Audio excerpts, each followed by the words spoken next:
All right, and welcome everybody. Welcome. No fancy music today because you're about to get all the fancy music you can handle coming up in just a moment. Welcome, Arvanauts. Welcome everybody to the Speculate 2023 fundraiser. I am very excited for this, and it is the fundraiser that we did last year, which was very successful and was necessary actually for our podcast to be able to continue to produce great content. This has been a banner year for Speculate, as we'll have a chance to talk about quite a bit today.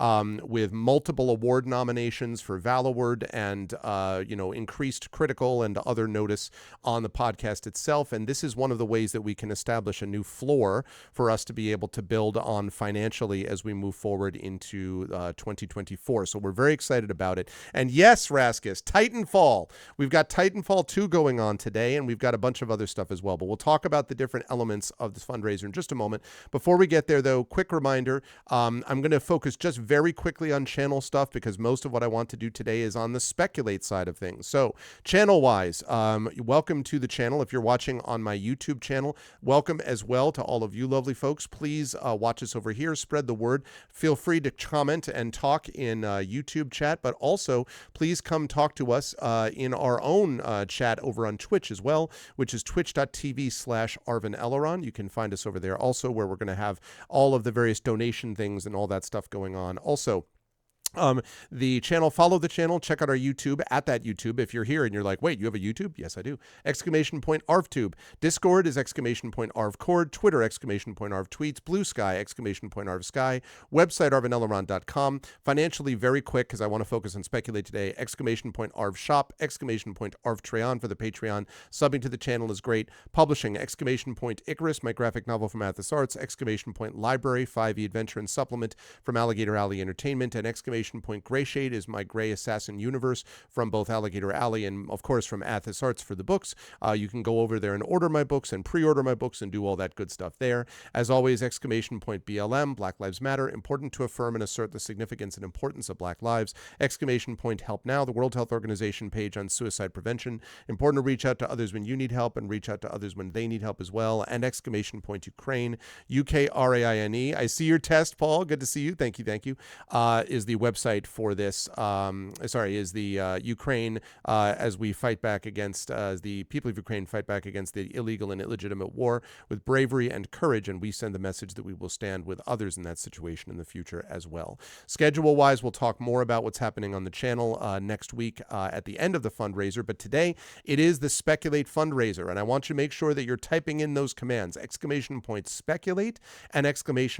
Donate, and we'll talk about how that all works. And I also want you to notice, please, we'll talk about this in a minute as well, the brand new logo. That's right. It is a new Speculate logo. It is a new era. Feast your eyes on the incredible logo from on the top left of your screen that you can see. That is a new logo. What's going on, Rip and the Goon? Good to see you. It's been a while, man. I hope all's well. How's the child? How's the family? How's everything doing?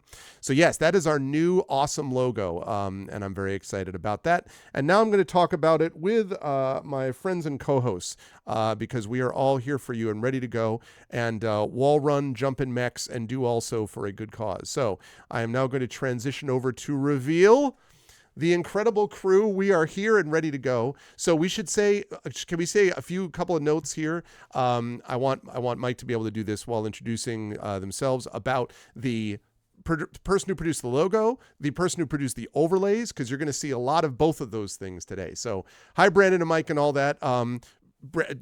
How's everybody? Brandon, you want to say hi? And then Mike, you want to say hi and tell us about the logo and overlays and stuff?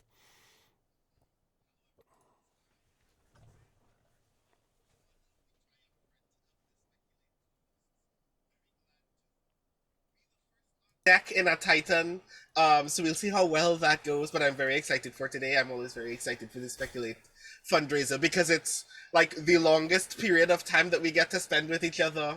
So I'm very excited for us to show you some cool new things that we have been planning for the last few months. Yep. And also to do a thing that is not an RPG very briefly, and then to do a thing that is an RPG that I've been looking forward to playing for quite some time. So I'm very excited for today. It's going to be fun. Super pumped. All right, Mike. So talk to us about the joy. I know you don't like mechs much, Mike. I understand that robots are not your thing. No, you can tell us about that, but also introduce yourself, of course, although you should be known to everyone in this channel anyway. And we can talk a little bit about the logo, the overlays, and then we need to talk about the donation stuff. Yeah, so I'm Mike Underwood. They or he pronouns for me. I am the third of the triumvirate of Speculate. I am going to be running our game of Candela Obscura this afternoon, since I had the opportunity to contribute to that game a little bit and see the game as it was kind of coming together in its final steps late this summer, and have been really enjoying the streams that Critical Role is doing on their channel. And I am very excited to tell everybody about the new logo that we have for Speculate, which is created by Shannon Reed of Artificers Workshop. Folks may recognize Shannon's work because Shannon also created the Strange Friends logo that we have used for Strange Friends streams the last year and change. And so when we were talking about commissioning a new logo for Speculate, Shannon was at the top of our list, and we were all really happy to learn that Shannon was available and has done a lot of great stuff for us in kind of zeroing in on a new logo that connects our work and our background as writers with our focus in actual play in terms of like world building and, using a D6 as opposed to a D20, because our focus is more on these independent games where frequently a D6 is used there, such as in Candela Obscura or any Forge in the Dark game, many Power by the Apocalypse games. And so we get all of these elements that have come together. And we are also then finalizing with Shannon a couple of extra like stream assets so that we'll have like sets of visuals that all go together in these new colors for our great logo. Super, super cool. I really like this logo. Yeah. Can I just say idly, one of the things that I adore the most about the logo is that the A in Speculate very obviously looks like a fountain pen nib. Yep. But it also looks like a spaceship. Yep. I love it. It is pretty awesome. So that is. We're not talking about the overlays as well. Yeah, well, that's it. Right. I was going to say that. So we also have to talk about overlay stuff. So in the last few months, we have been very fortunate to have some kind of getting some advice and a lot of like production and graphic design support from Jess Meyer, aka Burst of Hope, who Brandon already knew, and I was kind of familiar with their work, and they've done fantastic work with us, setting up some overlays, which you will get to see another set of overlays that they made for us later today in our exclusive preview of an upcoming exclusive preview world premiere. Oh my god! The sound of that traumatized me, but yes, I'm very excited. Exclusive. Oh god. Jess is really cool. I've wanted to bring Jess on to help us figure out some stuff for Speculate for quite a long time, because they've been doing really wonderful stuff for Utopia and a bunch of other actual play communities as well. In fact, tomorrow they will be doing a Pokemon thing over on Nameless Domain that I think is going to be wild. Ooh, so that's you cool. should definitely support that as well. But yeah, I asked Jess one time if they were willing to help us figure out some stuff, and then it blew up into all these cool stuff, including a lot of the overlays that you will see later this evening as well are stuff that Jess and Mike worked, like, finagled together, and they all look really, really cool. So yeah, I'm really glad that Jess is a part of the team in some capacity as well. Any part of the overlays later today that look great are because of Jess, and any that are janky, it's probably because of me. Oh god. Oh man, and I think I have. There were a lot of overlays, y'all. So there may be, and I'm pretty sure I have every overlay, including Blake Sprash. Yes, break splash screen assets and things like that. But if not, then I'll switch it over when we have to. What I like about this too is that there's a consistency to it, kind of like a crispness to it.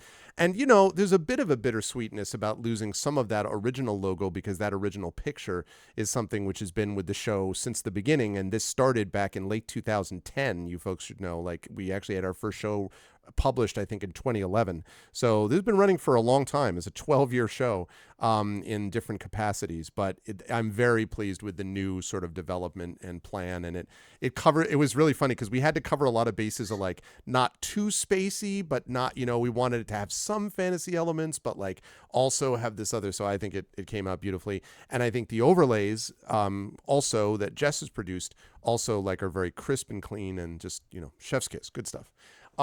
All right, so let's talk about how this is going to work, folks. Let's talk a little bit about the donations, because we are playing some Titanfall right now, and we're not playing multiplayer, the attacking. No. No, we, in the spirit of cooperation, are going together, of jolly cooperation, to quote Dark Souls. We are going forward into the darkness, and we're going to defeat everything by having an actual coherent campaign instead of Destiny 2, where I'm half confused what's going on all the time. No, where we're going to be... I know. No, you just don't understand, Greg. So we're going to be doing Titanfall 2, and we're going to be handing off basically single player saves. So we're going to be starting with, I think it's Brandon is doing the first level. Once Brandon just wrecks that level, and I mean, we'll just, like, wipe it out, no problems.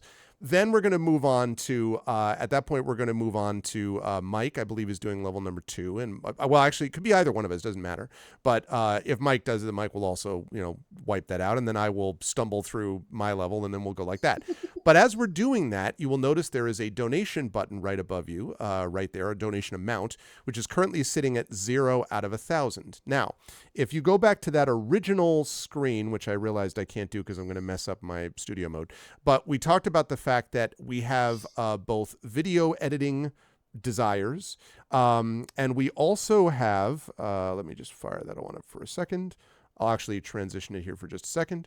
You'll also notice that we have here $2,000 for video editing and $1,000 for more podcast episodes, because one of the limitations we have is when we don't have enough funding, it limits how much that we're able to actually pay for Rudy Basso and others to be able to do audio editing work for us. And so we need money for more podcast episodes. And as you will see, we have a lot of stuff planned for 2024, and we want to get more stuff out to you. But we can't do it if we don't have the money to do it and make it possible. And so, with your generous support, we will be able to do that. So the first goal is 1,000. That's more podcast episodes. At 2,000, we reach the video editing stage. And you will note that every $200 of donations, we also unlock prizes and giveaways. I'll come back to that in a minute. But I do want to point out that as we're doing more vid stuff, insofar as we've had just a little bit of critical success over the last 6 months with Valaword and other notices on Webfest and so on, video editing is another big part of what we want to do, not just the audio stuff. But that, again, adds time, complexity, and cost. And so the reason for the support of the Speculate podcast and the goals that we have set today, which is 1,000 and then 2,000, that's what we like to do. But you'll be happy to know that we're not just doing that because we need help. We're also doing it because it will have a material effect on what happens during the stream. So shall we talk about how people can keep the fun going? Let's talk about that. So I want to add one thing. So I went back and did the math, and in the last year, between the 2022 fundraiser and today, we have published 43 episodes of Speculate. So we didn't get quite to an episode every single week, but that is still a lot of Speculate, especially because we have Valward as like a video series. And on the audio side, we finished Fractal Spire and then have mostly done like one shots there. And so when we say more podcast episodes, right, 43 was us already doing episodes more consistently and being able to get stuff to Rudy in a way that made the workflow easier. And if we can build on that success this year, we may have the opportunity to set a calendar where we're able to bring you as many or more episodes and potentially at a higher quality. Yeah. So that is going to be a big deal. And we could really use everyone's support to be able to do that. So now you may ask, well, how do you do that? Well, the way to do that is if you type in !donate, you will see that there is a link there. And there's basically two ways to support us that we want to point you to. The first is if you type in !speculate, you will see that there is a link to our Patreon, which is where we release a lot of like behind the scenes stuff, early access, things like that. And we hope to be doing more with the Patreon over time. So one way to support us is by donating and supporting the Patreon on a regular basis, and that would be lovely. The other way to support us is by making a direct donation. And if you type in !donate as Turbo Tango, otherwise known as Mike, did above, and Triffid did. Thank you, Triffid. By the way, another shout out, by the way, to Triffid, who's done an amazing amount of work in setting up prizes and usual channel mod stuff and like with scheduling for this and figuring out coordination. So thank you, Triffid, for all that, including commands, and a separate shout out to Shadowed Mage as well for helping with that. So in the chat, you'll see that there is that link to paypal.me/Mike R. Underwood, who is our esteemed third member of the Triumvirate that we just talked about. Those donations also will go directly to Speculate. It will make it possible for us to be able to do the various things that we just discussed. So the way that this works is once you have donated either to Patreon, to the Speculate Patreon, or to that donation link, we would like you to please come back here and let us know that you have donated the amount, and we'll then confirm it on our end. If you would like that donation to be anonymous, that's fine. Just private message one of the mods, which includes today Dragonspear and Prince Justin and Triffany Mats, and technically Turbo Tango, but maybe don't do that because Mike's going to be busy with a mech. So maybe message one of the others, or you can private message me and I'll get to it as soon as I can. And then we will be happy to upload the donation and update the total, but not call you out if you don't want to be called out. That's fine.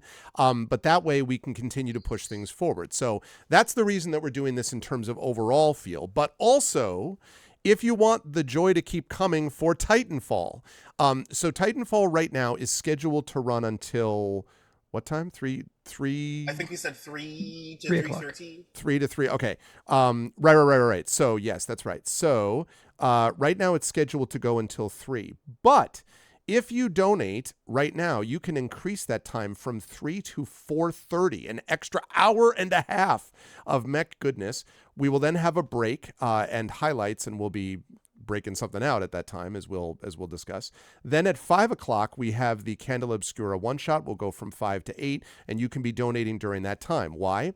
Because after that second break, after Candela Obscura from 8 to 8:30, then we will run from 8:30 until whenever, basically, until the game is finished or until donations run out.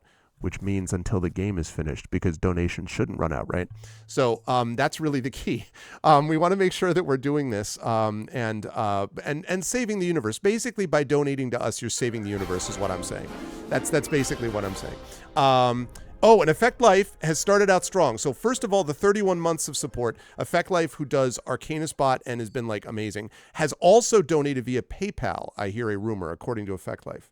Can we confirm if that is the case?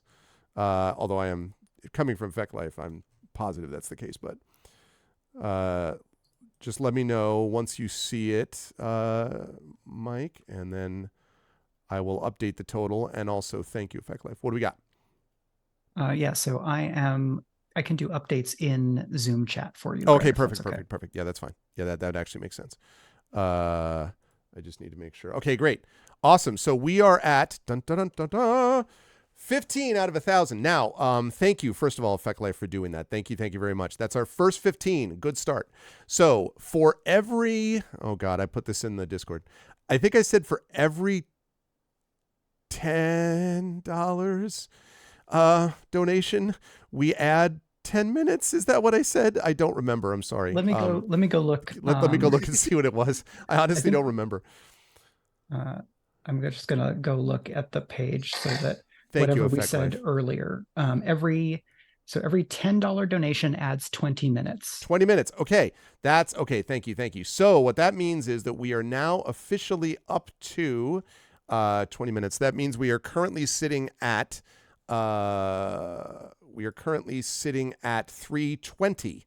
So that means we're going now until 320. Thank you, Effect Life, of Stompy Mech goodness. Thank you so much for that, Effect Life. Seriously, I really appreciate that. Thank you. Thank you.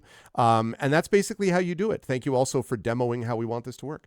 So as the contributions go through. Now, the additional thing is, chat, every $200 of the fundraiser, we will have giveaways. And boy, do we have prizes and giveaways. We have got giveaways of physical books. We've got giveaways of ebooks. We have giveaways of even like a little bit of game stuff. We've got lots of stuff. I am giving away board games as well if we reach certain levels and things, and I will ship them to you at my cost. Although if you live in Australia, we need to have a chat about shipping because I will bankrupt myself. But in general, if you live within the continental 48 of the US or Canada, I can manage that, and otherwise we'll try to keep the shipping cost minimal for you. So you'll be able to win those things. At every $200, we'll be doing those giveaway things within chat. So that's basically it. Every $5 is 10 minutes. Every $10 is 20 minutes. Every $20 is 30 minutes. And then larger pledges are TBD, as we said. We'll figure that out as we go there. So that is the plan. That's what we're looking for. And I think that's all we need to talk about other than just getting into the game, I think. Are we ready to go, do we think? Yeah, I think so. Okay, so I'm going to move this over here. All right, get ready. Overlay number 2, everybody. Oh, yeah, look at that. Ha-ha. That's what I'm talking about. That's baller right there. Okay, good. Also, the music. I was like, okay, Brandon, the music's awesome. Can we cut this down? Brandon's like, sure.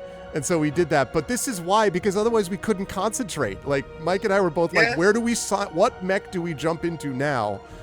Yeah, even the menu music is great, Raskus. Yes, exactly. It's pretty badass. Okay, so first step is going to be is going to be Brandon. So, and let me actually please, everyone, pray for me. Yeah, I know. Seriously. Also, hold on one second, because I have to also. I just realized I was showing my own music, which is not going to help any of you. So hang on a second. Let me cut that and let me capture the window capture. You can still hear it. It's still great. Okay, hang on just a second. Let me get that going. Studio mode. Ba-ba. See, the capturing is the dramatic part, chat. Like, right now, like... Okay, there we go. Right, and then I just get that in here.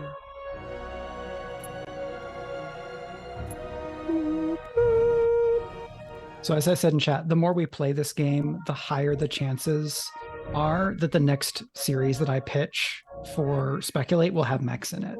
So if you want mechs, you want us to play Titanfall more. But I mean, it's also a matter of like, what game will we play? Will we do Beam Saber? Will we do Lancer? Will we do Infinite Revolution when it comes out? Yeah. Armor Stir, Apocalypse Frame. No, seriously. Firebrands has mechs in it, doesn't it? Yes. I think it's just mostly about the pilot part. Because old RPG lore, Firebrands, I believe, is a spin-off of a Lego-based mech RPG where you would build your mechs out of Legos. Mobile Frame Zero. A Lego-based mech thing? Like, where's the part that's not good? Like every part of that. I'm intrigued because the fact that this implies that it's a minis game, which implies that combat is taking place physically instead of theater of the mind. Right. So I'm like, do pieces have to fall off? Do I actually have to hit my Lego with your Lego? I'm like, I'm intrigued now. So this is Mobile Frame Zero, which looks like you may still be able to buy the game book. I'm just going to post the link in here into chat. Okay.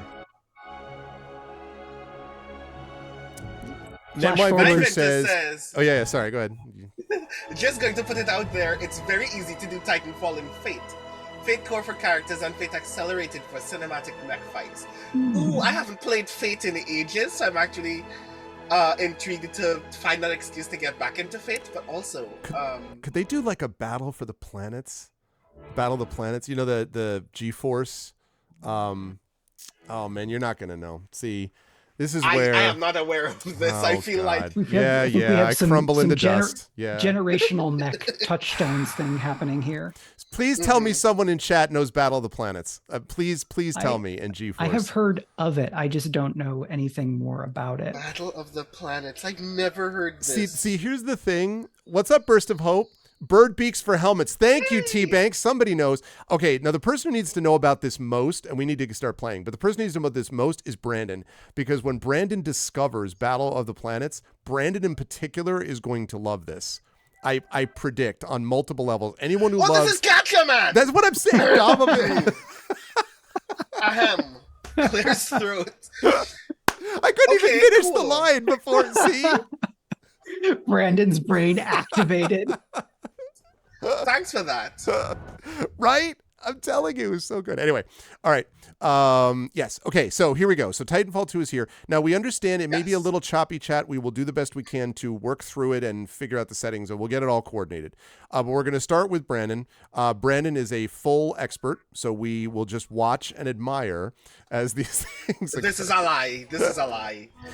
We'll see how it goes. I'm glad it's the first session, because it's literally the tutorial. It's literally my boss telling me, this is how you wall run. All right, let's do it. I'm very excited for it to not go poorly at all. Yes. All campaign missions will be locked. Are you sure? Jeez, it's like really... wow. All yes, game, I'm good.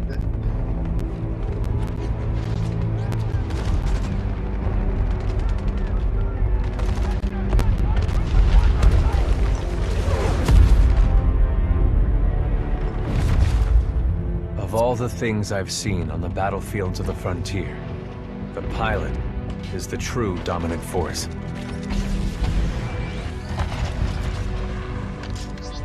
Fast and agile. Graceful, yet devastating. Just like us. Perceptive.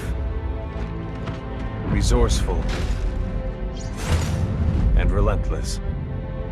A pilot sees the world differently. Sheer walls become flanking routes. Pilots fight differently. Experienced in deception and maneuver, even overwhelming odds shift in their favor. But what truly separates the pilot from all the grunts and machines of the battlefield is the bond between a pilot and a Titan.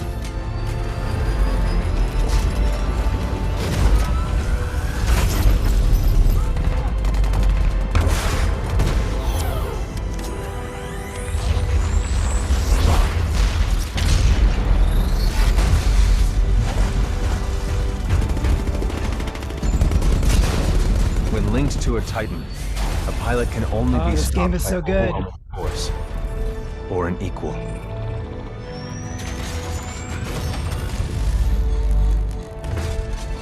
The frontier has been the only home I've ever known. For years, our lands have been destroyed by the IMC, forcefully taking our resources, polluting and destroying our planets, and killing us off if we try to resist. Despite recent victories at Demeter and beyond, we have a long way to go before the IMC is defeated. Now, I serve as a rifleman in the militia, fighting to free the frontier. I'm a long way from becoming a pilot.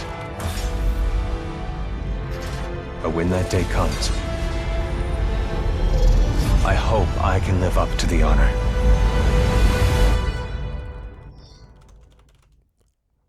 I also hope Brandon can live up to the honor. So do I. It really... That's a I great hope I don't cutscene. embarrass you all. It's brilliant. Also, I wasn't sure if that voiceover was Matt Mercer. It sounds very much like him, but like I was like, is it definitely him? It is definitely Matt Mercer? I'm gonna double check. I am pretty sure. Yeah, IMDb agrees. Okay. Damn. Okay. Yeah. Matthew Mercer as Jack Cooper, who is the protagonist in the campaign. Ah, I see. So we're gonna hear him again. Oh yeah. Here we go. Because I don't think I speak in this tutorial at all. Hell. Ship must have power cycled the sim pod since last time. We'll have to recalibrate it.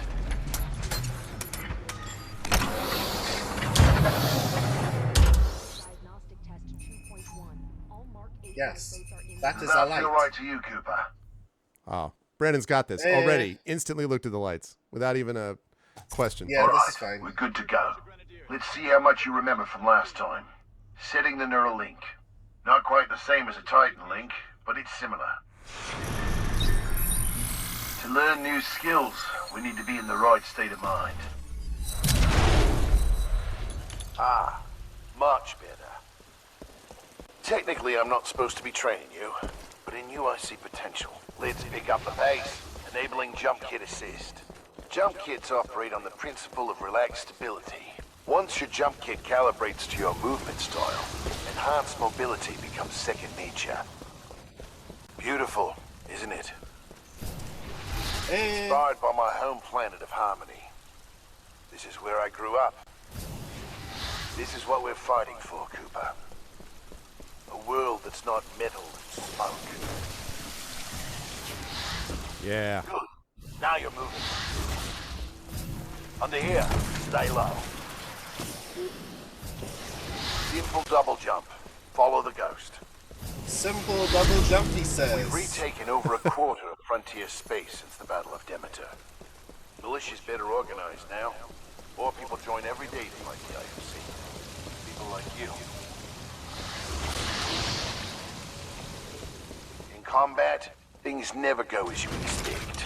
You must be ready to use any weapon you can find on the field. These are just a few of the weapons I've come across out there. Time to hit the range.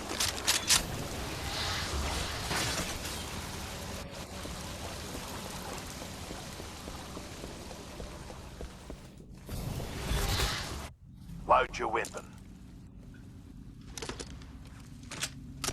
To get more precision, aim down the sights of your weapon. Oh, look at the precision. Take them all out. Don't lie to me.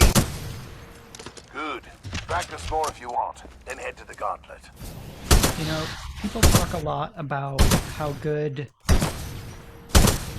the kind of play and gun feel of like Destiny and Bungie games are. Right. I think Respawn does not get enough love for their skills in this regard. Yeah. I mean, yeah, you're not wrong. Like, there are two different, very distinct kinds of gun feel, I think.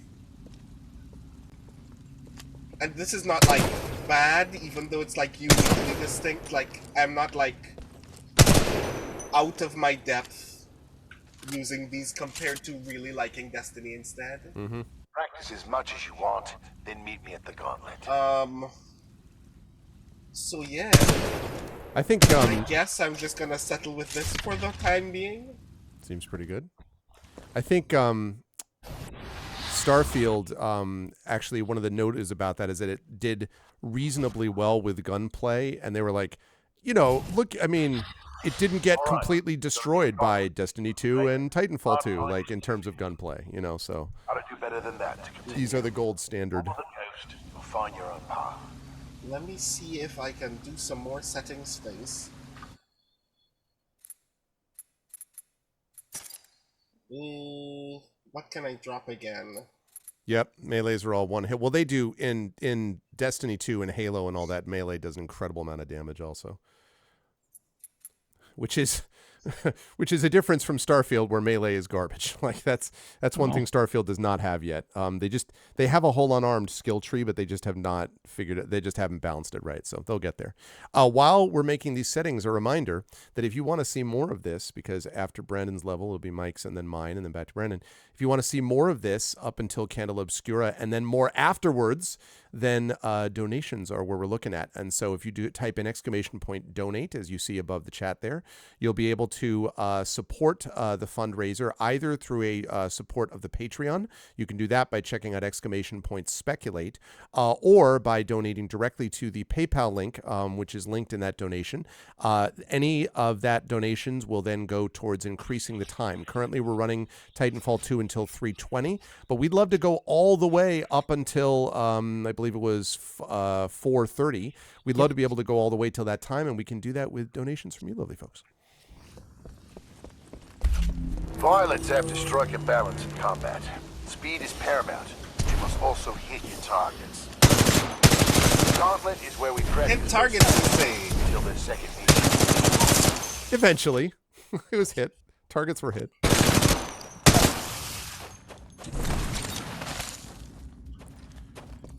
This is very encouraging. None of these creatures move, so we should have no problem with this. Yeah, Remember, static targets move are faster when useful. you wall run. Good try. In the dark new vision of the future, where enemies are stationary. Why did I even guess there? You check it at his feet. It's just propaganda talking about like, oh, you know, the enemy. Right. Something. Oh, the enemy's quick and dynamic. No, they're not. They just stay at one place. The gunshots are quite loud. That's true. Well, we'll wait till this gauntlet's over and then we'll address that. Because if I reduce it, then I reduce all of the sound. So we'll have Brandon do that on his end as soon as. Oh, look at that. Look at that. 115. Ah, just wrecked that. 13 of 15 targets, and I don't even know where they were. Everyone has different strengths and weaknesses, so be sure to run this a few times with different weapons. Right, do we Look want at to the results pull, board for more tips on how to improve. try to pull some of the Now that you're warmed up, gunplay you want a sound real down? challenge. You can Let's check the audio settings. Sound effects? Yeah, sound effects probably Sound want to effects go down to volume. like maybe. That's probably fine, yeah. That's Yeah. good. Because the rest of it, I think, And volume-wise is good. subtitles on. Oh, yeah, that's a good call. I need to remember to do that, too. I thought these were on the whole time. Cool. Let's just drop a little bit of master volume. Lovely. Cool. We were giving you an immersive you are there experience, Raskus. As if you were there Oh, as the God. gun is being fired. pilots who recorded these ghosts are the best in the SRS. If you can beat them, you'll be on your way to being a real pilot. Go ahead and run the gauntlet as much as you want. When you're done, I've got something special to show you. Good, like- because I'm done. So show me something special. Right?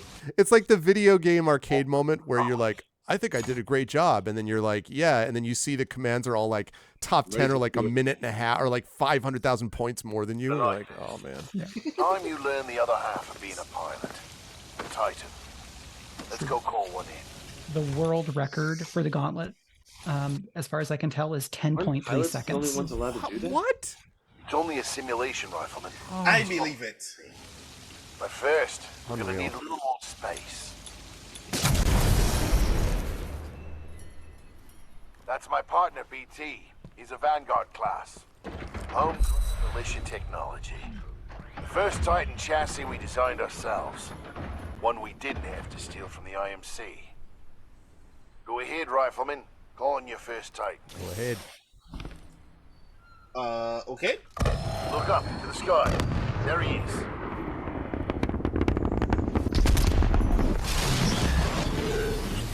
All right, Rifleman. Sounds like it's about to hit the fan. I'm pulling you out. Powering down. Cooper, ready up. All right. Easy, Cole. You just left VR. He needs a minute to decompress. He'll be ready to go. Trust me. All personnel Yes, sir. to battle stations. This is not a game. I mean, as a setup, this is actually very intriguing. Just like, I don't know what session in being there. in a Titan You'll is get like the hang yet, of it and someday. we'll never know until We'll things make a get pilot worse. out of you yet, Rifleman. Not today. No time. Lastimosa. Anderson, You son of a bitch. See you down there. we're going to see a new planet today. Maybe even die on it.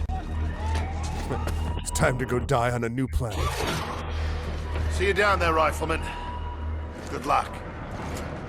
Don't thumbs up. Don't thumbs up. Get I your don't ass out of the thumbs sim up. pod, Cooper. Meet at the dropship. The way the Titans reach out and grab their pilots and like put them inside their chest, it will never get old to me. Yeah, absolutely. Let's stay at regular. Game is like, do you want to go hard? Nope, I don't. We want to finish the game today. Yeah. Yeah. Operation Broadsword, 9th Militia Fleet. Destination Planet Typhon. Mission, infantry support for SRS classified operation. UMC, something else that's cut off because of our overlay that I messed up. IMC occupied frontier space. Ah, I knew that. I was just dramatically avoiding saying it. Batman, are you in our rifle squad? I am not. This is Batman. I'm not Batman. I'm simply speaking in this way, in a world where mechs have to go to a planet.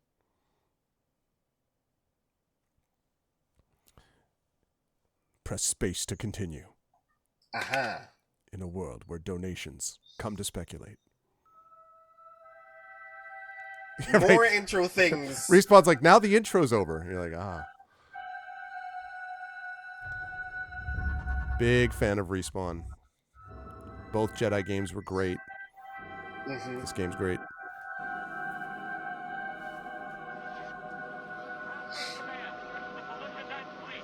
Ooh, that's actually very cool. Oh, yeah. That transition was really neat. Am I about to die? You'll be fine. No.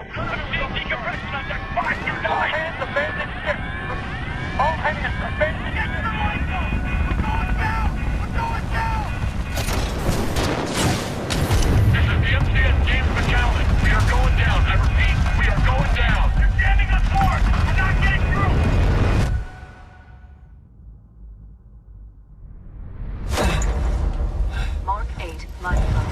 Medical unit activated. Occupant, militia rifleman, class 3, Jack Cooper. Stabilize. 250 milligrams of Sansu fentanyl administered. Caution. Temporary side effects. Nausea, dizziness, impaired motor function. I'm pretty sure fentanyl is bad. Something called Sansu fentanyl is very bad. Are we near the drop zone? Like, I'm either very injured or I have a kite right now. I can't see anything! Whoa. Okay, we're going to need to turn that down a little bit. Yes. Sorry. The audio is doing a great deal to me. Wow. Yeah, let's drop that down. I was like... Wasn't that loud before? That's... Okay.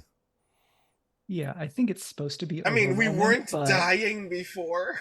Yeah. No, that's fine. And, you know, that's okay. People are now brought into them. Now, you're now officially immersed, Jet. You're there. You were immersed. Oh, God. Let me see if I could drop anything else video-wise as well.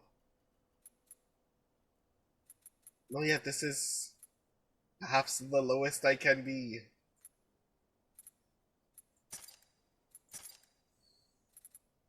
Backfield! Go! Go!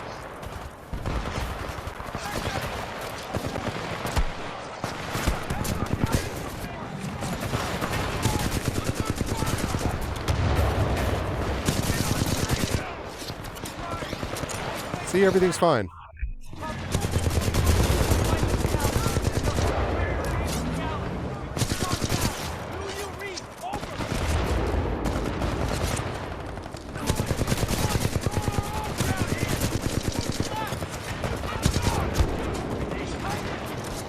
I both love and hate the specters here. These Sorry, love and hate what? specters, these robotic combat units. Yeah.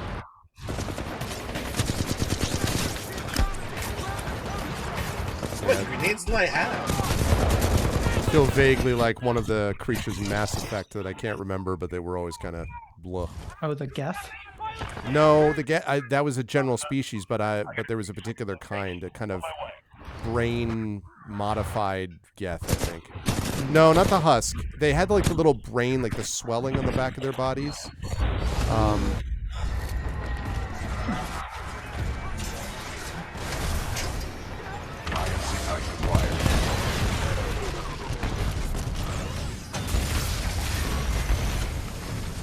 I was about to be stepped on. Yeah, seriously. you're in bad shape. Hold on. This might knock you out, but you should be okay when you wake up. I'm already dragged. Hostile Titans inbound. Apex predators. Copy that, BT. Mercenaries. Stay down, Cooper. BT, let's go.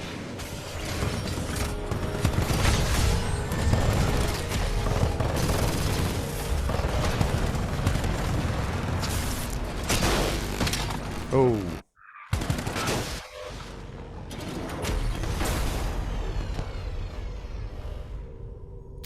Well, Not great. All right, that's our game. And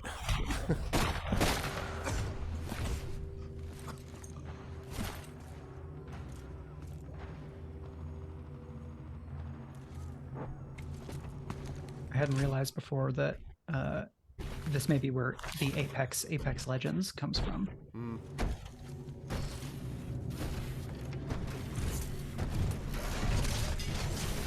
We have 18 hours. 18 hours until the Ark is sealed and ready for delivery.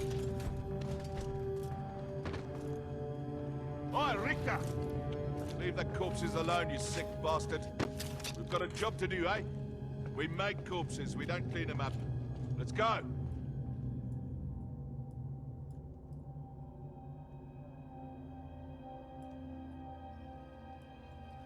I think we're just about at a chapter break.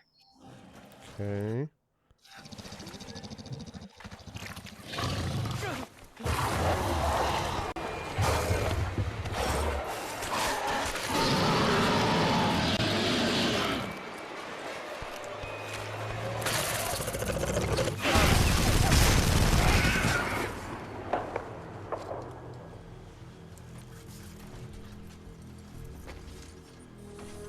you know, this river is really not deep enough for this current to take a body downstream as it just did. Yeah, so that's the title card for chapter 2. Aha. So I take it then that I should keep this checkpoint and just pass the save on to you now. You know, the tutorial's a short chapter, so what do we feel like? Hand over now, or Maybe finish up with Lastimosa maybe, and then Mike can take over. I would say. Okay, cool.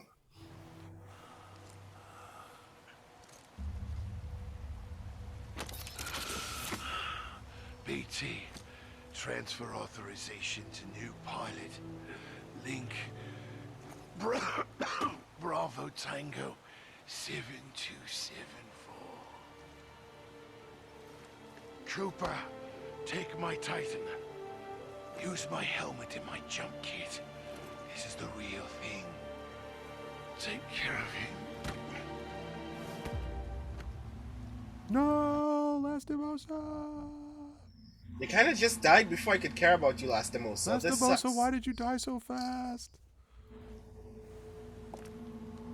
Hey, look, mattered to Jack Cooper, okay? And he was Australian, Yeah. so multiple good things. Is anyone here not Australian besides me? Right, that's right. Jack Cooper, the only non-Australian in the entire group. we're from the Space West / Frontier. Space West, Space Apartheid. It's just so weird.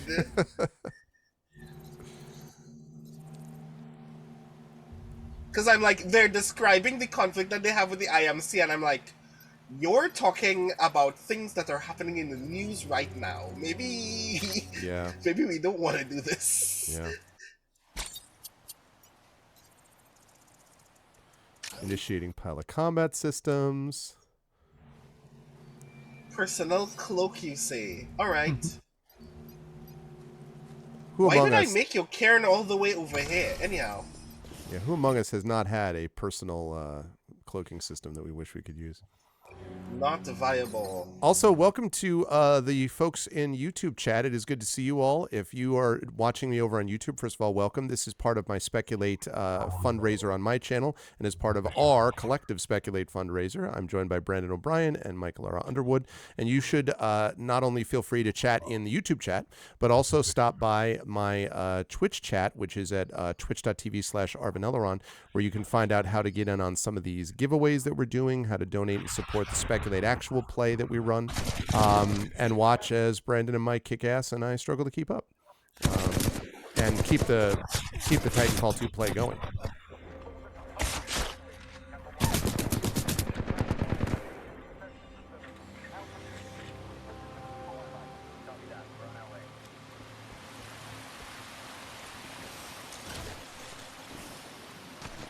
Y'all took a lot of bullets. I guess I'm not supposed to be engaging in armed combat with those things. Maybe not. Maybe they're just like, just jump out of the way. All right, so is this officially now chapter 1 or out or whatever, chapter 2? We're out of the prologue or whatever. Yeah, if Mike is to be believed, this would be the beginning of chapter 2. Okay. Yeah, because the second chapter is just BT 7274. So then let's have you destroy these creatures so you can stay alive, and then save it, and then hand that over to and we'll hand over to Mike next. Okay, I know a handgun is not really full auto game, but you're making my life harder. Good work, by the way. See, successfully got us off the ground. No problems. Cool. So I can make a checkpoint here. Do you want me to just hand it over from wherever this checkpoint is actually supposed to be? I think that probably makes sense, right? I would say. And then, cool. So I will. And then, Mike, when you capture it, should be in the same spot, so I shouldn't have to make many adjustments on my end, I don't think. Okay. So yes, exclamation point donate, folks, to be able to keep more time rolling as we do this. And don't forget, when we hit 200, we'll have our first giveaway in here as well. So we're going to transfer over. The save files are not super long. So we're going to take them via, I think it's either, we're doing it either Dropbox or Discord. I don't remember how I think maybe Discord. And then we're transferring it over to our own save files. And own save spots, and we're picking up from there. That is the plan. Mm-hmm. Cool. Right, so I take it. Is there a folder for us to do the thing in? Let's see.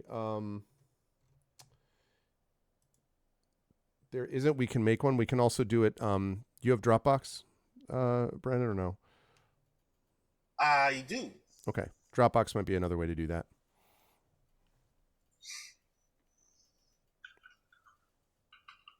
So while we are working on this, a reminder that there will be even more Titanfall as we get donations, and you can donate via the paypal.me link that is shown in the overlay. This is so it's in my name, but it is the Speculate PayPal, and you can support the channel by becoming a subscriber at patreon.com/speculate. And as a special bonus for subscribers and new members, we are going to have an exclusive thing for you as of 12:01 a.m. tonight going into tomorrow. So this is an especially good time to join the community of Speculate patrons. Yep. Thanks, Triffid. Let's see.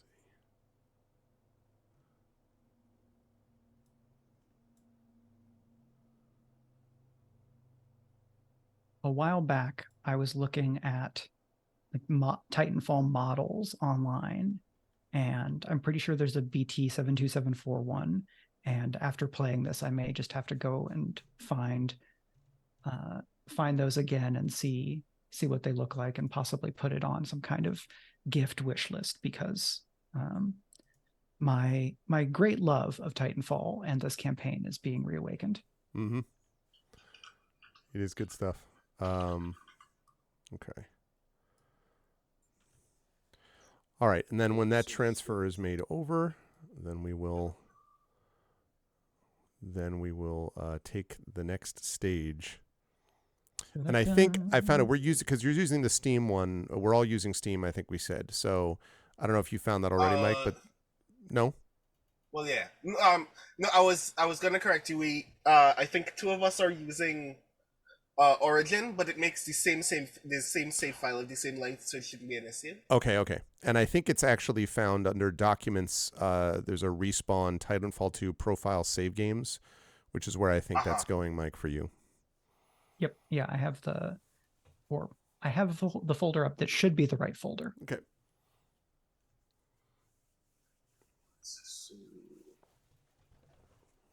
We will see how well our digital hot seat methodology works out. Yes. That'd be pretty cool, though. A jump in, jump out function where you could just like smoothly go from one to the other would be pretty slick. Yeah, I know there's if you could just give a save file to someone without any issue. Yep. Yeah, there's the folks that I follow at Remap Radio who used to do Waypoint had used as like a cloud streaming service where you could just hand over control of the machine using a command in the interface, which is really great for hot seat play. Yeah, and there are certain games, of course, that are well suited for this, like Heroes of Might and Magic for years has had a great hot seat function, but that is a turn-based, strategy game, not a hardcore, dynamic first-person shooter a la Titanfall.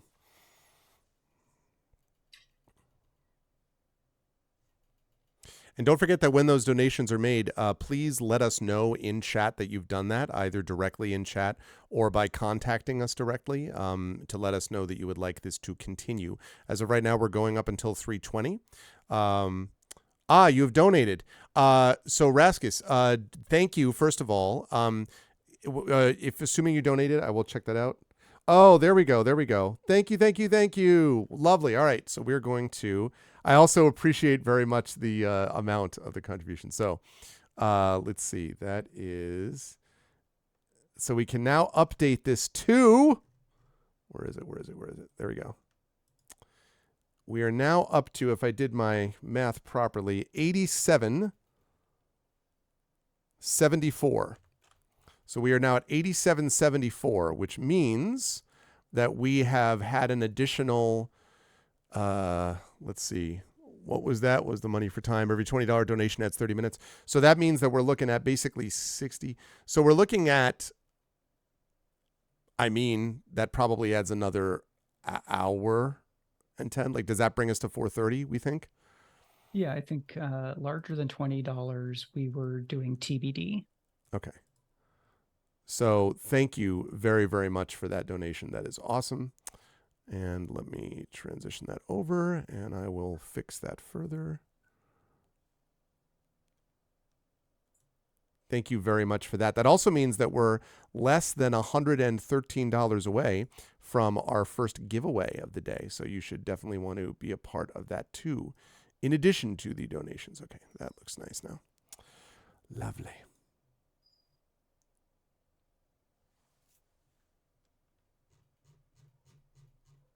Cool. So, please let me know if there are any issues with that file.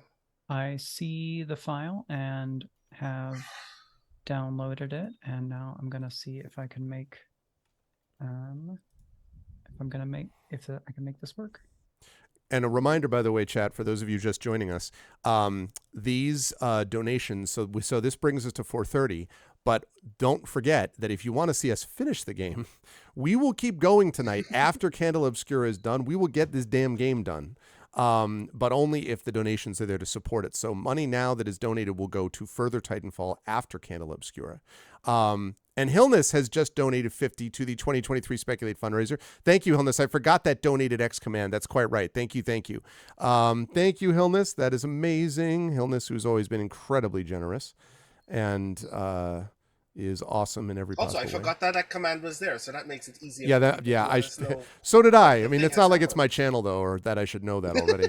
You have a lot of commands, I've realized. I made... Because, Arcana Spot gives you the ability to download a text file of every command that you have. You have commands here that you made in the early 2010s that I'm sure you never use again because you've never played any game that would ever warrant you to make those. Yeah, there's one that was like very important at the time, but not as much later. Like was it Klaus? Yeah. Yeah, Klaus was the only ones I was thinking of. That's from Trails in the Sky. Because when he laughs, he's always like, ah, you're like, he never stops laughing. So we made this command. Oh, man. That's so great. Thank you so much for that, Hilmas. Yeah. Thank you. Thank you so much. So with the 137.74, that's an additional 60. So that means we are now up to 60. So that means that we should be now up to another hour after Candela Obscura. So that means you'll get an hour of Titanfall 2 play from us. But how much past? That's the question. Will we get to more? We're also only $63, less than $63 away from our first donation as well. And less than $900 away from our first fundraiser goal. Okay. So that is very exciting. The save didn't load right the first time, so I'm restarting Titanfall. And then so I got rid of the other save file that I have. So now the only file that I have is the one that you just passed on. Okay. Which hopefully will do the trick. What is this command from? See, this is what I mean. Have you tried putting your malfunctioning tech in a tinfoil Faraday cage? If that's not helping, when in doubt, fridge it. Or even freeze it. And hey, putting it in salt will hurt either. I'm wondering if that's related. That's from Fractal Spire. Yeah, I was going to say, that's got to be from Fractal Spire. Hey, Classic Horror. Welcome, welcome. Welcome to the Speculate fundraiser. What was happening when this happened? So many weird things happened in Fractal Spy. I can't recall what triggered this interaction. It was weird shit showing up for Cat. From Cat. Oh right, yeah. I still like the one command I still adore the most. Do I remember what this command is? Was it exclamation point dice? No, it was not. I'm being force fed a cutscene again. Okay. Right, it's dice doesn't. The right cutscene? No. It did not let me load where we were. I mean, the other thing is I can try it on my end, and then see what that does. That's possible, but yeah, because this is just gonna have me start at the beginning of the BT, or at the basically when we land. Right. Well, we also have backup saves for a few of these levels. So, like, I have one at the start of chapter 2, and so do you, right, Mike? That was what I think I ended up loading. So let's. Oh, just now you mean you loaded the chapter? I don't think it actually took the save. Oh, I see. All right. Well, let's have you do that, and then we'll have you transfer the save over, and we'll try on mine. After you've done your level, because you still are at the spot, right? Relative speaking, we just need you to share. We'll have like 5 minutes of rerun. Yeah. Okay. That's all right. And chat, we will have. I know the screens are off for a minute until Mike shares their screen, and then we will put. Then it will be back to the proper way.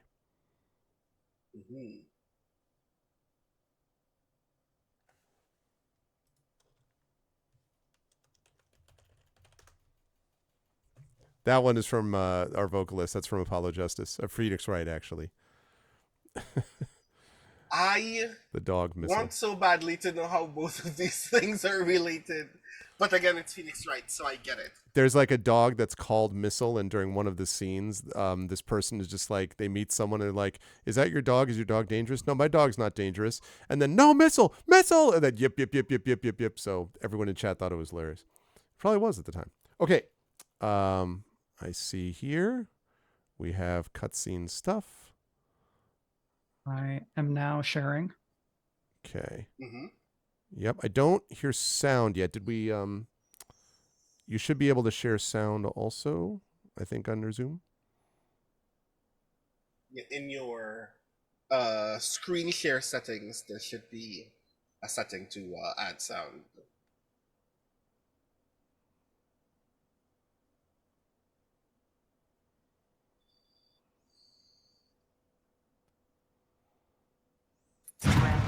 There's sound.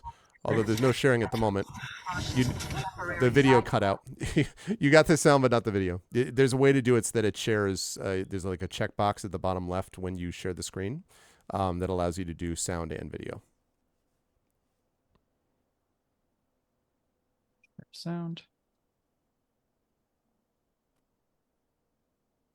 Hey, there we go.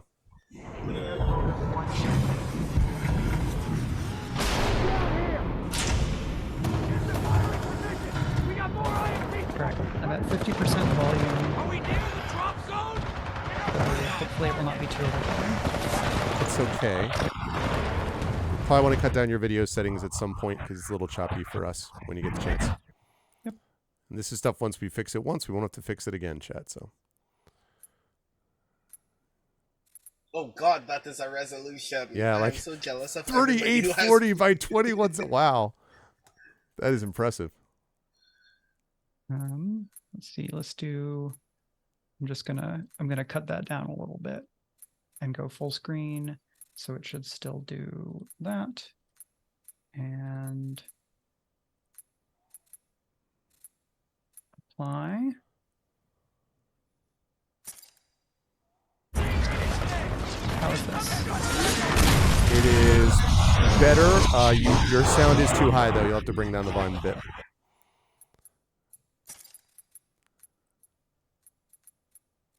And that should be good. And yes, that is better. There we go. There we go.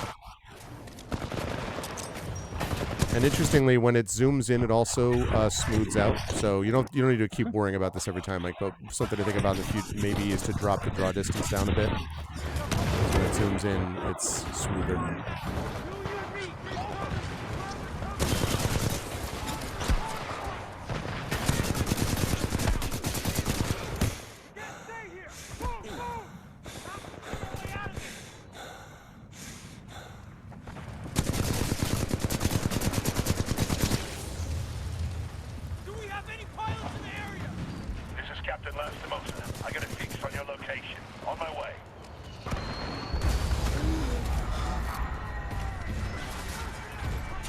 That Titan is just as scary as.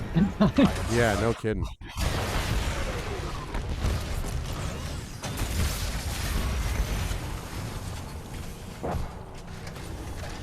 Cooper, you're in bad shape. Hold on. This might knock you out, but you should be okay when you wake up. Yeah, cutscene's very smooth. Titans inbound. Apex predators.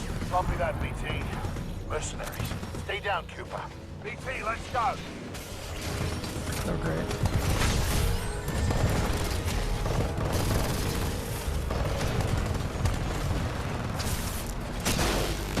Cool. It's that stab in the back too. Can we just say that's the real. We're all like, oh, we're honorable. No, you're not. You just stabbed someone in the back.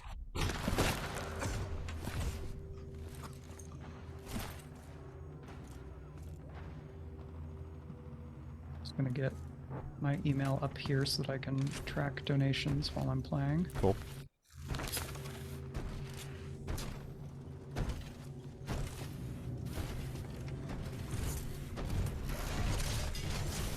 We have 18 hours. 18 hours until the Ark is sealed and ready for delivery.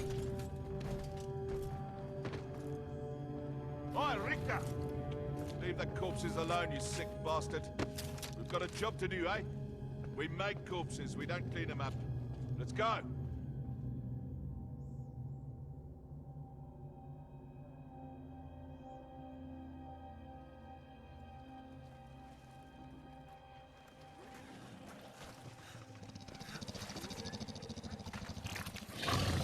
Bad dog. Bad dog.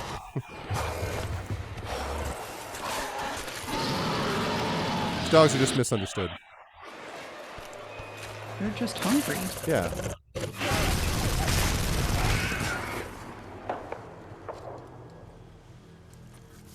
Oh, I just got what you meant, Brandon, about the bodies going down. I didn't actually see it till now. I was like, oh, yeah. There is not enough water for it to move that body. I don't know. It's just the softest human being on Earth. Okay, model draw distance is normal, and that's Okay. the lowest that I can go. Sounds good. What about your texture streaming budget? I don't even know what the hell that means. Yeah, maybe bring that down to 2. Well, wouldn't a lower budget mean Because you have less? it to use, I guess. Yeah. Yeah. Well, yeah. And maybe the dynamic spot shadows should not be enabled. Again, I'm just thinking out loud. Yep.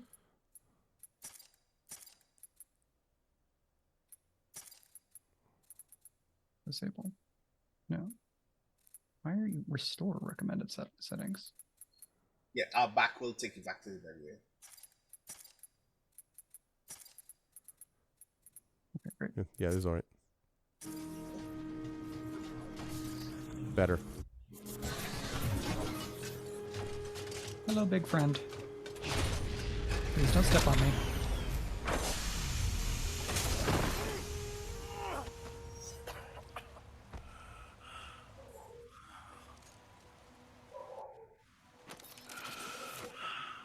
BT.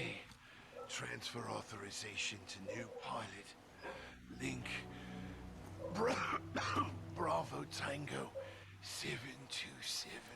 We have to watch this person we didn't learn enough to care about die again. Take my Titan. Use my helmet and my jump kit. This is the real thing.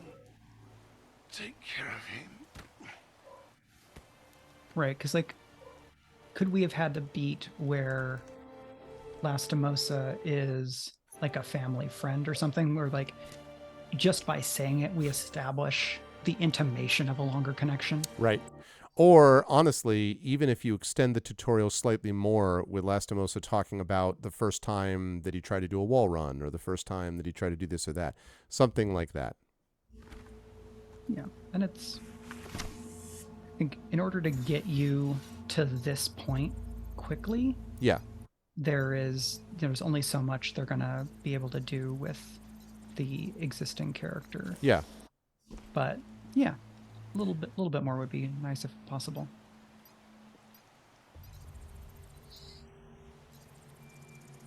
Okay. The game knows that BT and the player is what people are here for. Yeah. But like, who cares about the human connection? What matters here? Right. I mean, it is a very good connection. I think, like, I've noticed especially that there is a strong community in media for what if the thing that you have the strongest relationship with is not human? Right. And what if it's not about making that thing human, it's about this is what a relationship looks like regardless of that connection. Yep. And I think that this is one of the best versions of that, and I dig it a lot. Yep, that makes sense.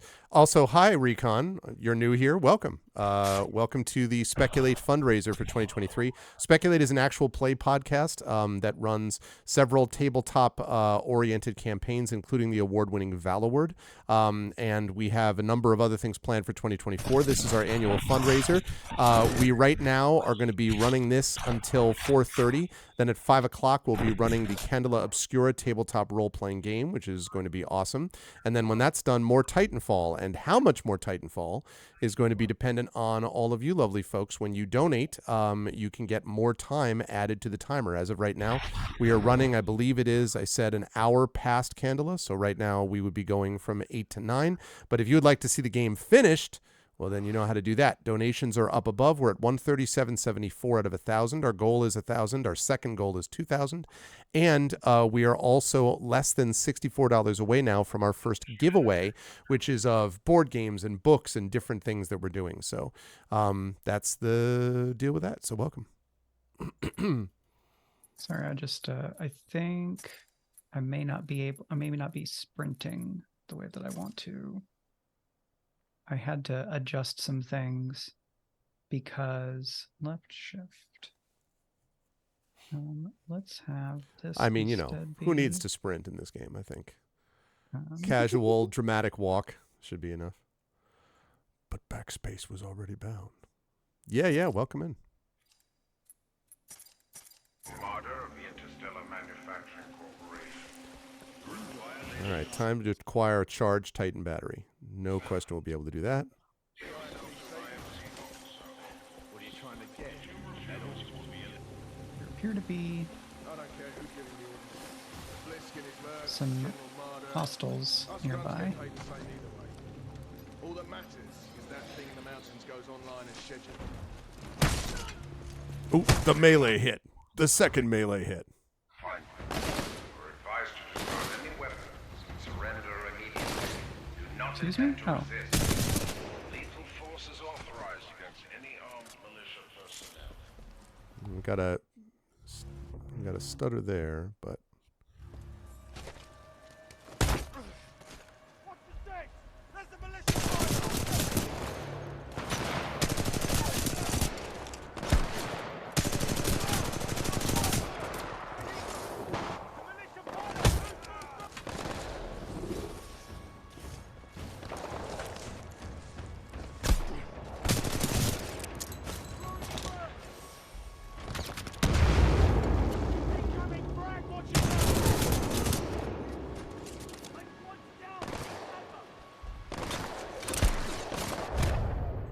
Okay, so I pressed the ride button and did not ride.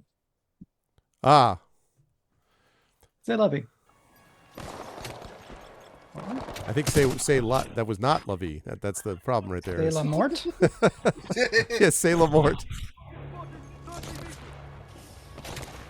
Valid points earlier about Titanfall 2. Yeah, I mean, so we're, the other element of Speculate is that we are all authors, and we all write speculative fiction, and some of us poetry as well, and we all are interested in games and game design also. And so we're interested in the way that games establish narrative and how games do things like establish character and why we care about those characters and things like that. And these are some of these things are more subtle than others. There are some games that are, exceptionally good at creating these connections, and some that are not as good, and some that do a pretty good job. Certainly the connection between the mech and the main character in this game is very well done. So it's kind of, this is the kind of thing that we sort of get into sometimes with looking at how games create these stories. Oh, hello. Because, when it actually comes to establishing character in Titanfall 2, I think one of the things that I think is most interesting is we know a great deal about the conflict that is taking place, but not enough that the conflict is the thing that we care about. Right. I don't know where Cooper comes from. I don't know why he joined the militia. I just know that that the IMC is bad. I don't know why the IMC is bad. I just see them kicking dogs on a regular basis. Right. But once Jack and BT properly establish a connection, that's the thing that I care about, because I don't want that to be broken, because it's established very well. Mm-hmm. Yeah, because one of the things is, your level design you used to do graphic design for fun, so you get super critical about the maps. Yes, level design and proper level design is very obviously hugely important also. Yeah, I mean, I think this is something, since I've been playing a lot of Starfield. Starfield, I think, does quite well in establishing the stakes of the conflict for the multiple sides. So it does quite well on that. What it doesn't automatically do is provide you a sense of connection with the other characters at first. That takes a while. Then, after a while, you start to get an understanding of why the characters matter. So that's interesting that Starfield sort of addresses this in a different way. Whereas this, I think, gets you and your mech connected pretty quickly, and you feel very much like you care about them. Double jump online. And outstanding. But so you establish that super quickly, but you don't necessarily get as much about sort of the roots of the conflict. So it's also a matter of what you choose to focus your attention on. The best games try to do all of it, but Mm-hmm. And the nature of how that connection is made for Cooper as a character is also very interesting to me, because it's when we start the game, Cooper literally tells us, the thing that I care about the most is I want to be a pilot because pilots are cool. Yeah. They get Titans. Titans get to do cool shit. Pilots are really rad and have all of these amazing have this amazing sense of combat that I wish I could achieve. And then he gets his first Titan, and I'm like, okay, are you doing this because you think that this is cool? Because your boss is dead. Yeah. So is there another reason you're doing this? And then we learned that he's doing it because the connection that he's formed with BT is actually now more than he thought it would have been. Totally. Yeah. Mike, did you turn on subtitles? Chad asked. I think we may have forgotten to do that. Let's see. That'll be video. Oh, Yeah, I think it is on. Yep. subtitles is supposed to be on. It's there. I don't know if I see it. Although right now, it may be because there hasn't been a lot of like... Yeah, it could be that Barks don't have subtitles, which could be weird considering how detailed a lot of the secondary dialogue in this game is. It's also much smoother in here, and I think the reason for that is just the draw distance. You're dealing with much less that's rendering at a time, so that's something else to think about. Oh, they're cut off at the top. Oh, my fault, my fault. I will fix that. Ooh. Let's see, where am I going? You wanted to make a difference. Can I get through here? You were brave enough to join people who believed in protecting the freedom of the frontier.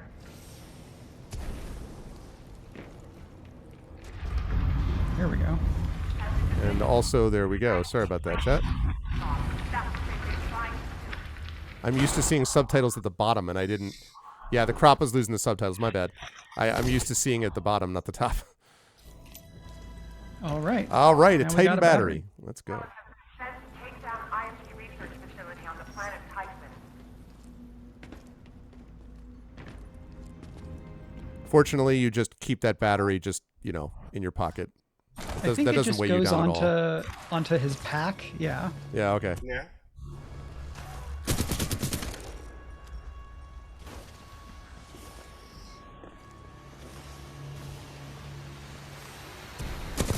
That's like one of those like science fiction establishments that I actually think is really comical in the real world.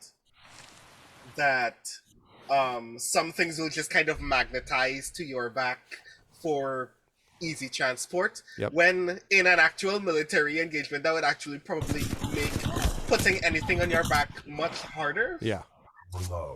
Because anytime you walk past like a solid Yeah, metal bud. wall, suddenly you cannot move. Yeah, seriously.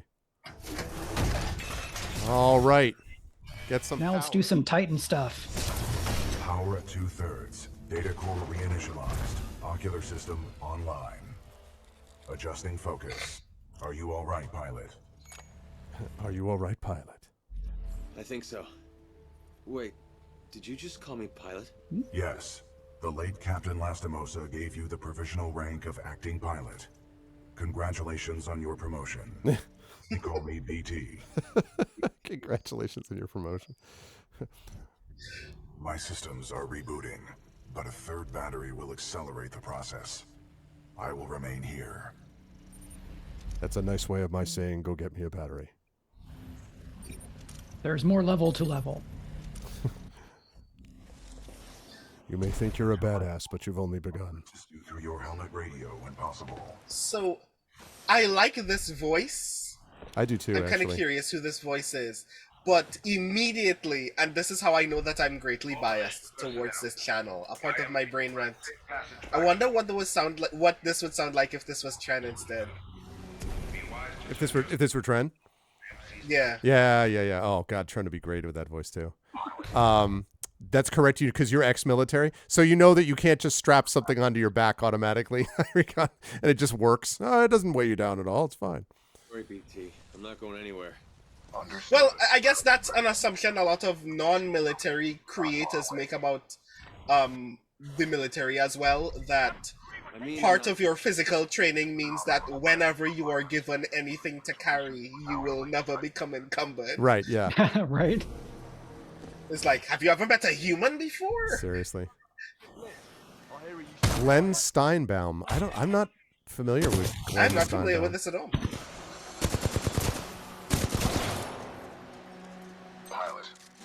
systems have been restored. Matthew Mercer, my mapping systems have been restored. Landed us far off course from our original destination. We are located in hostile territory. Be careful, we cannot stay here long.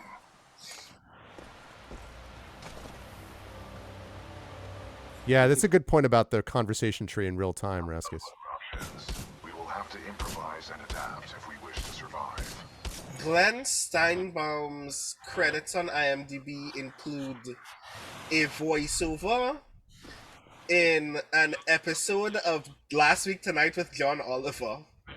The character Earl Fulton in Starfield. Haven't run into Earl yet. And Chameleon in the Amazing Spider-Man 2 video game. Okay. And a lot of other things that I do not know. Interesting. Did you not ask the question, Mike, about how long you served with Lastimosa? I was mostly just selecting the dialogue option that was under X. Oh yeah, that's fine. That's fine. No, I was just curious if there's sort of like, I don't care about your relationship with you. You're my Titan, mine.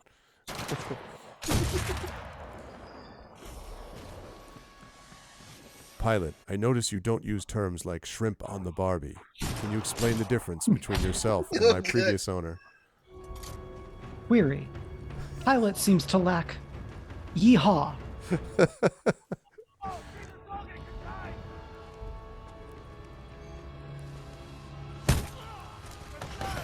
Pilot, your suit has an emergency cloaking ability. This can help you survive dangerous situations. I like the emergence. This will help you solve dangerous situations. And Mike's like, indeed. Also, this punch to the face will do the same thing. Uh-huh. Dangerous. Puh, like dangerous that. I'm a hands-on kind of pilot. Yeah. It's a hands-on He's pirate. like, you don't need to fight all the time. And Cooper's like, but I like fighting. That's why I'm here. Pilot, violence is not always the answer. I just don't like dying, but I do like killing. Yeah.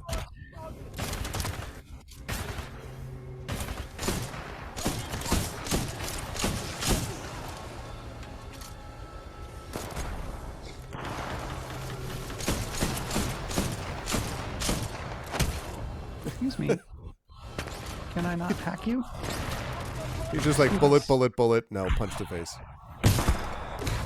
Oh no! No! I too can be kicked. Oh no! The karma is real. You have been kicked to the curb. What do you mean other people are allowed to do sniping and or kicks? All right. Oh, hello. Let's go. I was gonna say, I'm guessing close quarters is not exactly optimal use for the rocket. Pilot, your suit has an emergency. Rasta says you can hack the Spectres. Survive dangerous situations.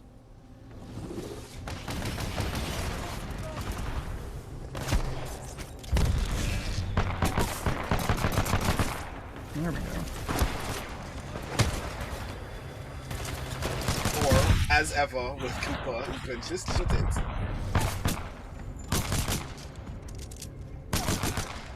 That's the only thing you can hack is the Spectres? Okay.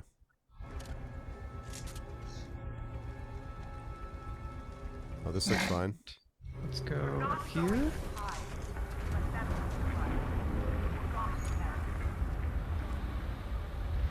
BT, is there anyone alive on this ship? No. Scans do not detect any life signs within the MCS James McAllen, but 90% of the lifeboats have been ejected. There is still hope. That's a subtle good line, by the way, from BT there. The idea that to be able to take a step further and say there's no sign of life, but the lifeboats have been ejected, there is still hope. That hope line is a subjective, not important for I'm a typical robot voice, right? But it suggests something about the nature of how the programming has been done for BT, that it is a connection between robot and pilot, which is a human, and not just efficiency and, all that kind of stuff. Yeah. It's not stating facts dryly, it's speaking to you in the way that it anticipates you will be able to understand, which I dig a lot. You were quite right that it's cropped. I don't know why I kept... Also, I know that Matt Mercer doesn't need any more gassing up, but I admire that he sounds so young in this recording. Even though this game came out when? Titanfall 2 is like late 2010s, right? This game is closer to 10 years old than 5, is my recollection. there we go. That should be better. Apologies again on the subtitle issues before. I definitely didn't die. That was a glitch. Yeah. Also a glitch. Yeah. The game does have some bugs associated with sudden falls. To be clear. 2016. Yeah, 7 years old. But still, though, I mean, it's not like Mercer now at the age of 70. Like, I mean, you know. Mercer's early 40s now, right? Yeah, I think he's... I have to assume 43, 44 something.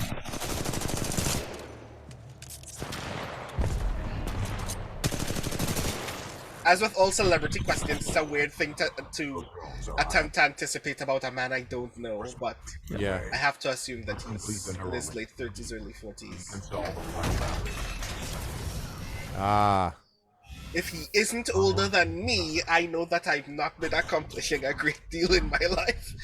Pilot, we must establish a neural link in order to proceed. Hello, friend. Please embark when ready. Let's go! All right, mech time. That's cool. We're going to give this moment a bit of extra gravitas. Yep. Since we know that Cooper has wanted this for who knows how long. And that, by the way, is excellent storytelling that shows you can do it, right? Without a lot of extra work. Yeah. I think a lot of the Last of Us Neural link stuff. established. Rifleman Jack Cooper, you are now confirmed as acting pilot of BT-7274. Might have really more been about Protocol 2, get to the action. Uphold the mission. Our orders are to resume Special Operation 217. Rendezvous with Major Anderson of the SRS. Who will later show up in Mass Effect. Incoming All enemy right. forces. Protocol 3. Protect the pilot. Reinitializing critical systems. Vortex shield online. The Vortex shield catches incoming rounds and missiles. Release the button to launch any captured objects back at the enemy.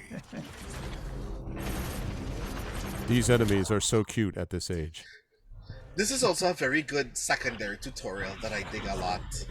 Yes. Like, it is still engaging narratively while still going. This is your first opportunity you really got to be in a Titan. So let's show you what you can do now. The longer you hold down the button, the more locks you will achieve.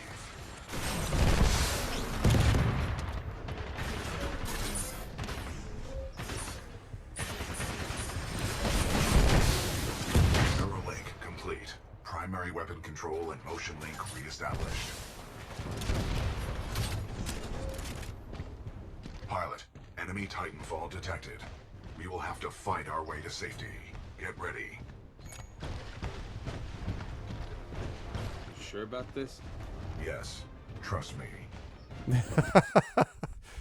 Yes, trust me. It's great. I guess trust is how this works. Mm-hmm. Militia Titan spotted, chassis number BT-7274. Taking fire. Not bad, pilot. Not bad. Enemy Titan down. All right, better than not bad. Combat effectiveness rating has increased. Did I level up? I detect more IMC salvage teams on the way. Our only chance of survival is to uphold our mission of rendezvousing with Major Anderson. Until then, you and I are on our own. Marking your HUD. Mark that I'm HUD. going the wrong way. Pilot, when I said combat effectiveness, I may have to reassess. Combat effectiveness and orienteering effectiveness are two different things. That's true, that's true. This Titan, BT-7274, says I'm his acting pilot. Whether I'm ready or not, I have to make this work, or I'm dead. My only chance of survival is to uphold Lastimosa's original mission. That means rendezvousing with his commanding officer, Major Anderson of the Militia's Special Recon Squadron, SRS. Another 60 clicks to go. All right. Blood and Raska says, rust. who called it having chemistry instead of increased combat effectiveness? Major Anderson. So that is a chapter break. Okay. I will. So yeah, we'll try to do the save game transfer, and I am also going to switch to. Let's see. Okay, All right, we get to come out of share screen. Yep. From our current look. I think, and then I'll have to make one quick adjustment, which is I can now put this. Actually, you know what? I'm so sorry that I made you do that. I think it would be better if you wouldn't mind sharing your screen and just like maybe cutting all the volume or whatever, because mine is, because that way I don't have to recapture, because your windows go back to full. You don't understand what I'm saying? Yeah. I will just put the Speculate Patreon up. That makes sense. And then share again. Okay. This would be a lovely opportunity then for Mike to talk up the Speculate Patreon, so people know what they're getting when they do the thing. Although, just before you do that, did you put the thing in either Discord or Zoom? No, I need to get out of here.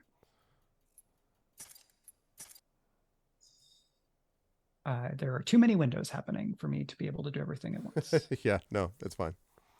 Hello, Geralt. That is right. You will see more of Geralt before you see Titanfall, which I have right here, as you can see.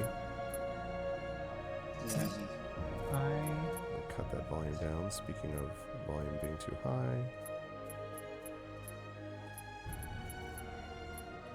Okay.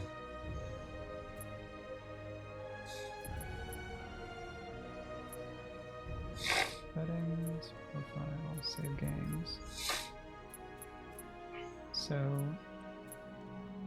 save games, modified 1:45 p.m.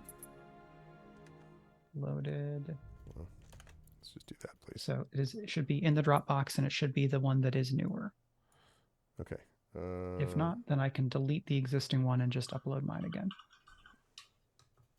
Okay, so let me do that right now. So we'll get this off. There is the Speculate thing whilst I fiddle with Dropbox stuff. But yeah, on our Patreon, we have a number of bonus episodes over several years that are recommendations of TTRPGs. There are extra conversations between the three of us, or sometimes just one or two of us.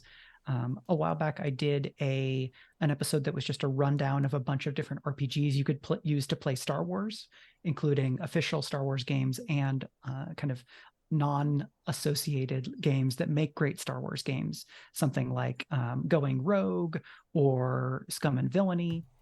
And if you are a patron at 12:01 a.m.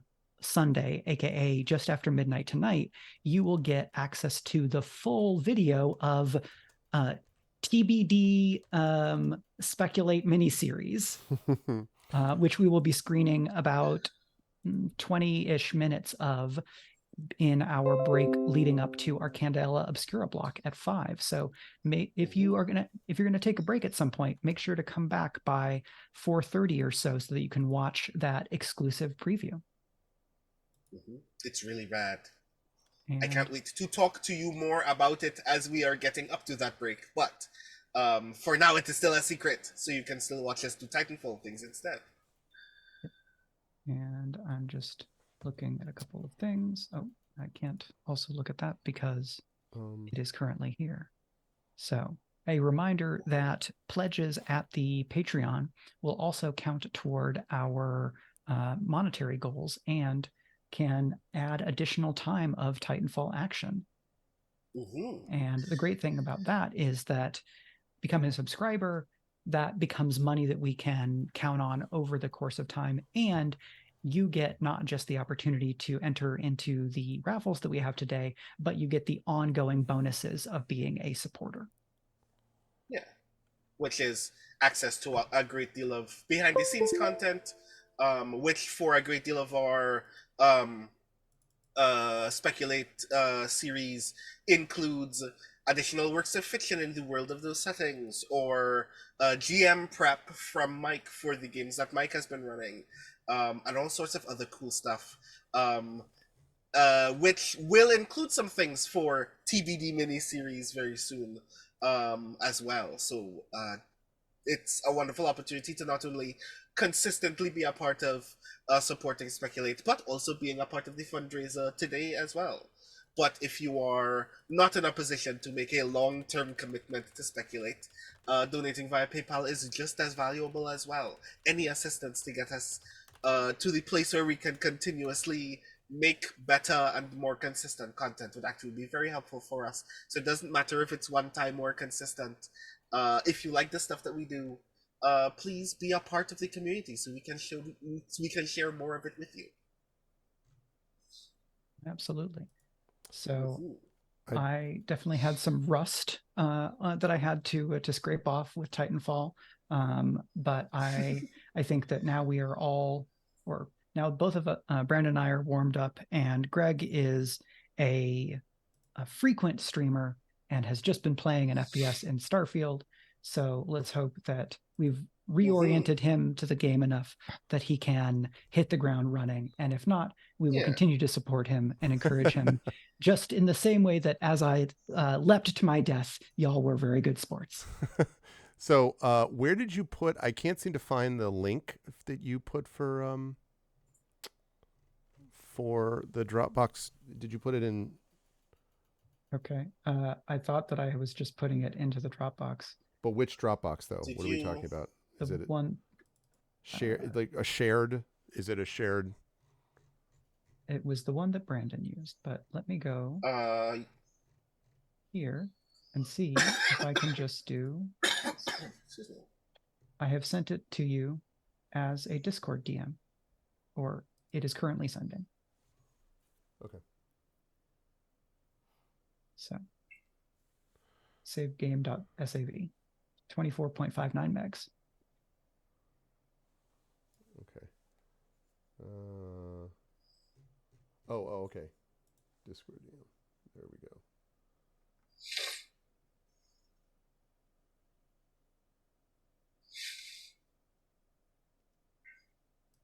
And a reminder, if you are donating and providing proof of donation, please don't dox yourself.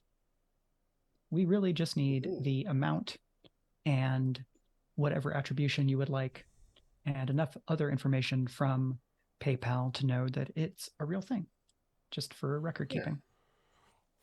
We trust you. We don't need to know what your credit card number is. Please don't do that. We would rather photographic evidence of your credit card number not be on the internet as much as possible for your benefit. Mm-hmm. Okay, and that can go. And so, also, especially because we're using both PayPal and Patreon, all you have to do is tell us that you did the thing and confirm the amount, and we will literally just check. Yep. Because I think the other thing is this command existed prior for Bag of Giving, where people were making donations to communities and we wouldn't be able to check their Patreon amounts. Yeah. But yes, for this, we do not need to know anything more than how much money you gave us. Okay.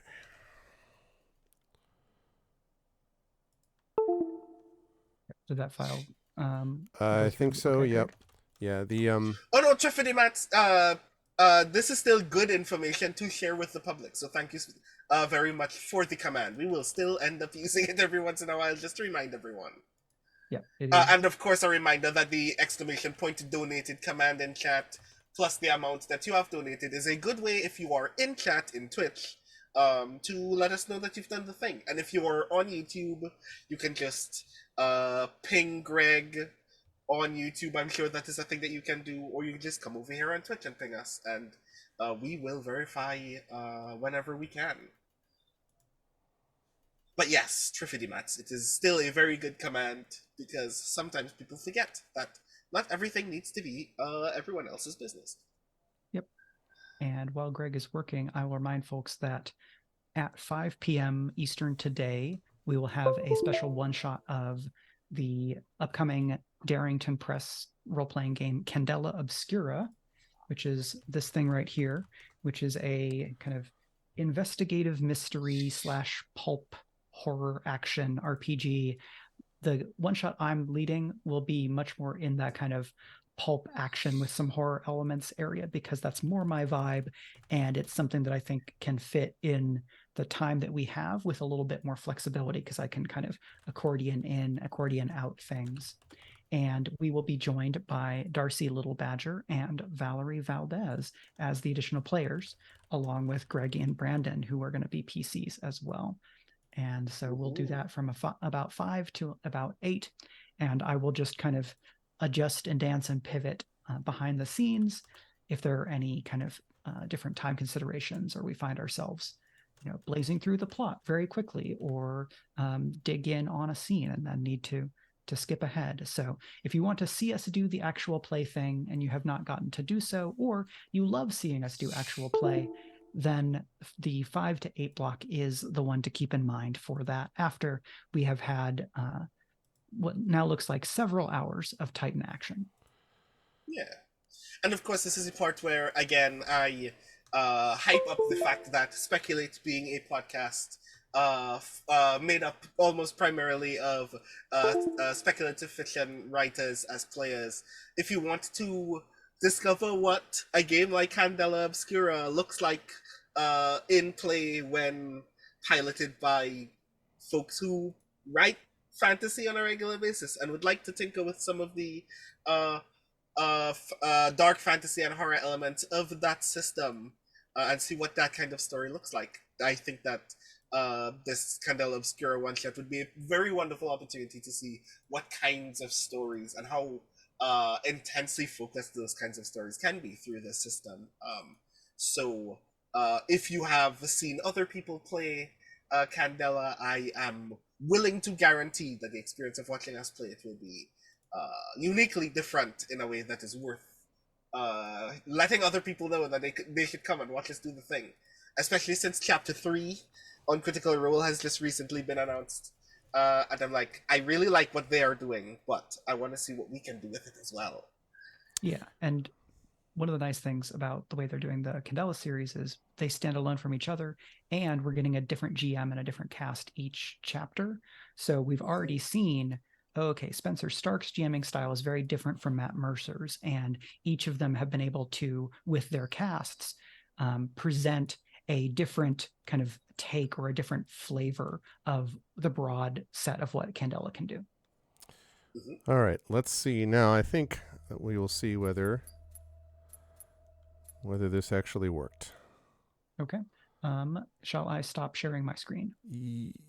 No. Okay. Because that way I was like, maybe no. Okay. So we've got the 60 clicks to go thing. Oh, but I probably need, well, no, I guess I don't need to share with you. No, actually, yeah. Are you folks able to watch me on Twitch rather than me resharing? Because it just struck me, if I share with you, the audio will be desynced. Right, because your audio is going to go into OBS and then it's going to come out of Twitch later. Right. Or the video is going to come out later. We're going to get the audio immediately, right? Pilot, the IMC will continue well, to you search for so us. you, Our so only right chance now, of like, survival is to rendezvous with Major Anderson. I think the 60 latency clicks will from be our current pretty location. low, actually. We will Like have for to chat, it'll be improvise good, and but the adapt latency if for we you will wish be to pretty low. survive. Let's try it out and see. Otherwise, yeah, I can share the screen with you also. The issue is that it's going to change. Actually, it might not make a difference now that I think of it, because I can, if I'm sharing with you, it's the same. So hold on a second. Let me see if I can just do that. Yeah, like, so it's probably... I have more faith in your PC than I have in mine.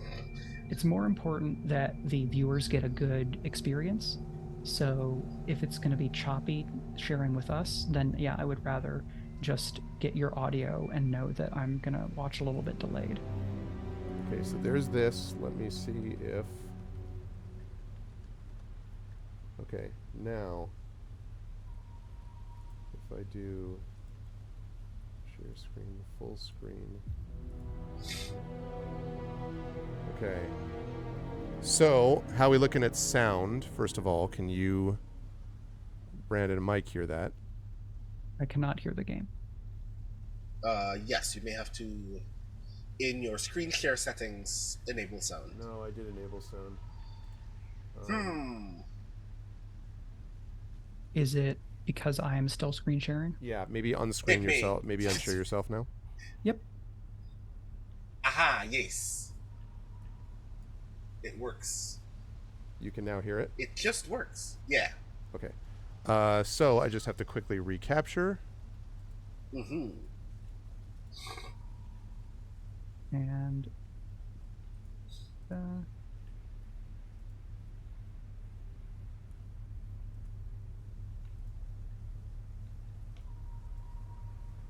while the recapturing is happening, I want to ask Mike a random question, since they were the ones that communicated with Shannon about our new logo.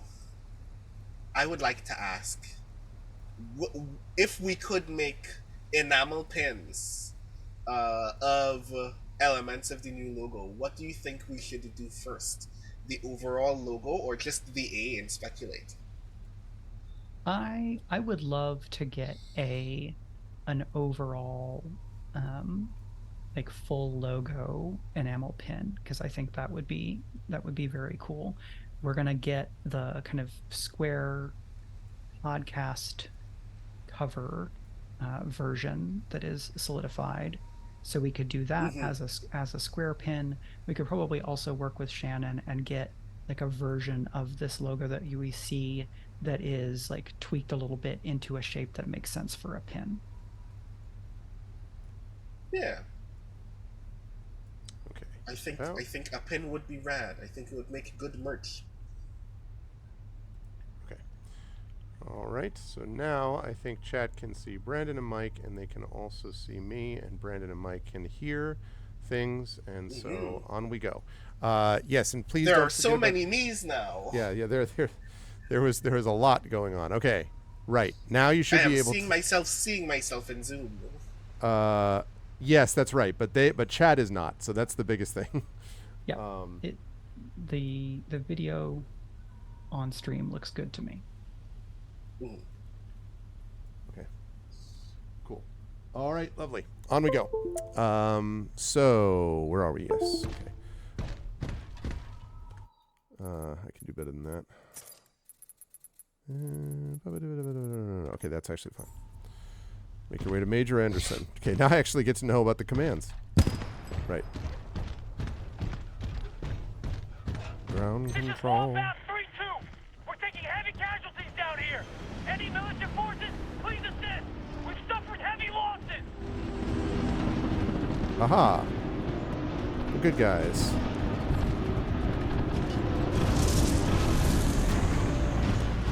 Got a friendly Vanguard class Titan. Is that BT? Good to see you, Captain. We could use some help. You got some. Enemy Titan down. Well, Enemy Titan in sight. everyone in this theater of war thinks that you're Elastimos. That's gonna be. No, they meant Captain Cooper. Good to see you. Militia Titan down. All that work to get batteries, and now they're batteries just like they're going out of style. Yeah, it's like, oh, here's another battery, and there's another battery.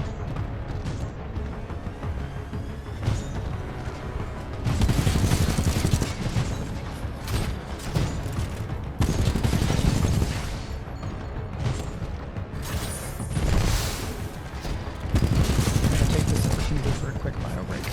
Okay. Just getting distracted by your crappy shooting. Probably true. No need for that.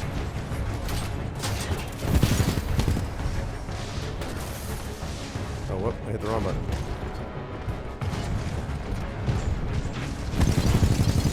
You're just getting lucky. Getting lucky, really.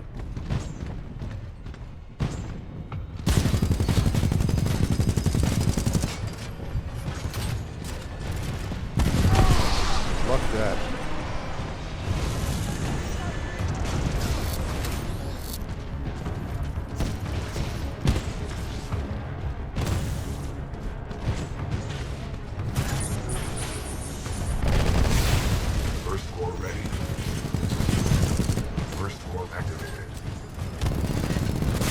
Burst core. Oh no, don't hit the wall with the burst core. Enemy Titan down.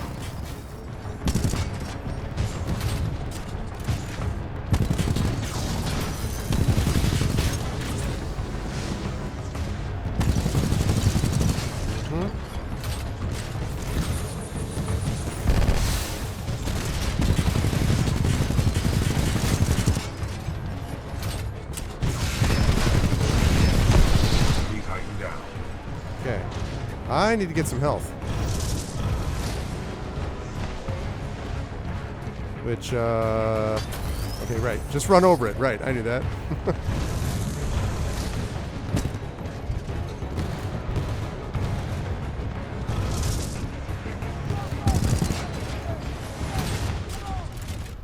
Vanguard Titan acquired. It was bad.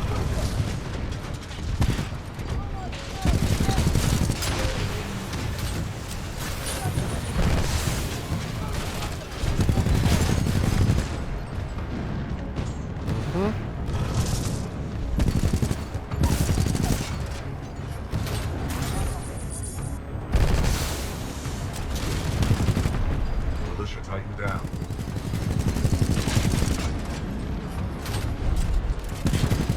Really gotta get better with that vortex shield. Burst core ready. Enemy Titan down. If I get that. Something about oh no, and then you stop speaking. Ooh, what do we have here?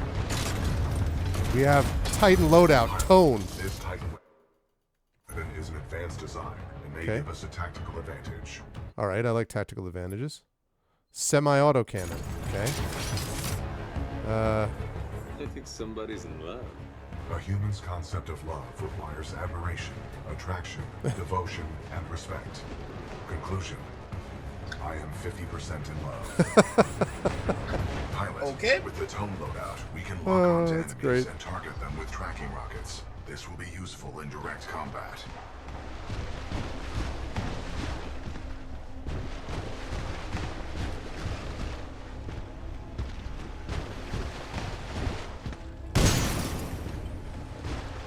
Just making sure.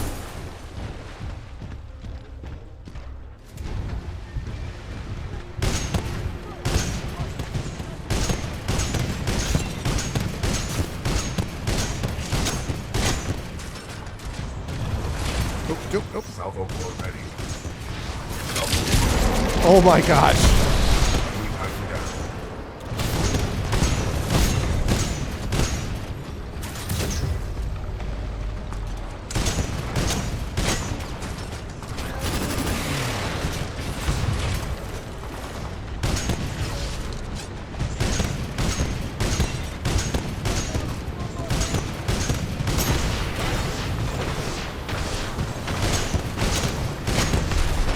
There we go. Enemy Titan is down. That's what I like to see. Pilot, our path through this facility is blocked by a flow regulation gate. There should be a control interface nearby. I'll work on that. Oh, I have to disembark. It's the worst part. It's where you have to get out of the mech. Yeah. All right, first of all, let me get rid of these guys that are shooting at me and taking pot shots. Who's shooting at me? Who's shooting at me? Who's shooting at me? Wherever you are, I'm going to eliminate you first, and then I will disembark. Oh, yes, hi.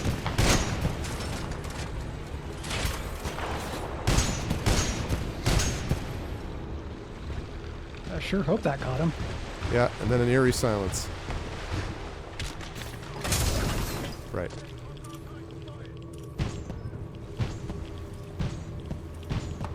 Pilot's gonna be there somewhere. Check your angle. There was a... I saw something else. There was a thing up here. Enemy Titan near the south door train. You've got enemies in there. Shoot, what's the melee again? It was F for me. Anyone have a visual? Okay. Not over here. Stay alert.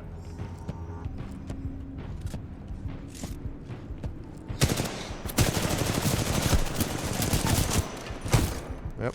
That's F, all right. Pilot suppressed. Don't let him escape.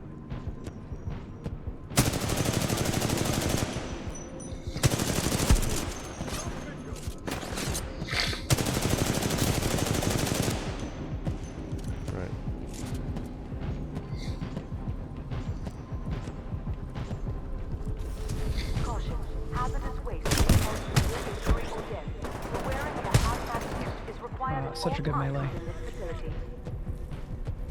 Firestar, huh?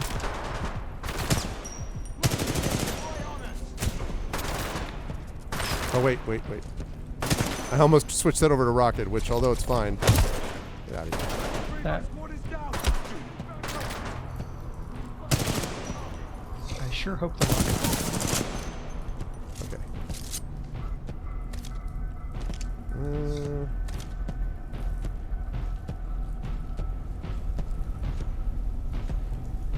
Don't know enough about the guns to know which is better and which is worse.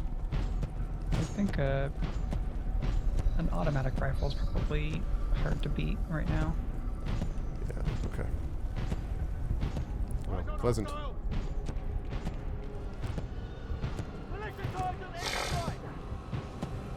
Oh, hi. Visual lost on target. Visual gained on target for a moment. Uh-oh. Am I out of ammo? You might need to grab their weapon. I guess that's what I have to do. Yep.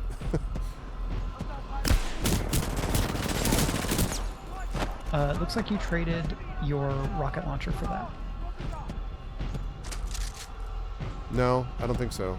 Well, oh, maybe back there. Yeah. Yeah, that's the archer's. That's the rocket launcher. Right, so let me grab that, and let me switch that, and that's the thing I'm switching out. Right. Wonderful. Okay. Hi. You're dead.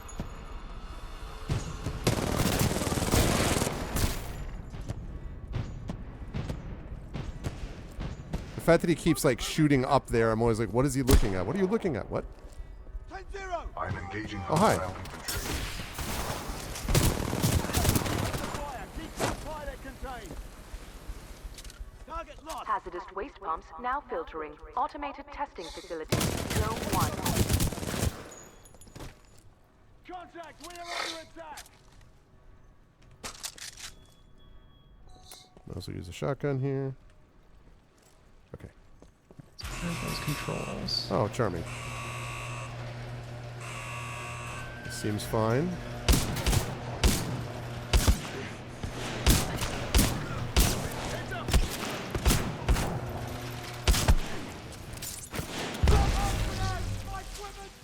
I love that grenade. Yeah, that grenade's pretty cool. Target definitely lost. You're right about that. Okay. It's actually a pretty good range on this shotgun. 12-14. 12-14. Right. Going up there to do the thing? Looks like it. I have to get used to not having my boost pack Our path through this facility is blocked by a flow regulation gate. There should be a control that I have in interface Starfield where I nearby. maxed it out. So like basically I'm just the Mandalorian, and I can't do that here. Ah, down there, yes. Anyone? Looks good. Maintenance override engaged. Opening flow regulation gate. Flow regulation Warning. gate. Toxic fumes dispersing in main chamber. Oh, that seems bad. Activating control room safety airlock procedures. Oh, okay. Right, I'm safe in here. That's the safety point. airlock has sealed you in the control room. Okay. You must find another way out. What? I don't want to You have find no another choice way but out. to split up. No. No splitting up. I don't want to. Split up. Sounds risky. Given our dire circumstances, this is a risk worth taking. Oh, damn it. Stop being so sensible, BT. But I don't want to split up. I don't want to. That's what emotionally matters. I am tracking your location. Recommend you seek an exit. You got it, BT. You do the same. Copy that, pilot. Oh, shoot. This looks like a way you can go. Hi. We got a hostile fighter. Repeat. Oh, no. That got too close to me, apparently. Yep. Oh, no. That is not sporting at all. Kraber, huh? The the pistol. the ambient soundtrack we're getting is so great and tense. Yeah, really, yeah. Semi-auto. Ooh, Spitfire. So I only know a lot of these weapons because of Apex Legends, and while I'm not very familiar with them, they're having watched other people play Apex Legends convinces me that there are some weapons that are actually very, very good. So if you are fond of snipers, the Kraber is actually solid. Looks like you're a wall run, Wall right? run, yeah. Although I have to remember how to do that. All right. You automatically run when you hit it, yeah. There we go. That guy doesn't sound stable. Agreed. Scans indicate the source is somewhere in this facility. Okay. We should not waste time here. Kane. I wonder if he'll be able to do anything. I'll be here all week. Ooh. I want to know about this. Oh, yeah. So Yeah. we had a You gotta glitch get to there. the other wall, So right? yeah. Oh, it's the glitch. The glitch happens Yeah. sometimes. You know. That jumping The glitch. infamous glitch where we thought we were jumping and then we weren't. What we have here, my IMC and militia friends, is a failure to communicate. And that's okay. That's okay. That's all good. Oh. I think maybe that one was just doing their job. That guy doesn't sound stable. I just sort of was like, hurting you. there's a guy standing on a platform. That's all that matters. We should not waste time here. Yeah, I see.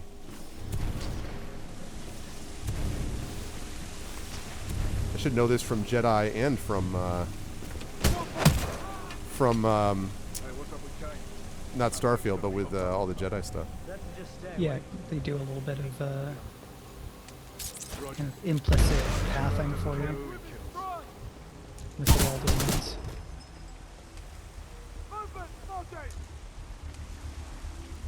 Ooh, been spotted. Now there is one of those snipers there if you'd like. I Brandon. love snipers. Is that the crate? You're not talking about the Kraber. Are you talking about the Kraber? I believe Brandon was. Oh.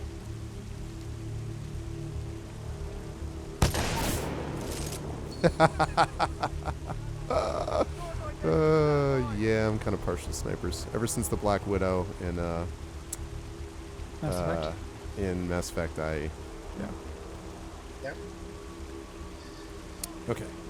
You have to commit to your shots because, again, sniper, but it just kind of passes through people's skulls in a way that is very satisfying.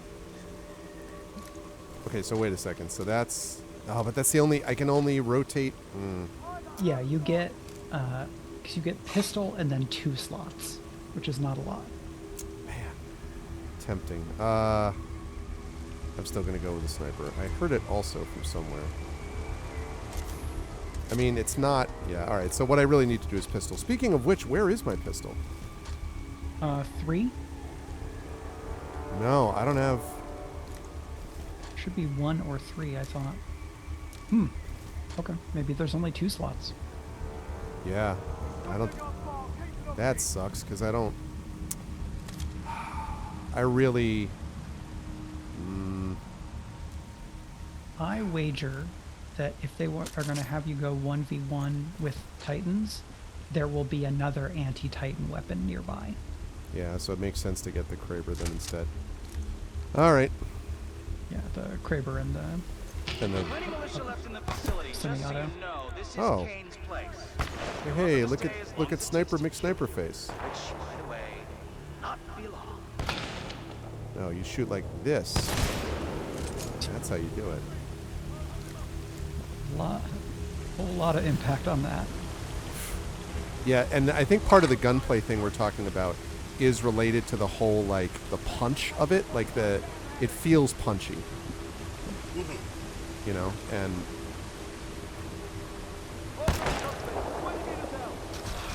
Oh, shoot! That's not sporting at all.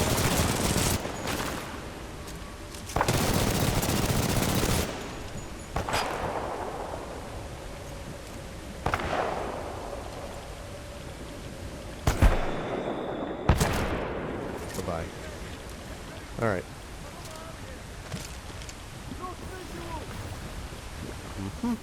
This is Raccoon 3, 9th Militia Fleet. What's up, Raccoon 3? Facility. Pilot, I'm detecting friendly militia forces along your path. They may need assistance. I mean, friendly malicious forces that just... It's friendly neighborhood militia. Just reinforcing things a little, I guess.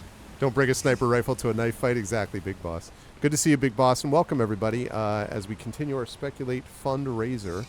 And okay, good. Oh, that was a okay. I just wanted to show you how not to do that. So that's just an example. You definitely don't want to do that. That's a that would be a mistake. That'd be an error. Yeah. So one of the things that they don't teach you in militia training is how to swim. Right. I always thought that was funny in the Batman and the Arkham games too, that the minute you hit the water you just like insta-die, and I'm like, Batman does not know how to swim. Like, I think that would be part of the general mix. Is this a wall run? You might be able to wall run it, yeah. Is it? Is that wall flat? Yeah, it is. It's enough. Captain, I see something moving by the pipe. What's flat? Eyes up. It's a Hey, it's friendly me. pilot. Captain, we got a friendly militia pilot. Hold your fire. He's SRS. Look at his helmet. Hey guys, what's up? Sergeant Bab. Good to see a friendly pilot, sir. Our squad is taking a beating. Yeah? They can use some help up ahead. All right, I'm here to help. Do you have a Titan? Do you have a spare Titan? You know? Uh-oh, that sounds bad.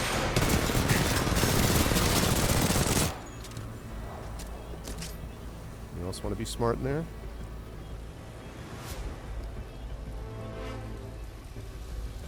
There's a pistol. I think that's a carbine. Oh, what the frick? Oh, that's... Terminator moment. Yeah. When that started happening, I was like, oh, right, that moment.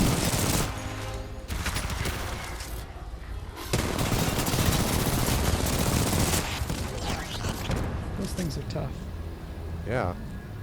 Very tough. So, this thing is a L-star. Ooh, okay, alright. Just picking up what you're putting down. Okay, you're the good guys. Reinforcements on your six. About time. Ooh, hey!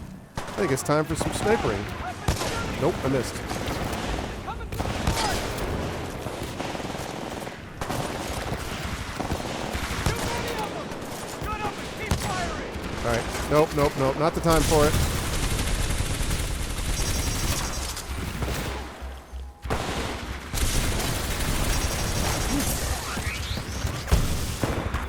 Oh, that's bad.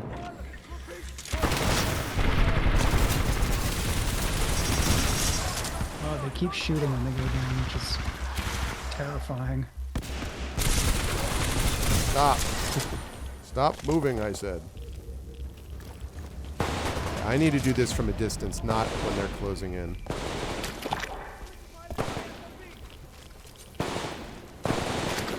Where are you? You may need to get across there and flank them. Oh, peek again.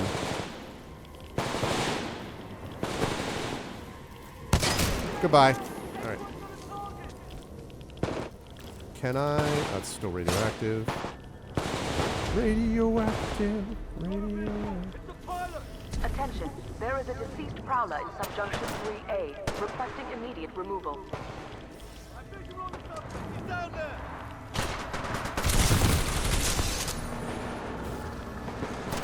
Oh, it wall ran me. That's interesting.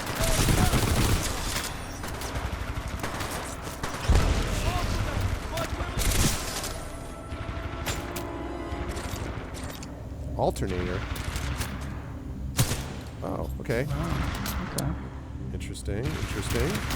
Oh, hey.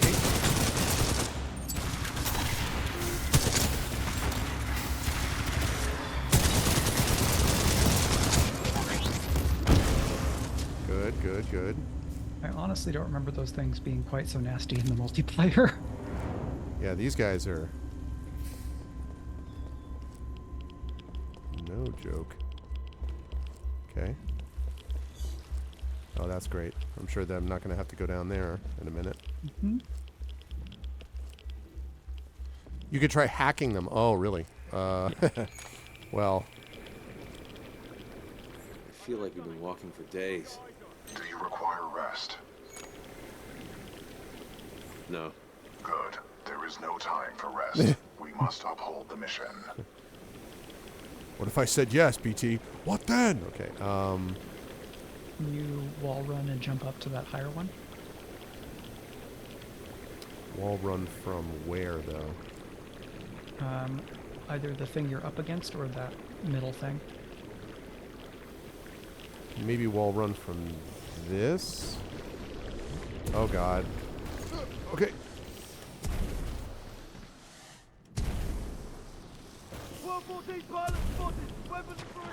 Double bed. Okay. Woo. Oh, shoot. That looks exactly the same as what I was already on. Well, yeah, maybe you just need to get around to there.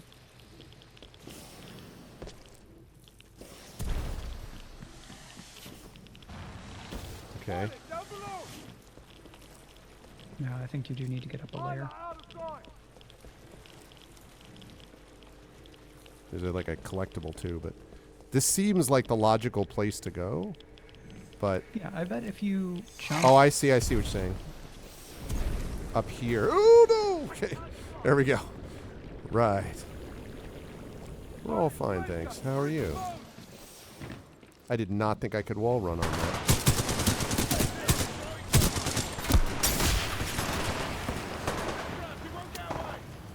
Mm-hmm.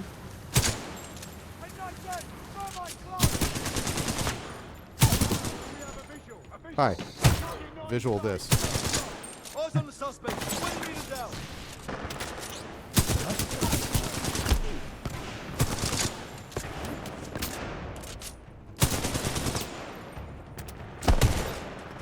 Hostile spotted. Switch behind. Stay down. Thermite out.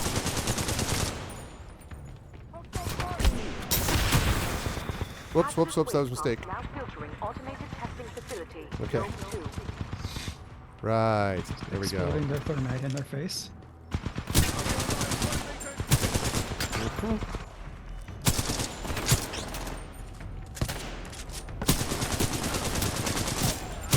Right. Well, one of you jerks is over here. Right. Can you get up in that right-hand window? I'm gonna throw around. We got... Oh, okay. You talking about the one up there? Yeah. Oh, we got a turret, I think, is what that is. Yeah, you may have to go through that that passageway and get up around on them. Okay. So I got word that there's some Vanguard-class Titan and an SRS pilot taking out my IMC support. Whoever you are. Yes. Not bad at all, my friend. I just hope you're better than the last one I killed. That's cute, Kane. I don't even know if my melee does anything against those the robot guys. Okay. Yeah, actually.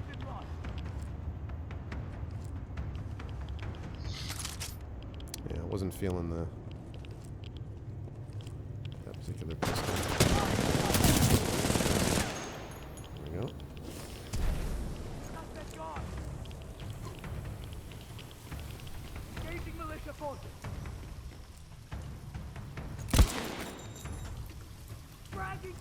Kaboom.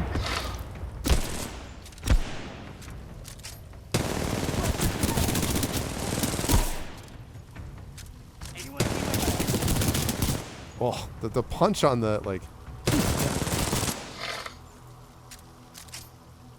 There we go. Exterior drainage pumps switched to I primary am system. almost out of ammo. But not anymore. Hi. Jeez. I knocked that person's helmet directly off their head. Alright.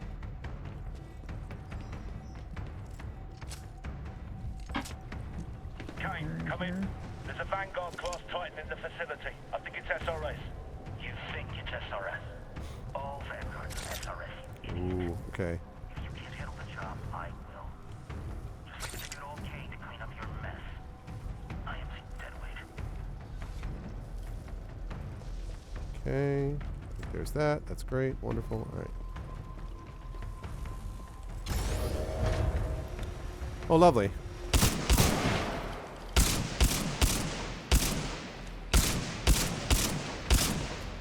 What? I think it's out of range. Hazardous waste pumps now filtering automated testing facilities. 3. Haha. There's a range there somewhere. You do have a lot of fire stars to throw. Yeah. Pilot, exercise caution. Oh, thanks, BT. You too, BT. Where are you? I'm following the stream of sludge. The current is strong up ahead, suggesting an Yeah, because I exit. think you switched Keep to moving frag forward. grenades actually. So you still have fire stars. Oh, did I? This is like... Okay. Right. Oh, lovely. Okay, gotta go back left. I love how the wall running and double jumping means that you kind of have to reorient your brain how to look at Yep. levels.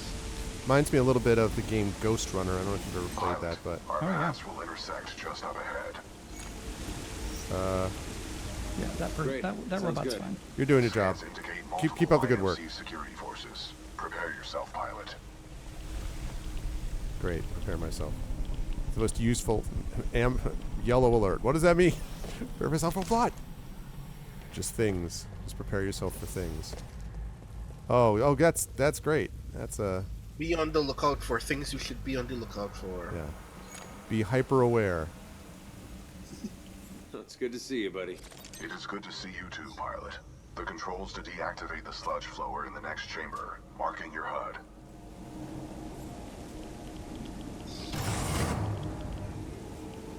Hi. Love to Oh. sludge flow. Okay, you're still fine. Nothing like the flow of sludge. What exactly are you doing? I don't know. Cleaning the window, I guess. He's just like... He's like rocking it down. All right. Well, why should I take away from someone's joy? There's another guy. I saw that checkpoint game. I saw that. We'll sludge down to Electric Avenue. We'll take it higher. Who originally sang that song? Oh God, this the. All right. I guess that's why they pay Not gonna big spoil it bucks. for chat, but if this is the section I think it is, we're in trouble because oh my God. All right, scrubs, enough's enough. I'm coming down. Was Eddie Grant? Okay, cool. Nope. No, I should have cloaked there or done something other than what I did. Well, that's what the checkpoint's for. Yeah, yeah. IMC security forces. I guess that's why they pay me big bucks. You want something done right, you do it yourself.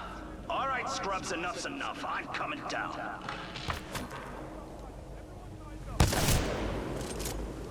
You were the one doing that to me before, and I didn't like it.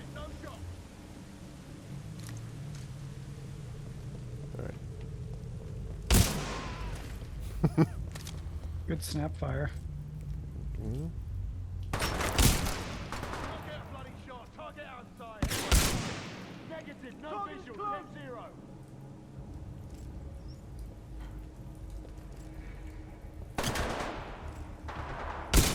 Fire kill confirmed. Thermite grenade. What? Do we have visual? Visual. Did not have visual at all. Visual. He's here.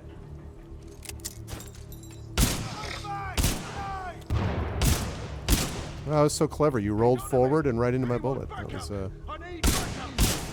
you do need backup. You didn't get it.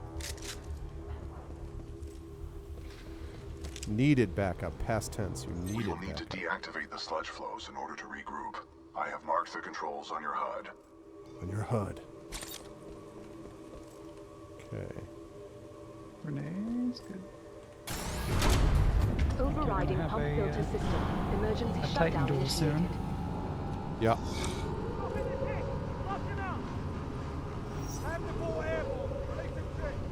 Oh god, it's the ticks. I knew it. Oh my god. This section, I'm here to tell you, chat, is brutal. What's the issue with the section? I can't believe I got this level. Oh god, help me. Because of those things! Ah, I hate these things so much. They are interfering with my targeting system. Oh, look, Yes, I noticed, PT. I noticed. It's exploration. Just shoot. Blind firing into my pilot's combat zone would be a violation of Protocol 3. Oh, for the love of God. I don't care about violation of Protocol 3. I want you to kill these things.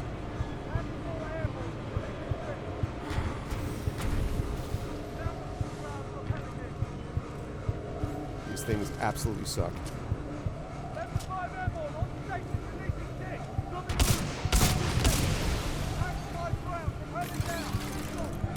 Pump shutdown sequence at 40%.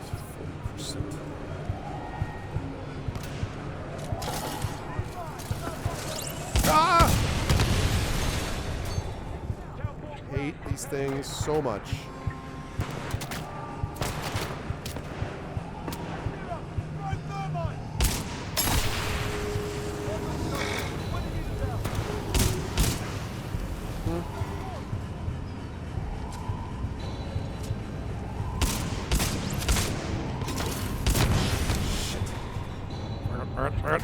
This is all the part where the profanity comes out. It's the tick's profanity has arrived.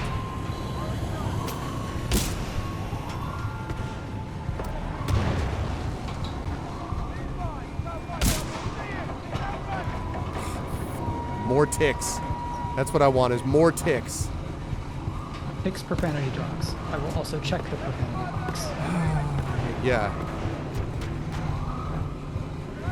And that sound keeps going because you're like, are you there? Are you there? You're there? You're there?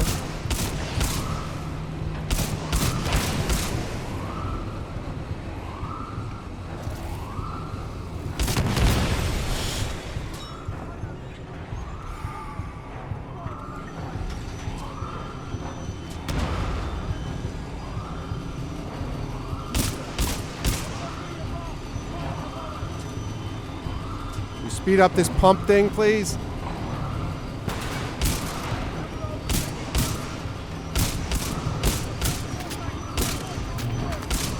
Ticks at will. Oh, yeah, that's great. Ticks at will. That's what I want.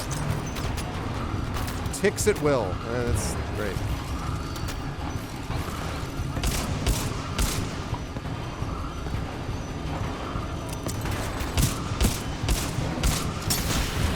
I'm dead. Pump shutdown sequence I'm not at dead. 50%. Keep moving.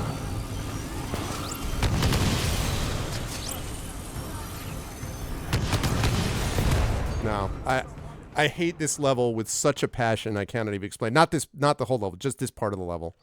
Yeah, that arena. Oh, they did? That's interesting. I didn't know that there was a cutscene midway through. That's promising, or more promising.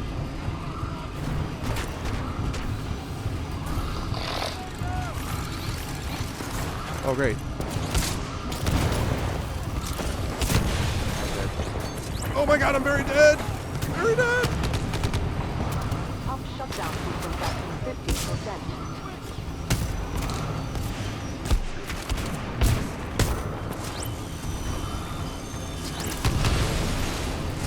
Good evasion.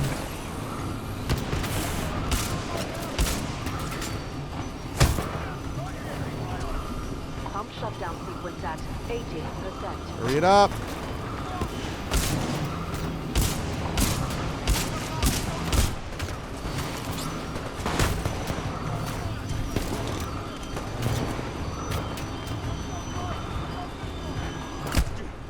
Pump shutdown sequence at 90%. Hurry up!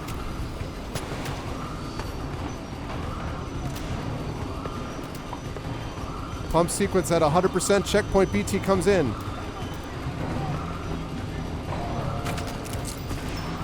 Pump shutdown sequence complete. Visual contact established with pilot. Commencing supporting fire. Danger close. Sonar pulse activated.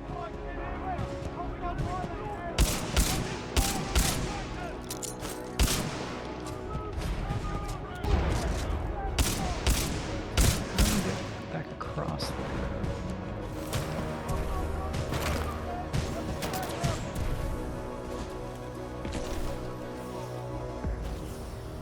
Shoot, shoot, shoot. Sorry. Crazy jumping. Engaging hostile infantry.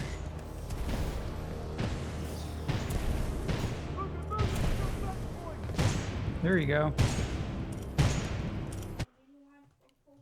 Hold on one second. What? What?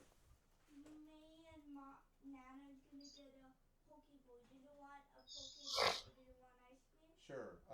Salmon poke bowl and ice cream. Sure. You can get me something like a sundae or something. Yeah, that's right. Yeah, a salmon poke bowl. Okay. Right, that's right. Yep. Pilot, that was a difficult battle. Brown You rice. handled yourself well. I have noted it for the record. Thanks, honey. I have identified an exit on this side. This way. Okay. Well, we did it. Somehow. Protocol 2. Uphold the mission. Our orders are to resume Special Operation 217. Rendezvous with Major Anderson of the SRS. The first time it took me, like, I can't even tell you how many times to get through that tick thing.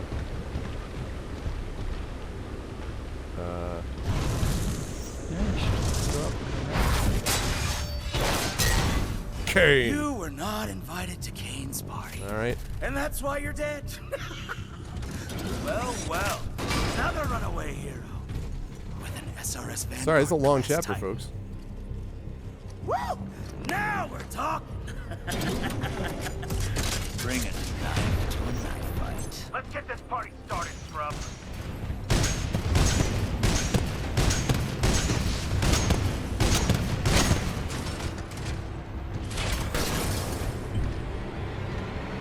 Pilot, avoid any pools of thermite. They cause heavy damage. All right. On the way, scrub, just walk away. It's a matter of time before I keep you out of that cockpit anyway. All right, so your ult is ready. Yep, I see it. I just need to find where. Whoa, what happened? Oh, there we go. Go ahead. Kane can take a few hits. I can keep going all day and all night. But you, you gotta sleep sometime.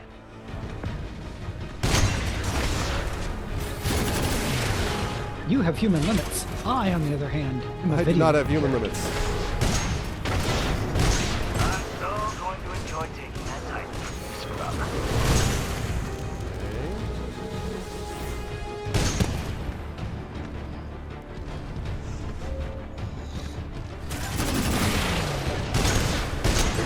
Yeah? Feeling it? You can see how close I am. Yeah, it's me. Come on, take me. Keep that flame dying. You'll take a lot more than that. Thanks for the heads up. Come on. Oh, get out of the way, get out of the way, get out of the way. Okay. Right.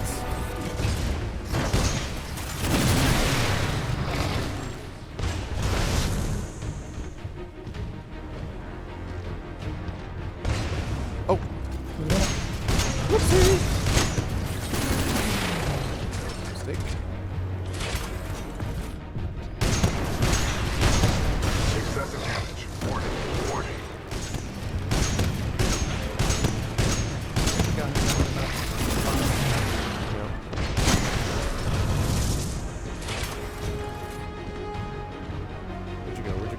you go?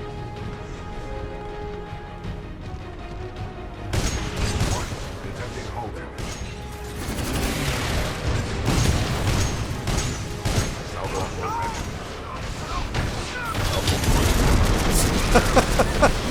Maybe unnecessary Our overkill. reactor is unstable. Replacement. Well done, pilot.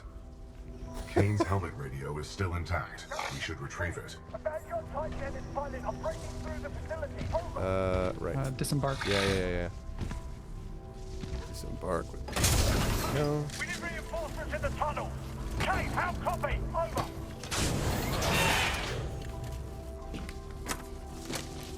Come in, Kate. Kane won't be answering now. Yep. Kate, do you read? Our ground spots are down. Oh, I read.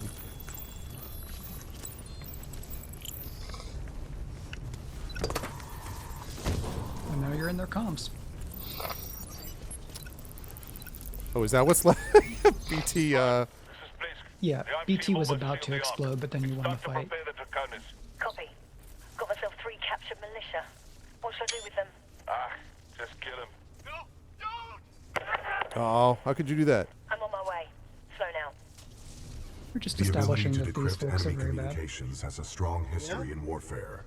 This will work to our advantage. In order to survive, we must keep moving. I felt better, pilot. Yeah, all right, let's go. Whew. All right, Cooper's logbook. So I'll read this and then hand it over to Brandon. My neural link with BT is improving. I managed to kill Kern, a mercenary working for the IMC. Now we're back on track towards the rendezvous point in search of Major Anderson. We're still being hunted, but now that we've got Kane's helmet radio, we can at least eavesdrop on enemy communications. Into the abyss. Major Anderson went this way. It could be a shortcut to the rendezvous point. I recommend we proceed. I recommend I quit because I should now have a checkpoint here. Or not quit, but actually, yes, close. Quit. Right. Okay. All right. So far, so good. All right. Let's get the save point over. And while I'm switching that, we can talk a little more about the fundraiser. Well, I'm about to bring this over to Brandon. So Many changes in the fundraiser as a result.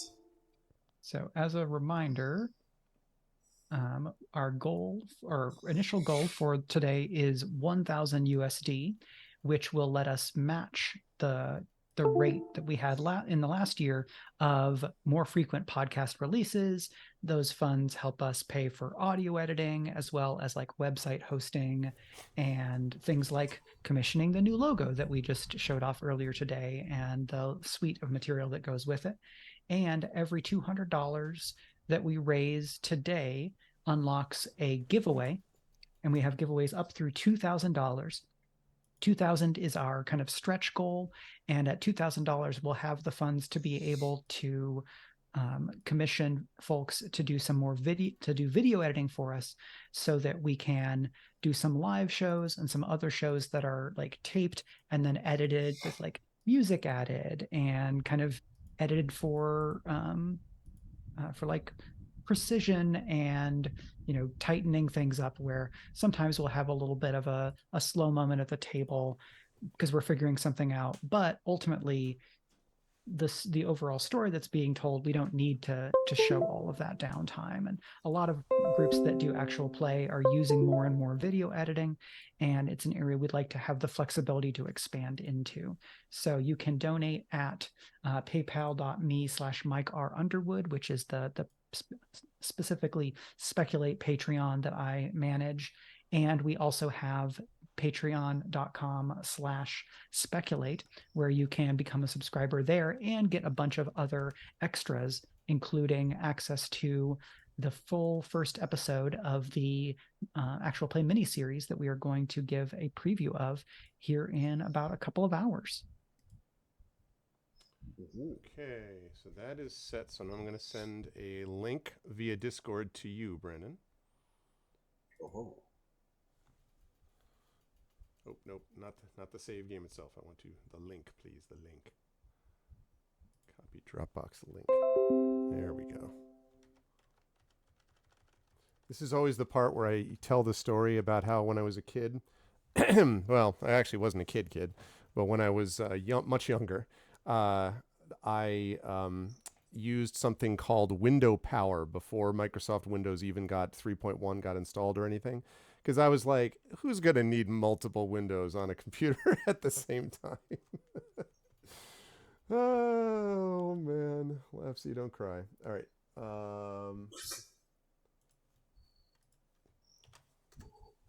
Okay, the link is now to the save game is in your DM that I just sent you in Discord, Brandon.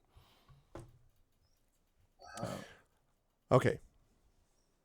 Correct. Or I am just barely old enough to remember the big old floppy disks that were hard disks, or the hard disks that were floppy before we got to like the smaller floppy disks. And zip drives and all of these old physical media formats that we used to store data now are years and decades ago. And now we're just sending dozens of megabytes like it's no big deal. Yep. And then, several many terabyte drives and all that good stuff. Yep. It is true facts. Okay, those windows will get fixed in just a minute, chat, as soon as the sharing begins on Brandon's end. Yes, and in the meantime, if you want to see more of this game being played after Candela Obscura, we're going to be playing right now up until 4:30, but if you want to see more of that, then we will humbly request and need more of the Patreon support as well. Speculate support, which includes both Patreon support and direct donation.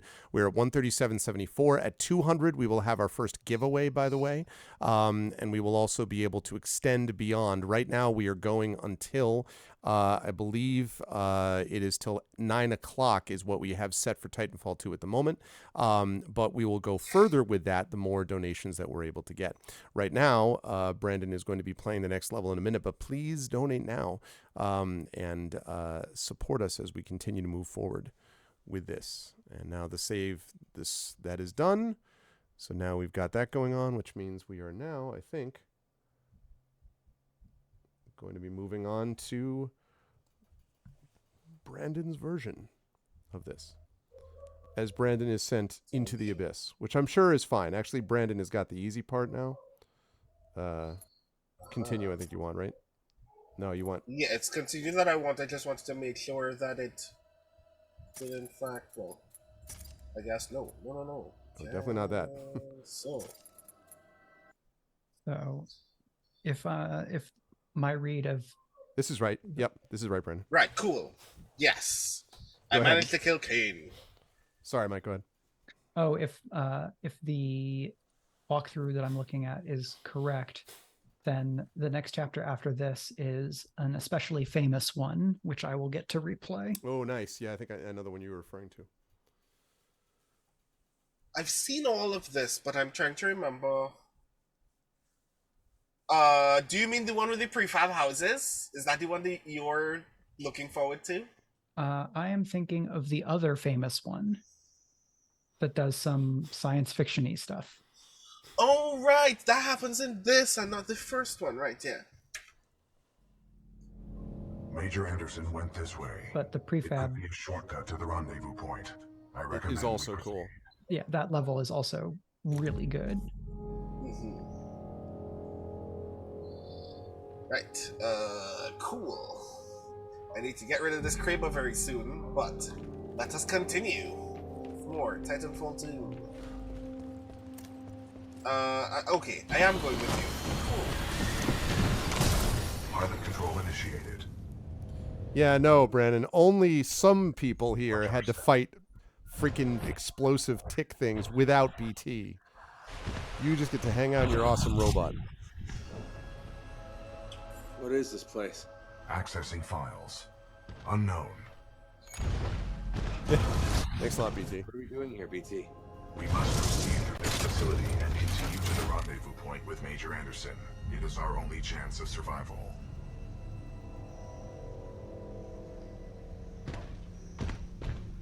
Ash, this is Blisk. A copy, over. This is Ash. Go ahead. Gain is not responding. I think our militia pilot's trying to be a hero. He's got to be headed your way. Kill him. Understood. Ash out. I am cold and unfeeling. Who's Blisk? He is a war criminal, wanted by the militia, commonly employed by the IMC. Blisk was responsible for the death of my previous pilot, Captain Lastimosa. Yeah, I was there when that happened. You must have thought I was asleep. I wasn't.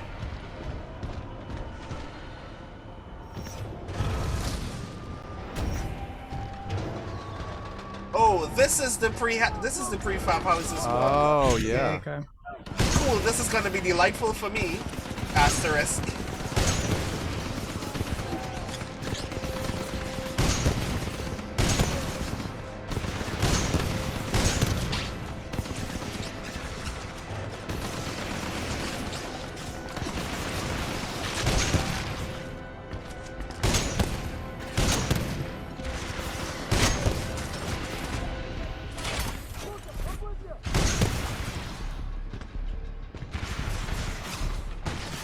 Smash boom, smash boom, smash boom. Like that, just each punch is just each gunshot is just smack, smack, smack.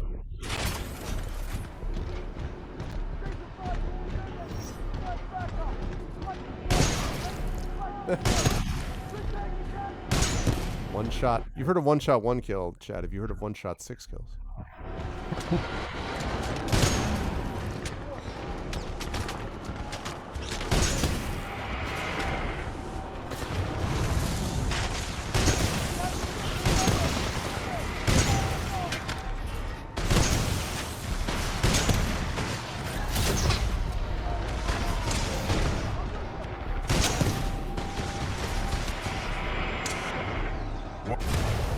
What?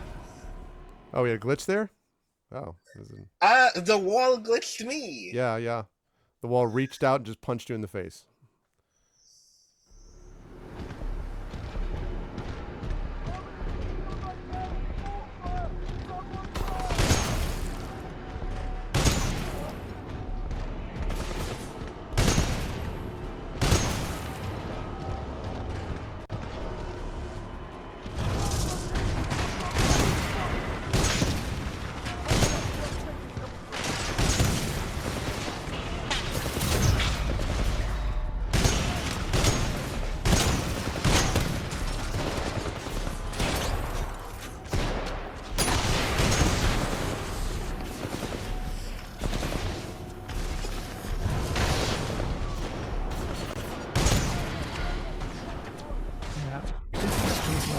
It is really weird that EA would be like, you know what makes sense? We should have this company that has this kind of amazing storytelling through level design and kinetic movement. Let's have them not make single player games. Yeah, I mean, Call yourself a pilot? Embarrassment, more like. The levels in Apex Legends are cool, Warning, detecting hull damage. but this is something else. and as I recall, I mean, I don't think I ever played the first Titanfall, but Titanfall was just multiplayer, right? I think. Yeah, the first one was all multiplayer.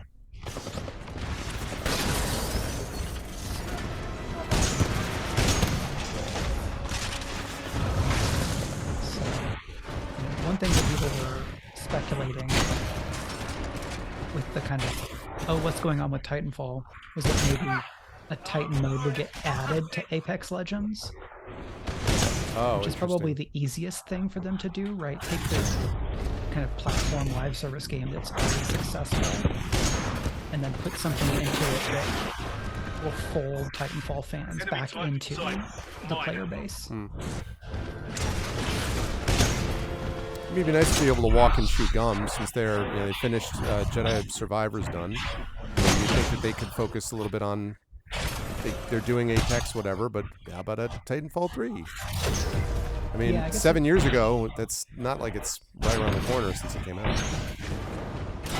Yeah, I wonder if the studio is big enough to be working on the third Jedi game, Apex Legends, and something else. Yeah, I don't know. I mean, they could be if EA decided to throw some resources their way, but... Firing salvo core. Ah, the salvo core. Which I decided to use after Kane was already dead. Which is like, I'm going to salvo core you into oblivion.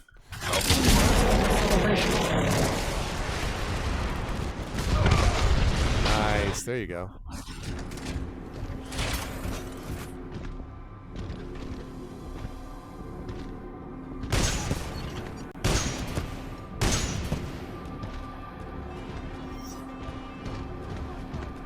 Let's drink some battery juice.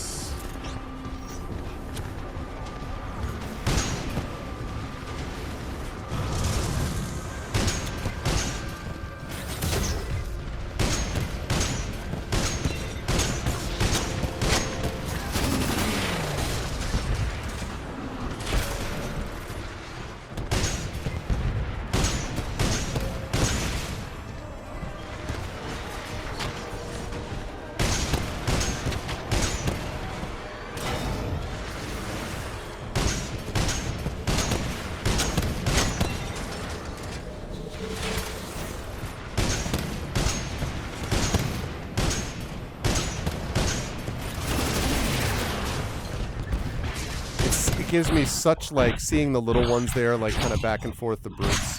This gives me such Mech Warrior, old school Mech Warrior 2 vibes from way, way back in the day of what they look like.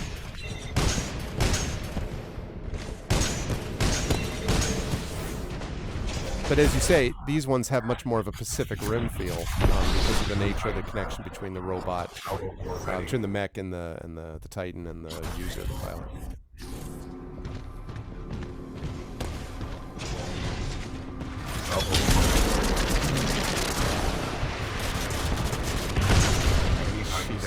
Good work, pilot. Your skills are greatly improving.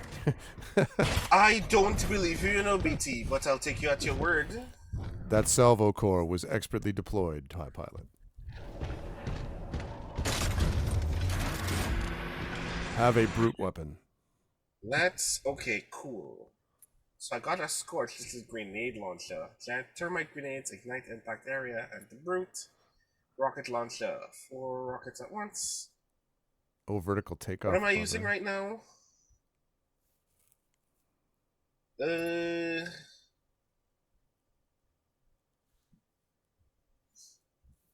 think it's like Vanguard class, because as you go through the game, you kind of switch the loadouts, right? Pilot, this loading dock's cargo lift offers a shortcut through the facility. Check your HUD for the control panel. Another shortcut? Trust me.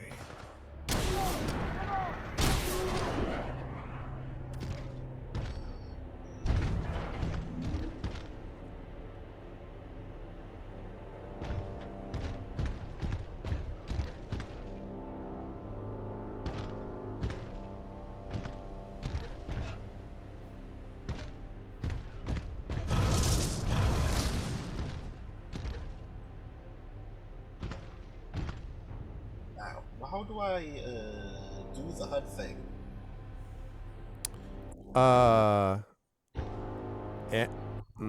Is it? I don't actually remember if it's M or Tab. Tab. That way. Okay, cool. Do I need to get out of you to do this? Raise the cargo lift. We cannot proceed through this facility without the cargo lift. Yeah. I marked your HUD with the location of the controls.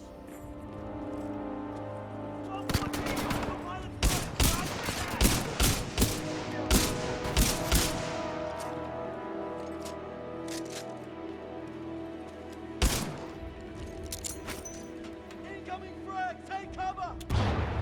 Why did you take cover in the direction of the frag grenade, friend? Also, why was he yelling at himself? There's nobody with him. Take cover, everyone! Like, what? He dove on the grenade to save his non-existent friends. I'm just going to gloss over all of the people whose lives are being fed to your guns for the cause of the IMC. Clearly, the IMC is so evil that they would, Transferring Titan to asset reassignment. Kappa 3. I have located a security breach. Loading dock 13. Oh, well. Kappa 3 en route. Now we've done it. Pilot, I cannot free myself. Cooper. What am I supposed to do in this instance? I don't know how to help you. The only answer was to sacrifice yourself. Got to activate the cargo lift and keep after him, I think is what happens. Yep, pursue BT.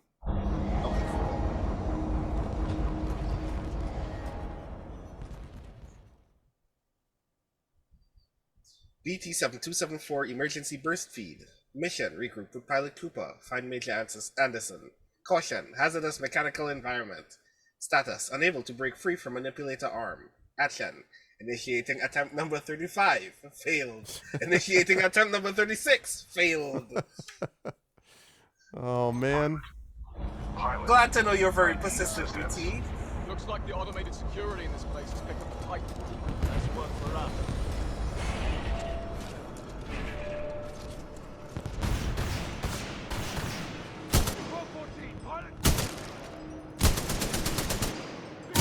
Anyone have visual? Negative on visual. No, I was trying to punch you. I like that. And then the completely non sequitur tip. It's like slide helps you get to cover. Like thanks. I need assistance. Looks like the automated security in this place has picked up a Titan. That's work for us.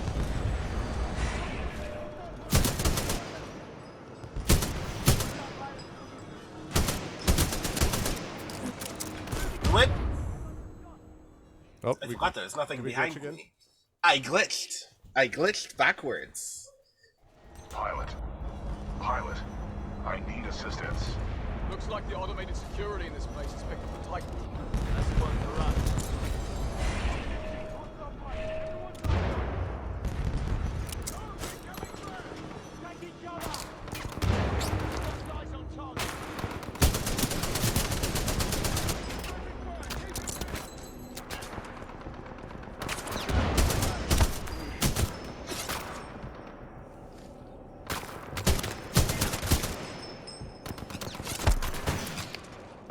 Sound of those shells hitting the ground.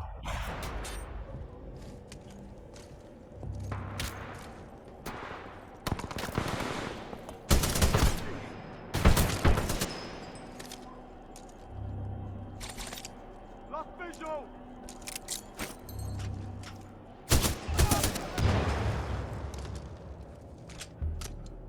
There you go. Okay. Ooh, I think the infamous Mozambique pistol. Spread triple barrel pistol. It is a shotgun pistol. I don't think anyone's ever attempted that in real life. Shot a pistol gun shot thing.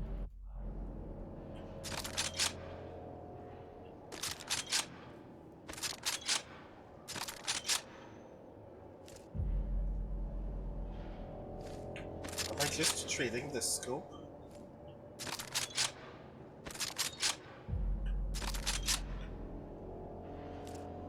Okay. So, which way am I going? Oh,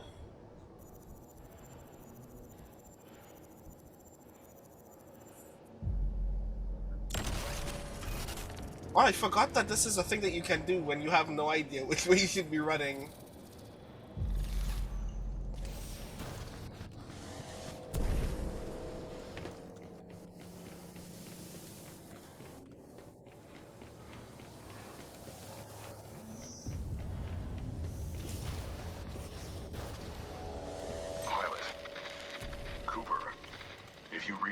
I'm being taken to this facility substation.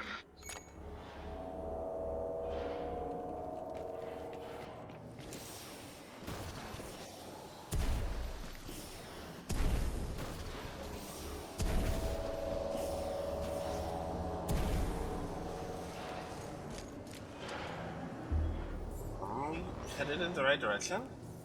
Think. Cause you had to, did you jump up there? So I followed all of the walls that I could and it took me here. But then I'm not sure if I'm supposed to go down or not. Probably have to go down, I think, but Cool. Success. Good. This is very daunting. Oh yeah, I keep forgetting that it does the thing where it can basically predict the ghost, movement. Yeah, it gives you a suitable route to take, which I guess is good design if you're not, mentally equipped to just start Right. moving in a direction. They tell Right. you, okay, this is the best place to go, which is very useful. Yeah, Raskus points out this is a very platforming heavy level.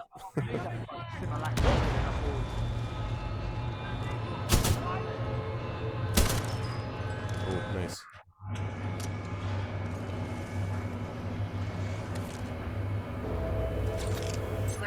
Because this is precisely, so I like this level visually.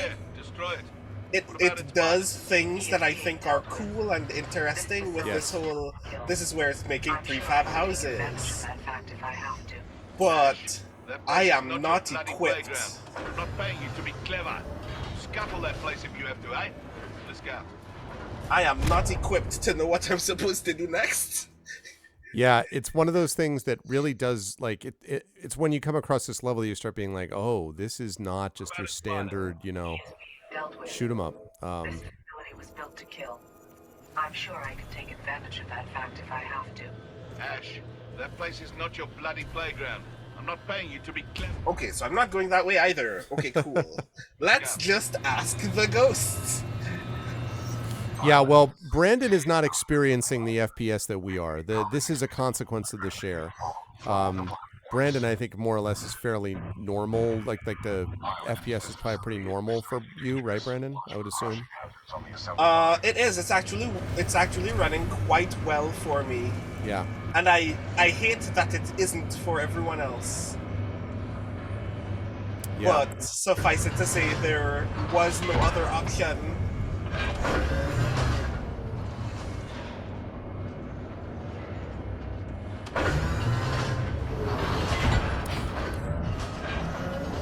So in just a minute, chat, we're going to talk a little bit about what that $200 level is going to bring.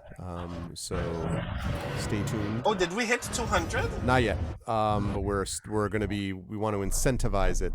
We think we're going to swap out the 200 with the $400 level, which, never mind what that means, Brandon, but you'll see when you hear it.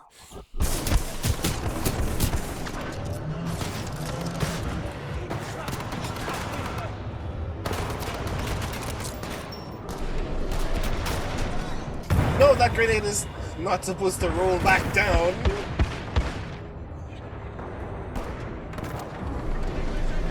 Ow. Ow. Did someone hit me? Someone hit me. Someone definitely hit you. Oh, you got flanked, yeah.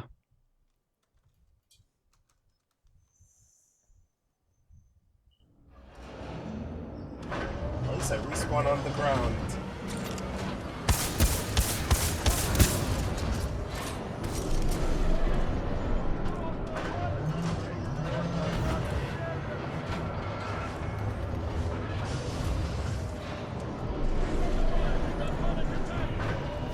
Nope, you're too close.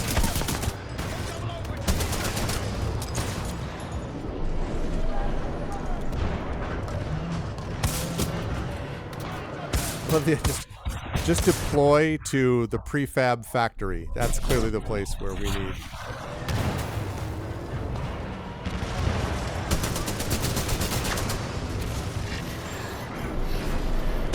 Whoa, whoa, whoa, whoa, whoa! Yep. Don't zombie here. Yep. The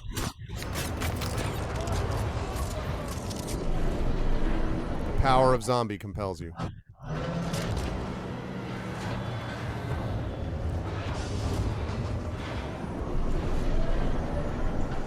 That is not everybody. I am hearing people.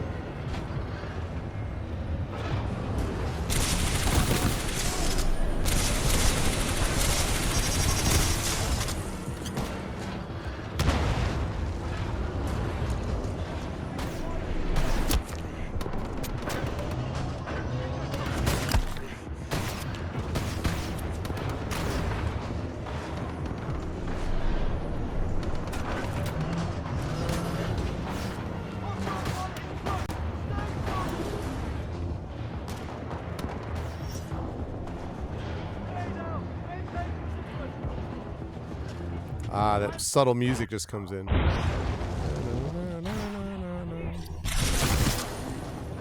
Ow, that guy turned into juice. Yes. This laser machine gun is We just talk for a minute about the idea of a laser machine gun. Like, Yeah. I will shoot multiple bursts with the power of my machine gun laser. Yeah, let's make a weapon that can incinerate a human in 2 blows and then make it semi-auto. Yeah, we need to be a semi-automatic laser obliteration device. What if the excessive murder weapon, but more? Exactly. With all the drones Wait, no, these days. this is a bad idea. Why am I coming over here? Yeah, I know, T. But let's see if we can keep this, keep that right where it is in Fantasyland, right? Not reality. My goodness. Yeah, it looked like you were on target, and then you jumped a little zigby shazagged. By which I mean the glitch hit you. Hardcore. No, if I'm supposed to be here, I don't know what I literally have no idea what I'm supposed to do immediately afterward. Because that goes straight into getting queued. Can you duck when you get on there?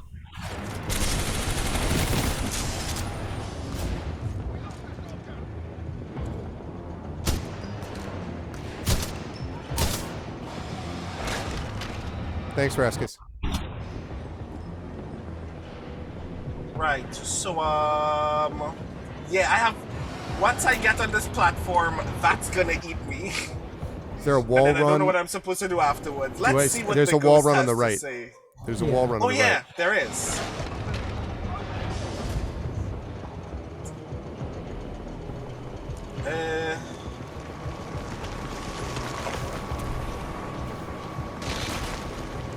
Yep. There you go.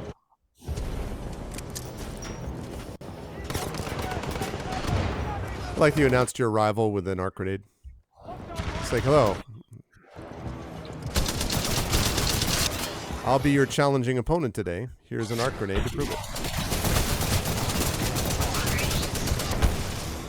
Why on earth would you... I was trying to punch you, my guy. And then the Why smug... didn't you just let me punch you? And then the smug cloak is useful for escaping dangerous situations. Like, shut up. Shut up about the dangerous situation. So, chat, at the $200 level, we are going to have our first giveaway. And we're going to alternate. We're actually switching around slightly the giveaway prizes here. So at $200, you are going to receive a combination of 3 things. You will receive, first of all, a copy. And I believe, let me just double check, that it is a, physical copy of Can You Sign My Tentacle, which is the award-winning poetry collection by our very own Brandon O'Brien. It is awesome. I have it. You should have it too. So you'll get a copy of that. The winner of the giveaway at 200 will get that. They will also get a copy of the critically acclaimed ebook of Geekomancy from our very own Michael R. Underwood. So you will get that as well. And last, I will throw in a Steam game. And the Steam game that I'm going to throw in, it's not Bad Rats. I'll tell you what it is in a minute. It is actually, let's see. Well, I'll tell you in a minute. Anyway, it's going to be a Steam game and also Can You Sign My Tentacle and also Geekomancy ebook. So you can get all that once we get to 200. So we are $62.26 away. So please do that and we can get to the $200 level and get these giveaways under control. Get these moving.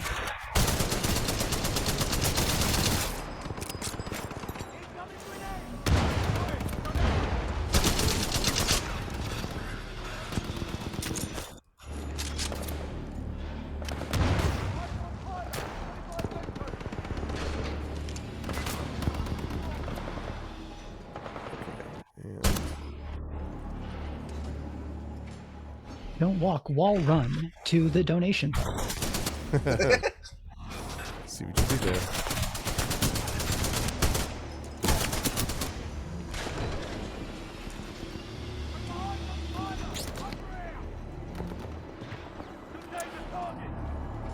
Okay, I will give away a Steam code, a Steam gift of Stellaris, the sci-fi strategy game from Paradox. A lot of good mods for Stellaris as well, if you like that sort of thing. So I'll throw in Stellaris also. So Can You Sign My Tentacle, Geekomancy, and Stellaris on Steam will be yours.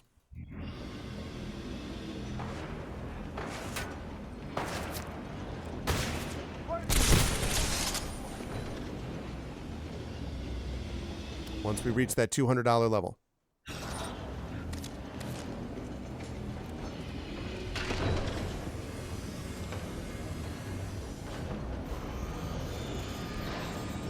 Okay, where now?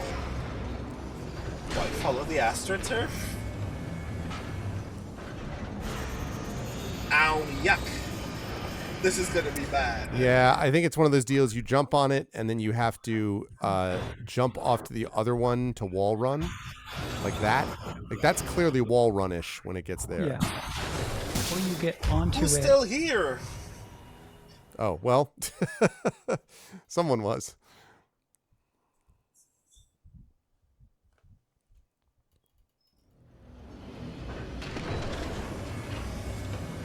So before I answer that question, let's answer the question of what combatant did I not kill? Oh, there you are. Man, how did he know he was going to be here this time?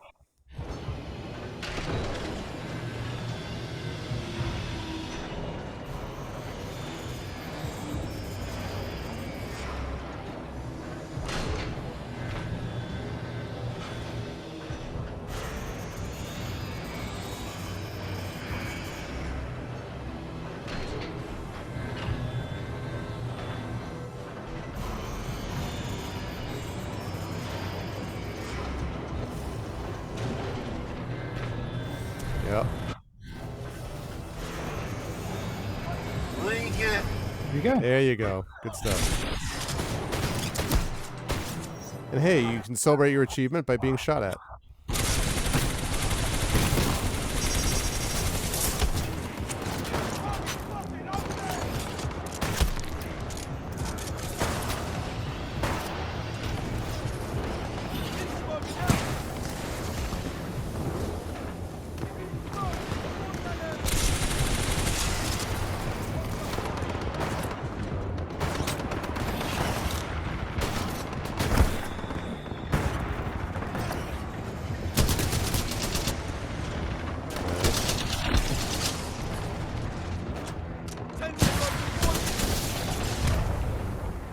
Oh. Oh, I don't think I knew that. I don't think I knew that arc grenades disable a shield captain's energy wall. Interesting. I did not know that either. That makes sense. It's like a tip that's actually helpful. Thank you, game.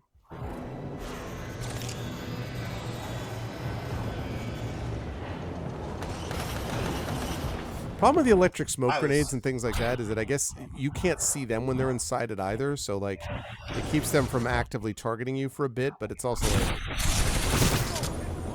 the idea is to make it so you can see them and they can't see you. That's the real tech.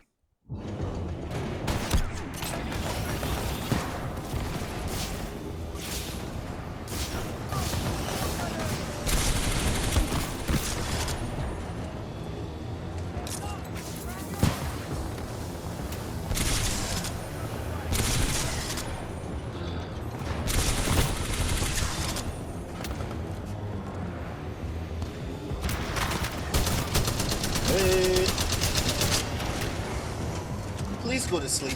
Please go to sleep. Thank you. Please go to sleep.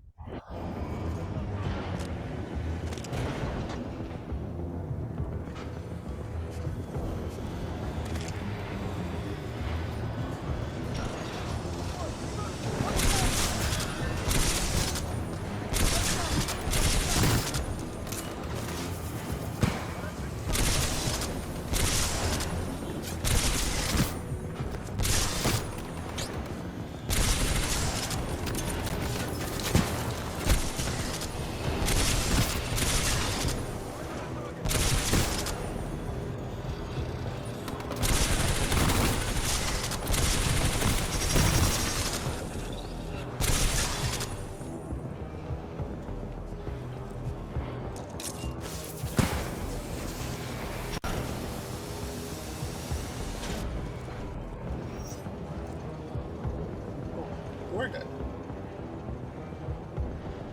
What's flatline? Okay.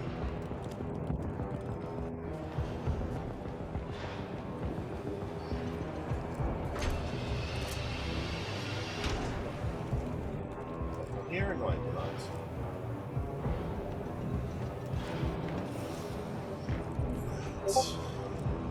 The assembly line, so go this way. Please move.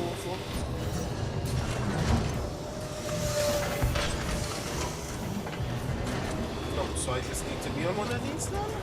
Yeah, I remember doing this level and being like having to just stare at it for a while the same way. Fabricated structures. We are not far apart. Keep moving. We're gonna make it out of this, BT. Hang in there. I'm on my way. Your confidence that we will reconnect is encouraging. This ability to stay positive is the mark of a good pilot. Aww. I'm grateful that this is a thing that you considered in your pilot evaluation. Wait, go to sleep. Ticks, oh, ticks, the ticks. Do I have to get off here?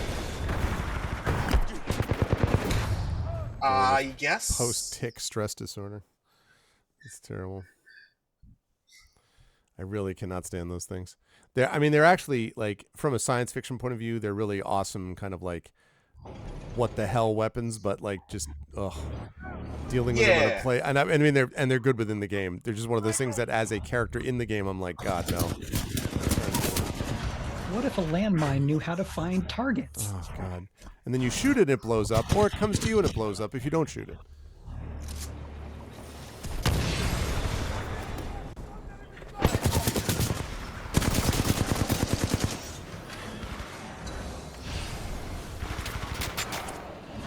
The idea of a landmine with eyes, feet, and rage does not give me a great deal of confidence. Exactly.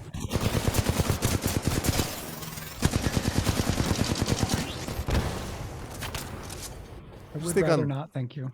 You just think on a resource level, like the amount of resources spent to like, all right, let's go take over that prefab house factory. Like,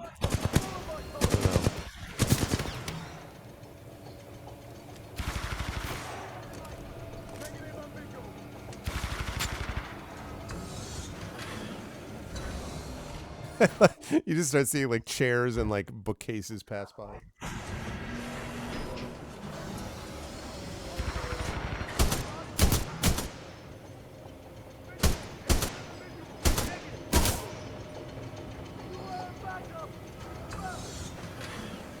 Oh, that's not an enemy combatant, that's a mannequin. Mannequin? Someone else is here, I'm hearing someone.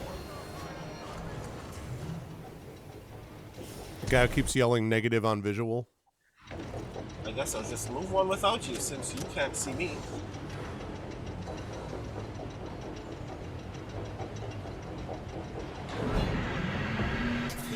Ow! I guess not. That apparently was not... The ceiling glitched into your head in that case.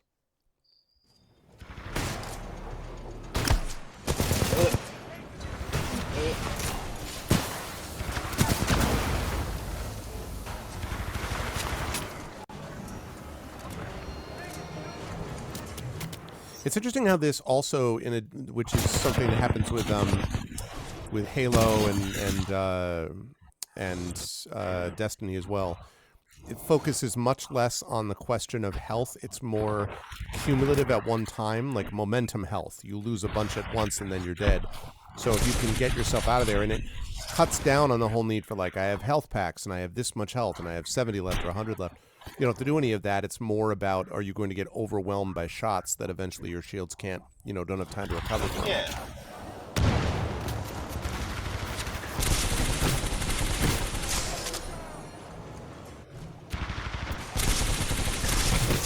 It is a refreshing element to the adaptation of most shooters that they went to make sure that if given a moment to essentially like gain respite, you will just restore the part of your body that is not dramatically bleeding. You'll just regain health.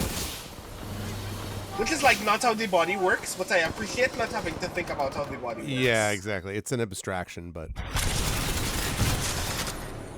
because like nobody wants to play the first-person shooter where if you lose a tremendous amount of health, you just never actually be able to run fast, or breathe again because you're actually you're actually losing blood so quickly that it would not be amenable to continue. Well, and in those very few situations where you have a game that does something like that, it's always at the stage where it's building up the drama of it. So like in Mass Effect, there's several sections where you're basically horrifically injured and you're just kind of like stumbling up this slope at slow speed. But that whole thing is essentially a cutscene. It's supposed to be this dramatic, like, oh my God, you can't even move, not as a regular state of affairs. A thing now common enough that I just hear games journalists describe it as the struggle walk. I hadn't heard that one. Yeah, that's good. Struggle walk, including an appearance at the beginning of the Red War campaign in Destiny 2. All right, yeah. Oh. Which, like, narratively is very fun. The idea that because you have lost your ability to attune to the light that gives you your ability to regenerate health. When you're thrown off the top of the tower, you are severely wounded and have to limp your way to the top of this cliff in order to reconnect with the light. So it's just like this 1 minute,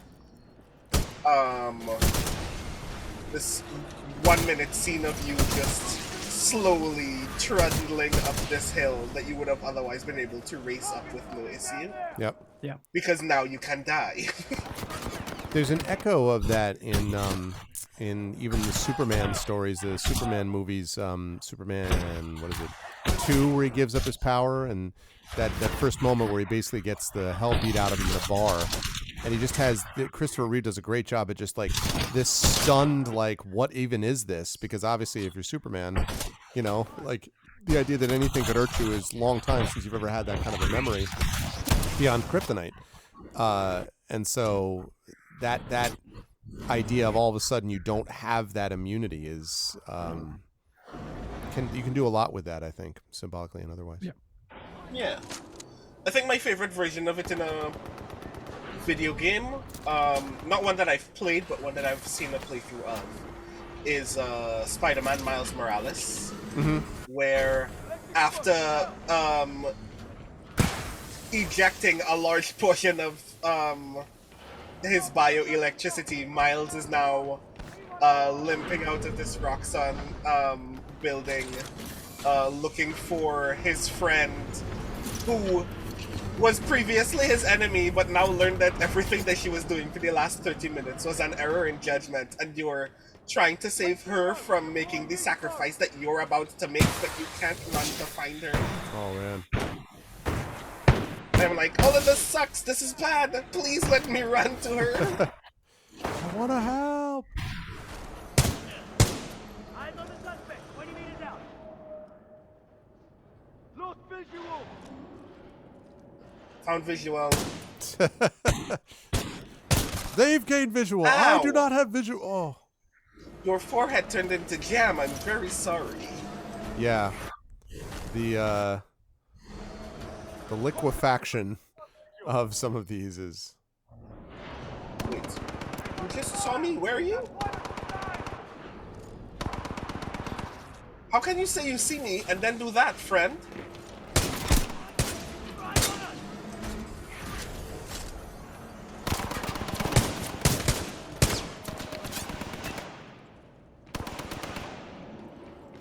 Are you okay? I'm beginning to think you just like shooting your gun.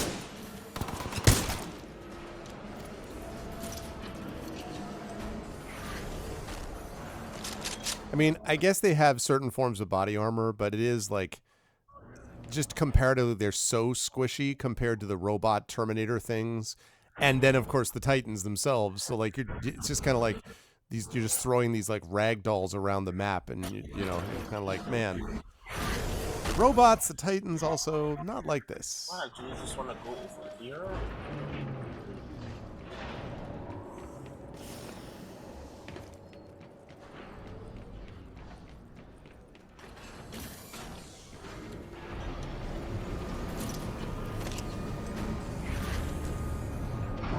I can't get over there.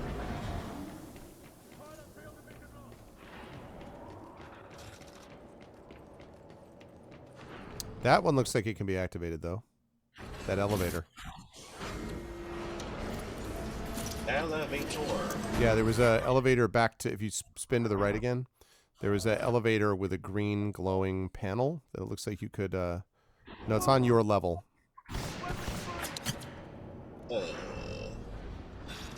I think you ran past, oh, go, yeah, right to the left there. Yep.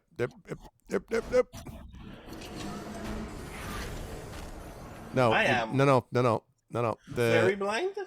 So that, if you take a right, and then an immediate right.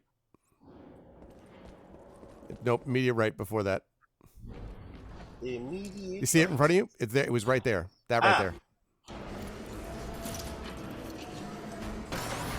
Haha. Progress. Oh, you're muted, I think, Mike. If there's new enemies, you're probably going the right way. Yeah, exactly.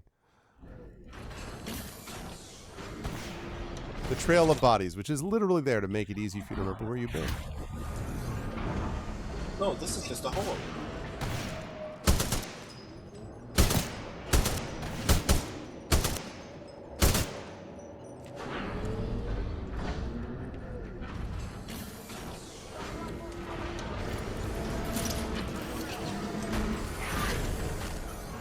None of these objects are going to kill me when these cranes put them here, are they? No, but this is one of those things where it starts getting very, this is the whole thing Mike was talking about with like orienting your brain, like when the thing flips and where you have to be in accordance with it and whatever. Is this going to flip again? Please don't. Please just take me where I need to go from this point. Yeah, I don't remember if it does. Well, if it's going to flip... Well, there's a wall. And there's about to be another wall. I think I'm good. I think I just need to not fall out these two faces of this building. Right. Yeah, I think about like what becomes down if it moves one way or the other.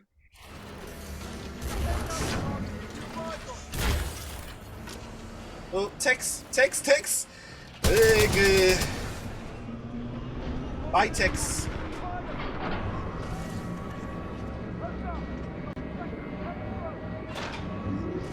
I like that there's prefab books in this prefab house. I'd like to think that there are a lot of... Yeah, they put a bookcase here, but there's no way they could put this bookcase in this moving structure. All right. And those are actual books there. Barely. That was a meat grinder. You okay? I'm undamaged. However, I do not believe this is a food processing plant. My luck, this place is going to turn itself inside out. Or upside down, considering the circumstances. Yep. Means we're going the right way for sure. I imagine in the future, the books that we would find on there would be such books as Geekomancy, Born to the Blade, Can You Sign My Tentacle, the new Greyshade TTRPG, which at that point would be in its 55th edition, and the complete Grey Assassin trilogy, which is at this point in a hardcover omnibus edition, hopefully. You have to prefab houses, you got a prefab taste too, you know what I'm saying?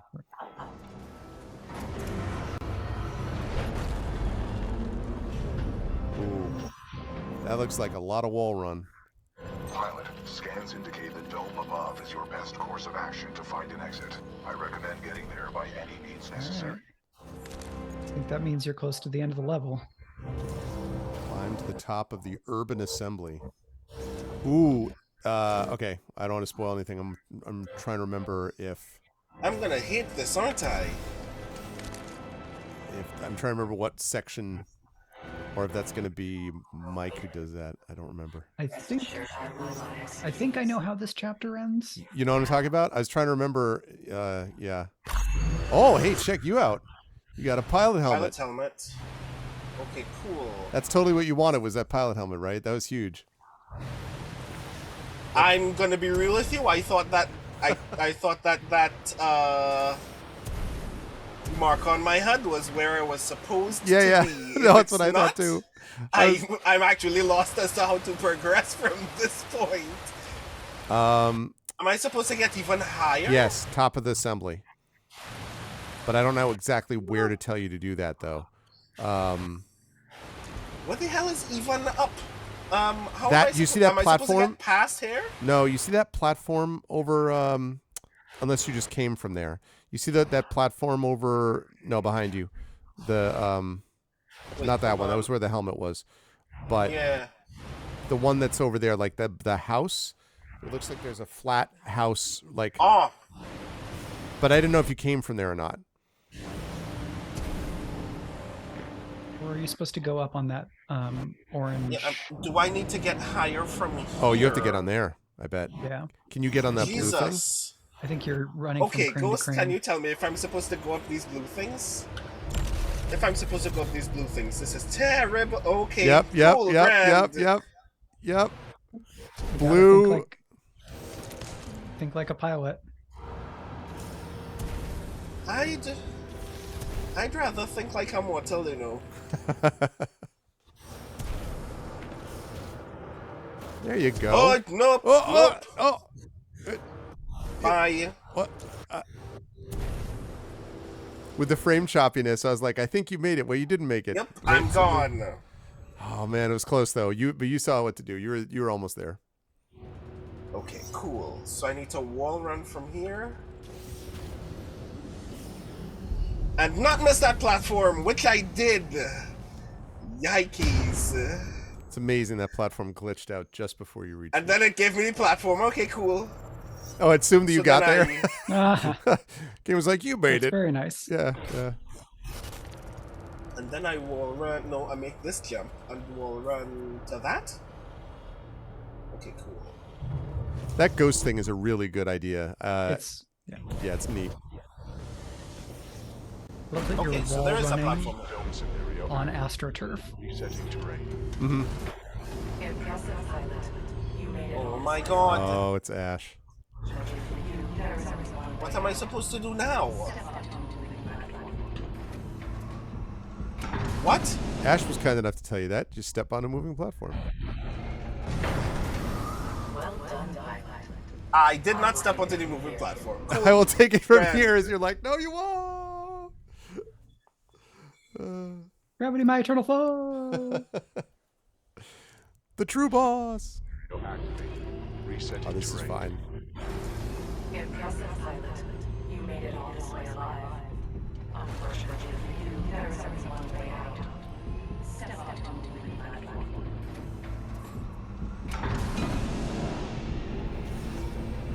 Can you imagine playing this Iron Man? Like, just, I can't even conceive. Like, no death. I don't think I would ever have the patience. Do I remember this fight? Do I remember how this fight goes? This fight was a tricky little fight. Do I even remember Ash's Titan? But it was not as bad as the Tick fight. That's all I know.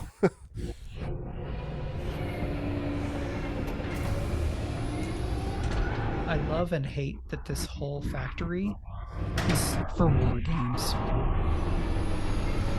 Yeah, that's it's not right. Making isn't housing. It? Yeah. It's not even like we're gonna make the houses we're gonna use to colonize these people that we're trying to conquer. No, this is practice for when we then go do conquest and colonization. Yep, that's right. Oh man. Spoon 27 in Dynamic Simulation Dome 314. The fact that you have hundreds of settings is really bad. See how impressive you truly are. Would you like to play a game? I don't like the feeling of this at all. Suddenly we're in a game of PUBG. Oh god.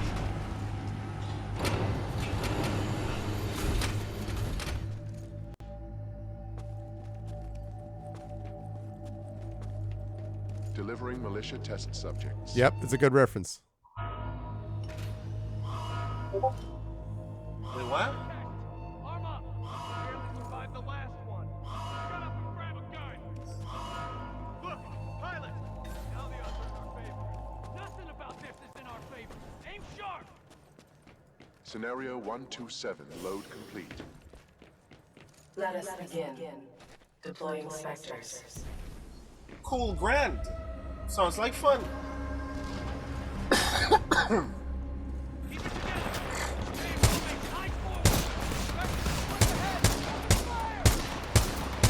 Pilot, your heart rate is accelerating. Are you in distress?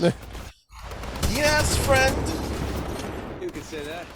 Your heart rate is exceeding 170 beats per minute. If possible, you should find a place to rest. Yeah, I'll get right on it. Initiating IMC Reaper test program. I'll get right on it. Yeah, right? Thanks for the help. Thanks for the assist, right, Trevor?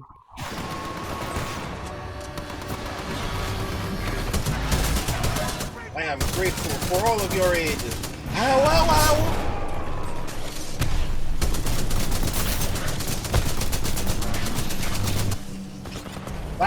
That doesn't look or sound good. I'm fleeing.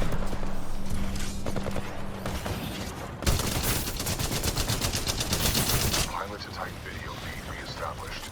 Cooper, the houses contain weapon caches. I saw them being loaded on the assembly line. Your tactics are impressive.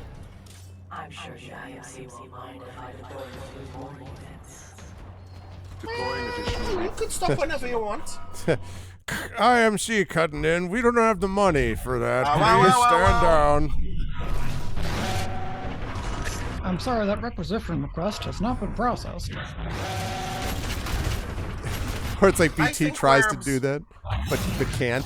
So BT's just like, IMC has requested that you not do that. Like, who is this?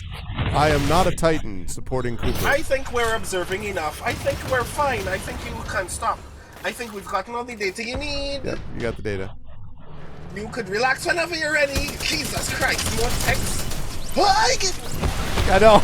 You just all of a sudden just see just the orange ticks on the ground. You're like, really? Ticks. How I do not love thee. No, thank you. IMC really ought to thank me for helping make the Reaper more effective. Perhaps I'll have to renegotiate my contract. Cool. You could have that conversation with them right now, and I can leave. No? How strange. This is taking longer than expected. You should have died by now. Aw, a compliment. I mean, I'm trying not to. I'm specifically trying to avoid it. Objective: destroy the militia pilot. Countdown over. Whoa, whoa, whoa. Proceeding to Dome 314, out. I want to know, chat, that was Awaiting orders to proceed. Kappa 1. Let's be clear. It was Kappa 1 that was reporting. So You are following me from somewhere? Homie. I admire your perseverance. Oh, yeah, give. Kappa 1, eliminate the militia pilot. Kappa 1. Engage. Opening the door. Squad, prepare for dome breach.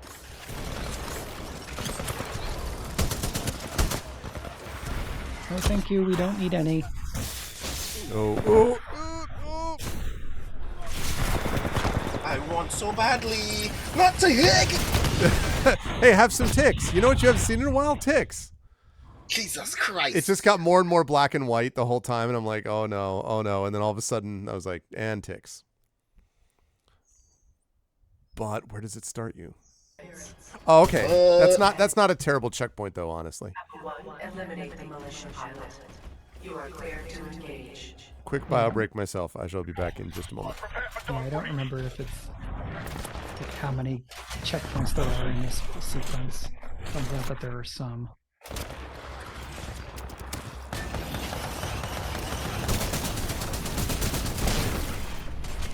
This is the place where the game feels the most like Apex Legends to me. Yikes! Pilot Cooper, are you all right? Homie? Still breathing. You?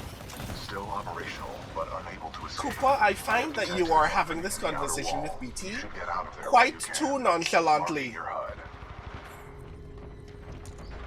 For what?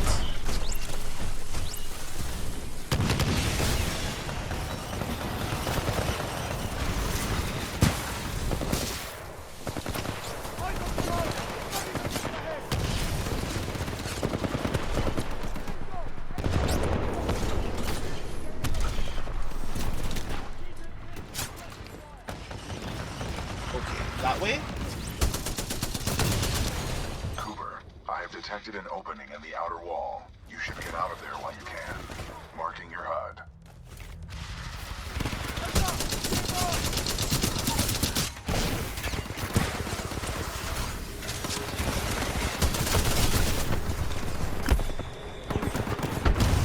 Hey.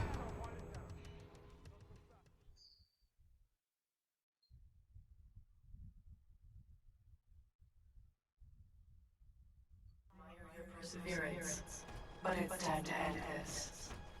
Kappa 1, eliminate the militia pilot. You are cleared to engage. Opening the door. Squad, prepare for dome breach.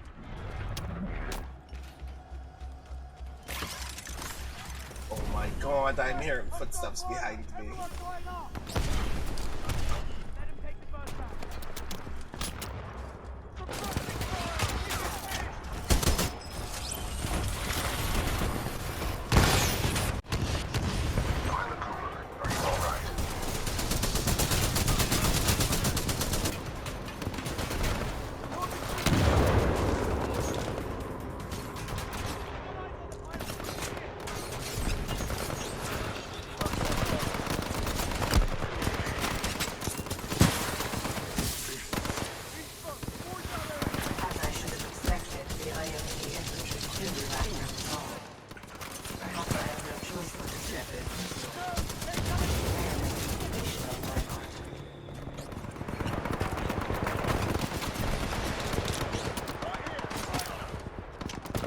You showed me the whole... Where is the whole friend?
Wait, where am I going?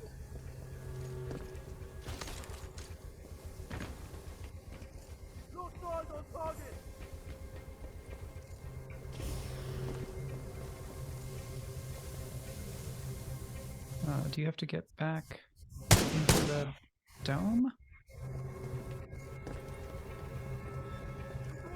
I do not remember this part.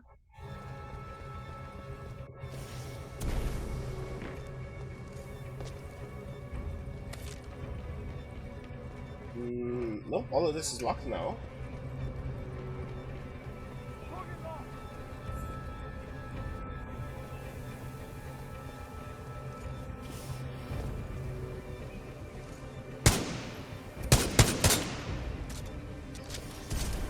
Up here then? Then out here? Seems like. Hey, that might be the end of that chapter.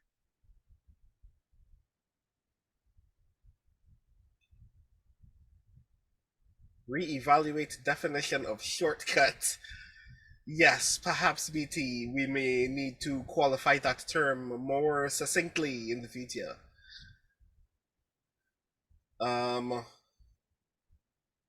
Cool. Ash, tell me you killed that pilot. I am dealing with him. Stop getting caught up in your games. So I guess this is a good place for us to switch. Not when Did you're it give you a Point taken. card? Don't worry. With the price I'm putting on his head. I didn't see if it said it was a checkpoint yet, so I'm not sure. Sector 4 Charlie. Detonate charges 21 through 29. I'm just gonna look at back. the guide thing to see if this is actually. This is Ash.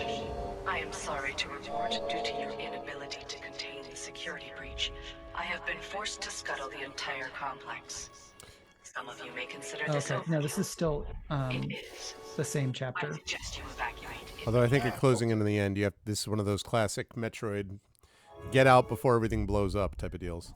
Right, and you're gonna. I think you'll get to fight Ash. Restocking Prowler containment.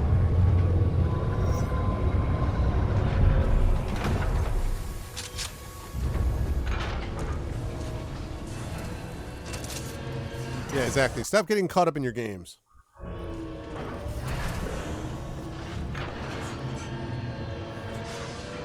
I going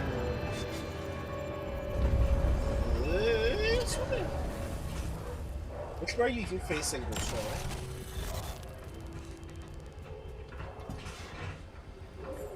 Okay, so this is runnable terrain.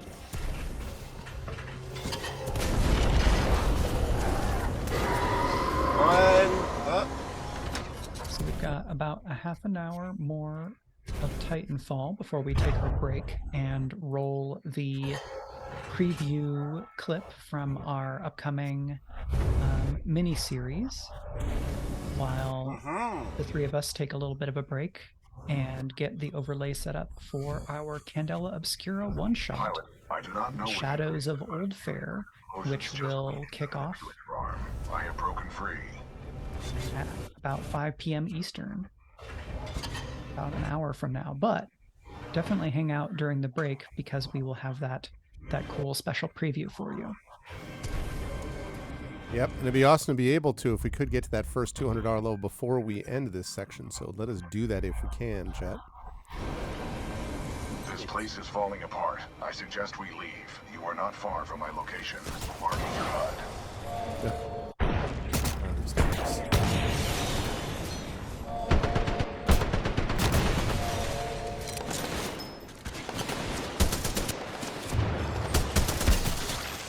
You would think soldiers on the side of the ticks would not want to deploy the ticks. Because, like, I mean... Yeah, it would seem way too volatile, no? Yeah. I don't want a walking grenade that, you know, blows up in my face as often as anything else.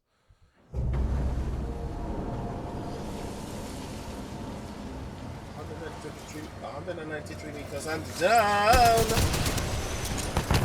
For example, that. It hurt you, but it hurt them a lot more.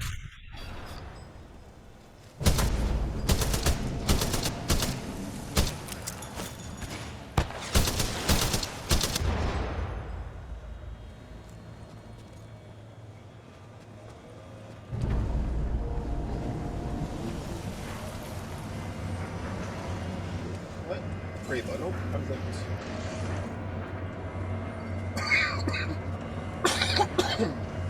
Okay, so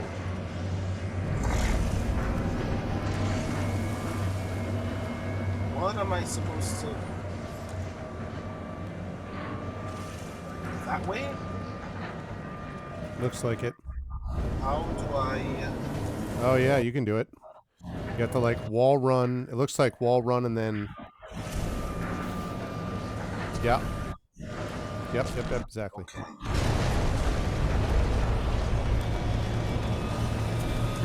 Nope, I missed that one. Yeah. I saw that happening too. I'm like, yeah, this is what you do. Those little those hexagon platforms look like TIE fighter wings.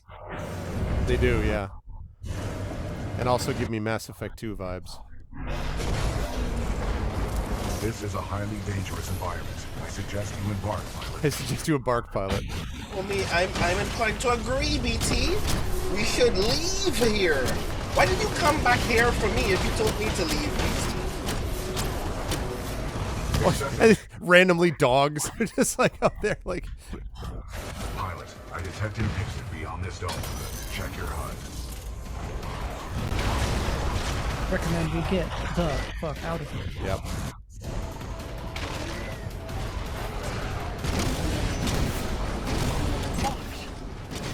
Bloody outlaw.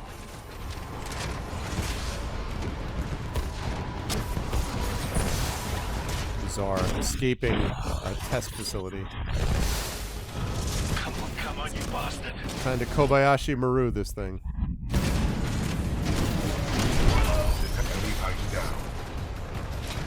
Bye-bye. I've been whatted? You just don't know what to give up, do you? Homie. Just about to tell you. I was just about to mention the You're battery. committing colonialism. Warning. Warning. Our reactor is unstable. Replacement battery required. Woo! Oh, I'm sorry. Did I chip your paint? Battery required.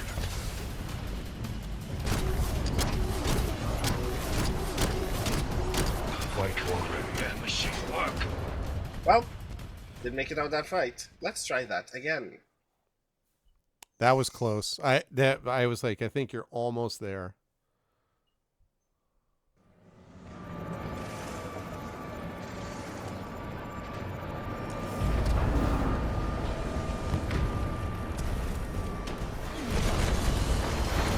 This is a highly dangerous environment. I suggest you embark, pilot.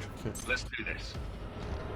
Pilot, I detect an exit beyond this dome. Yeah. Check. I suggest you just get the hell out. Yeah, I don't remember.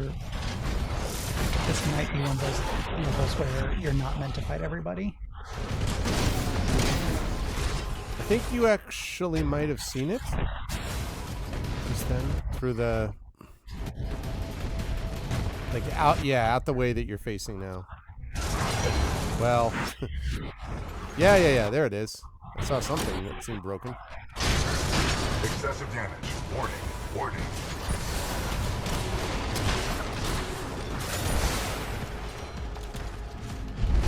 Yeah, let's get out of here. Detecting hull damage.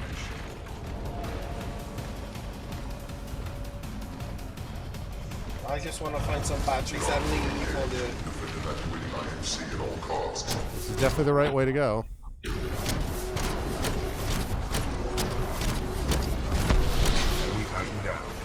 Hey, battery. I just want to get some Yay! Not enough juice. Another battery to your right there.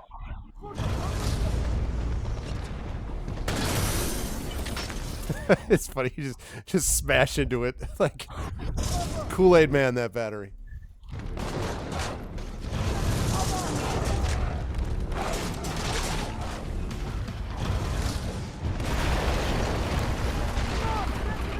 Another one.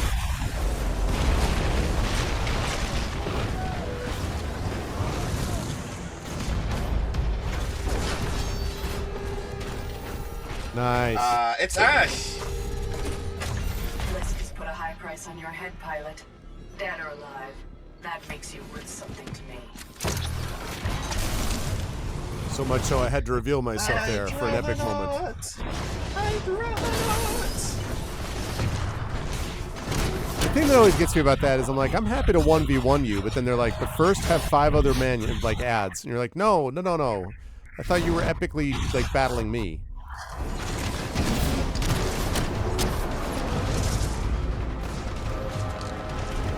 I cannot feel your fear, but I know you are afraid.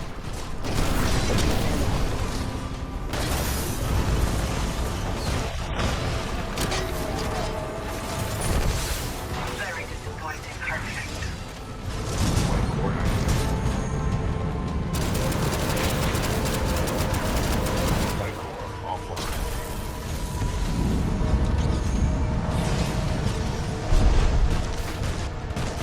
Detecting hull damage. See, I see it too. I'm not making it out in this one. See, I'm trying my very best. Moves, pilot. They're quite unoriginal. Your errors will be your undoing, pilot. Wow, what the... Good gravy. Steel just melted there. I do hope you had no last requests for that time long past. Well, Wow. let's try that again one more time. You were doing it. It seemed like you were hanging in there okay, and then all of a sudden she was just like, now lose all health. Excessive damage. Warning. Warning. Flight core ready. Of course, so soon, pilot. You scare too easily. I do. Interesting. I hadn't seen that message before.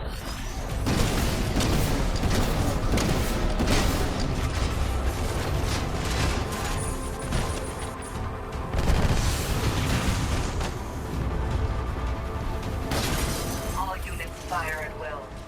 This pilot must learn his place. Excessive damage.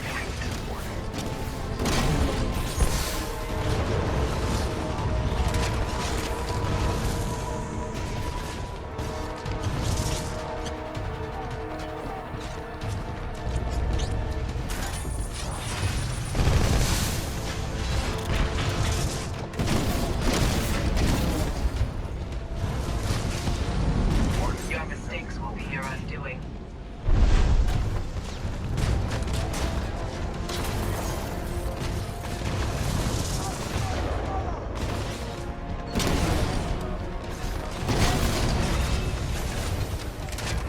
Warning. Detecting hull damage. Still the detecting hull damage. Whoa. Very disappointing. I expected so much more of you. Battery required.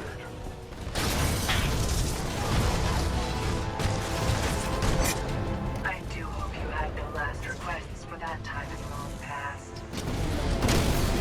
Excessive damage. Warning. Warning. Your errors will be your undoing, pilot.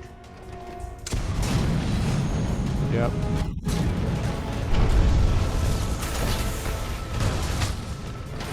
I like the idea that the warning is provided just in case you were unclear about that already. Oh, thanks. I wasn't sure if I was in trouble. The cracked window and flashing red lights everywhere were not clue to me. Let us begin.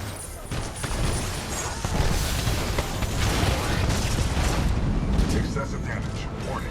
Warning.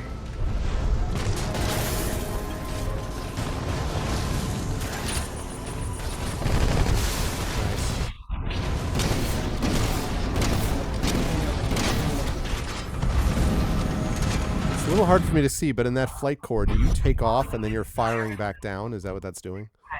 Yeah. I believe so, yeah. Death from above type of thing?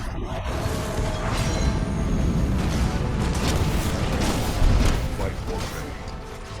Of course, so soon, pilot. You scare too easily.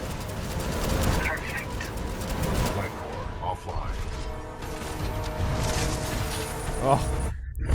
The untimely reload.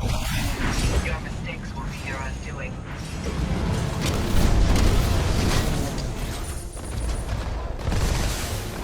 I do hope you had no last requests for that time in long past.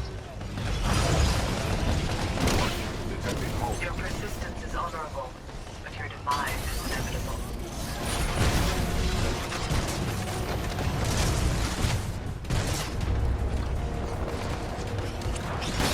Very disappointing. I expected so much more of you.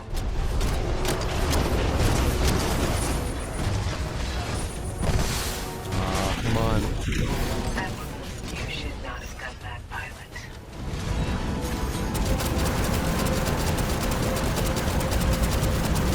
Flight core offline. Allow me to end your suffering, pilot. I Oh! was trying to melee there. Oh my god. Oh, it was right there. Oh, Melee is C, man. right? I think melee is F. Yeah. That was so close. Oh, man. thought you had it.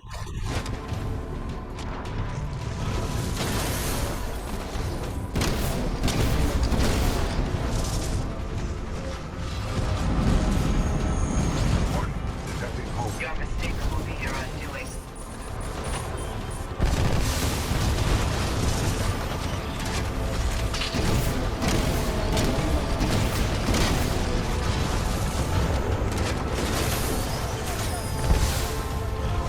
A course of soon, pilot.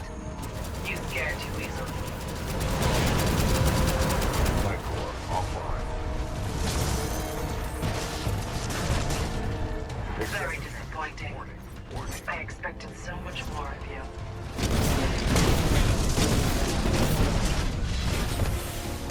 Perfect.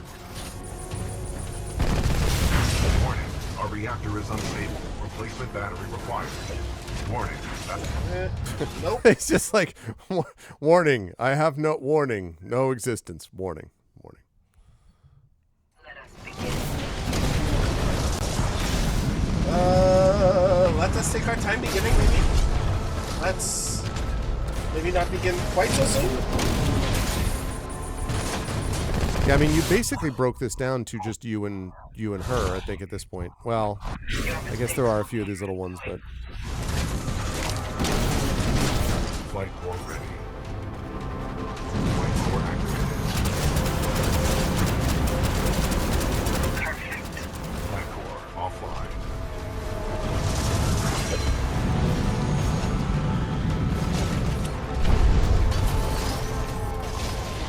Yeah, exactly. This is where I'd be like, just run around and get batteries as much as possible and then re-engage.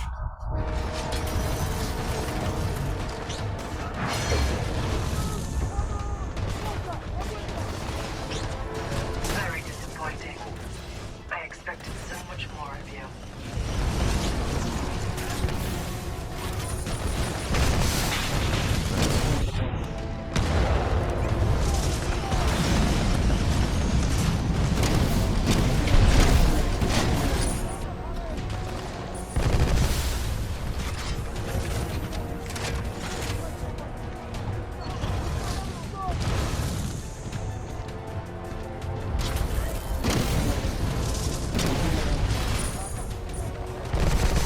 Your errors will be your undoing. I do hope you had no last requests, for that time is long past.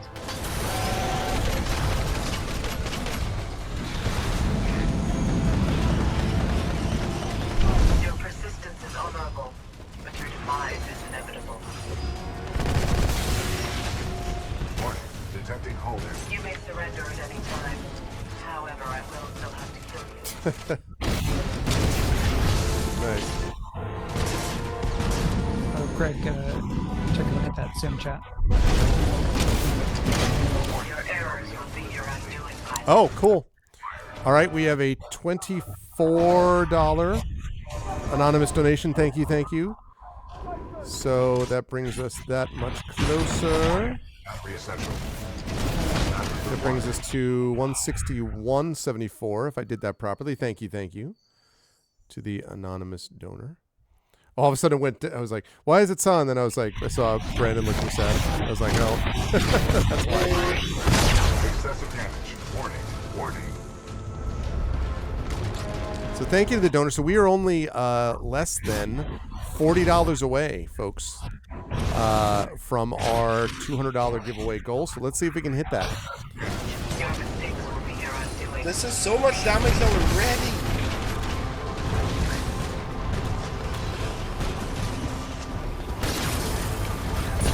Warning. Detecting hull damage. Very disappointing.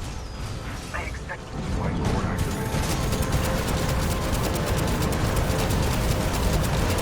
Flight core offline.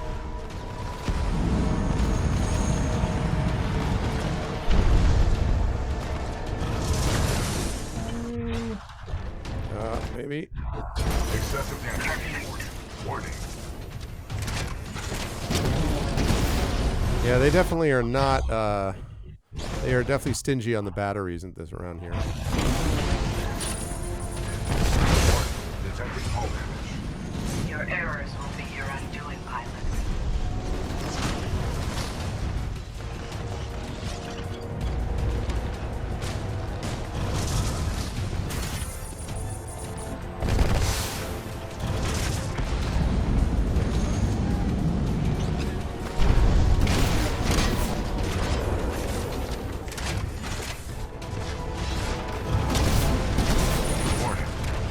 Well. Oh man, you're getting there. Am I? You almost had it once. One of these times, you literally were within a sliver of health of destroying. Your mistakes will be your undoing.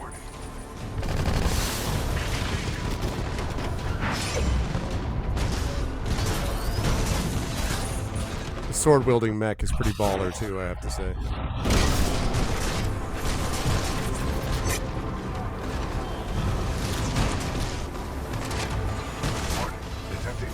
It's also a good point too. You could switch loadouts, right? Very disappointing. I expected so much more. I could. I mean, I don't know if the other loadouts might be But more. this checkpoint starts at the beginning of this fight, so Okay. It would be hard to do without getting a bunch of damage. Yeah, I got you. Excessive damage. Warning. Warning. Of course, so soon, pilot. You scared too easily. Light core offline. Solid core. Perfect. Had to work on that core. Strengthen those abs. Your persistence is honorable, but your demise is inevitable. Titan planks. Oh man, when it hits that candy cane thing where we just like, yeah. I don't know, like, I'm guessing that meleeing up close and personal with Ash is probably not going to work out well, but at the same time...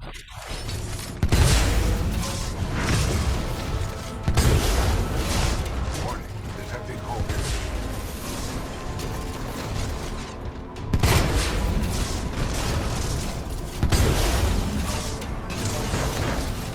Your mistakes will be your undoing. Warning. Our reactor is unstable. still no. Yeah.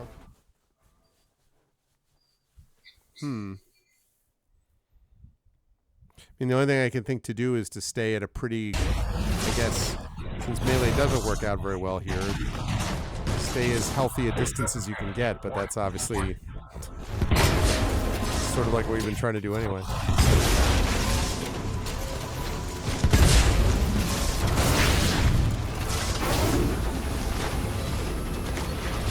Your mistakes will be your undoing.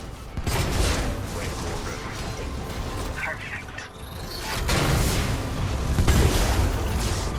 Wow.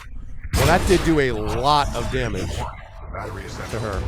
And I still didn't get to that core in time. That did do a lot of damage, though. If that was the flame core thing you just hit her with, that was... It was. That was a lot. Let us begin.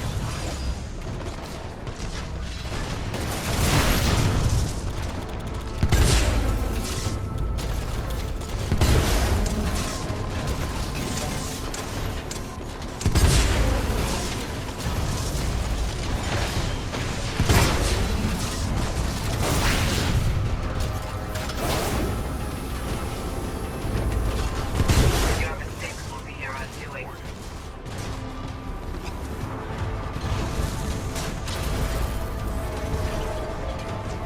That feel when BT's warnings are getting overridden by the sound of her just being like, "Your mistakes will be your warning." You're like,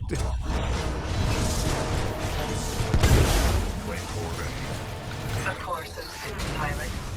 You scare too easily. Perfect.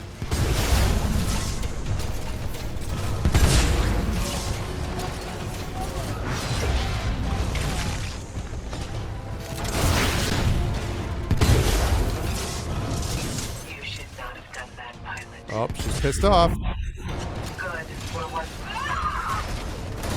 Let's go. Let's go." Yes. That's what I'm talking about. Let's go. Now get the hell out of here. Now blow this joint so we can all go home. Yep.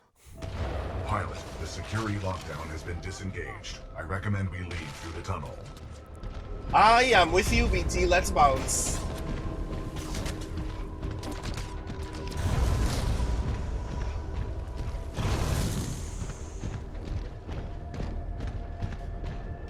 Persistence paid off. Yep. We should take no further shortcuts. And that flame core. I have concluded we should take no further shortcuts. Nice work. Nice work. That is what I'm talking about. Finally free! Our journey through the IMC dynamic testing facility was supposed to be a shortcut through some difficult terrain, but it wasn't a very good one. No more shortcuts. We've arrived at the rendezvous coordinates for Major Anderson. All we have to do is find him and get some answers. What happens after that is anybody's guess. Outstanding. Okay, I'm free now. Oh my god. Good work, Yeah, Brandon. that was a rough one, Brandon. I forgot that Ash was so annoying with those teleports. But the game was literally trying to tell me, please use Scorch. Scorch is good. Yeah. So well, the first time you used it, and I'm like, wow, that's a lot of health, off one. So that was good. Okay, so chat, what we're doing now is we're about 8 minutes away from taking our break. So this is a good opportunity while Brandon's sending things over to Mike for after Candela Obscura, which is when we will pick this up. Let's tell you a little bit about what we're going to be doing over the next few minutes. So we're going to talk a little bit about this fundraiser now and about what we're doing for it. And then 4:30 to 5, we will be taking a break, but you do not have to take a break, chat, because we have got a video. We have got a preview video, actually, of a mini campaign coming up, and you're about to find out what exactly it is. So we're going to do that starting at 4:30. Then at 5 o'clock, we will be back here with Candela Obscura. We will be playing with myself, with Brandon, with Valerie Valdez, and Darcy Little Badger. Very excited to have this incredible crew playing Candela Obscura with Mike as your GM. So we're going to be doing that. That'll be from 5 to 8. Then we will have another break from 8 to 8:30. And then at 8:30, we will start from 8:30 and we'll go from 8:30 to, now at the moment, it's just 8:30 until, I think we got another 20. So I think it's 8:30 until like 9:10, I believe, is what we've got right now. But chat, now is the time for you to jump on board if you want to see more of these levels, like the super famous level that Mike was talking about, which Mike is going to get to play next, or the stuff afterwards. And I actually haven't even seen myself what happens after the level that Mike was talking about. So if you want to finish the game, and I think you should, then we'll need more of these donations. Plus we can reach these fundraiser, the giveaway totals of 200, 400. Now at 200, you will be getting a copy of, I shouldn't say you, if you win the giveaway, the winner of the giveaway will be getting a physical copy of Can You Sign My Tentacle from Brandon O'Brien, who just epically defeated Ash in Holy Mech Combat. You will be getting a e-copy of Geekomancy, the critically acclaimed book by one Michael R. Underwood, and you will be getting a copy of the game Stellaris, a Steam code of Stellaris from yours truly, that will be sent to you. That'll be the winner of the giveaway that we do at $200, but we need another $39, roughly $38.26, I think, to hit that level. So please jump on board to support us with that, and all that kind of good stuff. Any other notes we want to make about what is coming up for this? Well, Brandon, when you've got the file squared away, I think it's only fitting that you give us a little bit of introduction to this mini-series, if you like. But if you're still working, I suppose I could provide a little bit of a preview by sharing the cast for this series. So for this series, which has not yet been fully revealed, and I'm vamping for Brandon. I'm back. I briefly froze. I'm sorry. Brandon, would you like to give folks watching a little bit of introduction to this series that we're going to see a clip from? Yes. This is something I've been very excitedly waiting for folks to be able to see and hear. Our latest Speculate miniseries in conjunction with our good friends at Queen's Court Games. We're running a miniseries of Apocalypse keys called the Pitman Sculpture. What you're about to see is the first 20 to 25 minutes of the group of this team from Division, as they are now being assigned the job of retrieving a rare work of art that seems to have some very peculiar occult effects attached to it, revealing some very dark and interesting things about the people around them. The crew, of course, being Yoy and Mike of our strange friends, alongside Aaron and I am forgetting. Oh my god! Oh my god! Aubrey. Ash has catalyzed my brain. But yes, Aaron and Aubrey from Queen's Court Games. Very lovely crew. We've already recorded quite a bit, and we're very excited for you to see where this campaign comes, where this campaign goes in the future. But what you're seeing is a snippet of what will be soon publicly available at some point, very, very much in the future. So if that's gonna happen like now, if I'm not mistaken, Just about. with And About 3 minutes.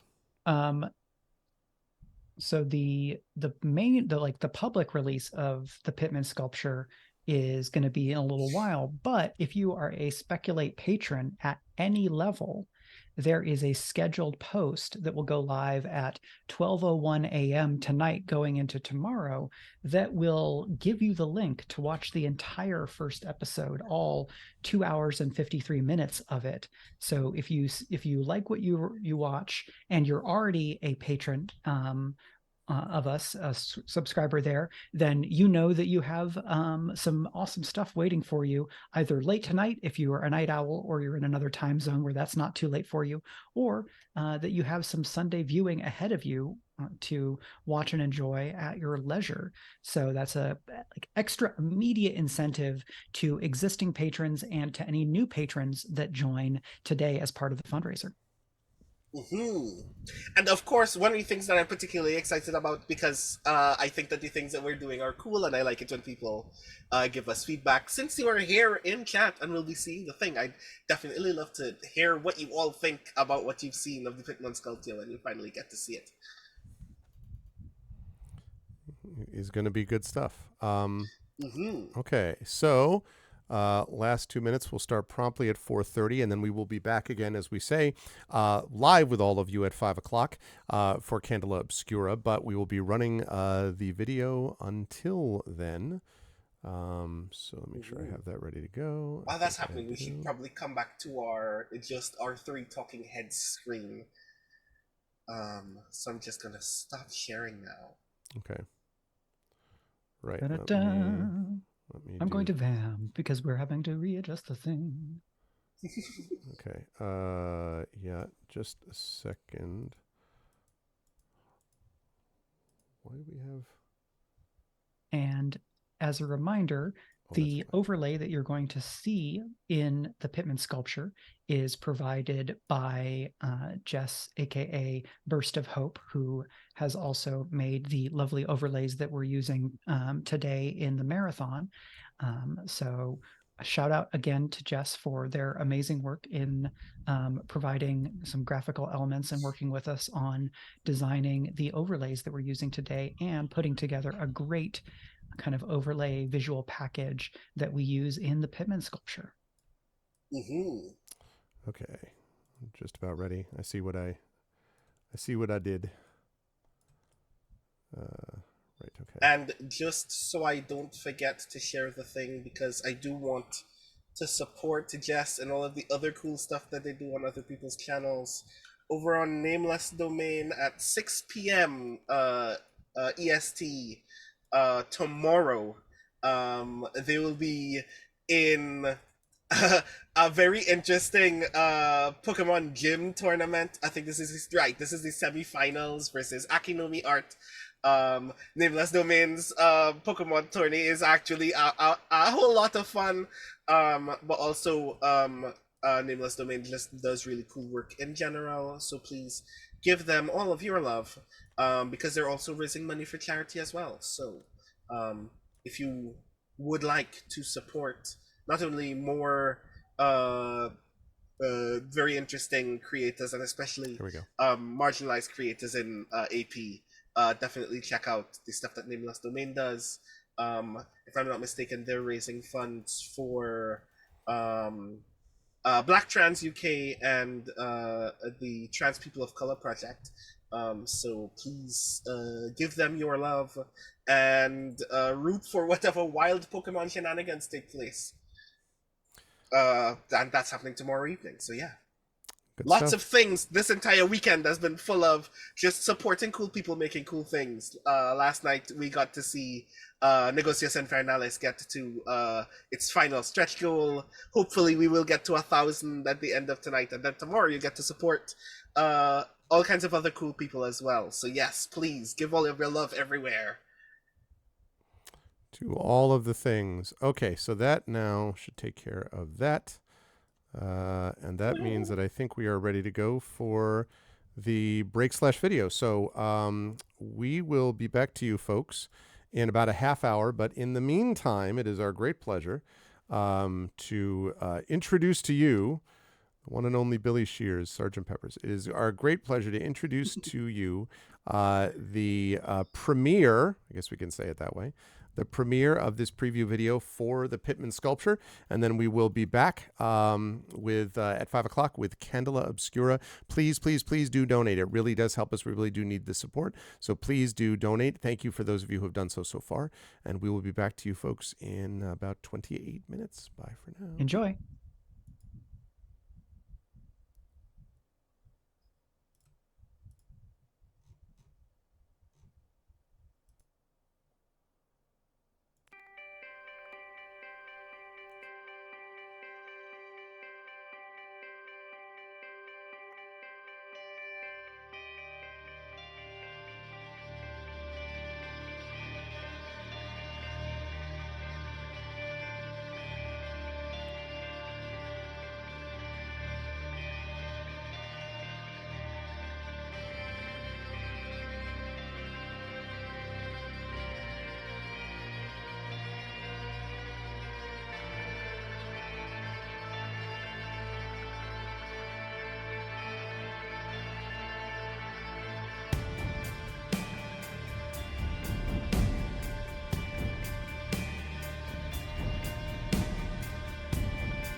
Our session begins with two things that happen in the middle of the night while none of you notice.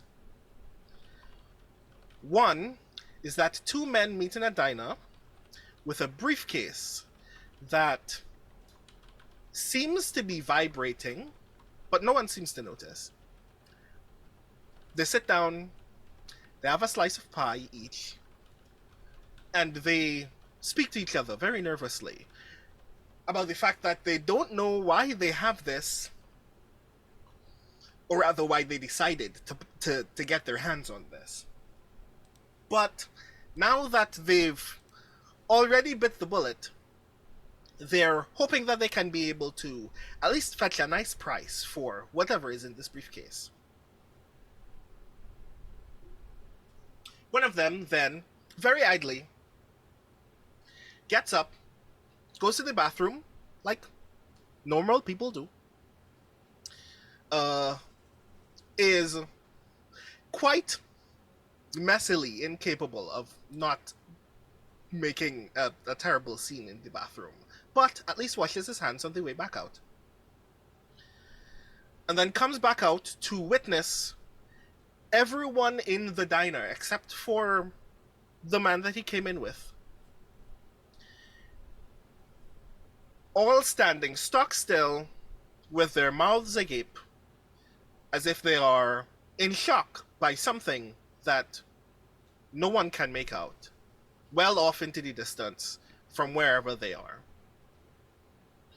He walks past a couple who seem to be sharing a slice of cheese.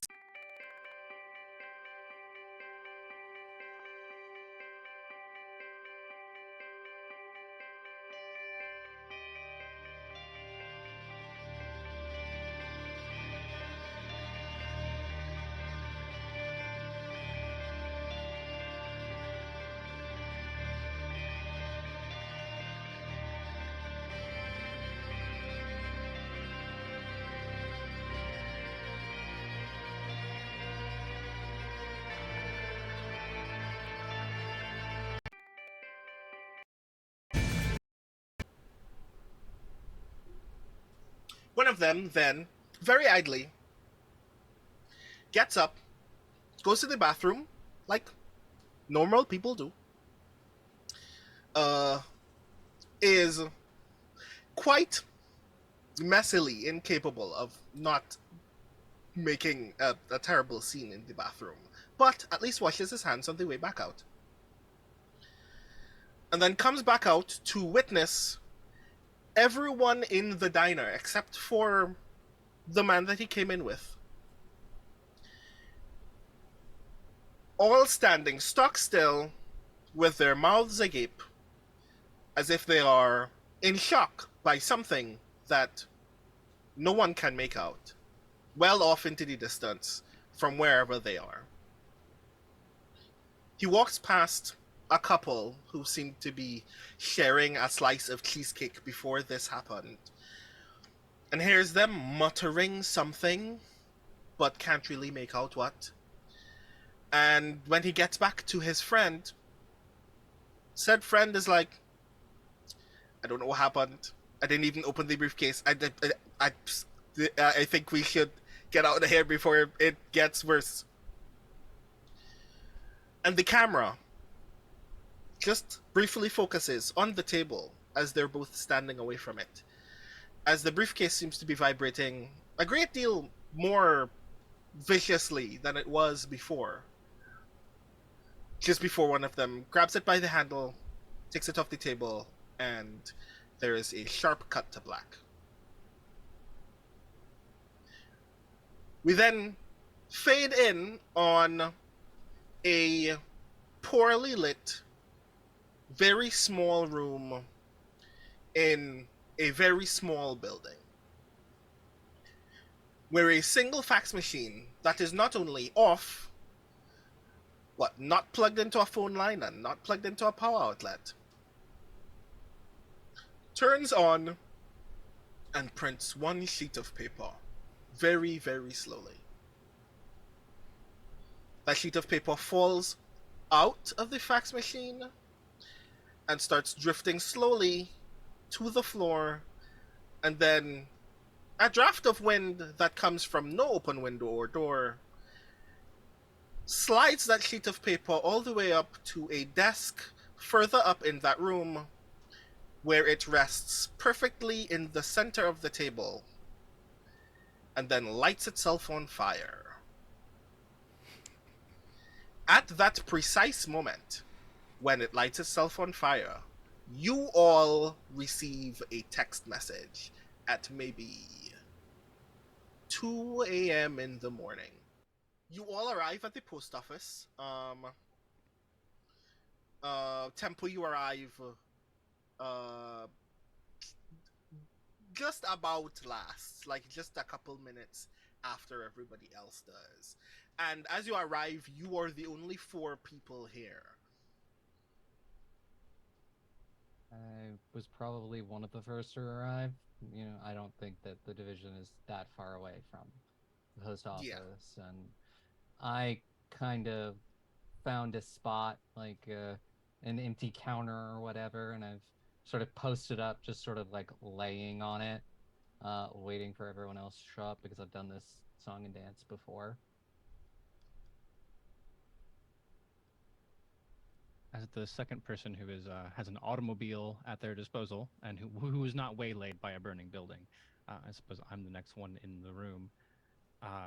Seeing Ciara, the first thing that happens is I walk over with a different notebook and pause a couple feet from you, flipping through the pages until I find the right one, and then hold it up next to your face, looking back and forth before nodding. I think you would actually know this, having spent time with me, that the notebook is full of either drawings or portraits or pictures of people, and that I have just compared the face that I see in front of me to the face that is in the notebook that has your name on it. You'll get the like kind of an acknowledgement nod and kind of like a peace sign or whatever, just like I'm here, you're here. The world's in danger again.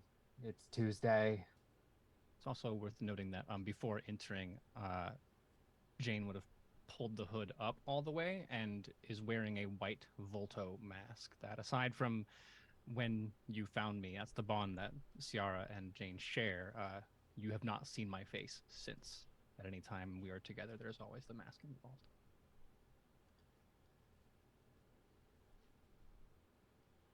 As the third person to arrive for a given quantity and definition of person, you hear the tap, tap, tap, tap, tap, tap, tap of someone in cloth shoes first walking, and then sprinting after a brief pause, and then you hear someone go, Ciara, Jane!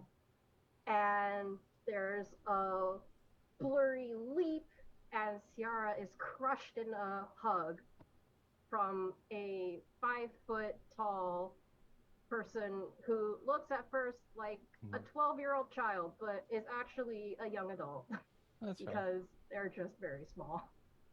Fair. And it's just like the kind of like noise that you make when you hit in the chest real hard, and you're just like, I see you too. And you'll feel it, Ciara, is the normal, like, have you ever touched somebody who like obviously has a fever? It's like Ciara's always running about that hot. You know, and never seems to be any cooler than that. Ciara, it is 2:45 in the morning, and you are warm. I am so pleased to have hugged you on this day and at this time. Hello, John, and also Jane. And then Hamaliel stands there very proudly and T-poses and waits for you to hold up the notebook to identify them. Absolutely. And I think Hamaliel is actually one of the first ones in the notebook, so it doesn't take long to find that page. There's like table of contents, mom, dad, and nods. I would add that for most actions, and I'm sorry that I didn't describe this, John keeps their hands in the pockets of their hoodie and is using their telekinetic powers to manipulate a second set of gloves. So you see like two disembodied hands that are holding up the thing, or like holding up the pamphlet of faces, while his actual hands are just tucked into the hoodie. After doing the T pose of identification, Hamalil goes, "The hugs would like to come for you as well. May I hug you?" There's one. It ends up being a multi-limbed experience because Jane's hands come up in the absolutely not gloved posture, but the telekinetic gloved hands will do their best to effectuate a hug. So it feels more just like being patted down by two disembodied Mickey Mouse hands. Hamalil has accepted this as this is how Jane hugs, so that's fine. And then after that, they bounce up to, I guess, a mailbox and hop onto the mailbox and sit on top of it and just kind of swing their legs. Also, I have a start of session move, but now feels like a pretty good time to do it. Oh ho, what is this move? The move is called My Hands Around Your Heart. Yours is a power that was never meant for you alone to bear. At the start of each session, choose another PC to be your heart and share the burdens of your power with. Say why you hope they will save you from what the darkness demands. And I think I'll choose Hamalil as just sort of say how they will save me is by reminding me of the things that reminding me that not everything is horrible and world ending. But there's still like some light out there, even if this light is from an eldritch being. Hamalil will gladly accept this burden. And then there's things that it does later on if like those ever come up.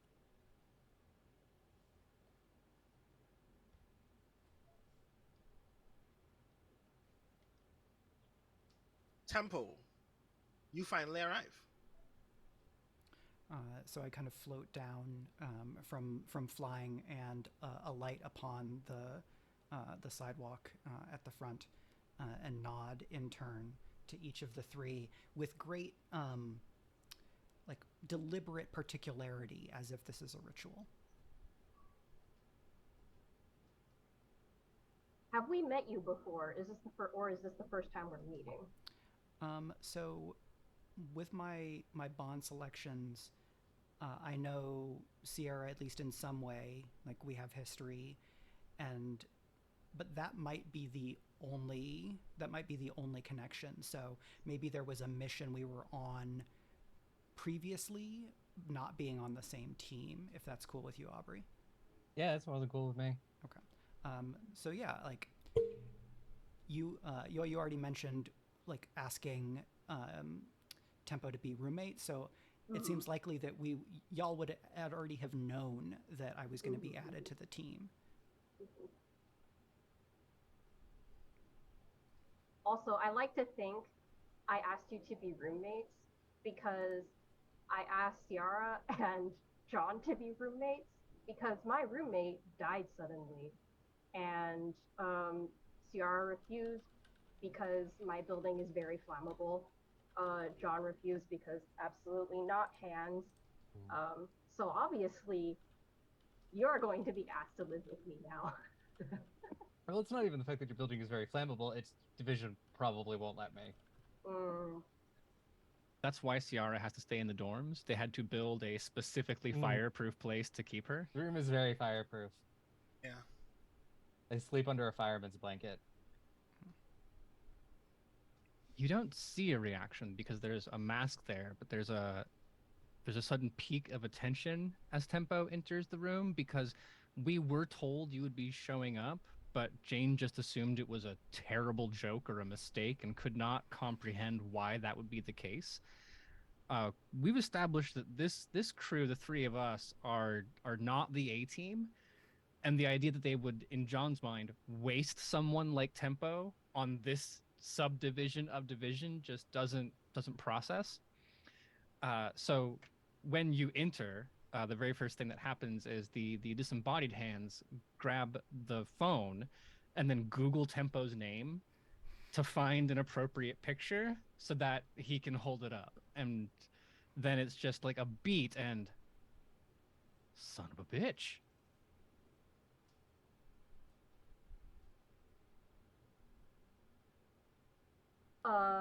Hamalil looks over to John and says, "That's not a nice thing to say," and waves at Tempo regardless, and goes, "Hi." Kira sits up slightly, kind of do the thing where you sit like back on your arms, like looking over and just being like, "Yeah, that's your echo, John. That son of a bitch. Yeah." I didn't think they were serious about it. I didn't either. Do you think this is like corporate counseling? Did we is this like this isn't like an emergency, this is a meeting. This is like a division intervention, is that a thing? Yeah, probably. I mean, What are you whispering about? I don't think it's even a whisper. I think it's actually like loud enough that everyone in the room can hear, but John has no boundaries, right? It's more of just like, my interventions are stop burning things.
All right. Welcome, everybody. Welcome back from our break right at the top of the hour, as promised. And we are ready to switch over. So I hope you folks enjoyed the Pittman sculpture preview that you just saw. My apologies for the video problem in the middle of it. That is what happens when you're trying to arrange 65 things at once in the background. But we got it back running again, and it looks awesome. And I'm very excited to see the Pittman sculpture as it plays out, as it will be playing out on Speculate, which is the reason that we're all here for this fundraiser. And it is my great pleasure now to bring us over to the crew that is going to be, including myself as a part of that crew, that is going to be going through this Indiana Jones-ish, horror-ish, Cthulhu-ish, thingy-ish stuff with the characters that are here. And so I am going to transition us now. You can see yet another slick overlay from Jess. It is all that. And we are here and ready to go. And so I'm going to hand things over to our esteemed, I believe they call it Lightkeeper in this game, which is Mike Underwood. Before I do that, though, quick reminder, we're at 161.74 out of 1,000. We really want to get to that goal. This would be a perfect time to get us to that goal so that you can see more of Mike, Brandon, and myself attempt to get through stompy mech robots after this adventure is over. And so you can support the Speculate podcast so we can do more of this awesomeness with this amazing crew of people. And so with no further ado, I will hand things over to Mike to let everyone else introduce themselves and move on. Mike, over to you. Hello, everyone. I am very, very excited tonight to be running a game of Candela Obscura, a Illuminated Worlds RPG by Darrington Press, which is a company within the Critical Role family of companies. I was invited to do some consulting work and a little bit of writing on Candela Obscura this summer, which was a great experience. And I had to not tell anybody that it happened until very, very recently. And so it's great that the reviews for the game have started to come in and folks are allowed to talk about it. And I got kind of special dispensation from Darrington Press to go ahead and use like the full book material for the one shot that we're doing today. There had previously been a quick start guide that you can still get on the Darrington Press website. Candela Obscura is a game of investigative horror, and there have been 2 3-episode chapters of Candela Obscura on the Critical Role channel. And something that they've already shown is that there's a great breadth of what you can do with Candela. And so tonight I'm going to add a little bit of our own approach to another way that you can do Candela Obscura.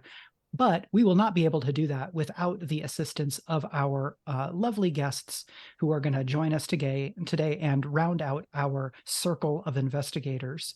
And that is Valerie Valdez and Darcy Little Badger. And so starting with Valerie, I'm going to invite both of them to briefly let anybody who is new here or might need a reminder know who you are and where they might find you on the internet after this thing. And then I will give a little bit more of intro on the world of Candela. So Valerie. Hello, friends. I am Valerie Valdez, she, her pronouns. I am the author of the Chilling Effect trilogy and the space fantasy novel Where Peace is Lost. I also had the pleasure of authoring the most recent Magic the Gathering story for The Last Caverns of Islam, which just started pre-release yesterday, I believe. And you can find me on the internet at valerievaldez.com. I stream on Twitch most weeknights at The Kids Are Asleep. All right. And hi, Darcy. Thanks for joining us. Hello. Sorry, I was looking for my unmute button. I have it in Zoom. Yeah, it's great to be here. I'm also a writer. My next book is actually dropping April 16th, which I just learned. I knew it was going to be spring 2024, but now we have a date. And yeah, you can find me on Twitch, author Little Badger, where I do mostly sci-fi gaming and also co-writing, kind of writing sprint type things. And like Instagram Dr. Little Badger. And if you hear snoring during the game, it's because this little gremlin is on my lap. So I swear it's not me. She's been sleeping and she sometimes snores. So you have there is a mascot for our circle of investigators today. What an honor. Hello, tiny friend. Okay, so Candela Obscura is set in a world very much like our own, but it has its own history with some parallels to events and histories in our world. The events of Candela Obscura take place in a city called New Fair, which is a part of the nation of Hale, which kind of is probably most closely paralleled to kind of Victorian through 1920s England. But there's some, there's a bunch of different cultural influences, and we're going to play this setting as being pretty multicultural and not like closing off any opportunities here. The nation of Hale was under attack in a war that ended just a couple of years ago. So many of the people of Old Fair have kind of scars, literal, mental, and or metaphysical from that war. Part of the big thing that let the nation of Hale win is the popularization and advancements in electricity. And in this world, magic has always been around, but for the most part, it has been kept secret. And so the supernatural, whether that is monsters, ghosts, magic, secret histories, even the existence of like an otherly world dimension that is separated by something that is known as the flare. All of that stuff is kept hidden, in no small part due to the efforts of Candela Obscura, which is an ancient secret society that investigates supernatural phenomena, tries to contain them, and tries to protect humanity from the depredations of the supernatural. This is a setting where like supernatural stuff is just like universally dangerous, and you cannot mess with it without it leaving a really nasty mark on you. And so the people of Candela are dancing a little bit of they're dancing on a thin wire to try to understand enough to protect humanity without kind of succumbing to this otherworldly force known as bleed, which can kind of warp the mind and body. So Candela Obscura is a game with lead designers Spencer Stark and Rowan Hall. And there's a bunch of folks at Darrington that worked on it. I made a little mark there. And then the full game is coming out on this Tuesday, November the 14th, and you can get it from the Darrington Press website. I got this copy because I was a contributor, but I will absolutely be ordering a copy of the deluxe hardcover design with cover design by the legendary John Harper. So that's some stuff about Candela Obscura. I worked with the players to make their characters ahead of time, but we'll take a little bit of time in the first few minutes here to talk some about how these characters know each other, and then I'm going to throw them directly into a scene. Everybody here has played a Forged in the Dark role-playing game, and that style is kind of the closest touchstone for Candela, because Candela is an illuminated world system, and there's a lot of parallels. So for my players, a lot of this is going to be pretty familiar, but I will try to guide you through the specific differences. Candela and Illuminated Worlds is a bit more streamlined because this game is designed for shorter campaigns. So we have 4 investigators, and we've talked a little bit about some relationships, but I think what makes sense now is to have everybody just give us a brief introduction to your investigator, their name, pronouns, what role and specialization they're using, and then, maybe just couple 3 sentences about who they are, what their vibe is, maybe a little bit about their look. And if that is okay, I will ask Greg or Brandon to start. I'll start then. Hello, everyone. I'm playing Ollie Fry. Pronouns any. Ollie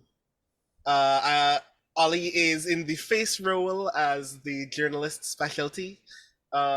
And Ollie joined Candela because they saw what goes bump in the night and wants people to go back to sleep as if it never happened, because that shit is really scary and messes with your brain when you think about it all the time. So while I am personally very deeply motivated by knowing the truth and being able to share the truth, there comes a point in your life where you just realize there are some truths that your job is to ensure people never have to deal with ever again. That they could know it, and then their job is to never have to deal with it again. So I want to do that for other people, as much as possible. Okay, so I guess I'm up next. So I am playing Dr. Douglas Wilden, who is a professor. This is the scholar role. Professor's the specialty. I teach at Briar Bark College, which I believe is in Briar Green in New Fair. I am a tenured professor. And before chat starts looking at me and being like, have I hit this on the nose? Maybe it's possible that Douglas Wilden is an amalgam of my own name and my father's, who is also a college professor. Maybe, or just maybe it happens to be that I just accidentally happened upon this particular thing. Dr. Wilden... Maybe you accidentally hit D instead of S on your keyboard. It could be. I mean, listen, sometimes you just slip and you just create a character that is. However, I'd like to point out to everybody that Dr. Wilden is considerably older than me. Okay, I want that to be very clear. Considerably older than me. I actually imagine it as being somewhere in like mid-60s. Dr. Wilden is the classic Amherst College style professor. If you can imagine a lot of tweed jackets, this is in look. If you can imagine tweed jackets and elbow patches and the sort of what do they call it? The deer hunter cap in all seasons, including the summer for no reason at all, right? That sort of thing. But the reason that I came to Candela is because actually of some stories that I worked with Ollie, because Ollie, as the journalist, is someone that often spoke to me as an expert in the field of the unknown and the supernatural and the uncertain. A lot of my research is on the liminal spaces in between where we are and where the dead are. And so I had a chance to get a lot of this information from Ollie. And right about the time that Ollie decided there's some things that people should not know because of this, I came to a similar conclusion, in part because of the loss of a couple of students whom I had urged to go and seek out the truth, because I had, this belief about what academia could do. And when they didn't survive and they didn't come back, I realized that there were limits to that approach, and that if I was going to actually teach students that I thought I had cared about for 3 decades, that I had better do what I could to actually keep them and their families alive. And so I turned my knowledge and attention to the battling of these supernatural forces while still maintaining the professoriate at the university. When I start actually speaking in the voice, it'll be much older than the voice that I'm using now. I will say that Dr. Wilden comes across very much as sort of a little bit of a blowhard, someone who speaks a lot using academic jargon and stuff like that. But much of that, especially lately, has been a cover. In any kind of combat situation, I'd ask you to think about Dorian Gray from the League of Extraordinary Gentlemen and give you that as a touchstone, because he's actually not bad when it comes to those situations.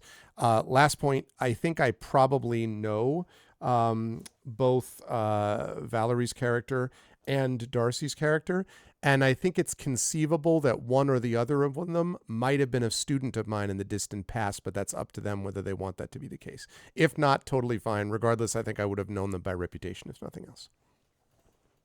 That's me. Okay. Yeah, Darcy, if you want to tell us a little bit about your All character. right. So my character is Jody Lamora, which is a name I did not randomly generate. I might have, the surname anyway. I like the name Jody.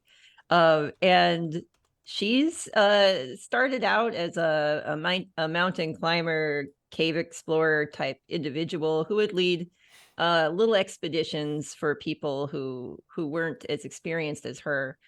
And along the way, she encountered some very odd petroglyphs that turned out to be supernatural, and that kind of introduced her to this world of supernatural things, and also made her interested in helping people explore these difficult to access spaces that might nevertheless contain dangerous or interesting supernatural anything, artifacts, petroglyphs, organisms, monster, whatever the case may be. Her main focus is getting people there safely and getting them back safely.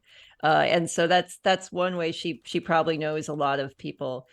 just by being a guide in wild environments.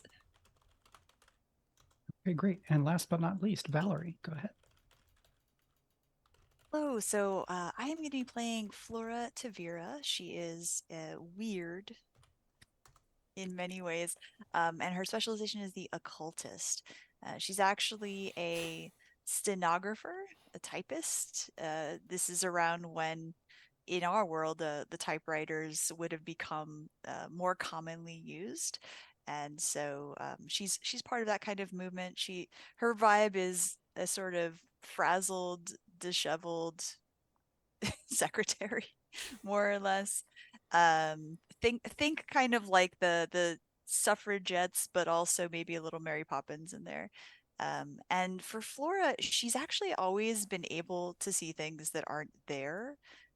She sees things like kind of lingering traces of very strong emotions, auras, spectral detritus, but also monsters that are not visible to other people.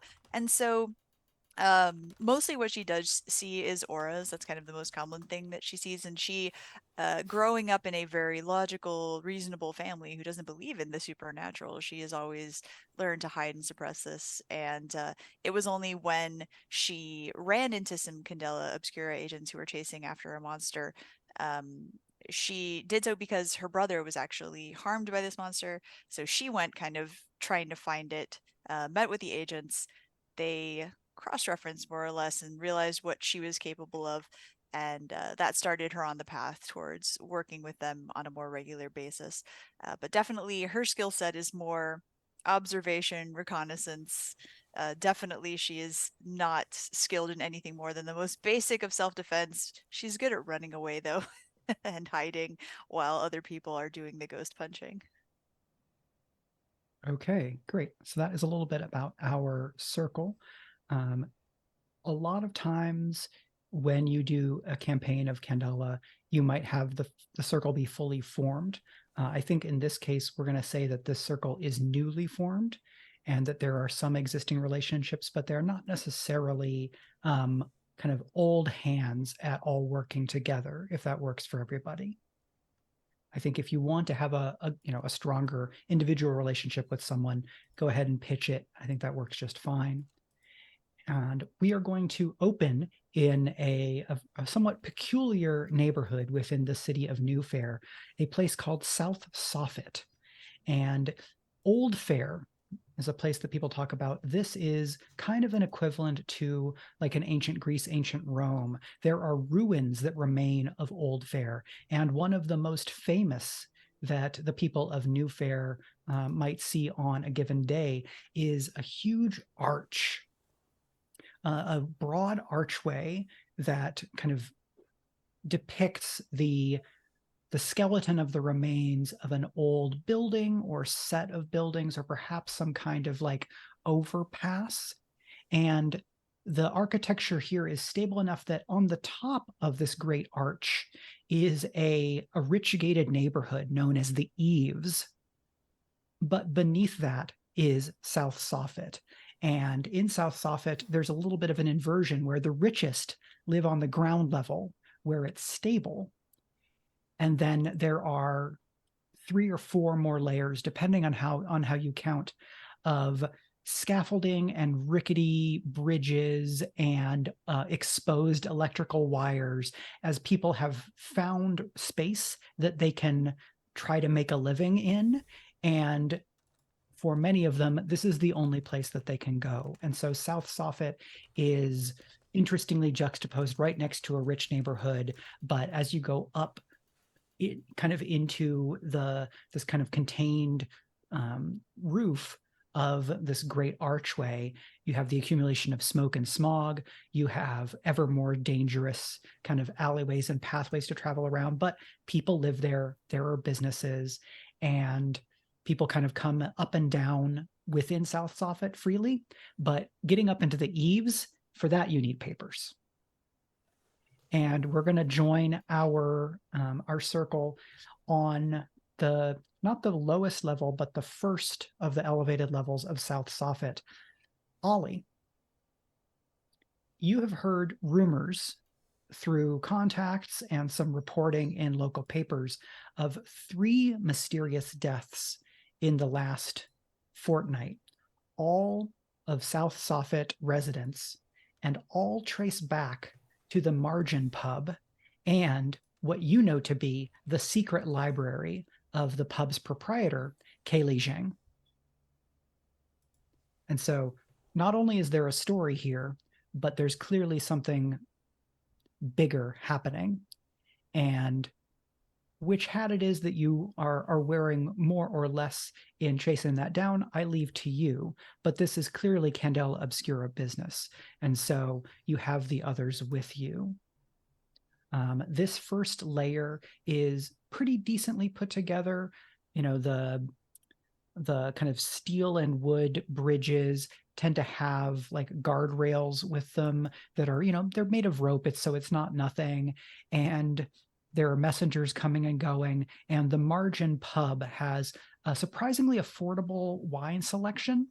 And then the owner, many people know, has a secret library of banned books.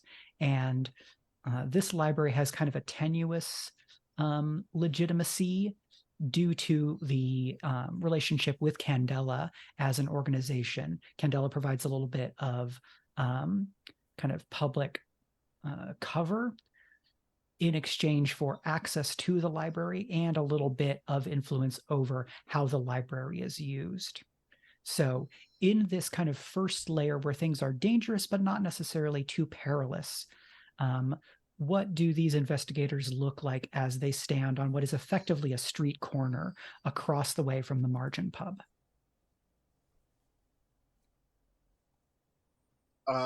So I just came from work, from my quote-unquote day job at the Daily Register, which is the local newspaper.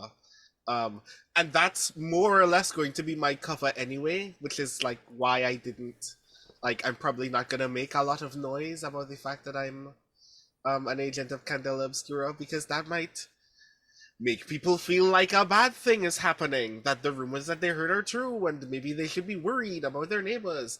And I'd like for that not to be the case.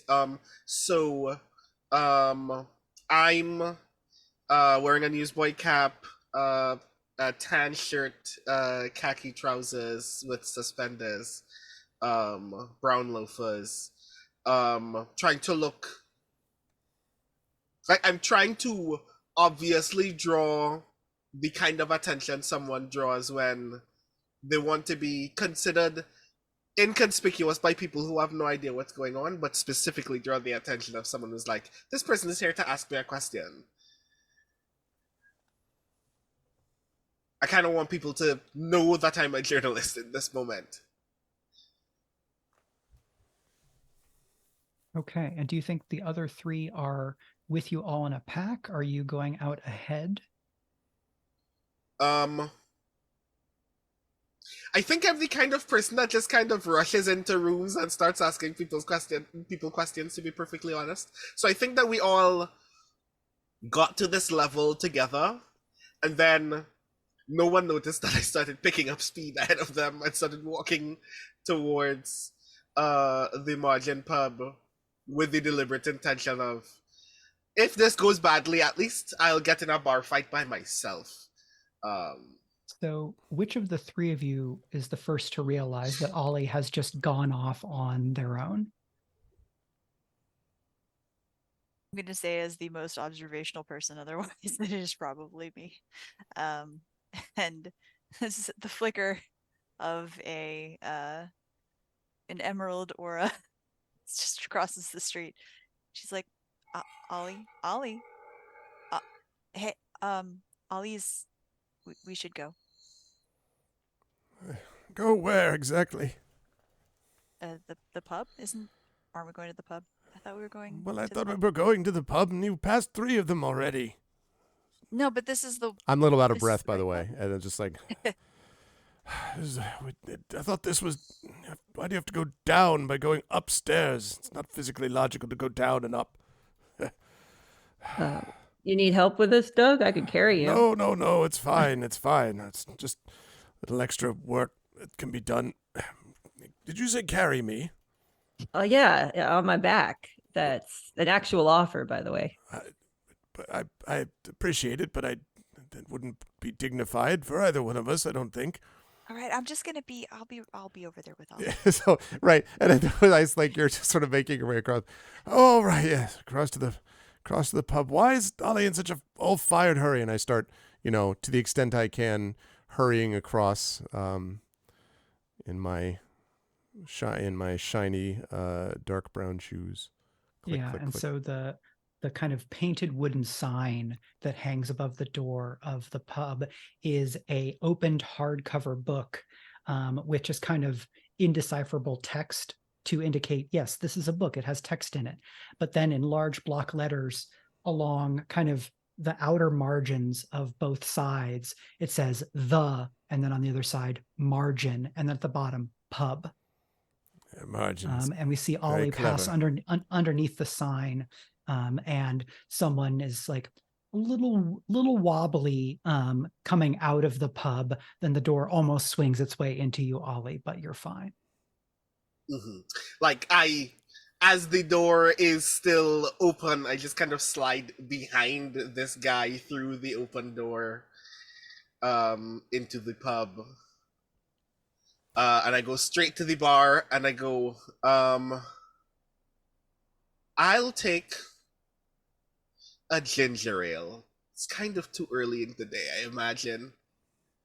Yeah, and so kind of our attention turns with Ollie's order to the bartender and proprietress, who is a short, no nonsense woman. In the movie of Candela Obscura that this is, or the Prestige TV miniseries, Kaylee's look is that of someone from East Asia. She has a thick ponytail, reading glasses, and like solidly muscled arms, because one of the things that you must have as a bartender is the ability to do this, cleaning glasses, for approximately 12 hours a day.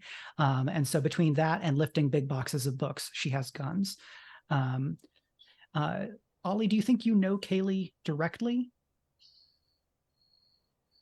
I don't think so. All right. And so she looks up and says, sure thing, hon. What brings you up? Brings you up this level today? Well, firstly, I'm thirsty. It's a good reason. But second, I heard some really fascinating things about this space. To be fair, not all of them seem to be 100% good news, but I heard that 3 people met some kind of sour ends coming out of here. We got a great wide wine selection, really the jewel of South Soffit. Now, if you are a connoisseur, I can certainly take you to our private selection off in the side room, if you have any inquiries that you'd like to make about what we have available, maybe as something for your second drink, or we also do some catering. I imagine we've arrived at this point. By the way, is it crowded in the pub? Yeah, it's kind of getting into late afternoon, and so most of the first shift people have gotten off of work. But this is the type of neighborhood where people are actively working all of the shifts, so it's maybe not as busy as it might be down in like a university district. Gotcha. Okay. Mm-hmm. All right. So we come up alongside, and I guess probably maybe just in time to hear the secret, or whatever the other collection. Catering. That sounds promising, but we were hoping to have some drinks here. You've spoken, Ollie, already to this fine person? I'll have let's see. And I kind of, my eyes narrow. I start gesturing wildly to Douglas. What? And I go, yes, I'd love to see more of your secret selection. Perhaps we can come into your private cellar and see them for ourselves? Oh, private cellar, very good. Certainly. Hey Vic, can you watch the bar? And then she kind of comes out from the side of the bar, pushes a thing up so that she can walk through instead of having to duck under, and then pulls back a curtain, revealing a door, pulls out some keys, opens the door, kind of checks the almost like sight lines, and then kind of steps back and waves you in. There's actually a second velvet curtain inside the door. And she says, watch your step. The stairs come quickly. I think I'm going to comment to Flora how amusing it'd be if this is actually wine. Could go for a glass, I guess. Right. What time is it? It's like just it's the middle of the hour. Yeah, like it's so dreadfully early for wine. But I guess this is the kind of place where people would treat themselves poorly in the middle of the afternoon, perhaps. Poorly. It's 5 o'clock somewhere, and I kind of like pat him on the shoulder and look through. I sort of peer through the velvet curtain. I'm not going to go first. I'll let other people go first if they want. But I just sort of like peer through. Do I see like stairs, like precipitous, like ridiculous angle? Like I think it's like short slice stairs that do a 180 switchback almost immediately. Oh. And the kind of the ceiling is fairly low, but there is it's not like a smooth railing, but there's like pipe and then an angle and then a pipe and then an angle, and that's all like bolted into the walls. So you do have a handrail that you can follow down, and so we can follow the four of you and Kaylee. As you go down, there are some wine racks, but when you get to the bottom, it opens up into a really nicely appointed room with several layers of thick rugs, a couple of nice sitting chairs, and 2 walls of wine and 2 walls of fairly interesting looking books, lots of varied sizes and formats and colors and languages on the spines. Oh, I beeline for that. Like, my head in its practiced way of many years is already tilting to read the spine this way, right? So you can actually see. Fascinating. Oh, need to be careful. It's humid down here, So the door above closes, and then there are quick but surprisingly nimble and not noisy steps following you down. Oh. Discretion is very much appreciated in this establishment because, well, if you know to ask, you probably know that if the periphery were to come around and know that I had this special selection, then we'd all be poorer for it. Fair, but then it should stand similarly to reason that when 3 people die or nearly die leaving your establishment, people are going to ask questions anyway. And they're going to do it kicking down doors. That's a fair point. And you are asking on behalf of... Candela Obscura has a pin or a symbol of some kind, surely.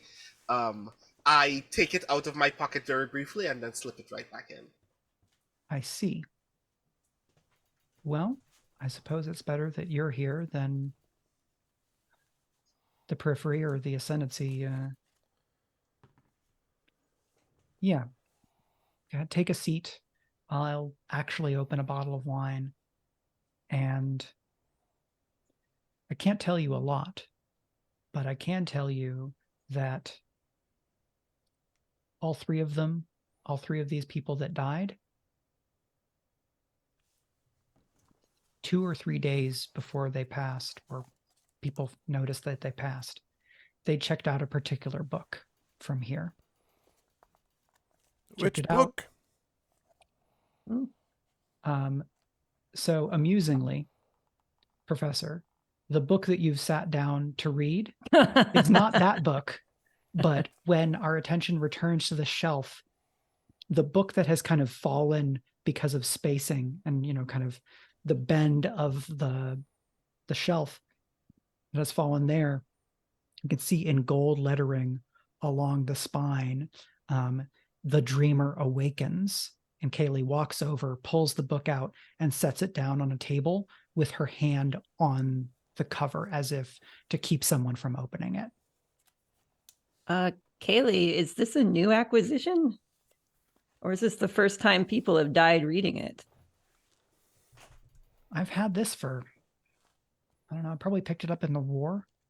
You know, some things, stock became a little bit more inconsistent, but also freely available in that time, as you might be able to imagine. But no one has looked at it. I haven't even read it until 2-3 weeks ago. Oh, I see. So I couldn't tell you why people got interested, but I have bills to pay, and when people make requests and I can fulfill them, I didn't know any of this was going to happen. I can only imagine that somebody is somebody wants this book, and I didn't know that it was that valuable. Counterpoint. At the moment when you had 3 statistics, you should have let someone know. Well, I don't have a lot of help. You know, I've got Vic upstairs, and I've got a girl in the back that does the dishes, but it's mostly me. And my previous attempts to reach out to Candela for maintenance of our professional relationship have been difficult. The last person wanted me to leave a message under a seashell out at Seasway, and then to await a message to be delivered by pigeon to the highest level of South Soffit. So I hope you'll excuse me if I wasn't able to get around to it. That sounds like Relis. Don't worry, he's no longer with us. Instead, he went over to that public college. I wouldn't beat yourself up about this. It sounds like they knew what they were getting into. Oh, I couldn't tell you. You know, you're welcome to take a look at the book, but I don't know that it's a good idea for anybody. I will say that 4 people have checked it out, and the last one I haven't. Normally comes in around this time. I don't know. It's Guthrie Dance. Used to be a professor over at Briarbark, and I was kind of turned to scribing work here. But if he comes in, then maybe you can get more information out of him than out of a corpse, of course. Do I know this Guthrie Dance, Mike? I would imagine that you'd probably at least heard of Guthrie's dismissal. Guthrie collected accounts from the recent war that connected to Old Faerun history, and asserted at a symposium that the forces that brought down the old empire are returning, as there have been sightings of familiar figures and folkloric creatures during the war, which of course all of the reputable scholars associate with this emerging phenomenon that people talk about as shell shock. Whether you know Guthrie more, I leave up to you. As people are talking, I'm going to be examining the book without touching it. Sure. I would like to potentially either, and this is, as GM, you can recommend either focus or sense. I'm not sure which would be more appropriate, but yeah. I am attempting to sort of get a psychic residue type vibe off of it to see if there's anything, or if there's anything sort of metaphysical about the book itself. Sure thing. Yeah, so if you want metaphysical information, sense is going to be the more appropriate action.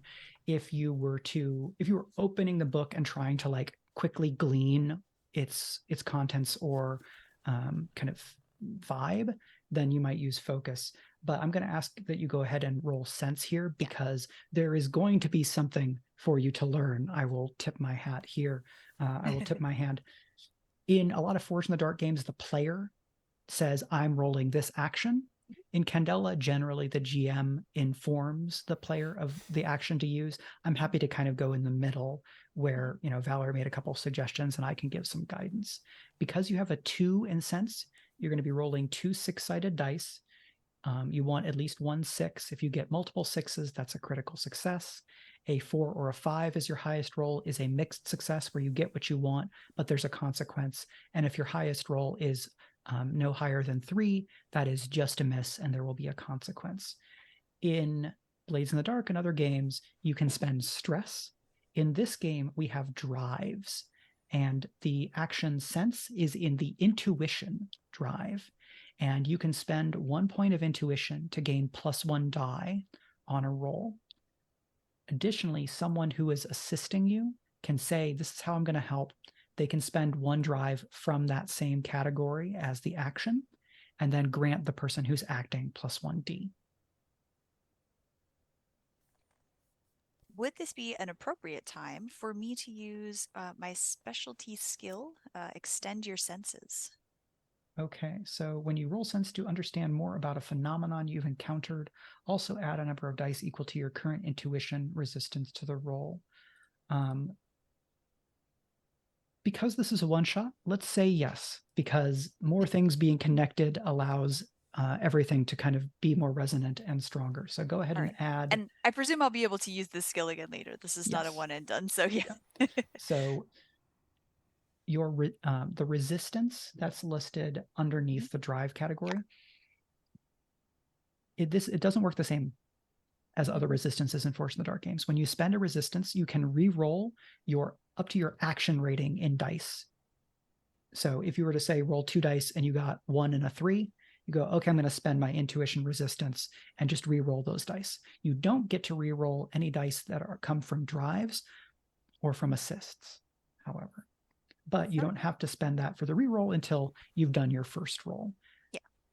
Mike, you want to mention the thing we talked about regarding possible additions because of the fundraiser? Because we are into an actual play game, what I will say is that during this session, every donation of $20 or more will give a free +1 to a roll for a character, and that die that is given will be gilded. And if you use the gilded die or one of the gilded dice in your roll as your result, even if it's not the highest, you will get 1 drive point back from that action category. So that's the way you get drive back during a session.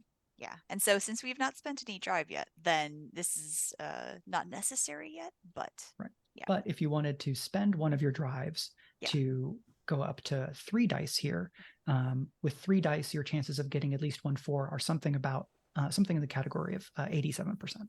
Yeah. So I'm going to get 1 extra from Extend Your Senses. So I am at 3d6, but I think 46 for a book perusal, maybe we could find information out in other ways. So let's see how this roll goes for me. All right. So just in roll 20, you'll do /roll 3d6. Okay, that so is that's a 5, a 1, and a 1. Yeah, so you could use your intuition resistance here and re-roll 2 of those dice, or just take the 5.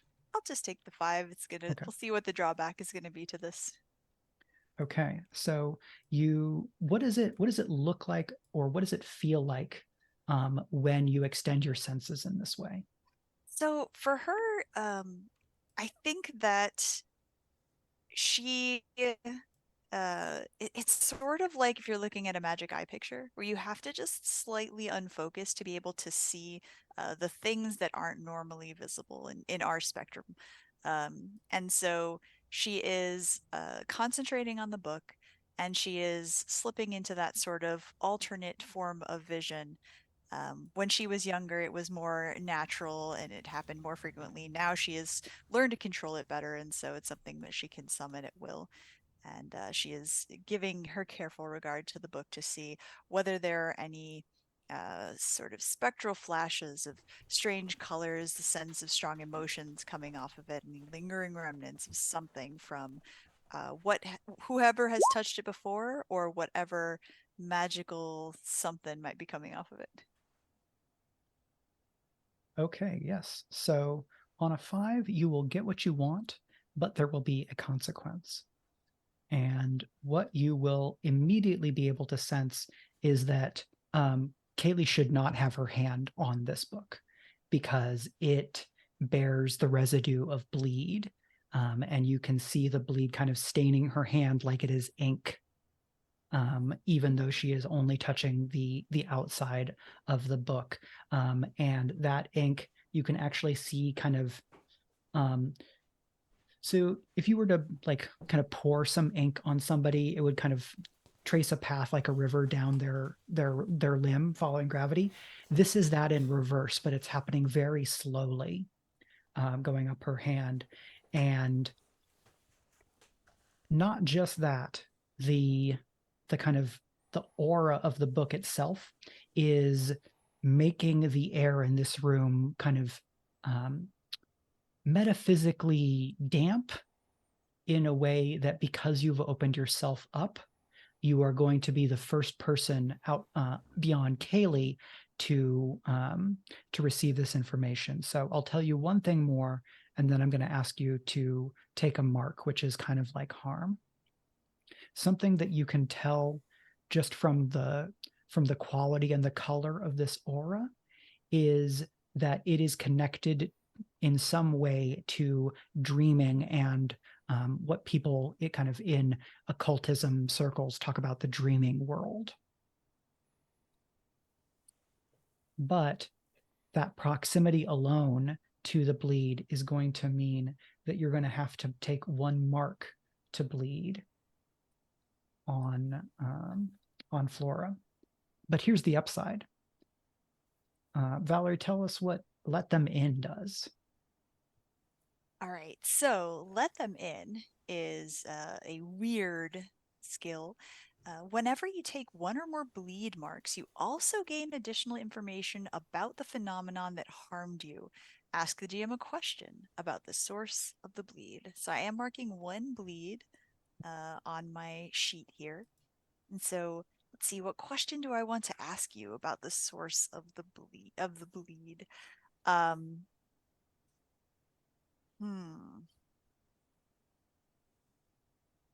Hey, I have an interesting question that it may be too much, so you tell me. Okay. Is the source within the book itself, or is the book a conduit for something else that is existing elsewhere? That's a very good question, and so I will give you the answer.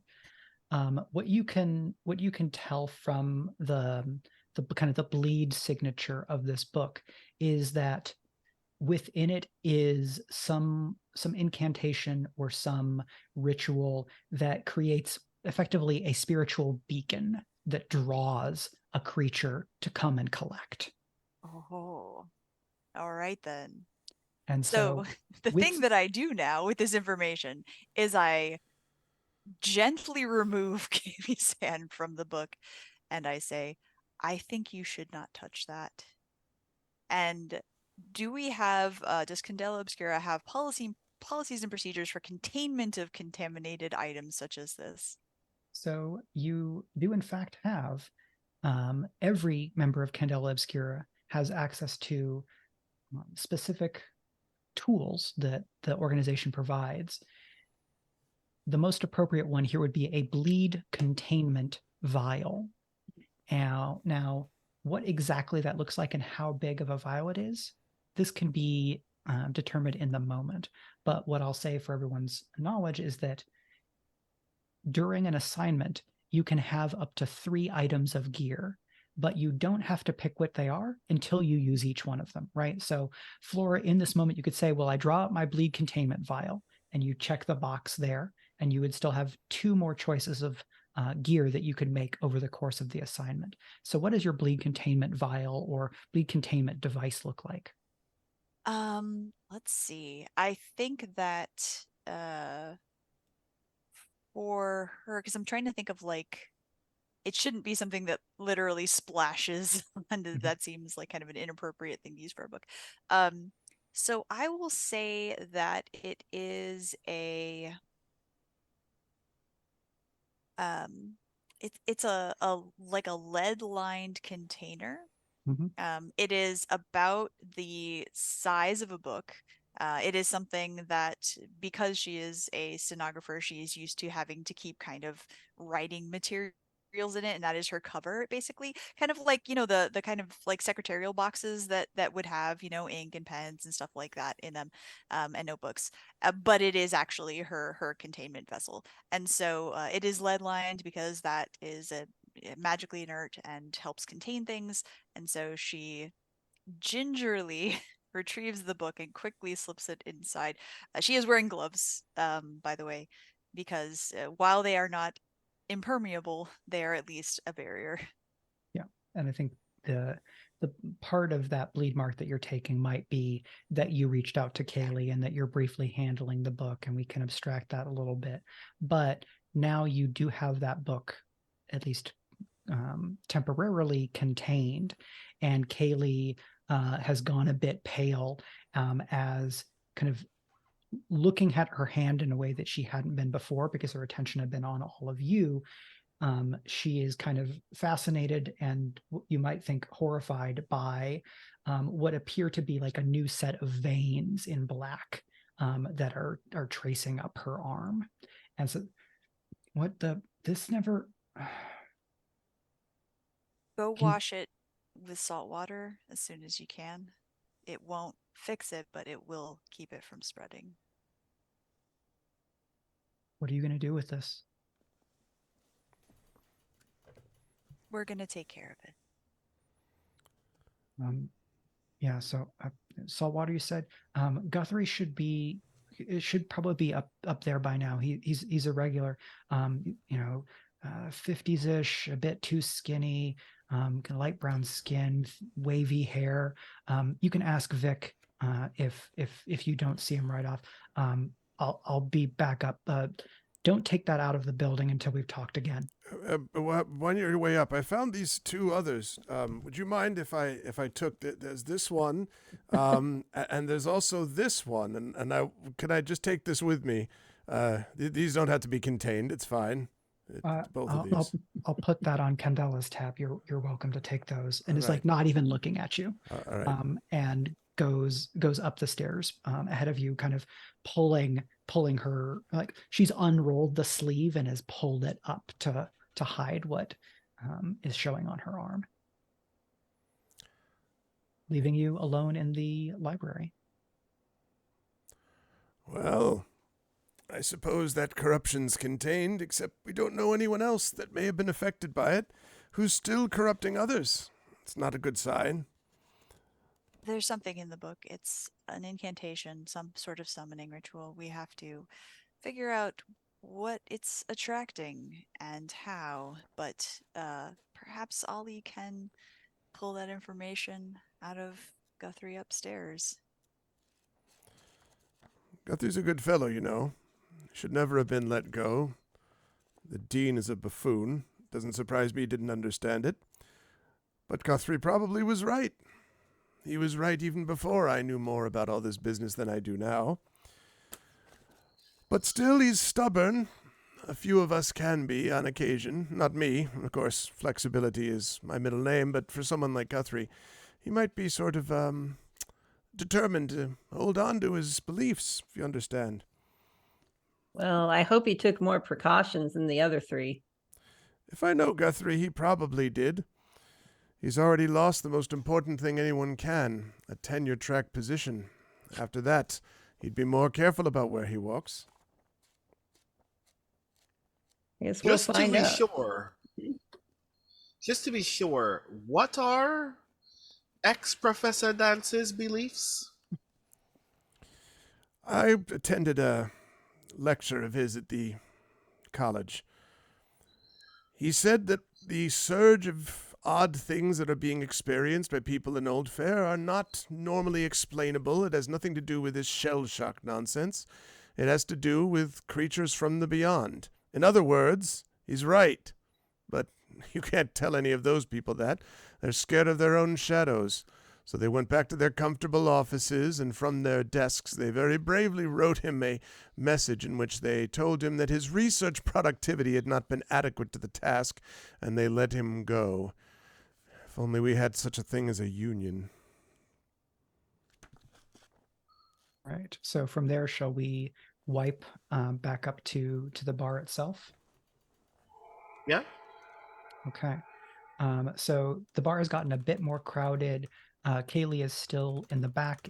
It would seem Vic is a little bit overwhelmed by patrons, but you can see someone who certainly looks a lot like Guthrie at the bar, kind of looking drowsy, staring at a like a ceramic mug of slightly steaming, probably closer to lukewarm coffee, and kind of does this and seems to be already wired or maybe scared. No, it's Freddy Krueger, isn't it? Wait, that's not in character. No. No. That's out of character. I immediately sit down beside. I think my character, who is, I should say, is dressed in very practical pants and a long sleeve shirt, very not really conspicuous, would pull up a chair and kind of sit, not right up to the table, but alongside the table. She's just watching their back. Was I watch their six or something? Yeah, and so Ollie, you're sitting down next to Guthrie. I am.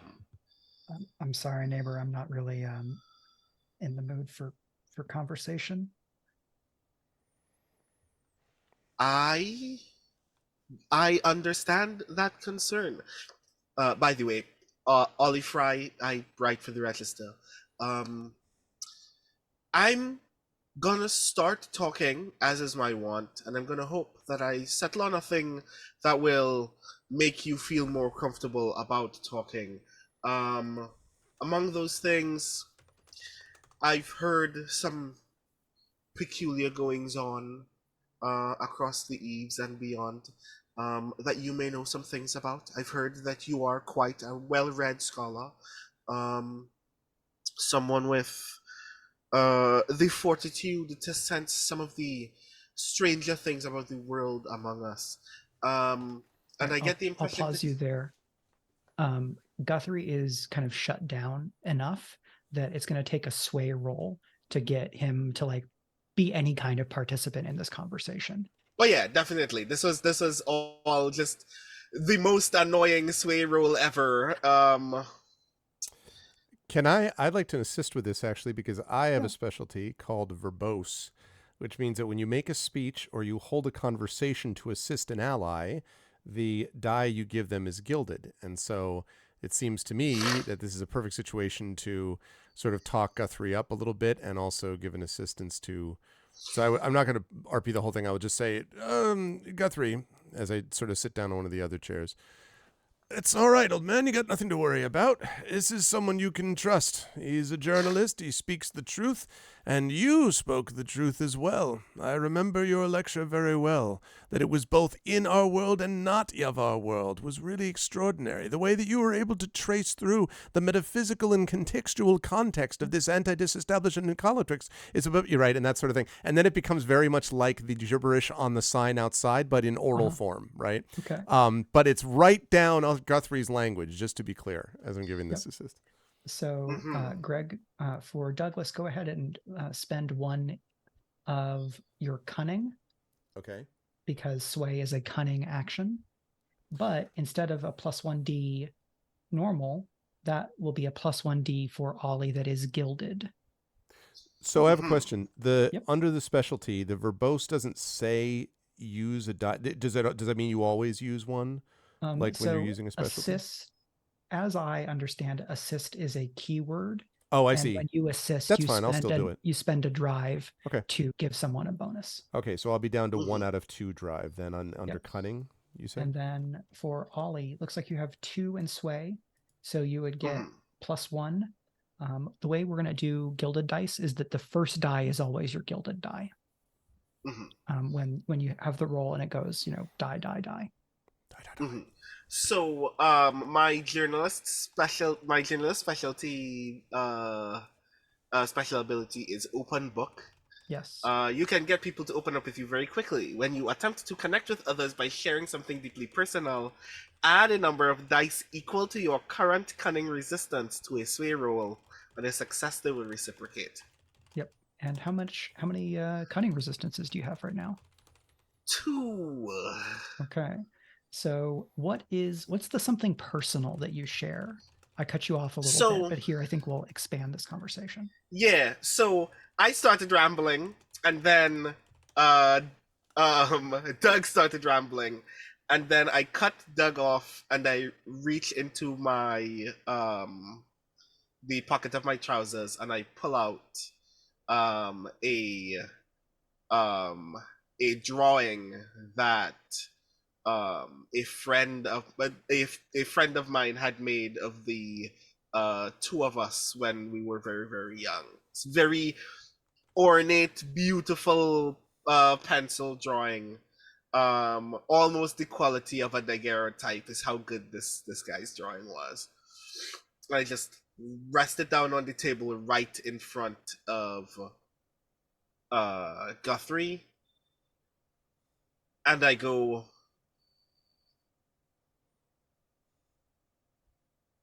I've seen what the dark can do.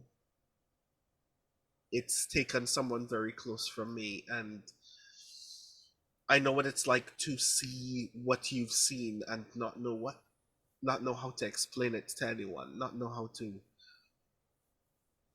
justify it.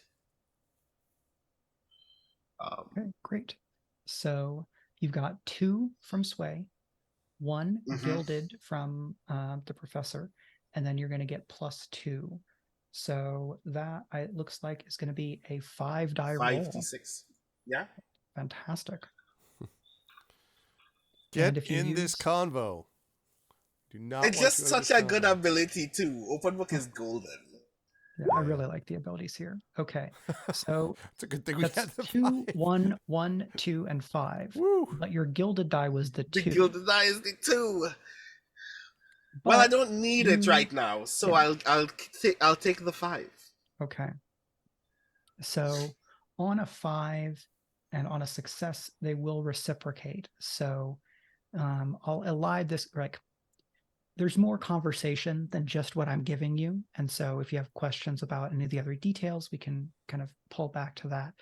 But Guthrie reveals that he looked into the book because a kind of a fellow scholar fallen on hard times by the name of Yvette had confided in him, 4 or 5 days ago, that she'd borrowed this book from Kaylee and had uncannily vivid and terrifying dreams, to the point that when she woke up, the kind of clawed scratch kind of across her face that happened just before she woke up had shredded her nightgown and her blankets. And Yvette was then found dead the next night after she confided in this to Guthrie, and that is why he went to Kaylee, asked about the book, and investigated him himself.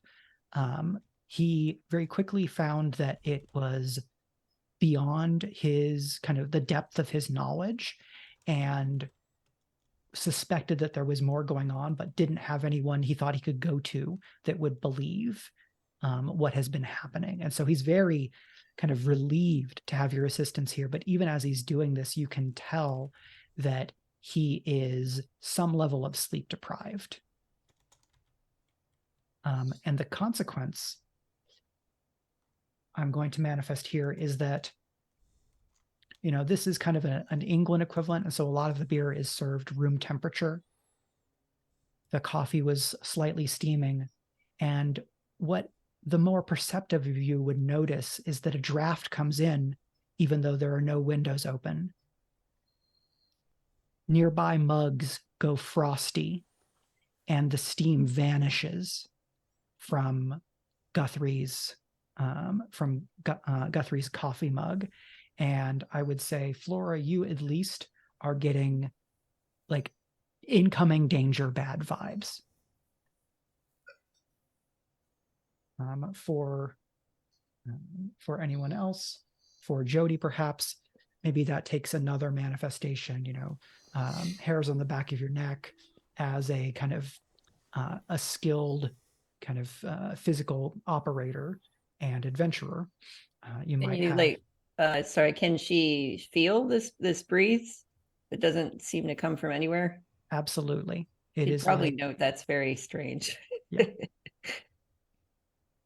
And so you experience that kind of as Guthrie is reading you all in on what has happened, while the kind of wall of noise around you kind of gives you a little bit of privacy, strangely, because it's all too loud for anybody to be able to pick out.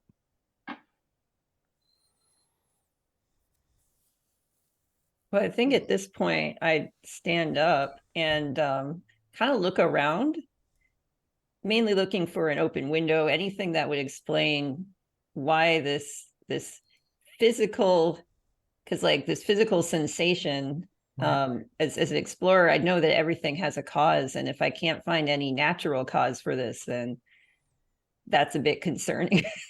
Yeah, and so you look around trying to find the source of this wind. You do notice that a side door is now swinging closed, but you couldn't immediately pick out who came or went as a result. But then I'm going to invite you to make a roll. This is probably going to be a survey if you're looking for more information about that, which I would invite you to do so. Good. Survey dice 2. So that's a 2d6. 2d6. Yep. D6. All right, let's go see if we get it. Well, forgot roll. Yeah, so you should be able to do great. Okay, so on a 5, you will see a fairly short person with pale light skin, kind of shaved head, or you can see kind of the edges of shaved hair under like a newsboy cap, and like the most distinct thing about this person is like wingtip eyeliner, but the way things are arranged, when you kind of stepped a little bit to try to look around, you've ended up on the opposite side of the bar from where this person is coming in, and you notice as this person kind of quite deftly, for how large it is, pulls the bleed containment kind of box out of Flora's coat or bag or whatever it is, and then bolts off. Like as soon as it's in their hand, this person is off like a shot. But you've seen them in time that you can give chase. Yeah, I guess I'm gonna do that while probably shouting, "That's not yours." Where are you going? All right. So yeah, that's Jody out the door like a shot. The three of you notice that. You immediately can realize, Flora, that that kind of bundle is no longer with you, but you did not notice with any of your senses that this was coming, either because your attention was elsewhere, or maybe this person is just that good. Let's say I was really focused on Guthrie because I was trying to get a read on him, so yeah. Sure. So this is going to move pretty quickly, so I think we're going to go outside immediately to Jody, and then the 3 others in the circle will be able to follow shortly after. So Jody, you realize very quickly, coming out the door and following this person, that they know this neighborhood extremely well, and that they are small enough that it's going to be easy for them to go through places that you cannot follow. So I'm curious, how is it that you want to pursue them here? That's a problem. And her main thing is that she needs to catch them quickly, or they're definitely going to give her the slip. Yep. Because, if you don't know the terrain, there's only so much you can do. So her main goal right now is just to sprint with as much speed that she can hopefully catch up with them before they're too far gone. Sure thing. Okay, no, I'm not talking to you. So this is definitely going to be a move roll. You have 2 in move, and it is gilded. And you Okay. have 6 drive in nerve. So if you wanted to spend a couple of that in that to get bonus dice, you absolutely can. The maximum die pool in Candela Obscura is 6 dice. So you can't get to having more than 6 dice for a roll, but you can spend as many drive on a roll as you would want to with that cap in mind. And so with the gilded dice, just to reiterate, that gives you back a drive if it's successful. So the gilded die is always going to be the first one in the set that we look at. If you use that die as your result, you can get 1 back in the drive that corresponds to the action. So in this case, nerve. But if that gilded die is not the highest, you're doing a little bit of a sacrifice to get that drive back. Right. So you might say, oh, well, I'll take the 4 because it's gilded and I'll get a drive back, even though I have a 6 over there. All right. In that case, since I got 2 dice, I think I'm going to spend 2 drive. Why not? Okay. So 46. Don't forget, chat, in all these rolls, donations will actually help the players get another D. $20 donation to Speculate would get another D to... Plus 1 die that is Jody, also in this case gilded. Help us catch this sneaky individual. Look, they've stolen a book, all right? We want the... You don't steal books. There is no greater sin in Speculate. Oh, first one's a 6. That's wow. That's the gilded one. Dang. When you get more than 1 6, that's a critical. Oh God. And you just teleport to their side. Right? Because that's 2 6s. In my mind, when you get a critical, you're using both of those dice. So you're immediately going to get 1 of those nerve back. So you spent 2 and you're going to get 1 back. This person is very fast, but it's not 15 seconds before you've caught up to them. Tell us a little bit about what that looks like. What is the quick escape route that you managed to head them off before they were able to utilize? So I'm going to say that probably, how crowded is it outside of this bar? Like, are there people milling around? There are people milling around. It is, you're a good 40 something feet up off the ground here. Yeah. And it's not as dangerous to move around as it is a couple of levels up. Right. But, you're going over, you're using girders that have sheet metal bolted to them to turn into a walkway. It's all very ramshackle.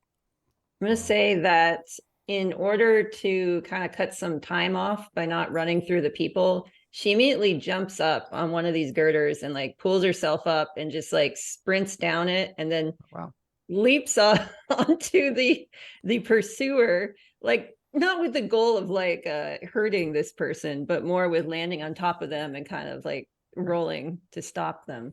And so because you got a crit, not only do you kind of hurl yourself on top of this person and isolate them where they're no longer moving, you do so and you have one hand directly on the box containing the book itself. So you've not only stopped and caught this person, but you have direct, immediate control over the box as well.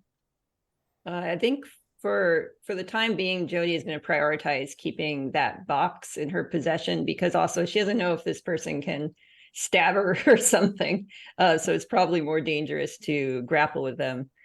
So she, once they collide and she has her hand on the box, she's actually going to shift so that she's got both of her hands on the box and is holding it close. And she does say why would you do that? Leave me be, it's just a job. I got to make a living. I live in this shithole. What's your business? My business is this book. This is a real life example, by the way. Imagine the dog is Jody. So this is what's happening right now. My business is is this book. you really ought to let me have this, because if I don't come back with it, some really nasty people are going to come after you. And I hear that doesn't go really well for them, and it's not going to go well for me. So we're all going to be losers. Oh, that's all right. I'll take my chances. And I think by now the others, you may not have like fully caught up, but you can see that Jody has already kind of run this person down. Is that Jody up there? Best, do you see? Is that Jody? Nice. Well done. And you catch up, and this person introduces themselves as Joe, just J-O, and says, okay, here's the deal. If I don't come back with that, it's going to be a big problem for me. If it's important for you, then maybe you can make that problem go away for me.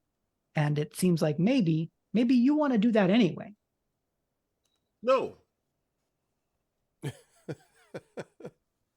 Excuse you? To be perfectly sure, 15 seconds ago you were content with choosing which one of us should suffer, and you chose us.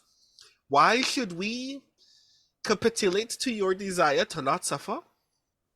We're already suffering. And this is all said like with like a knee on their chest or something, right? Yeah, like because they're being held down. And they're trying to like muster some grit and dignity while being like thoroughly subdued. And it's kind of like lean a little bit of the way up, like they're doing a crunch and trying to look at Ollie. Because if Madeleine Rost gets her hands on you, you know what a body looks like when it gets burned for kindling? You're going to wish you looked like that. Cool. You first? No. As soon as I get out from under this superhero over here, Odie. I'm gonna disappear, and none of y'all are gonna see me ever again. You seem to be very confident in that. We can trust you in that, if you're absolutely sure. You seem to be confident that the person you were working for is a menace that should not be trusted, and yet similarly confident that you can get away unscathed from performing a crime in her service. We, however, have work to do. Yep. You want to get away with this, you can do one of two things for us. You can tell us why this Madeleine Rost needed this book so badly, or you can come join us on an adventure where we meet things with claws. It'll be exciting. I will take door number 1, please. Thank you. Grand. But first, I would say probably for at least Jody, that name, Madeleine Rost, rings a bell. How many years ago was it that you were on an expedition with Madeleine to a frost-covered site, and half of your party got killed because of her negligence? Oh. Was that 5 years ago or 6? Oh, 5 years ago. Never a good time. And how did you and Madeleine leave terms at the end of that expedition? If it was her negligence that directly caused the deaths of her party, I would say it was not good terms. I would not leave her to die in the mountain, but I was very frosty towards her on the way down, and will no longer work with Madeleine or her associates. And so, that Madeleine is kind of her reputation is like lady adventurer, right? She's an heiress. She married early, and her spouse died of what some people say are mysterious circumstances, but honestly was probably just heart failure. And then has just applied a bunch of money and her interest into various oddities around Hale and beyond. I think at that point I'd be like, oh yeah, Madeleine. I think you might be right about her. Not someone you want to get involved with. but it seems like we don't have much of a choice now, do we? You've got more of a choice than I do. This is only the fourth job I've done for her. She tells me to go and get things. She pays really well. I can afford medicine for the kids that I'm taking care of and for myself. Whether Joe is lying about that part, a little bit iffy, but you know, they spin a good yarn. But we'll then continue and say, here's the deal. If you forget that I was ever a part of any of this, I'll tell you where you need to go to follow the path to get down to the scary place where she is trying to get into some weird old building. And you can deal with it, and I can stop stealing from people or stop stealing from interesting people. I will steal from very boring people. Or you could stop stealing from people. Let's stop stealing. Yeah, but then how am I eating? Stop stealing from people. The people on the block. I have 10 fast fingers and a fast mouth, and that's about it. A fast You mouth. You can keep one of those 11. I calculate the math. That means you lose all your fingers, you realize, unless you choose. So you're in big trouble. So yeah, this person is going to give you pretty detailed directions. The downside is that they're basically telling you about a hidden passageway that is going to lead down deeper into Old Farron ruins. Is there in Candela some context for, you know, the equivalent of an insight check? Do we feel like it's trustworthy, or yeah. Because otherwise I was going to say, actually, why don't you bring us to this place and then you can leave after you've brought us to the ambush site of your gang or whatever you're bringing us to. So the action read is going to be the one to spot lies, gather motive, and interpret body language. I am definitely doing a read. Can I, in doing that, because you have to do a read. Oh, I guess a drive just increases the D, so you could just do it without having to spend anything to do it on that one. So if you have 0 in an action, you roll 2 dice and take the lower. Okay. But Professor, if you wanted to assist in someone's read, you would just spend a drive from cunning. If several of you are all going in on a read, then multiple people can assist one character in this game instead of basically you do it your own, one assist or a group action. So who has a good read, I guess is the question. I already have 2 dots in read. I also have 2 dots in read, so I'm happy to help because I haven't spent any drive yet. So yeah. So what is Flora attending to and helping kind of get a read on this thief? She is going to try to use her altered sense just to kind of get a read on the aura while Ollie presumably is listening to whatever this person is saying, reading micro expressions, that sort of thing. Yeah. Okay, great. So you can spend 1 from cunning to give +1d over to Ollie. Ollie, did you want to spend any cutting for your own bonuses?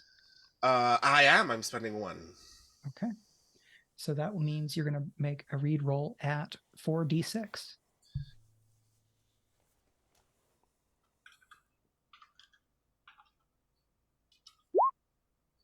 All right. Ooh. There's a 6. So Joe has been pretty straightforward and honest with you, except the thing about like medicine for people that they're looking after. And you doubt that they will give up thieving. Question. Do we have like a safe house that Joe can be ensconced in along with Guthrie for the nonce? Absolutely. So every chapter of Candela operates out of chapter houses. So there are chapter houses throughout the city, and any given chapter house might support 1 to 3 chapters. And then the chapters in the city are kind of organized under a hierarchy of light keepers. Light keepers are kind of the fixers, mastermind types who are all retired from field work due to basically accumulating scars and being worn down enough that they're at greater risk for actual death when they're out in the field. So you could definitely take Joe to a chapter house and have somebody there kind of keep an eye on them / keep them from getting away, and or kind of keep an eye on Guthrie if y'all would like to do that. I'll let Ollie finish with them first and then we'll. Okay. Yeah, and so Ollie, you've gotten that read of Joe and kind of where they are and aren't bullshitting you. Mm-hmm. I hear all of this, and for a very long beat, like an upsettingly, emotionally disturbingly long beat, I just stare at Joe blankly. You trying to what, like bore a hole through my head with your eyeballs? What are we doing here? I'm trying to figure out which of the fingers that I'm starting with. Hey, I've been really straightforward with you, and you've got the book, and I told you a bunch of stuff about how you can go do something incredibly dangerous, since it seems like you're really excited to be in other people's business for some reason. Grand. You're gonna come with us for a bit.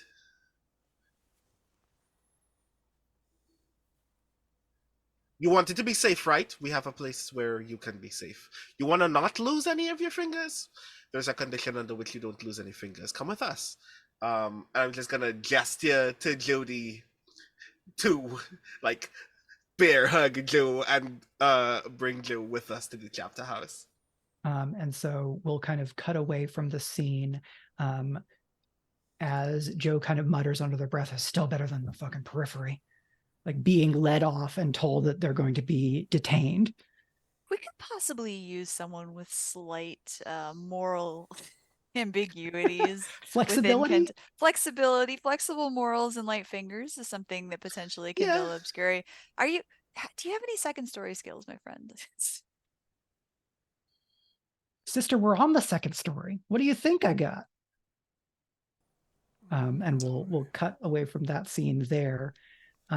Because we're close to break, rather than taking a break here, I'm going to use the great tradition of serial pulp storytelling, and we're going to cut from there to about an hour in to making your way down into the ruins of Old Fair. Is there a dotted line that goes that with like an arrow that follows us as we go? A page turns and we see a map. It's like in Dragon Age with like the blood, like yeah. But it's the ink. It's the Indiana Jones thing I was thinking of. That just and so we see the kind of the surface layer map of Old Fair, and we kind of zoom in on South Soffit, and then as if a transparency is peeled back, we see a layer beneath where there's kind of multi-layer ruins of Old Fair that all have kind of affectations of Greek and Roman architecture, and we see that that kind of river of ink flow down and around in kind of a 3D model. And then we push in and the kind of sepia kind of gains color and more color and more color. And we see the four of you looking down where there's kind of basically, you're going to have to climb down a sheer bit of cliff. But what you see below you is a hedge maze. But in the hedge maze is a fairly burly person stomping and kind of wandering about as if they are confused. But they don't have a person's head. Instead, they appear to have like a big wrought iron helm for like a prisoner with great bull horns and kind of what seems to be hot, steamy breath kind of flows through an ox's nose. And as you look close, you don't see where their skin ends and this iron bull's helm begins. And their head starts to turn up toward you. But we will go to commercial before we can establish whether they have seen you. Okay. So this is our one shot of Candela Obscura titled Dreams of Old Fair.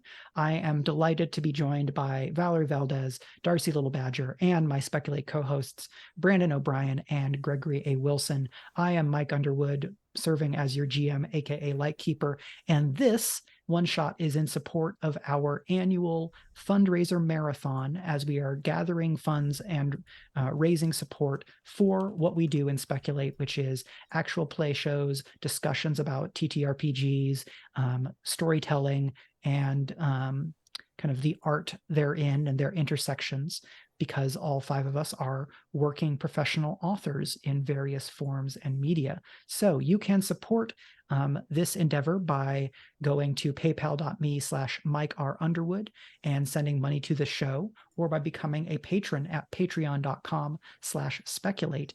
And for every $20 that you donate, you could give a bonus to one of these characters in our second act when we return, and you would be entered into the giveaway, which we will hold when we hit $200, which is under $40 away. Let's make it happen, people. We can do it. Right. So we'll be back in how long?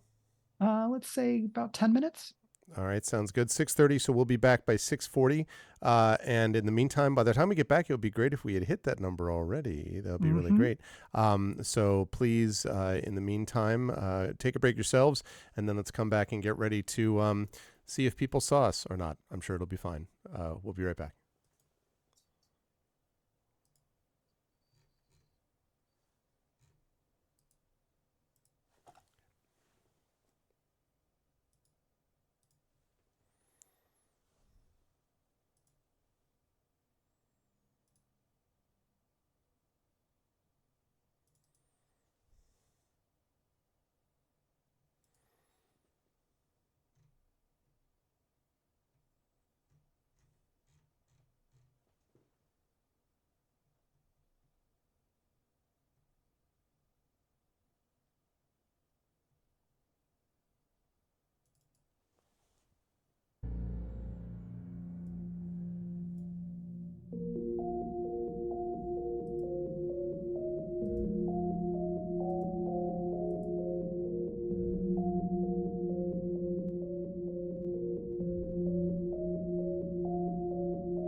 All right, and we are back. Welcome, everybody.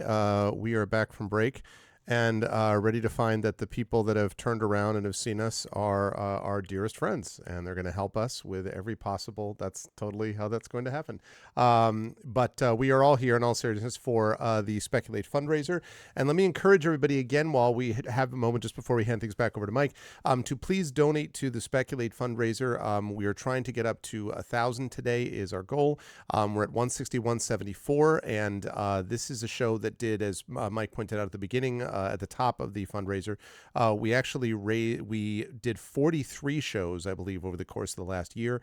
So we've done a lot of that, but managing audio editing and also promotion and trying to build everything is not a cheap endeavor, either in time or resources. And so we need support from folks out there to be able to continue to do it and to be able to grow, which is what we would all like to do. And moreover, we would like to be able to supplement some of what we do with some extra surprises and material and things like that. But we can only do that if we have the support of folks here. So once we get to that $200 level, we will have that giveaway, which has just been posted in chat, of Can You Sign My Tentacle, which I conveniently happen to have right here. Geekomancy, which is an ebook, so I do not conveniently have that digitally to hand, but it is Mike's book, which you can get and which I've read and is awesome. And you can get a code for the strategy game Stellaris from me on Steam. So all of that, once we reach the $200 level, we will have a giveaway, and then the winner of that giveaway will win those three things. So please do support us, and don't forget, every $20 donation means that you can add a die to one of the characters in the course of the game. I did put it to Mike, and it's up to Mike whether or not we want to do this. I did put it to Mike that if you wanted to have shenanigans added so that a complication is added for us, like whatever, I'm shameless. We'll take the hit if we have to. So please consider jumping on board if you possibly can. We just had a, let's see, $4.26 donation. Was that anonymous or not? Do you know, Mike? I asked. The donor is welcome to identify themselves if they would like. I was not certain from the message. Ooh, that would be lovely. And an ARC of an Events Review copy of Darcy's next book when that comes in. That is also really kind and appreciated and would be pretty awesome. So what I will say is that if that a donation of $25 or more, if you and we just win. No, I'm just kidding. Yeah, no.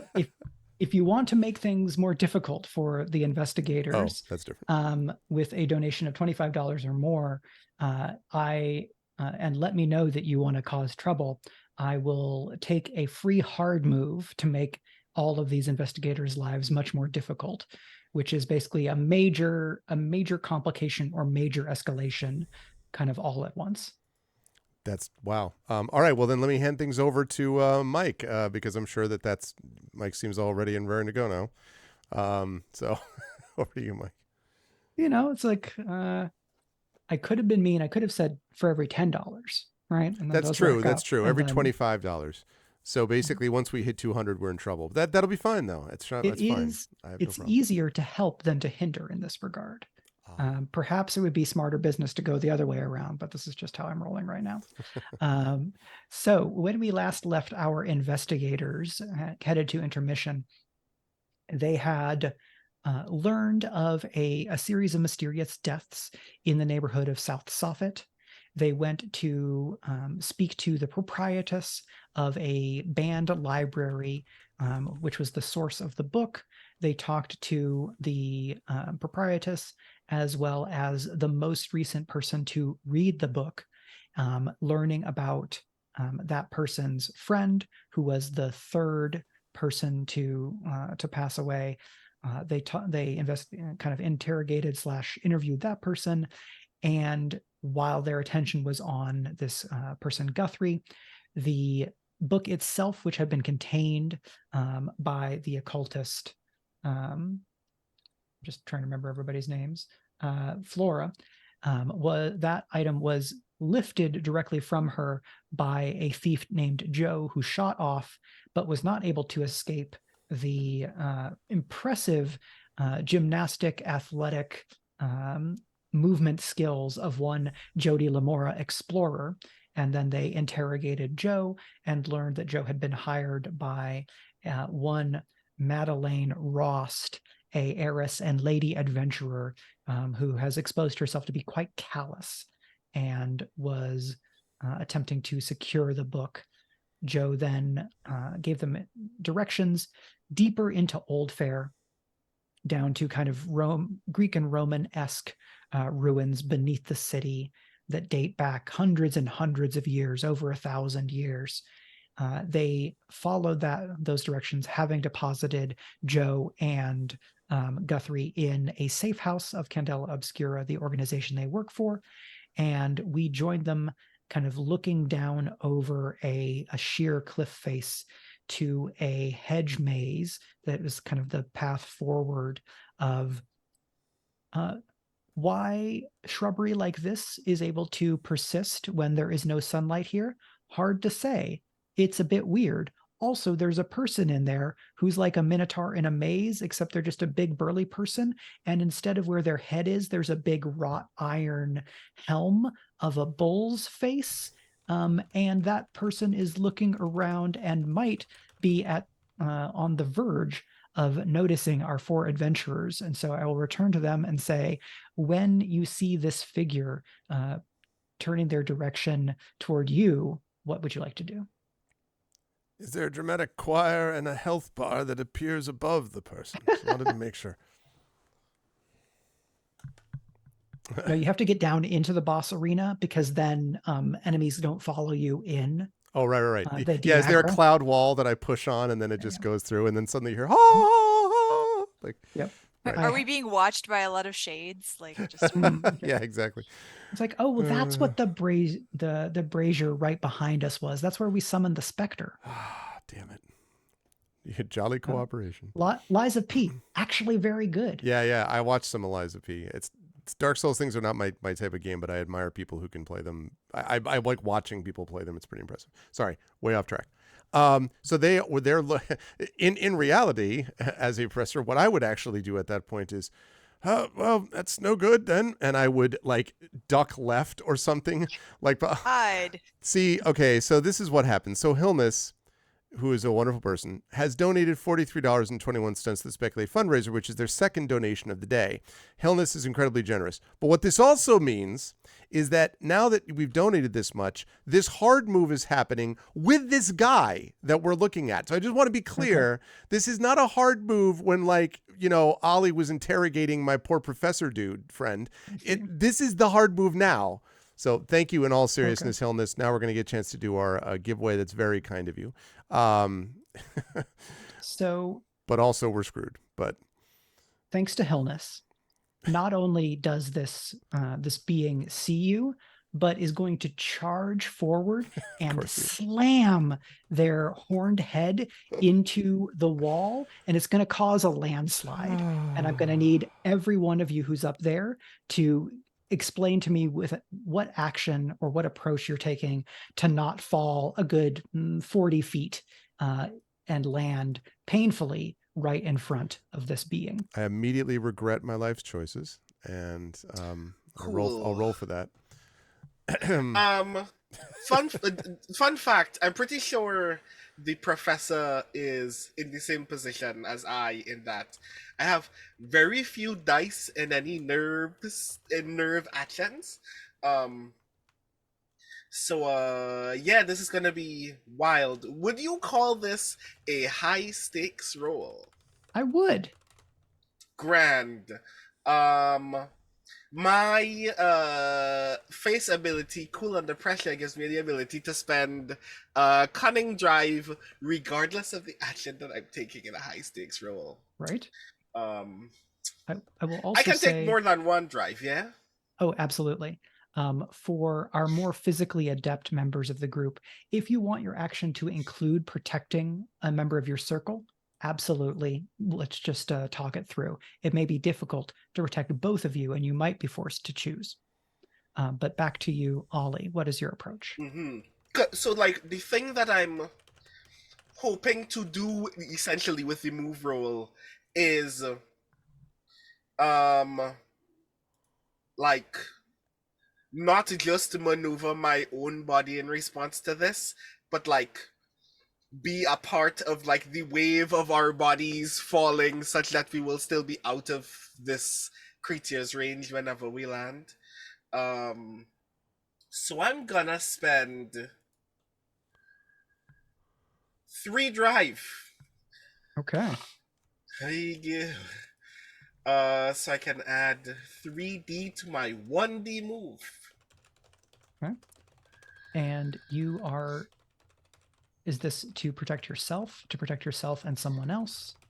I think I'm focusing on the old man because I'm pretty sure Professor Wilden is up the creek, as they would say, when it comes to physical maneuvering in this moment. Yeah. Back in my younger days, when I was doing rowing for crew, it would have been a different story.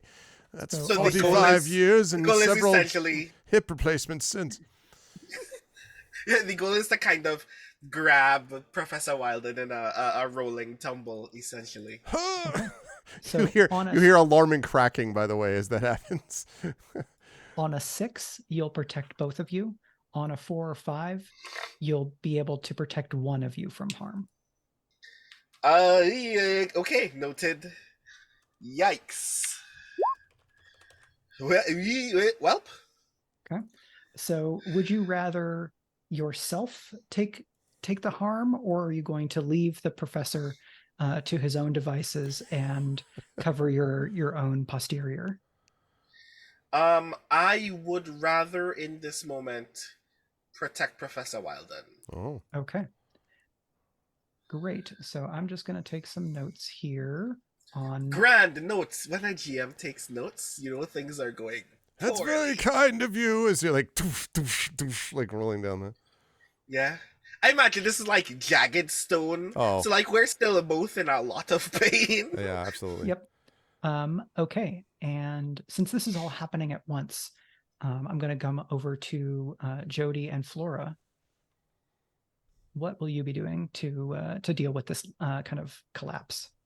So is this landslide coming from above us, or? So basically the ground underneath you is giving out because this bull creature hit the wall so hard. It's just kind of like a shelf falling. Yeah. If there's any way to jump higher to not get caught up, Jody's going to do that. But if it's pretty much inevitable that they're going to fall down with this landslide, then she's pretty much going to do the old tactic of you protect your head and kind of curl up a little bit. Yeah, because once you're caught, you just have to wait it out. Yes, you can absolutely kind of jump higher / jump back so that you're not kind of falling with everybody else. And that I'm going to attempt that. Yeah, that works as move as well. All right, move. I'll spend a drive, so 3 dice. Okay, and you have move gilded. So your first die is going to be a gilded die. I don't know if I'll get lucky a second time. Let's find out. Roll. We shall see. 3d6. Okay, that's a 5, a 6, and a 1. So you can get a 6, or you can take a 5 and get one of your nerve drive back. But on a 5, there will be a consequence. I'm just gonna do the 6 because I'm like, this game isn't gonna be too long, so I don't have to hoard them. Teleport down to the bottom. I'm beginning to see who the MVP is of this group. Oh no. You see it coming, and you have a fair bit of experience, and so you're able to kind of jump and scramble back even as the first kind of 5-6 feet worth of this shelf that you were all looking down on is kind of collapsing and sliding down in like a kind of instant avalanche. All right, and then we will come over to Flora. So my pitch. Sorry, Valerie. Pause 1 second. We just we have I have a server problem we just dropped. So hold on a second. It is reconnecting. I hope soon. Twitch has been having issues like this over the last week or so. Yeah, we're not up at the moment, so hang on. Sorry, I apologize for interrupting, but I wanted them to hear what you were going to say. Yeah.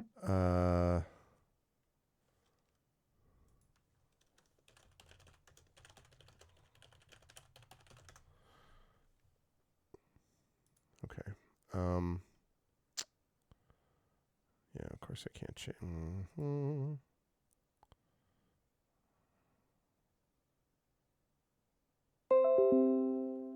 Okay. Now I think it should be reconnected. All right, we should be back on. I think. Can people see and hear us, etc.? Okay. This has been a Twitch thing recently. I don't know what the deal is with this, but my apologies. Anyway, we're back. Sorry about that. You were saying, Valerie, my apologies. No need to apologize for fixing the stream. My pitch for this, and Mike, you can guide me, is that Flora was very fixedly observing this creature. And so I would say either a focus or a sense roll, in that she noticed that it was going to bolt before it did, and she backed up before it hit the wall to try to avoid whatever was going to happen. Great. That can absolutely be focus. Okay. So for focus, I do have one gilded die, so I'm going to roll 2 dice, and one is gilded. Is that right? Yep. The first die to roll will be your gilded die. Okay. Here we go.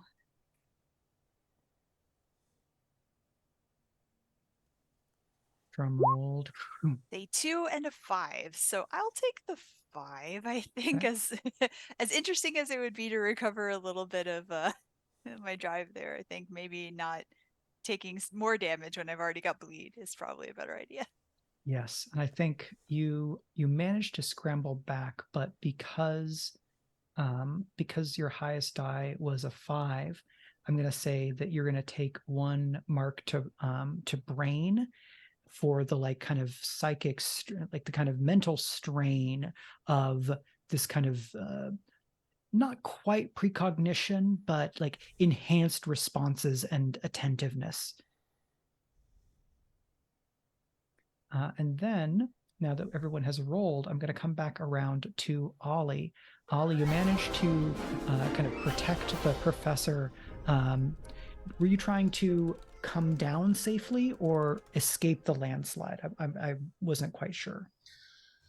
Come down safely. Okay. So you are able to take the two of you and you roll, and there's a kind of a split second where you realize that somebody's going to take a hard landing, and you turn and roll into it and decide that is going to be you and not your professor colleague.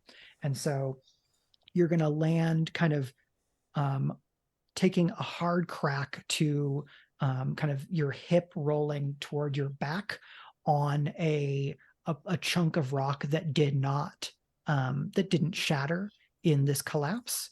So you're going to go ahead and make a mark to body, and I'm going to say that the professor rolls off to one side, but you are also going to be left at the feet of this being.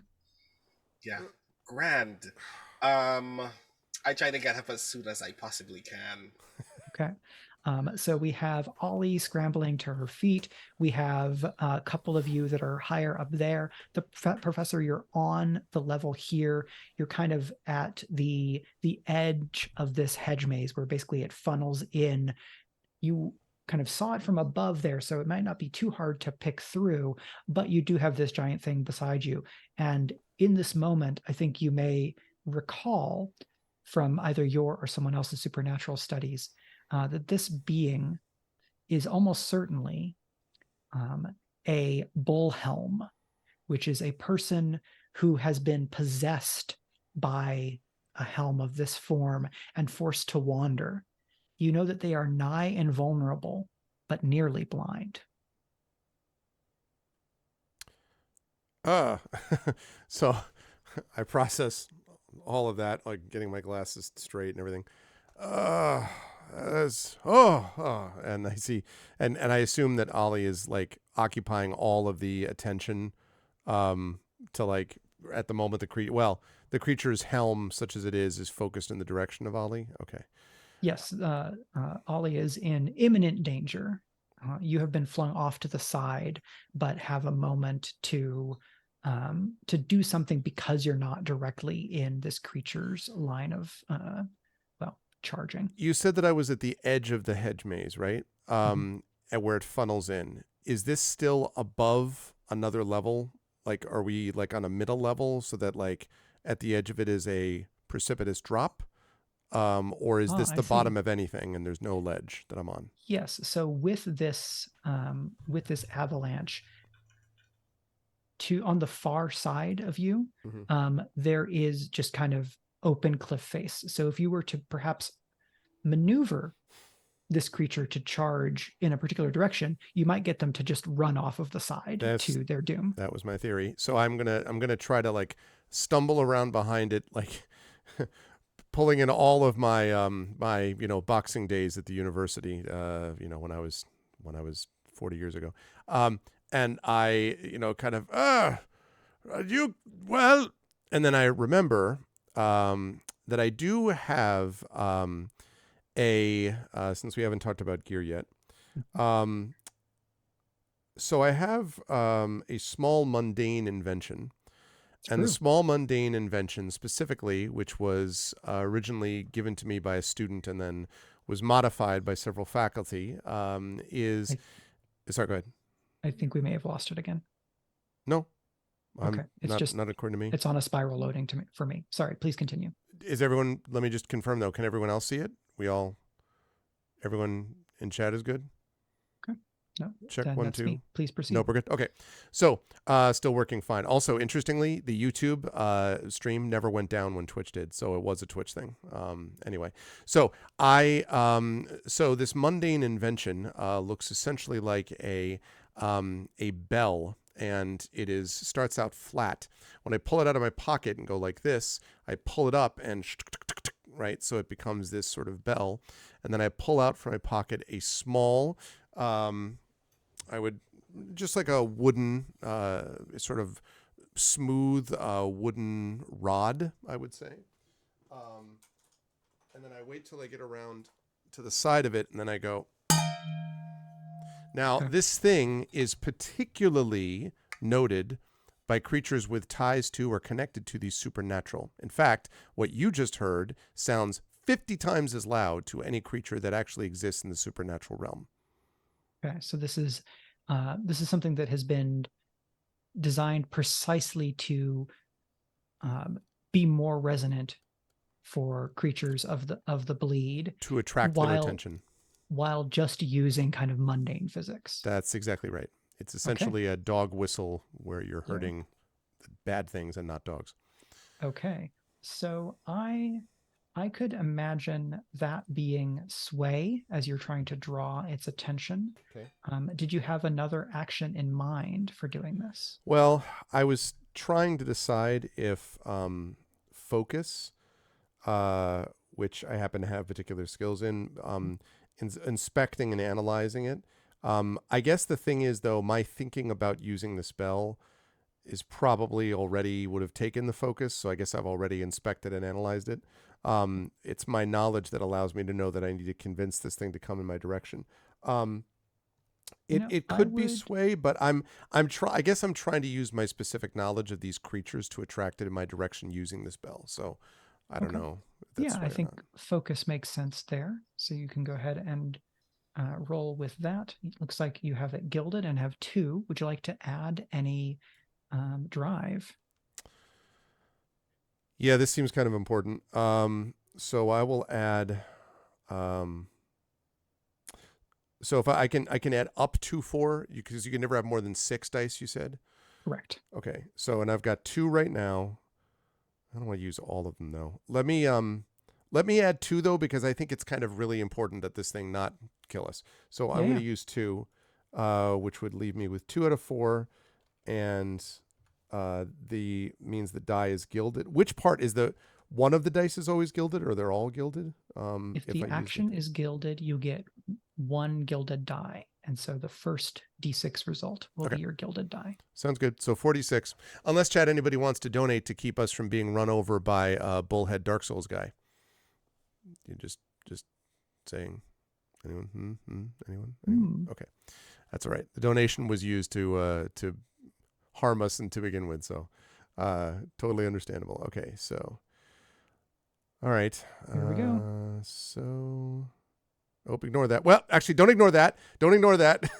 I'm But keeping that. I'm keeping that. 3 more dice. Yes, no, I know. I'm keeping that. I hit the wrong die too quickly, but I'm keeping that, to be clear. All right. My fault. All right. Right. Hey, that's a crit, isn't it? Plus a gilded? It is. So that was a 6 on the gilded, 4, 5, and then another 6. So Greg, why don't you go ahead and paint us the picture of how it is that the professor is able to pull the bell out, draw the attention of this creature, and then, like a matador, or, the Candela Obscura equivalent, is able to lure this creature to its doom. So also, do I go back up to 3 out of 4 on the intuition drive? You do. Is that okay? I was just checking. So, right. So, remembering the time that I was involved in certain kinds of American football on the campus when I was a young man, I sort of stagger around. And I remember at the same time, maybe it's because my glasses aren't quite on right and it's all a little blurry, but I remember seeing him shake a little bit. It reminds me a little bit of the resonance and the shaking of a bell. I often make connections like this that aren't helpful. And so I take out of my pocket this folded thing, and I remember that if I pull quickly, then this bell appears, and and then I sort of look at it, and, oh, yes, and then pull out the bell, and then say, perhaps you'd like something more interesting to listen to. That's right.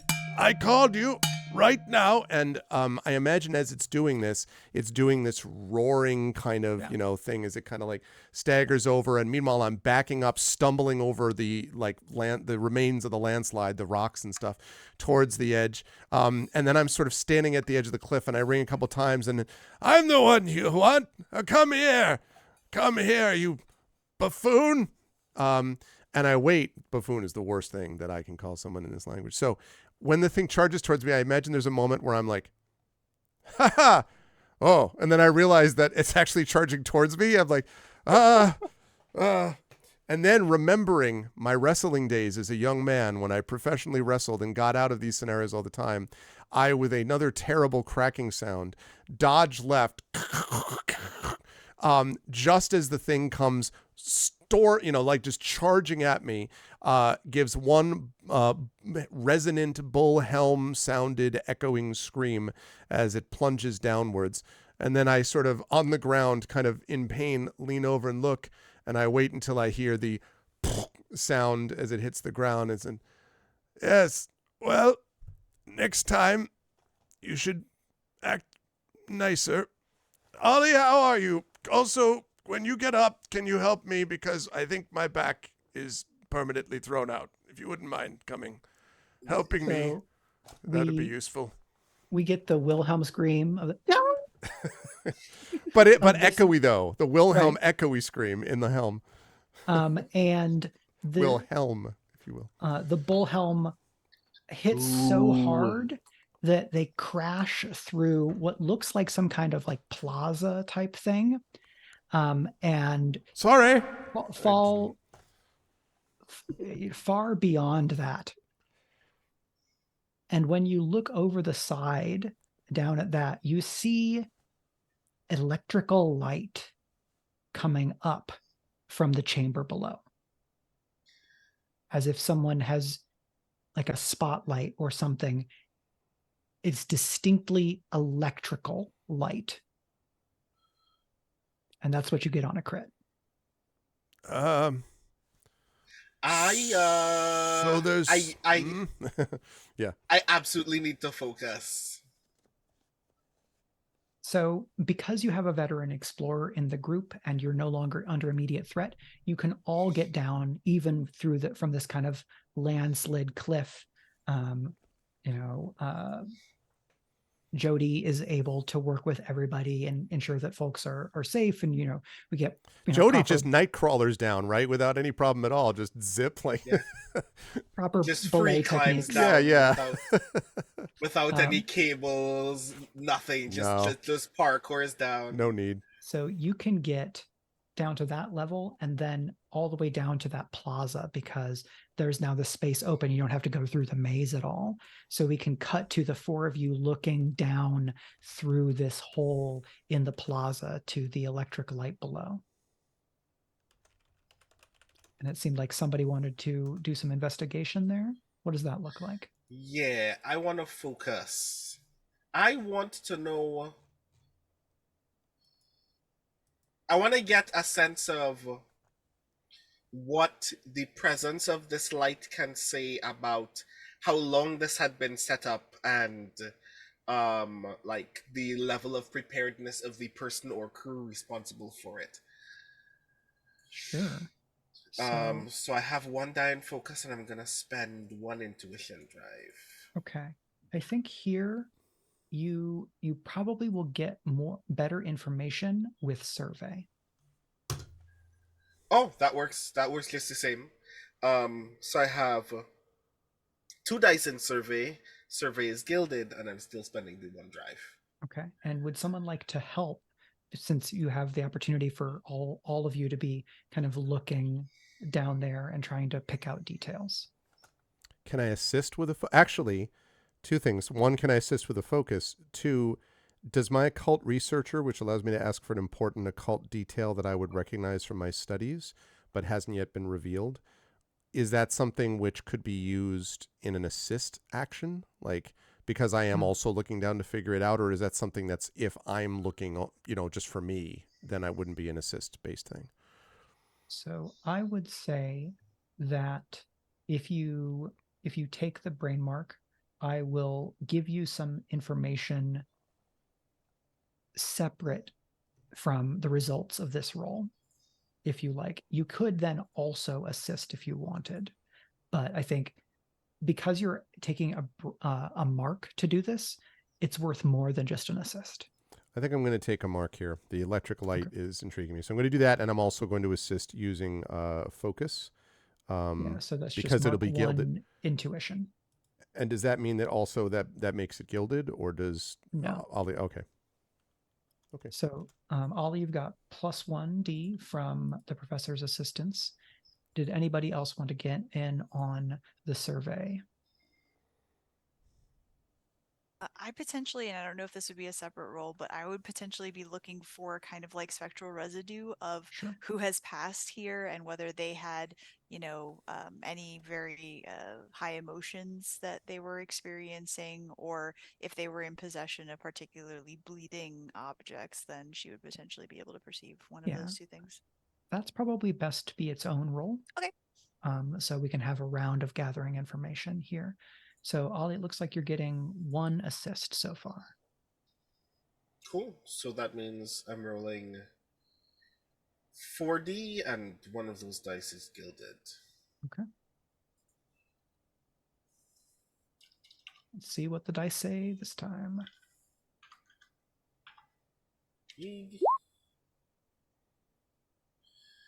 1, 4, 5, 6. So I got a 6, but it's not my gilded die. So yeah. What does that give me on a survey? If you're going to take the 6, then it'll certainly give you a fair bit.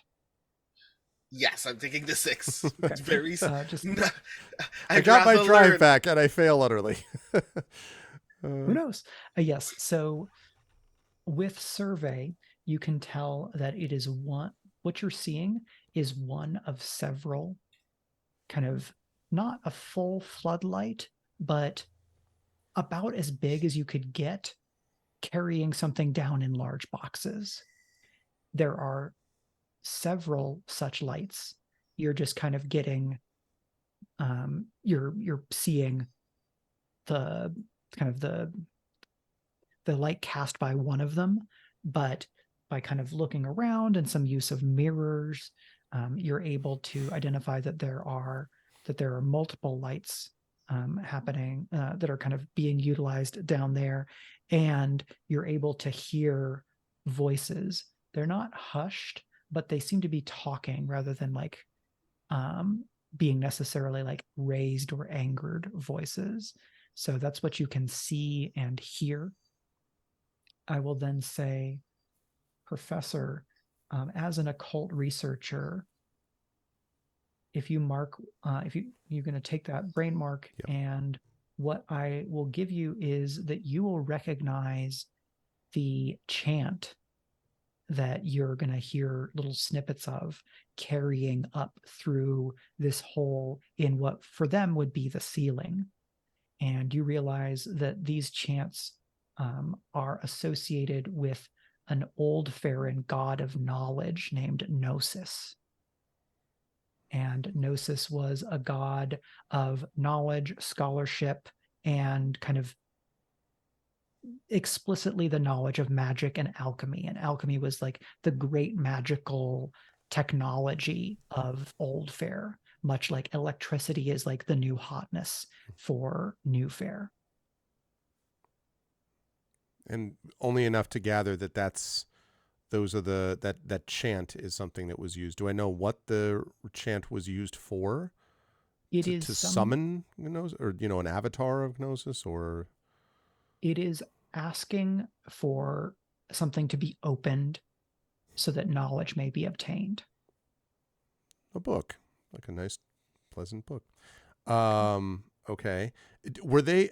I hear these. They didn't react to the sound of Master Blaster like firing through their roof a few seconds ago. So it did take you a little while to get all the way down to here to look through these things. Okay.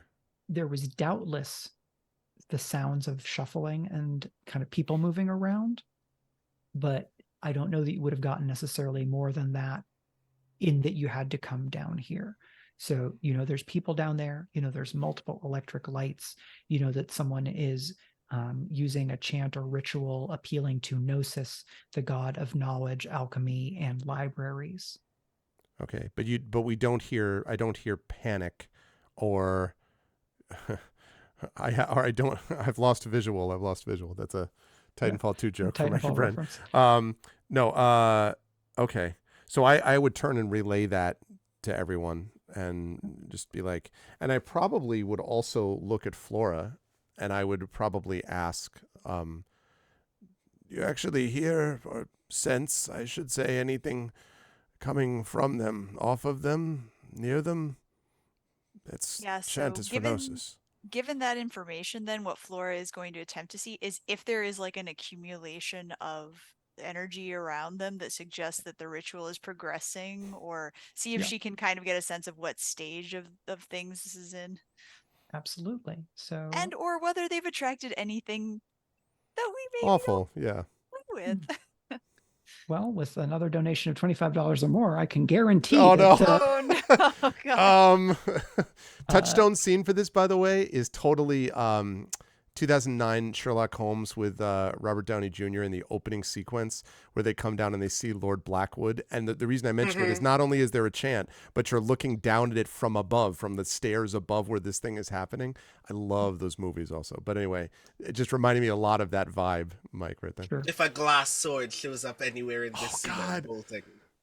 I was looking for it, Watson. It's the best. Oh man, I love that so much. Okay. As opposed to like, oops, we're gonna summon Morpheus and he's gonna be trapped for a little minute. Mm-hmm. Yep. So Flora, if you want to roll sense, that will definitely be the best option here for getting that type of information. Okay, here we go. While Flora's doing this, chat, don't forget to enter with Speculate if you're interested in the giveaway that we're doing right now. I decide if I want to use a drive on this one. I think I might, because I do have 4, so might as well. We are down to about the last half hour, so there's not a lot of reason to hold back. Okay, 3d6. Here we go. Okay. Got a 6, a 4, and a 5. So a 6 on the Gilded, you can get one of those intuition back. Sense I do not have Gilded. It's Focus that I have that's Gilded. That's true. So yeah. Yep. Thank you for your honesty. No worries. But on a 6, you're still going to get good information. So it's less in the language and more in the kind of spiritual vibrations you're able to kind of shut out all of the other sensory information and just reach out with your sixth sense. And in that, what you feel is the fluidity and uncertainty of improvisation. This is somebody who is adjusting or trying to ad-lib some sort of version of a ritual to achieve what they want, not using the standard methods. And that your senses reach out. And in a longer game, I wouldn't necessarily allow something that's kind of almost ESP in this regard, but this is a one shot. But it's as if you are standing before a great kind of A-frame building with columns and a huge double door. And on that door, there are 4 great old sigils, 3 of them aglow with kind of unnatural purple green light. And that you can sense that this ritual, this person is trying to extend that glow to the 4th sigil in a way that would open the doors. Oh, and I assume we don't want that. That seems bad. And so given that Herr Doctor knows this ritual, what I will say is, Doctor, if we interrupt this ritual, what's going to happen? Do I know what might happen? Is there a set thing? Is there like blowback? Is it going to explode? Does it blow back on those who didn't complete the ritual properly? Or does it just fizzle out and nothing happens? Right. Or does it affect just the people who didn't finish the ritual? Those people? Yeah. Raiders of the Lost Ark? Flora, you know that there's a lot of energy being put into this. Right. And so between that and what the professor knows, you would expect that if this ritual were sufficiently disrupted, that would cause an intense localized surge and bleed that would be most likely to impact the people that were there. But if you were close enough to interfere, it could probably also be dangerous to you. But if we don't interfere, then something worse would happen. There's a good chance that this person will get what they want. It just might take a few minutes rather than being able to happen right away. So while this is happening, I'm going to say, Jody, that you have been able to poke around and can ID another way that you can get down without having to like climb down on a rope here. So you can present that alternative to the group. Yeah, as dramatic as it would be just to kind of like dangle a rope and then slide down, I do tell the rest of the group that we should probably do this roundabout way if we want to pursue this. Alternate pitch then to the doctor, who would know slightly better than me the mechanisms of this. It's like, I can feel the energy, I can see the energy, I can whatever the energy.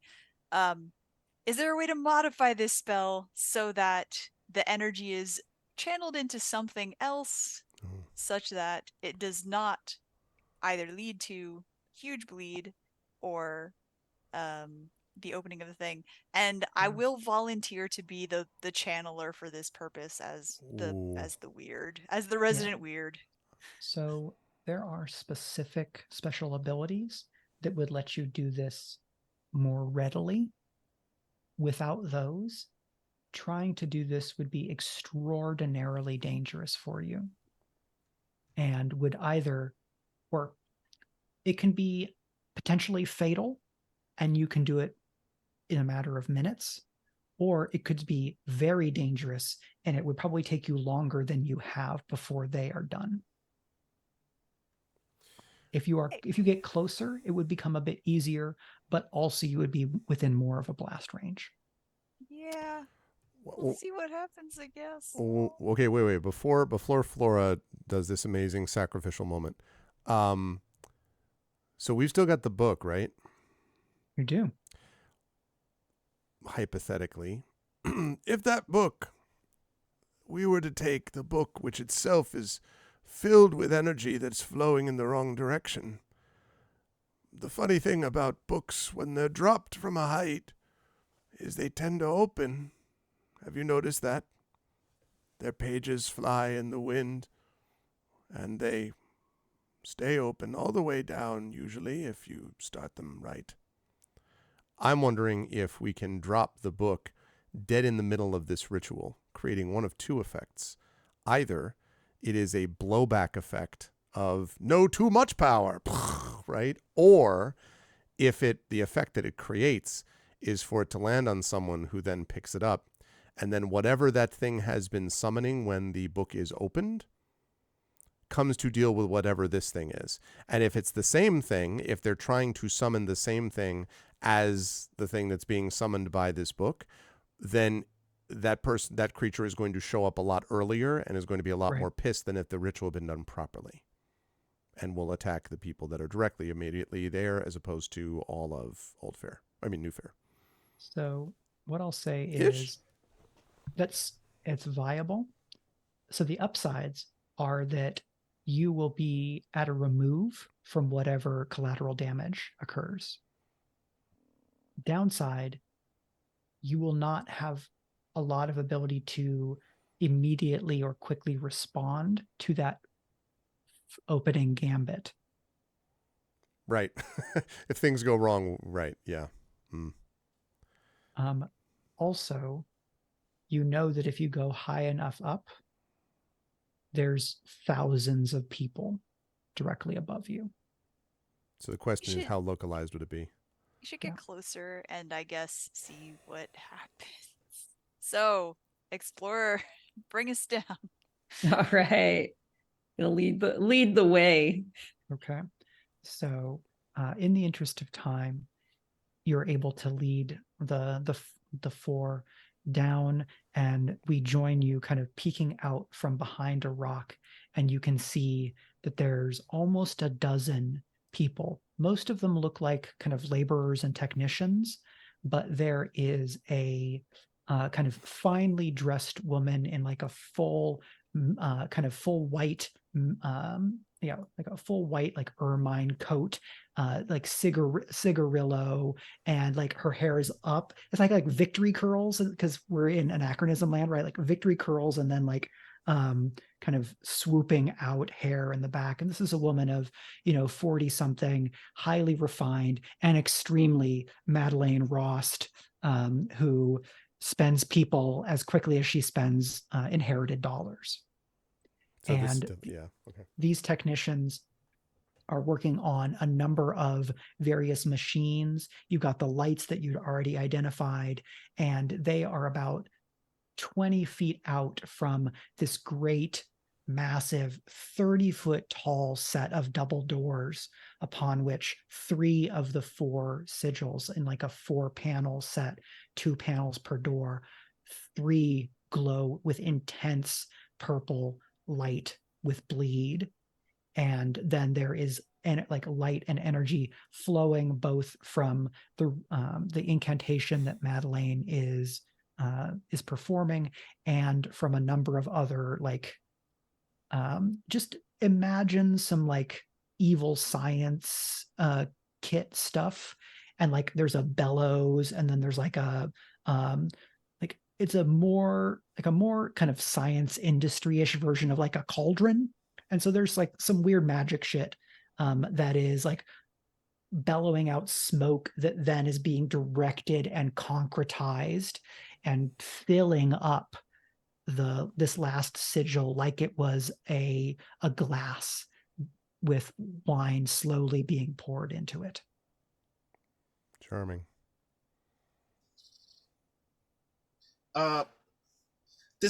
So I'm guessing that most of these evil science materials are made of glass or something equally very easily fragile. Oh, extremely shatterable. Cool. Can my hand weapon be a handgun? Oh yeah. Cool, I'm going to shoot the thing. Okay. This is a place where I will definitely say that if other folks would like to add to that, either with your own handgun or be assisting in some way, this would be a great time to do that. I feel like if Flora saw what Ollie was doing, she would be like, "What? No!" So I'm gonna not assist and just assume that she was not paying attention to Ollie. Sure. There's a lot of magical stuff to pay attention to. She is overwhelmed. So Ollie takes out the gun, right? And I would say my first reaction would be thinking that you're about to shoot Madeline. So like I'm kind of like I'm not going to stop you, but also I'm a little bit concerned. But Yeah, then this seeing is as very- you swivel the gun over to, I assume, the breakable glass thing that's in your range, I'll kind of like catch on that you're trying to disrupt this machine. And I'm trying to think,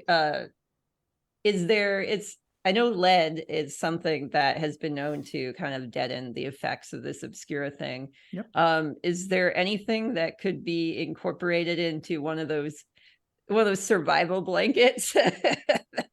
Could that sure. be one of my gear? Is essentially just to hold that up like in front of me and the other two who aren't shooting? Because I mean, I'd hold it up in front of Ollie too, but you need to shoot. So because like I'm anticipating a blowback of some sort.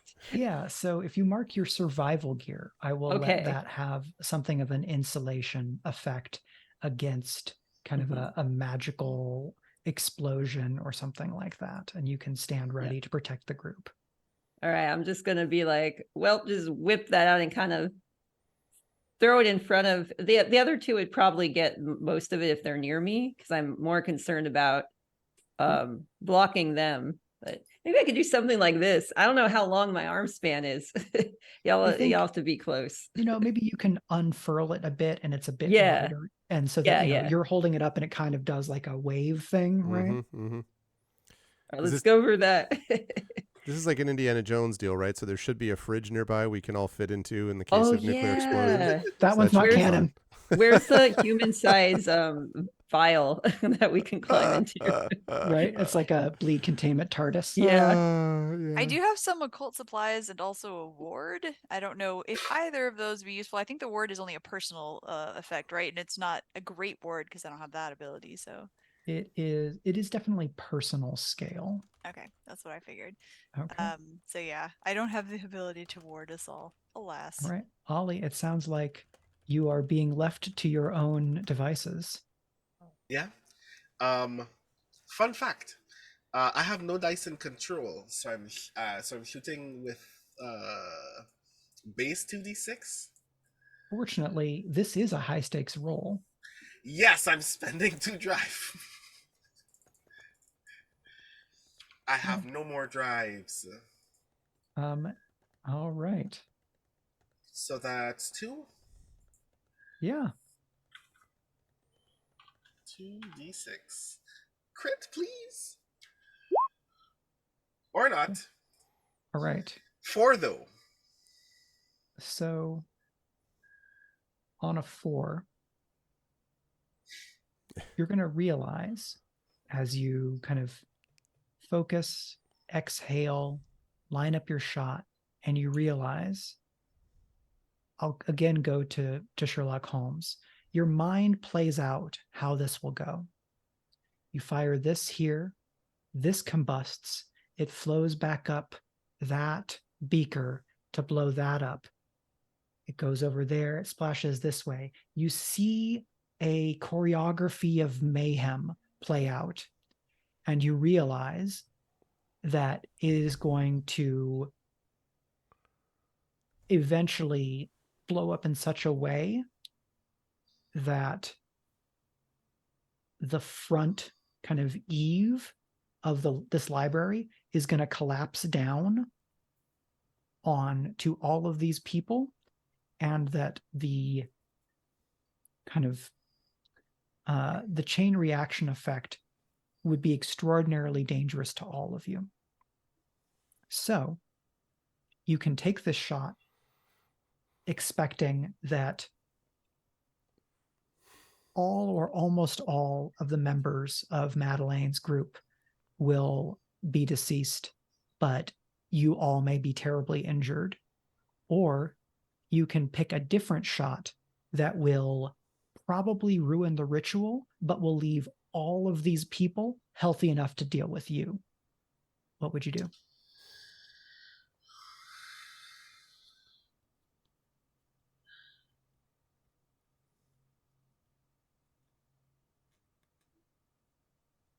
I guess they die. Okay. And that, in this moment, we learn a little bit about what kind of a person Ollie Fry is. So it's a good thing, Jody, that you'd already brought out this survival gear that is somewhat proof against kind of supernatural phenomena of a sort. In slow-mo, the bullet flies and everything plays out as Ollie had imagined. Such is Ollie's kind of astuteness and the precision of his imagination. And it plays out and it plays out, and this explodes. We're probably getting some kind of like bombastic but cursed version of an orchestral piece. Like the 1812 overture played by right? Yeah, exactly. Everything is out of tune, as if it were being played by like Apocalyptica or like a goth metal band. Yeah, Rage Against the Machine does Tchaikovsky. I got it. And these technicians go down. 2 of them are just literally consumed in purple fire. One of them has just a ton of glass exploded into them like shrapnel.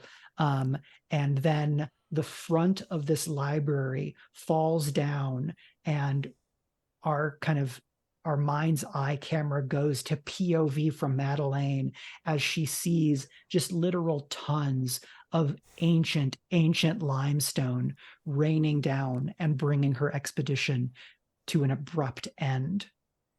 But that second round of destruction, as this kind of limestone hits, Flora, you realize that magic was built into the very architecture here. This building was made with alchemy. And so this limestone might as well be like glycerin-soaked TNT.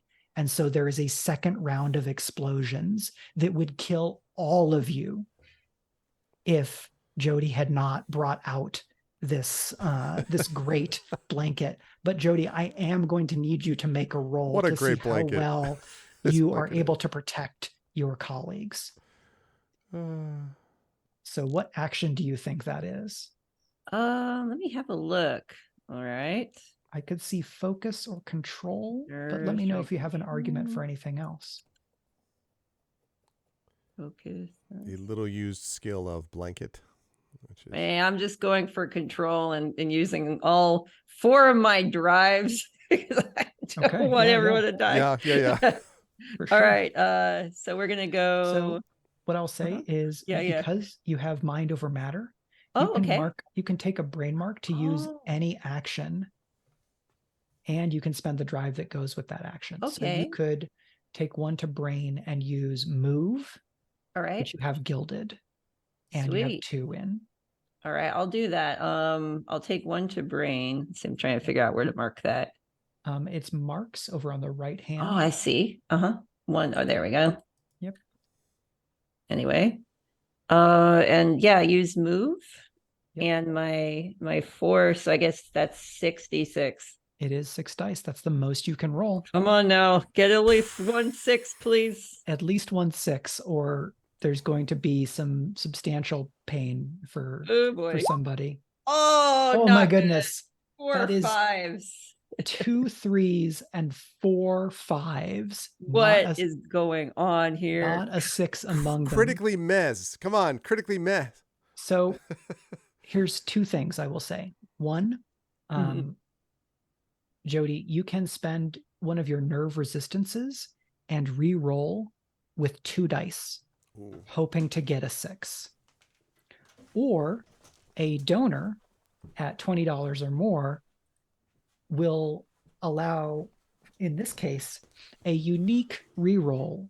Look at this dog's of- face. I got my of lucky four I got my lucky dice blanket instead of it's 3. your blanket, but it's a St. John's University blanket. That's got to be usable for Yes. something. It's literally a professor's blanket being used to support the incredible blanket work. I appreciate the fictional positioning. The question is, so if I do like roll 2 and they're like worse than a 5, do I have to use them? Yes, but you could spend your second resistance and then re-roll those 2 again. Oh, you get to use them twice in the turn. That's cool. Yeah, because the character has 2 resistances in that category.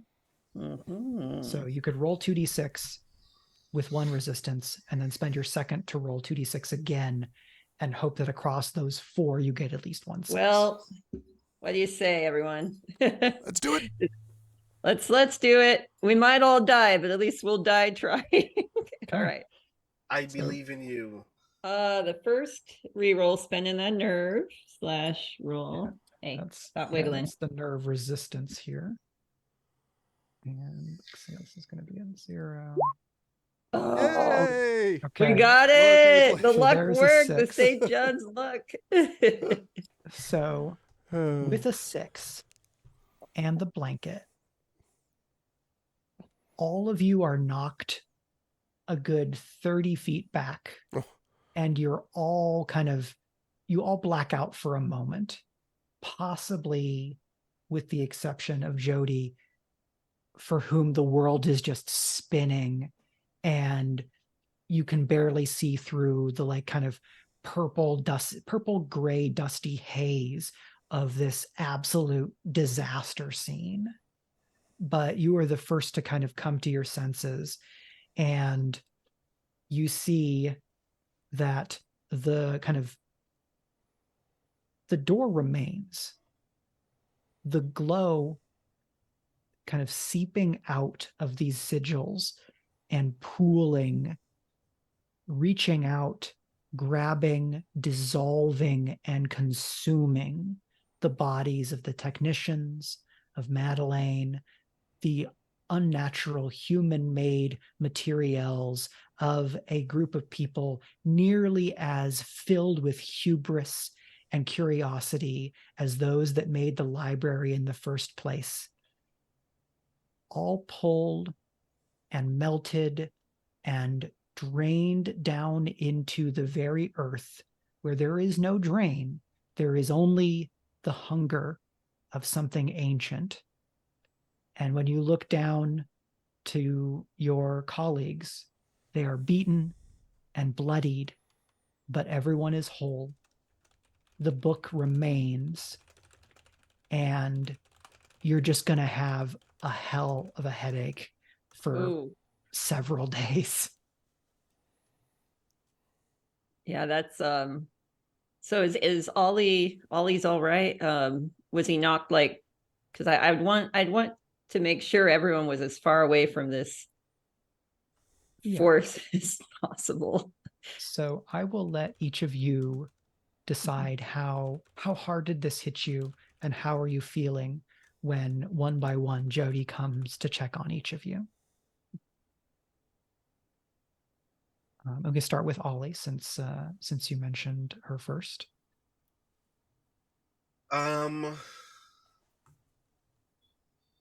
I probably very vaguely remember anything that happened inside there. Like, my back is screwed up, my hip is screwed up. I probably took a very serious blow to the head. And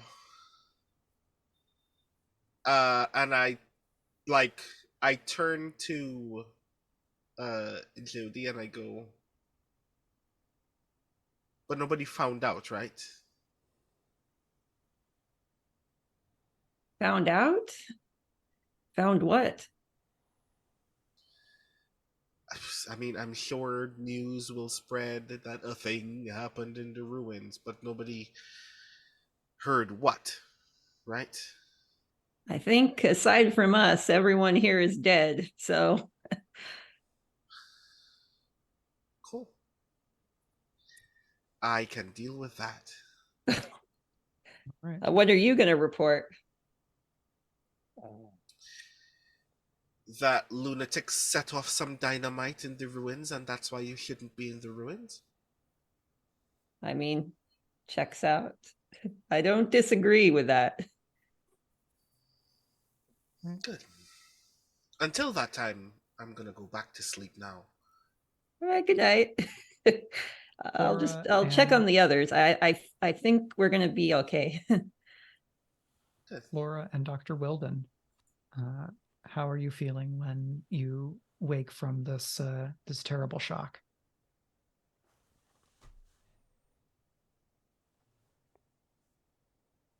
I'm the last to wake up, almost certainly. I am.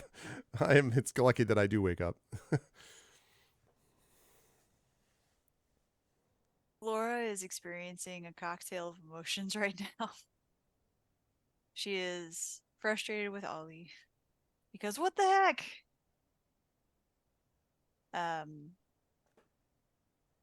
Her vision is blurred, and the auras that she's seeing are wrong. And even worse, she's experiencing a very strange sensation of hunger. Ooh. Okay. And Herr Professor, is this more or less wild than your postdoc days? Well, the comprehensives were difficult, but no. So I wake up in pain, but that's just a typical Tuesday for my no.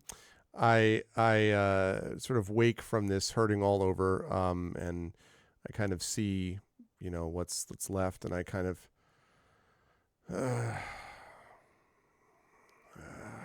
and I kind of see that there's no trace, I assume, there's no trace of Madeline and all the rest of them. They've just been absorbed in the way that you described.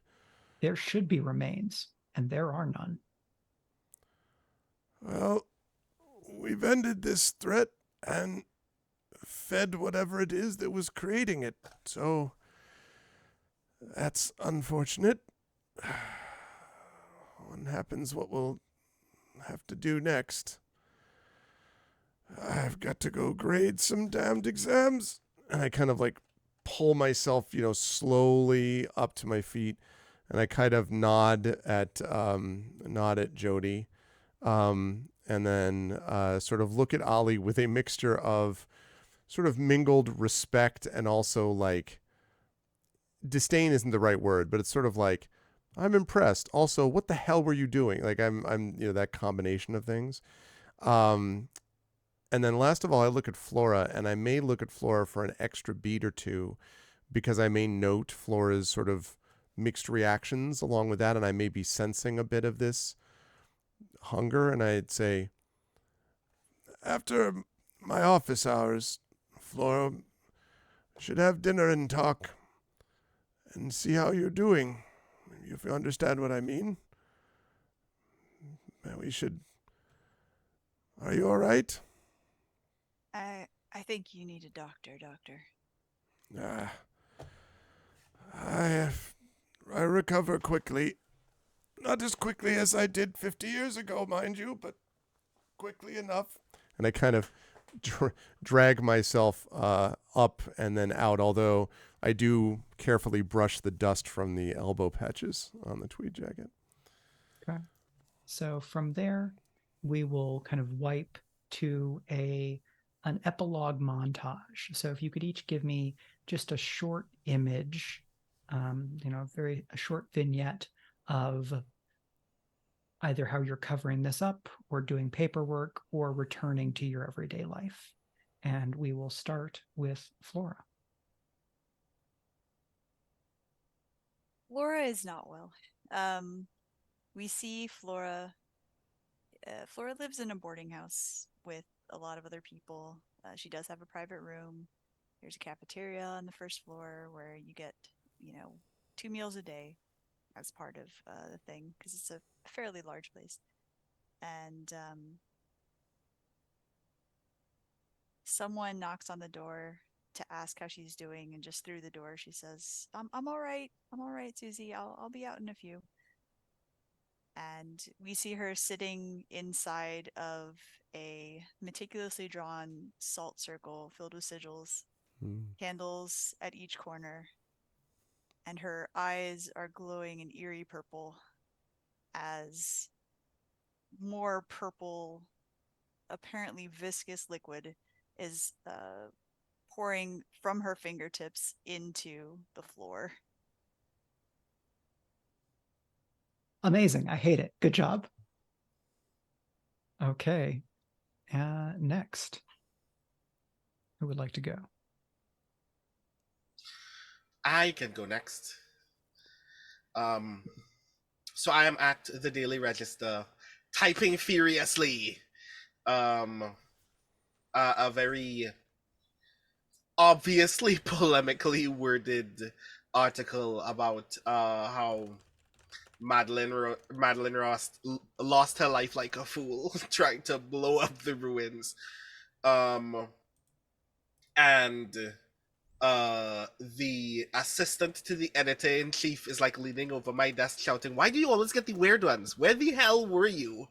Several nights ago, we didn't hear from you or anything, and suddenly we're learning you know something that was going down in Old Fair and didn't let anybody know, didn't even alert the authorities that people were carrying nitroglycerin in large glass canisters all the way down to the ruins. You just decided you were going to follow them down into the ruins, and I'm just typing like none of that matters to me at all.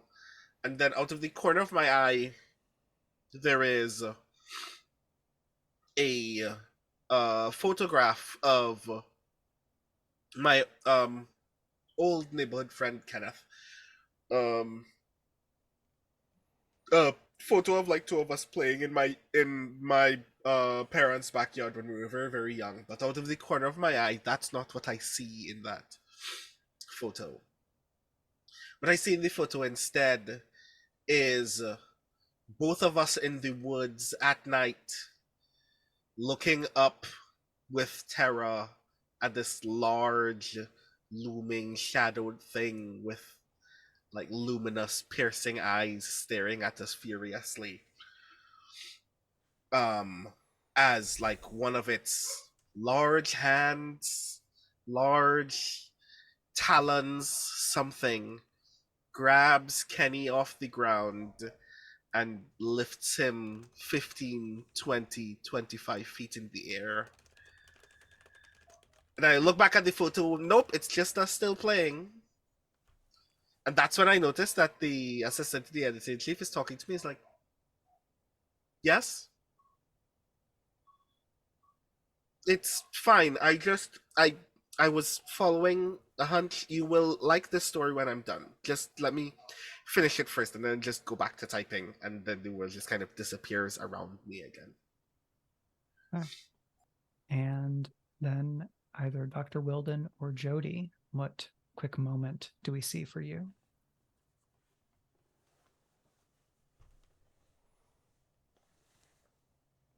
It's up to you. If you want to go first, you can, Darcy, or I can.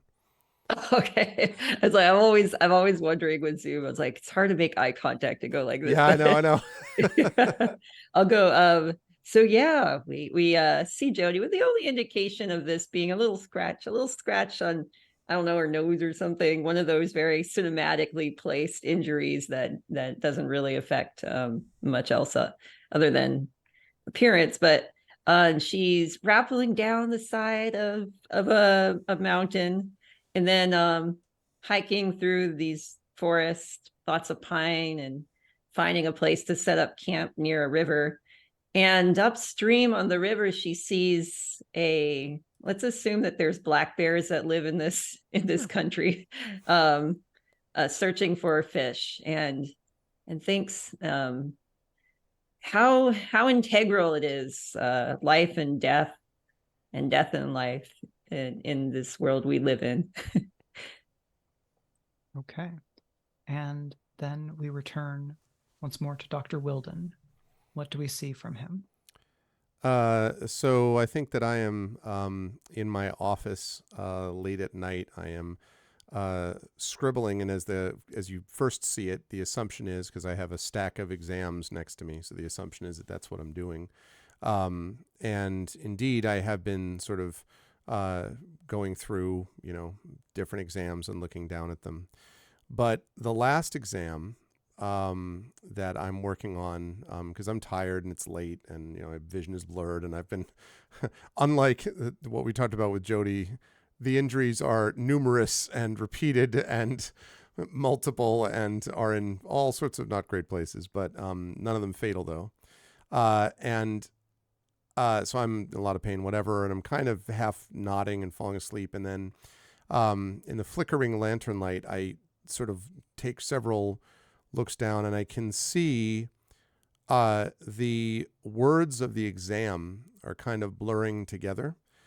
And as I look down at it, it goes from being this mundane answer about the nature of occult history and, 1825 and Old Fair, et cetera, and the very clear message that is spelled out in red ink is, "This is not the last, and we are among you."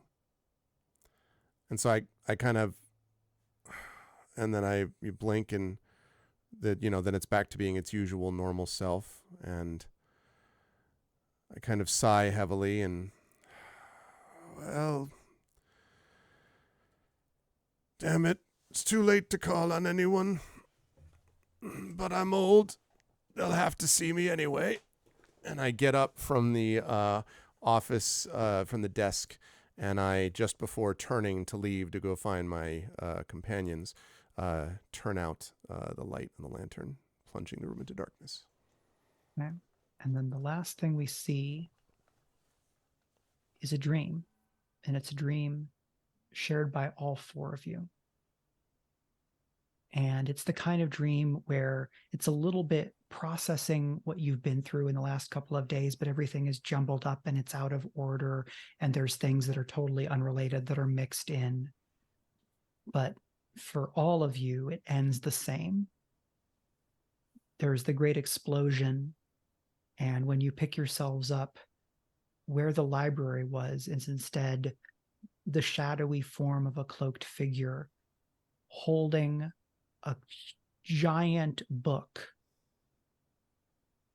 and two glowing purple eyes.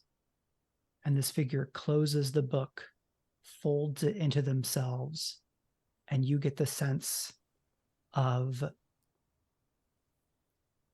a smile, as if a storm smiled at you, knowing that it would catch up.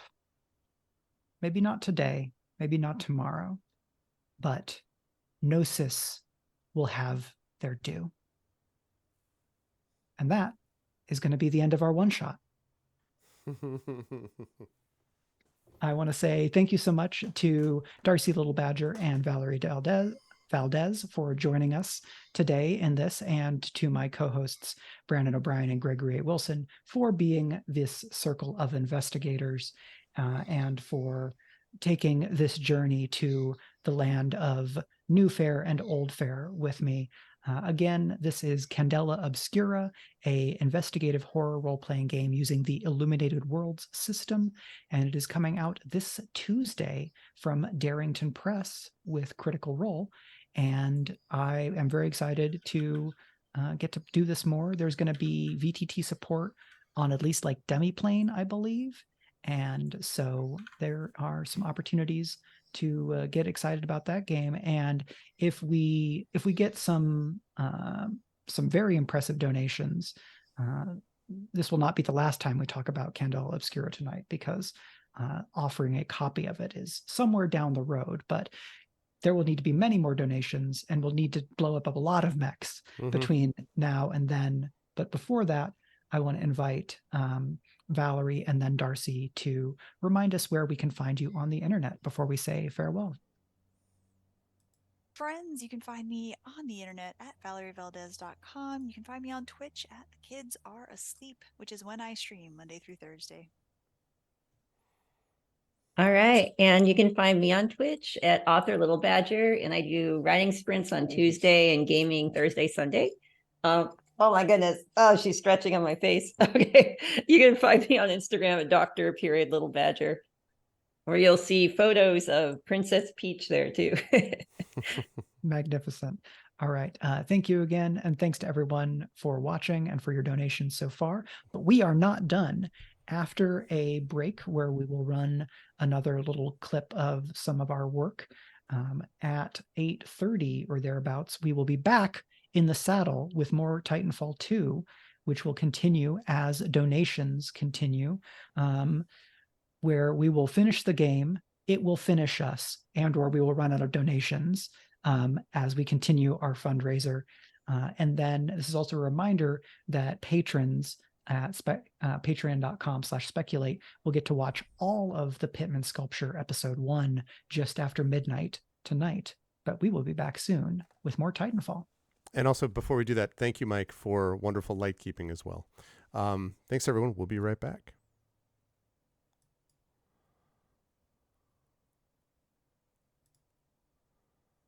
All right. Valerie, Darcy,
So on the window, on a lark, I had set up before the party, and I'd actually set this up a couple of days ago. And so I had set a trap on the window itself that electrifies it to a certain degree. So anybody who tried to break it would basically get zapped.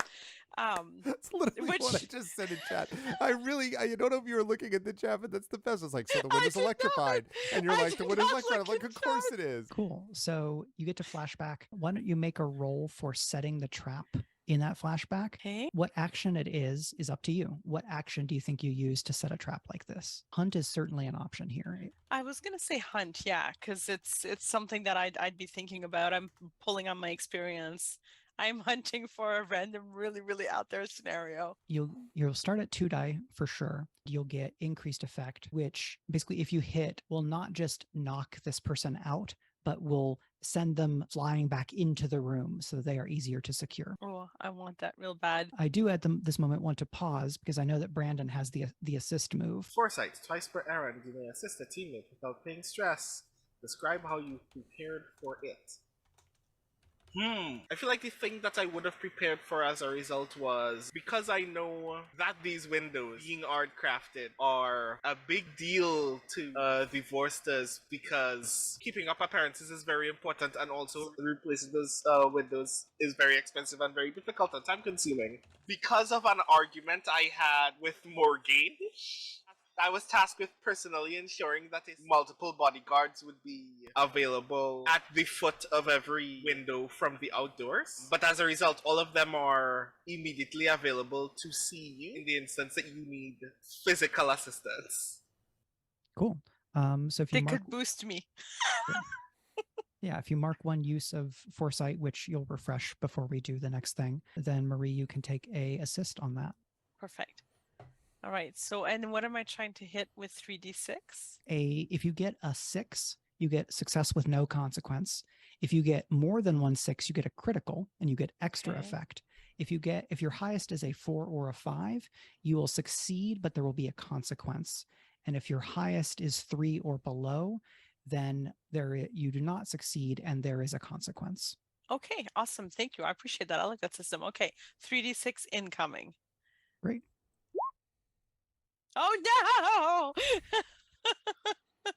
I'm not good at my traps. I'm so sorry. Total of 6. So this is there. Like you look up expecting that this person will get shocked and thrown back into the room, but you see that someone has ever so expertly clipped the wires. So that the trap has been sabotaged. Okay. I pull out my bow and, I totally want to hunt this person down now. Can I hunt them down? Perhaps, but we're going to like snap zoom through and across the room as if this were leverage again, because why not, to Zelfa and Caitlin. So Zelfa, how do you notice the sniper on the 3rd floor? I might have a for the bodyguard. That might make this worse, because I think if the bodyguard's convinced it's real, and it kind of suggests it was, that 3 were kind of talking amongst themselves, I think Mark would be like, wait, if that's a real ghost, why is she here? Shouldn't you move her to safety, man? This bodyguard looks to Mark, looks to Zelfa, looks over to Jevli, who, Zelfa, because you're paying attention, you can see the almost, like, whatever I do, hers is smaller. And Mark, you're the one nearby, so you're going to get kicked back onto your back as the bodyguard draws his blade. Let's go.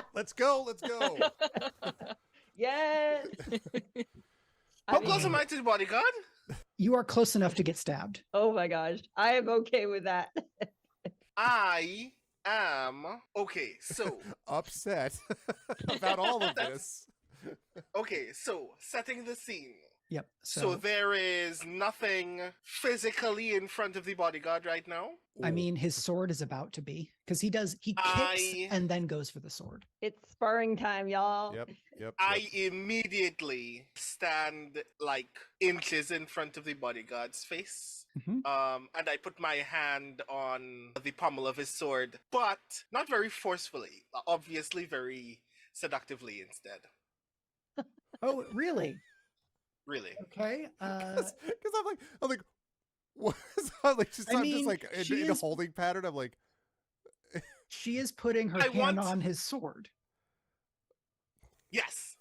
Right, Yes. so- yes. Reductively, though. Yes. Listen, when Yes. The the thought that you had right there. The literal physical sword. But yes. Right. Can I be like distractingly like making loud sounds of dismay? On Oh, the like ground. you're taking a fall in football. Yeah, Or yeah, like, oh that. my knee. Yeah, exactly. Right. Oh Right. my god. Hooey. So The most intense seduction I ever. was gonna say insta seduction. his cheeks flush a bit, where your play is working. It is impactful, but not disarming, literally or figuratively. But it gives somebody else a moment to do something. So, Greg, do you want to try to do something here? I mean, what I'm going to do is not going to help, lower the violence quotient here. I mean, Zelfa has slowed the guy down, but if the guy has already kicked Mark to the floor, something is very off about this, and I'm already thinking about the Oblivion Blade, so I think my sword is out, and I'm pressing my advantage on this guy. I want him down on the ground and him eliminated as a threat. I'm not trying to kill him necessarily, but I want his weapon disarmed, and I do not want Jevly Greymist getting off this train until we get answers. So that's what I'm doing. When you approach him, he disarms you. And I don't resist. He shouldn't be able to pull that move. You can resist. This is me going, this threat is scary, and high level threats, I just declare a consequence that you can then resist. That's how powerful this guy is. Cool. Well, shit. This is getting better all the time. House Greymist is tier 5, y'all. Were you expecting that he could disarm you as you came at him? Probably not. No, I didn't know. Wait, where's the drunk guy?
Good stuff. The thing you hear, or that you were listening to, is Candela music. and music for Candela Obscura, which we are using, of course, by permission. So thank you to the lovely folks at Darrington Press for allowing that. And thank you to all of you for bearing with us during the course of the break. And as you can see, we are now back after an awesome Candela Obscura game for more shenanigans. Right now, chat, we are booked from 8:30 to 9:30. So right now we're booked for an hour, which might or might not be enough to get through a level. But if you're like, but no, I need even more time, let me tell you that there's a way to deal with that. You will see that our number right now is 234.21, and we have a lot to go to get to our goal.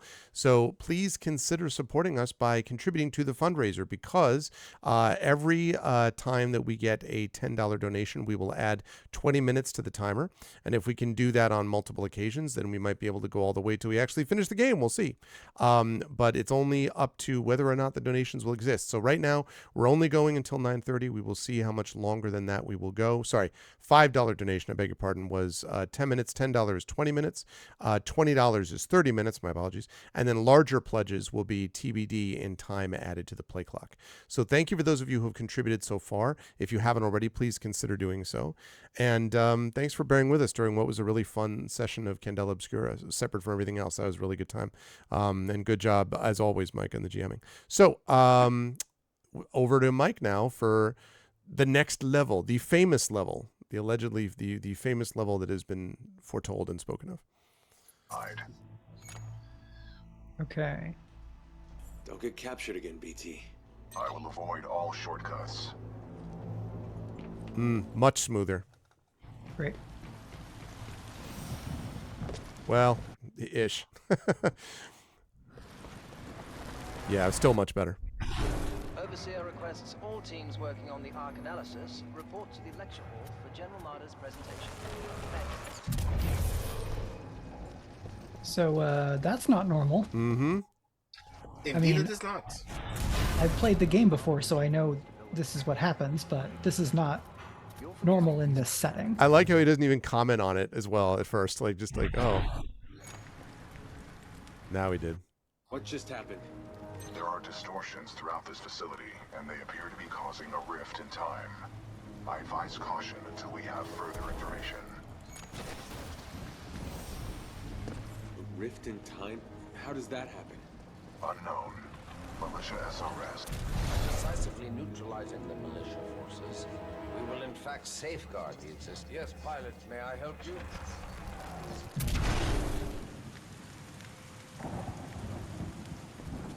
I'm late for my class as Candela Obscura's professor.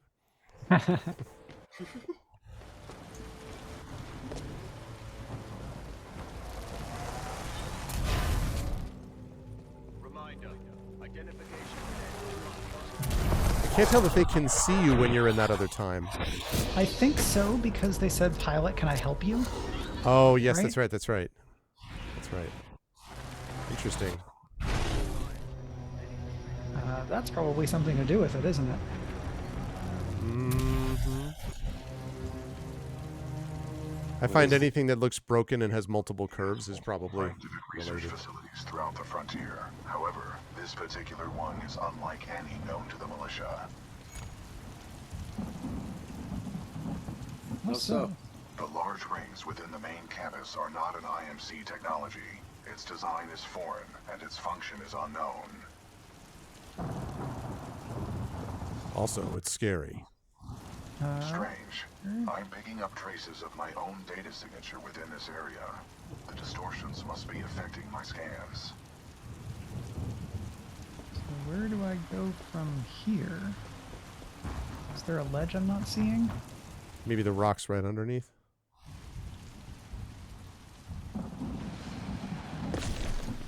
Yep. Interesting. Okay. I'm detecting traces of a massive energy explosion throughout this facility. However, your helmet data does not detect the same in the other timeline.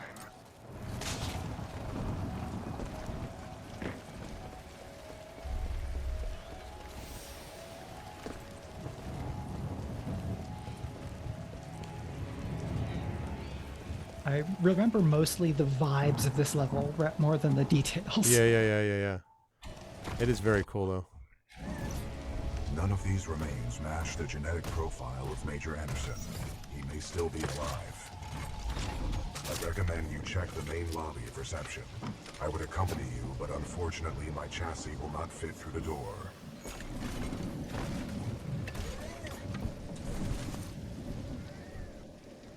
Recently watched a YouTube video where someone insisted on referring to the chassis, and I was like, wince, wince, wince. So when you attach it to the chassis, I'm like, ugh.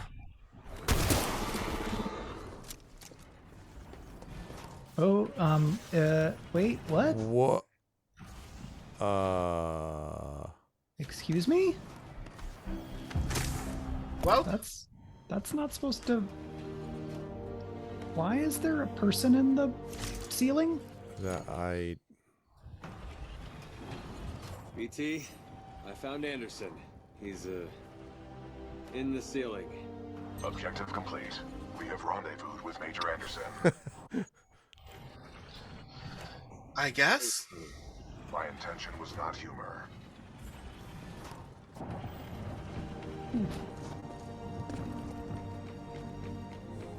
I thought you have to explain it to him, like, you know, oh no, what happened was, but instead he's just like, it does not matter. I am incapable of carrying.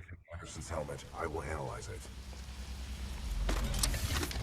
With the death of Anderson, command of Special Operation 217 now transfers to you.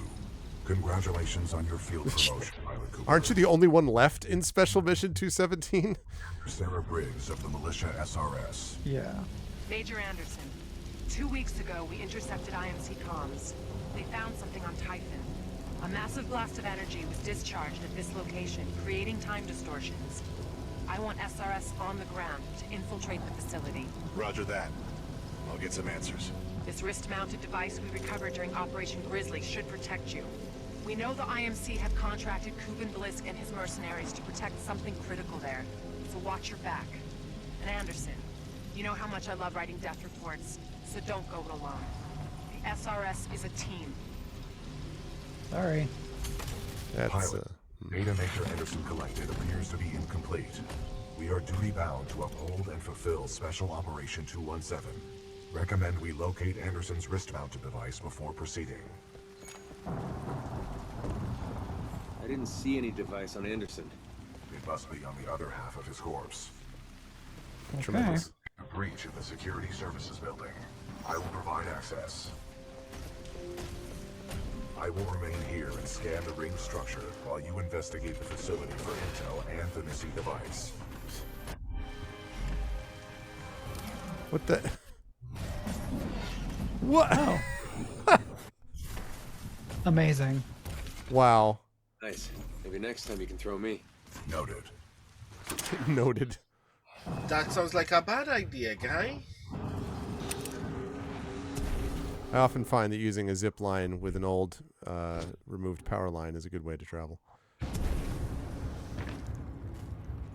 It is funny, though, watching this, how many things popped over into Fallen Order. The upward zip lines, the time stuff, there's a whole bunch of things. Oh, tremendous.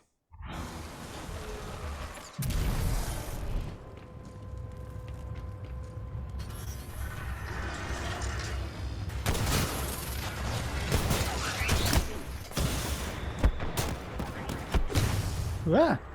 Well. I got exploded a little bit. Just a bit. A little time zone issue right there.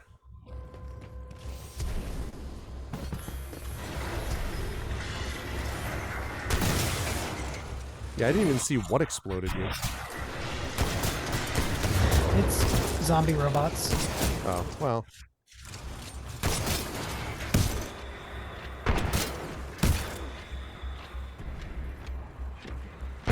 I don't feel like I'm supposed to be fighting all of these. Yeah, that seems right.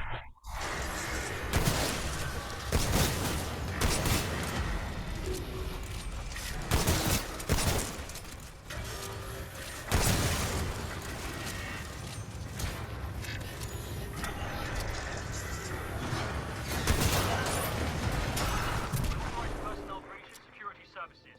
Intruder may have advanced cloaking package. Copy that. Laser measures are online. Are they talking about you? They are. Tremendous. That's great. So they want you in both timelines.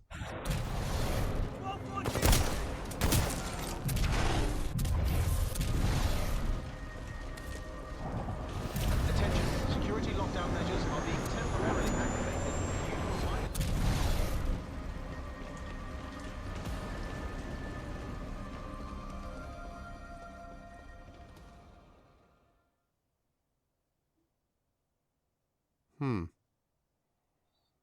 I think it's like a multi-part chapter. Yeah, no. That's a very short chapter. It was but okay, so there's a time thing that gets involved. Yeah, I had heard about the time stuff. Oh, and here we go. Yep. Sorry, Anderson. Well.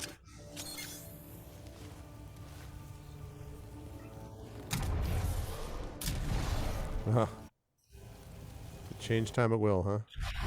All non-combat personnel and research teams proceed directly to the nearest emergency shelter access. Pilot Cooper, I have transferred some of my AI functions into your helmet in order to permit communication across time shifts. Wow. Spotted him heading towards wildlife research. Get the rest of the agents evacuated and set up a choke point. Additional laser meshes are online. Let's box him in. We got a hostile! Oh, thank God!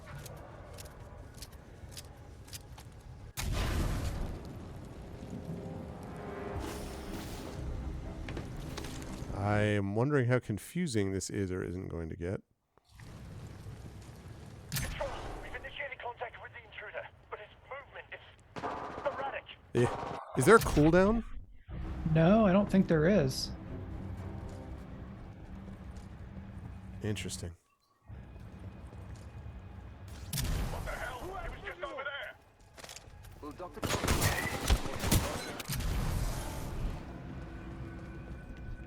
Where am I supposed to go from here?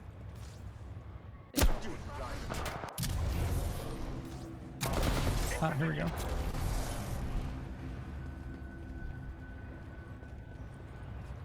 There we go. Activating turrets at Whoa. southeast corner. We have an intruder. Nice. Dangerous. All units in the area. I thought Chad Cooper was a dead Chad Cooper for a second. Oh, nanotechnology. What could go wrong, chat? What could really go wrong?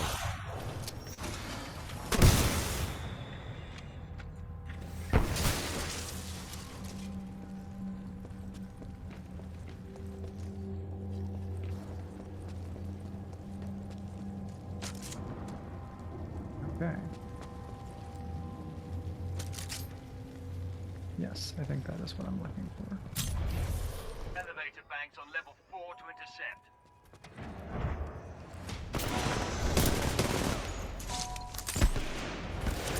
Zero on the unknown target.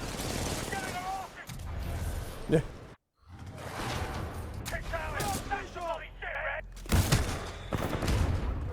Oh. I was going to go behind him and flank him and then shoot everybody, but I didn't have any bullets. Jack Cooper was dead in any timeline.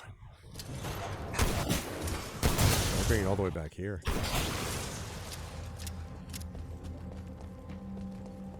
Was that little nifty toss and then a remote trigger? I don't think I'd seen that. Yeah, it was like before. a satchel charge or something. Yeah. Flatline. Let's see. So, all right. Here we go.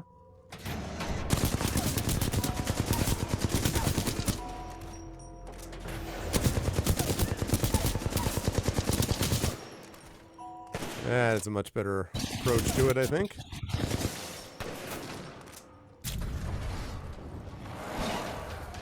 And you can still see where there were stuff back in the old timeline.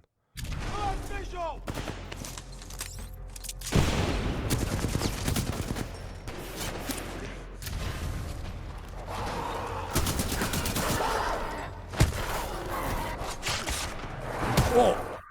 Punch a dog in the face multiple times. The dog is like, no, I will not be punched in the face. The fauna in this world are wild. Yeah, really.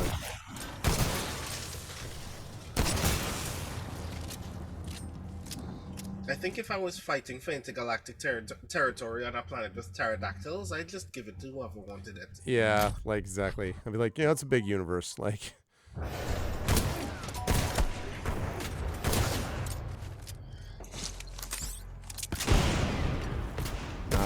nice.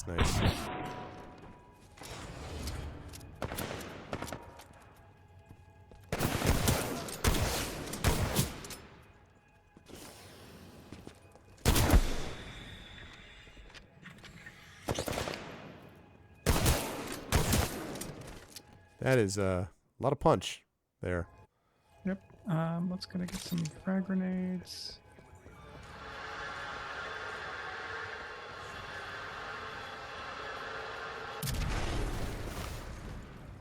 I see.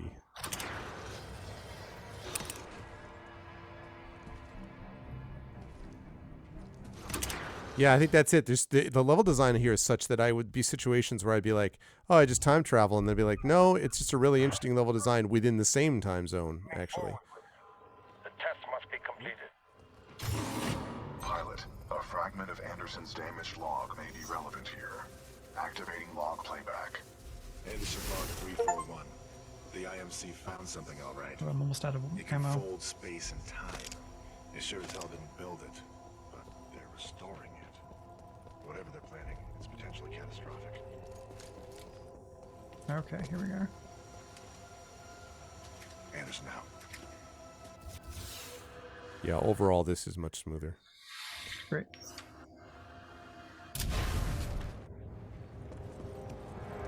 Where am I going?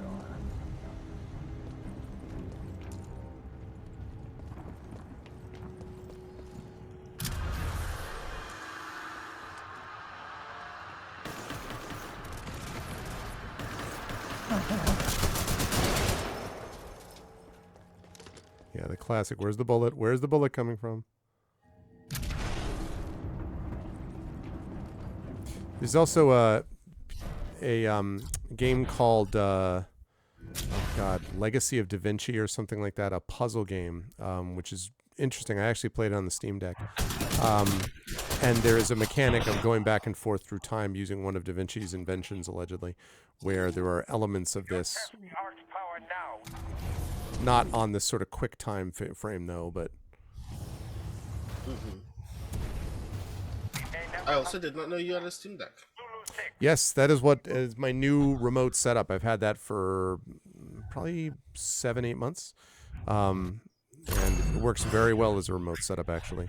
Oh, nice save.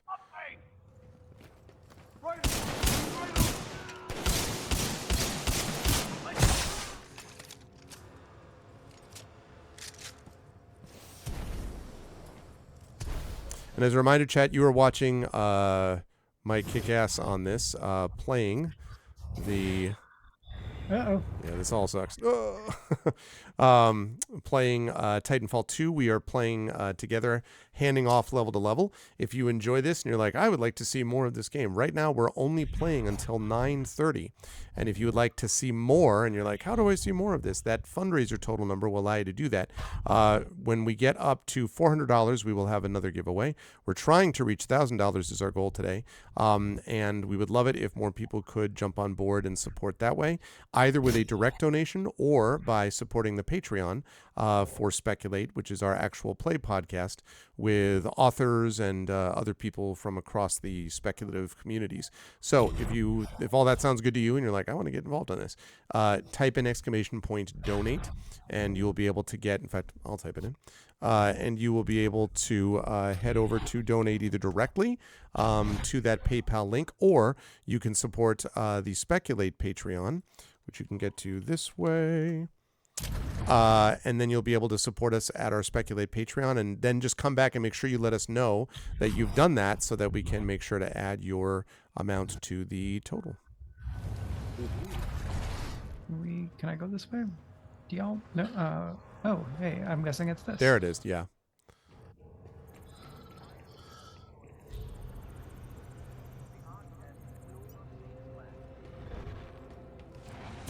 Here we go. Anderson's log 342. The full weapons power source is called the Arc.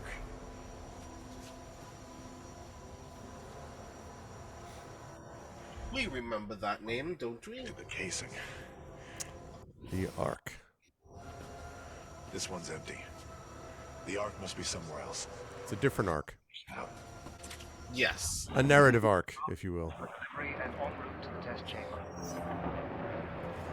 Oh, they're taking the Ark. Oh, are those ticks? I was just thinking how long it's been since we had a chance to see any of them.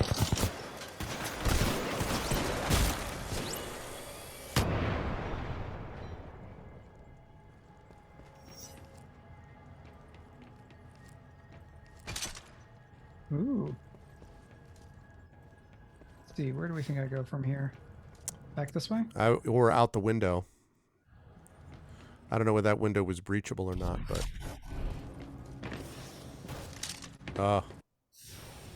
Looks like no. Maybe not.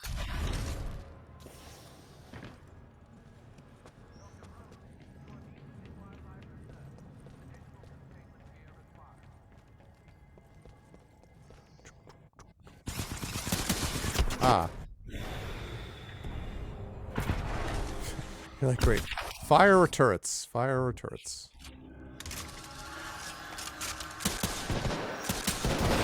Cannot even imagine the amount of level design QA work it took to figure all this out, like maintaining consistency. Thank you, Shadowed Mage. $29.58 USD. Thank you so much, Shadowed. I appreciate that. Thank you. That means we're going to have a little more time here. So let's see, 29.58. Oh God, my math. That means 54. So 63.79. If I've got that right.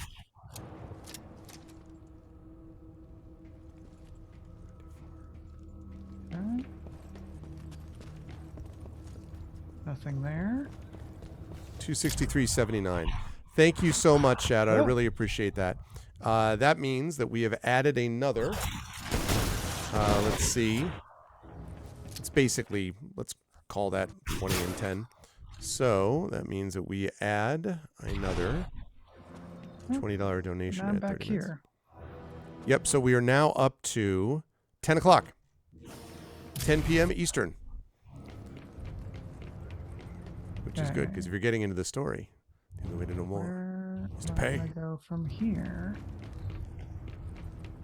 All right, because that just took me on a circuit, effectively. Sorry, I was too busy focusing on the other thing. So you couldn't get out this window? I could. I went out this way, and it basically just led me in a loop. Okay. What about up, above, like onto the roof?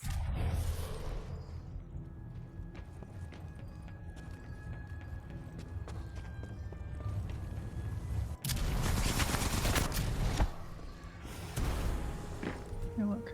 It's a weapon. Play audio log. Dr. Ehrenberg, log 11.4. Further research still leaves questions about the fold weapon and its intended purpose. I don't think we're using it right, and that may cause a problem. Marder thinks it's worth it. Well, I'm going on record. This is a bad idea. Alright, so this is cryo storage. Whoop.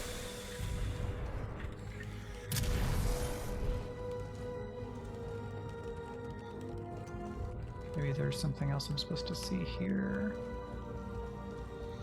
Or I'm supposed to go this way. Here we go.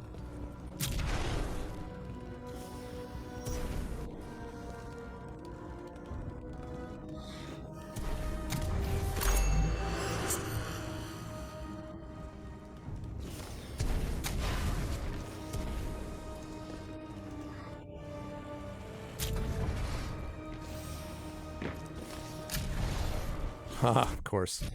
Classic. Cryo.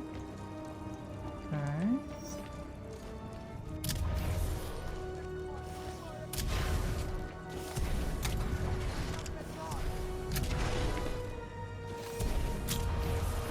Wow. Whoop. Woo! Nice save. Well.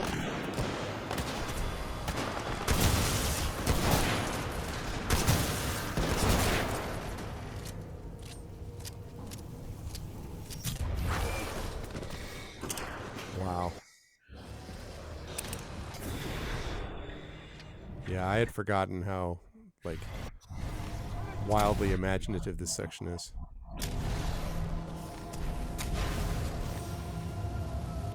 Arc successfully delivered to Fold Weapons. Commencing test run. Pilot, the rings at my location contain a large amount of residual energy. This was the Ark's final... Nope. A recon mission within close proximity to this. This was the Ark's final blah, blah, blah. But we'll never know what that final destination is. Okay. Spawned you in fire. Pilot, the rings at my location contain a large amount of residual energy. This was the Ark's final destination. Anderson's plan indicated a recon mission within close proximity to the center of the active rings.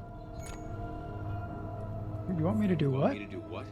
If we can obtain the Ark's energy signature, the militia fleet will be able to track its current location in the present day.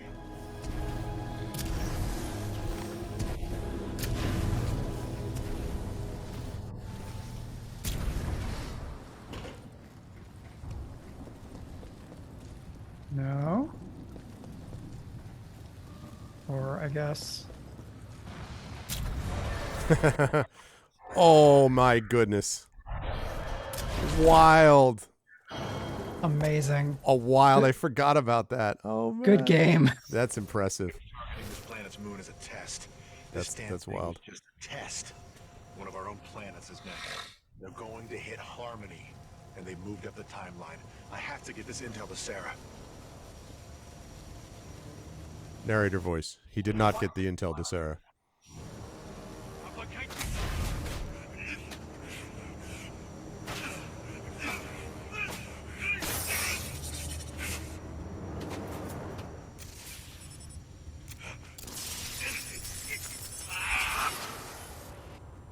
That was Major Anderson's final recording. Cooper, based on your recon of this facility, I may have a plan. Meet me outside.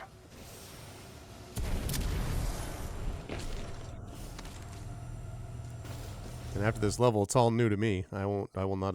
So I'll be playing a level totally new.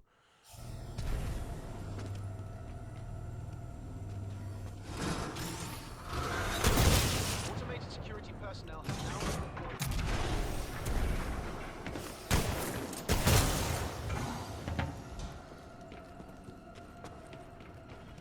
Really good environmental damage work on this level too. Like it really fits. Yeah, it's as I dropped, I remembered the kind of tunnel thing. I It's totally. like, oh right, I have to time it out. I recommend you meet me at the rings in order to scan the Ark's energy signature.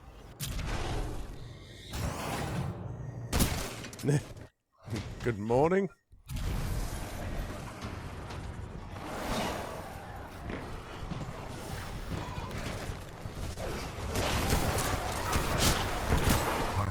Located the controls to extend the bridge to the rings. I marked it on your HUD. But first, I'm killing some very naughty dogs. It appears that whatever actions you took in the past have caused the remaining automated security systems to be quite hostile towards us in the present. Very fair. So you can take BT into the past also? Seems like. Where am I supposed to get to there? I'm guessing so. No. Maybe 'Cause not. the Titan doesn't really jump. Yeah, it doesn't jump. I'm guessing I have to go and extend something. You meet me at the rings in order to scan the Ark's energy signature.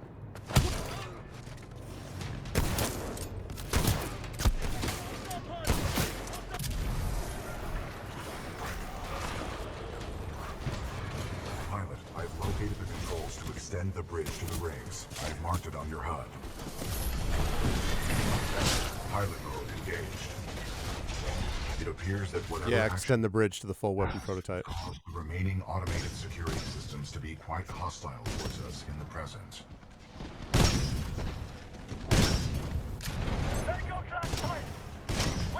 Oh, great.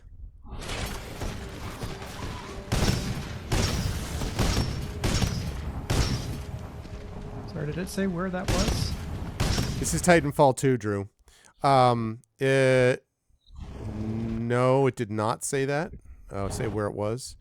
That place where you went in where there were a bunch of Titans, though, could theoretically. Oh, security. That might be it too. Yeah, Titanfall 2 is one of the reasons it's considered one of the better single-player shooter campaigns ever is because of how imaginative it is. Like the one before this with the prefab houses, this time zone, this time travel thing, and wildly dynamic and innovative all the way along. So very, very cool stuff. That explodes. And the original Titanfall was only multiplayer, so Titanfall 2 single player kind of came out of nowhere a little bit. And you know, Drew, same company that did Jedi Fallen Order and Jedi Survivor, so not surprising they know what they're doing.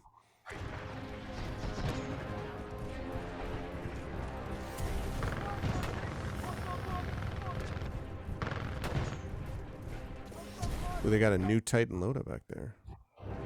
Yeah, but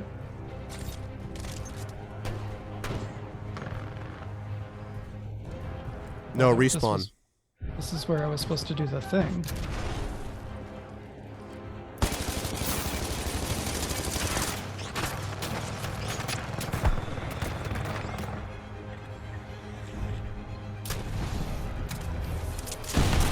Nice. Oh, I saw an achievement there. That's got to be a destroyed Titan while not on a Titan thing.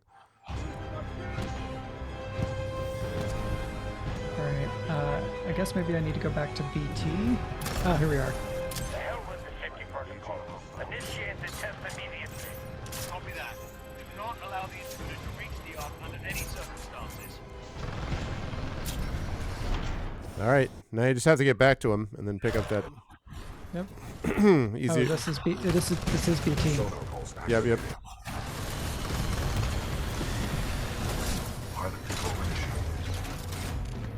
IR.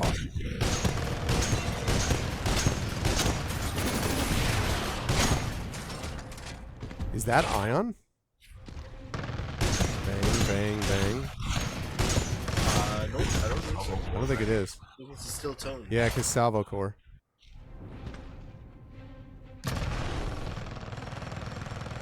No? I don't know. It's not there anymore. No, you got it already. You picked it up. Okay. It just said F1 for the loadout. F1. It, for whatever reason, doesn't automatically switch you to the new loadout. I don't think. Okay.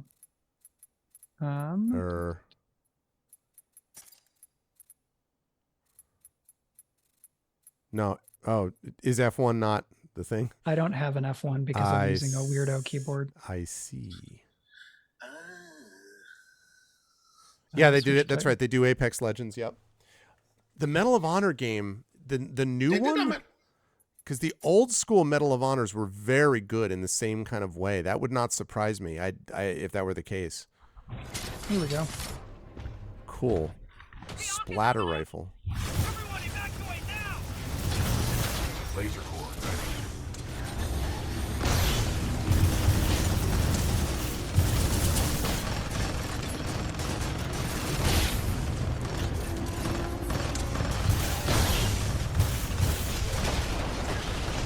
Excessive damage. Warning.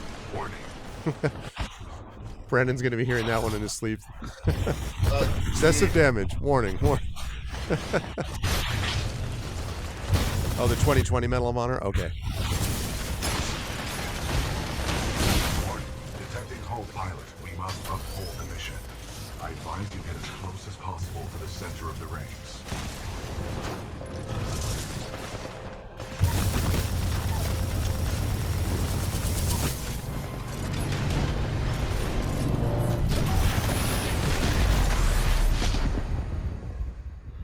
Well. BT. Oh, wow. Look at this. Wild.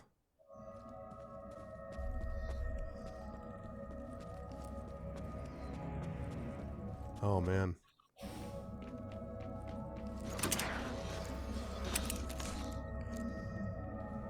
Oh, this reminds me of sections of Dishonored. Mm-hmm.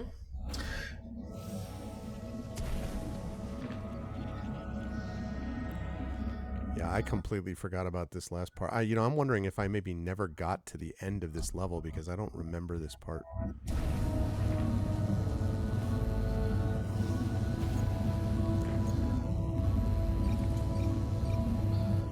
Unstable host.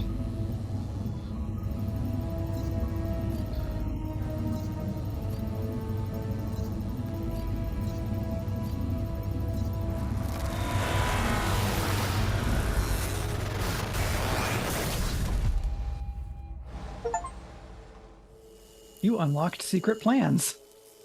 Cool. Nice. Well done, Mike. As you do. Scan complete. As Anderson discovered, the IMC intend to destroy the militia planet of Harmony using the full-scale version of this weapon. Pilot Cooper, our journey is far from over. We must get this data to the fleet. Okay, buddy. Grand. Okay, I think that's the end of that chapter. I think you're right. Why don't you let us know what Cooper's logbook says? Cooper's logbook. Found Anderson, KIA. We're now responsible for finishing his mission. The IMC recently conducted a weapons test against a moon of Typhon, shattering it. It's called a fold weapon. The one we saw was just a small prototype. They're going to use a large-scale version of to target militia-controlled planets, forcing us to surrender the frontier. The planet Harmony is first on that list. We have to get this intel to Militia Command. BT says an IMC interstellar beacon could do the trick. The beacon. Because otherwise we destroy Harmony. Do you see, chat? Do you see? Okay. All right. So, save switch. While we're doing this, we're playing this next level, chat. We're playing so far up until 10 p.m. Eastern. But if we get more donations, we will play further. Maybe we can get to the section where Brandon again has to hear, warning, warning, severe hull damage, warning. I would like to be free. I forgot how cool that entire sequence was. Oh, yeah. Like, it sucks that you don't get time powers anymore, but yeah. I can imagine them doing it over the course of many levels would be a nightmare, though. Like, just being like... I mean, yeah. But it sucks that the only Titan with, like, a genuinely dynamic motion set is Ash, and you never get a Titan loadout that does anything like Ash does. So it would have been cool to be like, you phase out of this time period and phase into another one. But yeah. Right. Also, because I have a lot of feelings about Shotaro Ishinomori, as noted by how many times I talk about Kamen Rider, that sequence reminds me of my favorite episode of the anime Cyborg 009. Where the titular Cyborg 009, which has super speed related abilities, is receiving a checkup from the doctor that maintains him and his colleagues, only to realize that he's woken up from the checkup while he is still being operated on. And as a result of doing so, is moving so quickly that all of time has frozen around him. Oh my goodness. Okay. But it happens at the exact same time that a car crash takes place outside of a diner, and he's like, I want to save these people from this accident, but I can't interact with the accident, because if I try to put out this fire by blowing up this fire hydrant, it will pop and then all of the water will just freeze around me. So how do I solve this problem? And it's actually a very interesting and touching episode. And very haunting. It made very haunting by the fact that a lot of it is just him going, this sucks. I am moving so quickly, I literally cannot hear sound. I think I am losing my mind. Someone please help me. Oh my goodness. Mike, is it the same link that you DM me in the thing before? No, it's now on the Dropbox that Brandon was using. Okay. The Dropbox that Brandon was using. I will put the link again. Yes, thank you. For you. Yeah, I was going to do Discord, but the file is now too big. No, that's fine. I can. That's fine. I just need to make sure.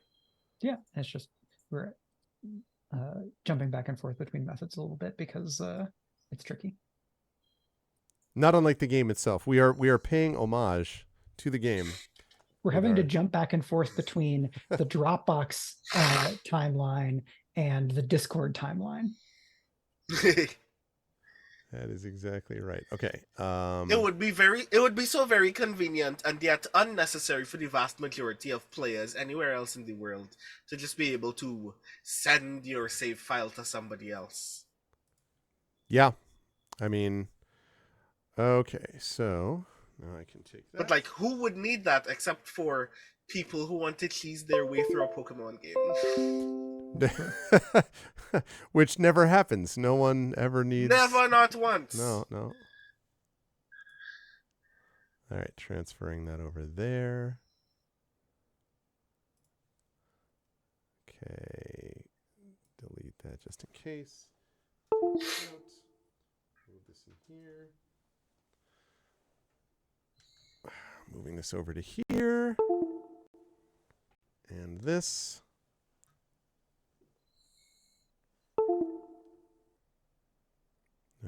Hang on a second.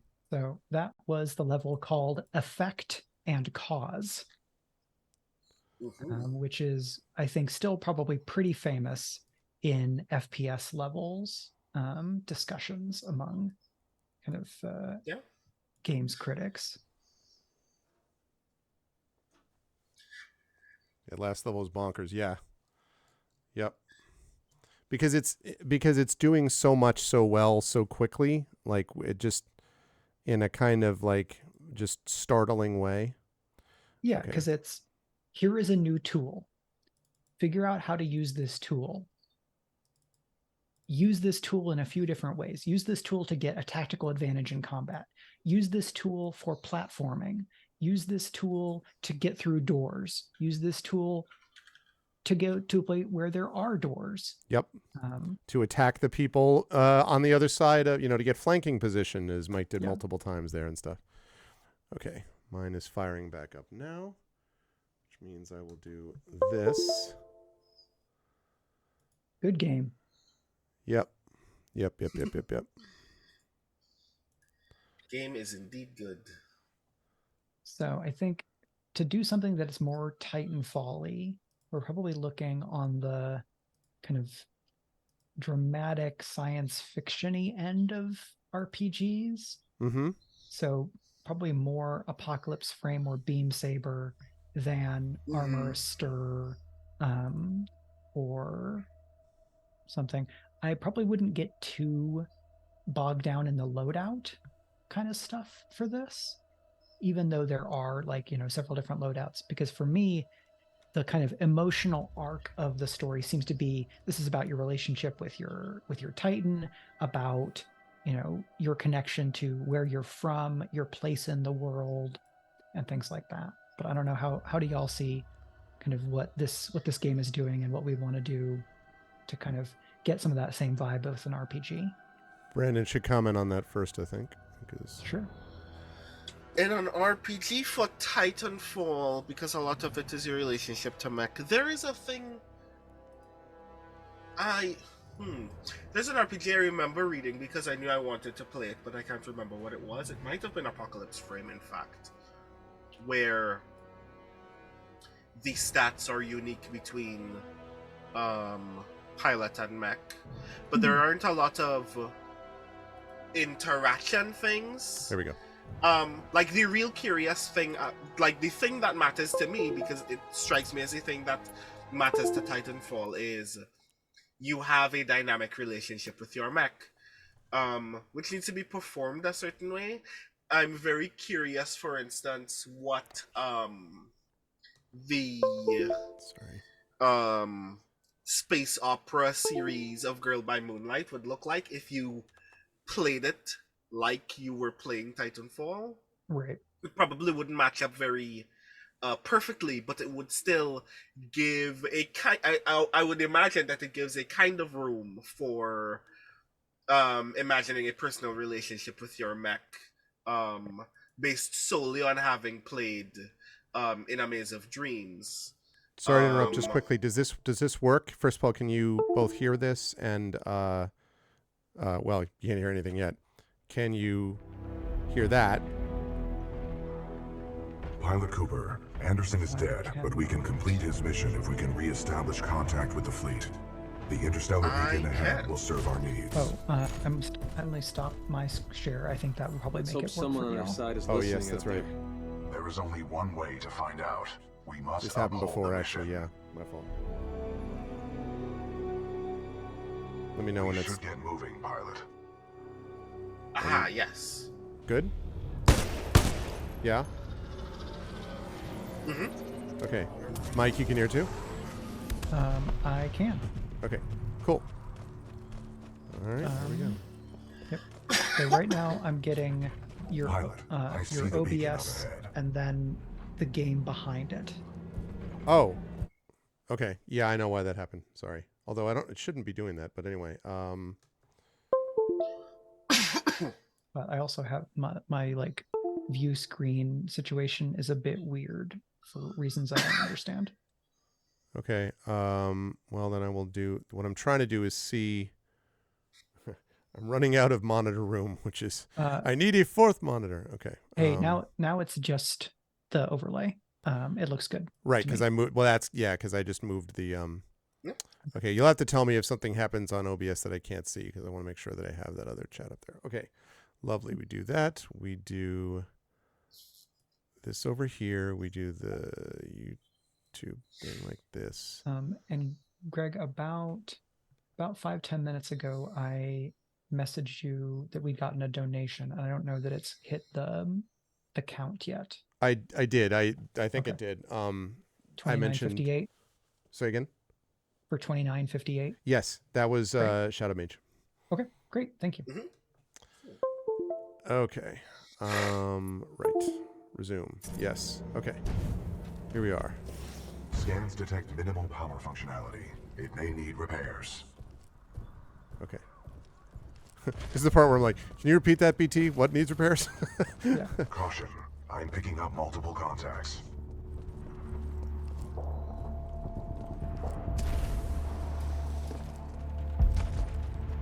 Hostiles confirmed.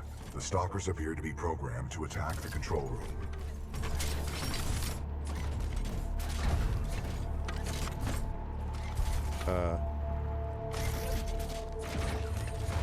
Caution.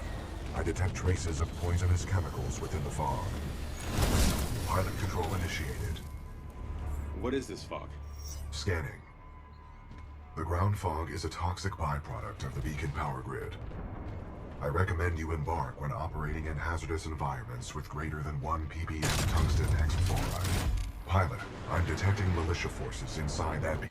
Pilot, I'm going to equip this before you tell me the rest of it. Pilot, I found a sick sword. Yeah, sword block. Wow. Control Okay. room. They are signaling distress. Patching in. Oh.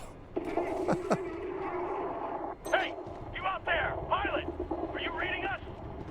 We can use some help over here. This is Captain Cole for the 3rd Militia Grenadiers. We're getting overrun by stalkers. Please assist. I recommend we help eliminate these stalkers and then make direct contact with the militia riflemen. All right. Eliminate all threats attacking the control room. All right. But I can't go in that fog, can I? Yes, you can. When you're in the mech. Okay. Can't hold them off for much longer. We need your assistance. I'm working on it.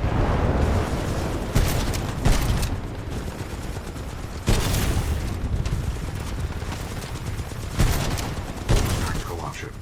Run them over. My 40-ton chassis can eliminate smaller enemies. Tactical option. Run them over. He's not wrong. Stepping on people is actually very rewarding.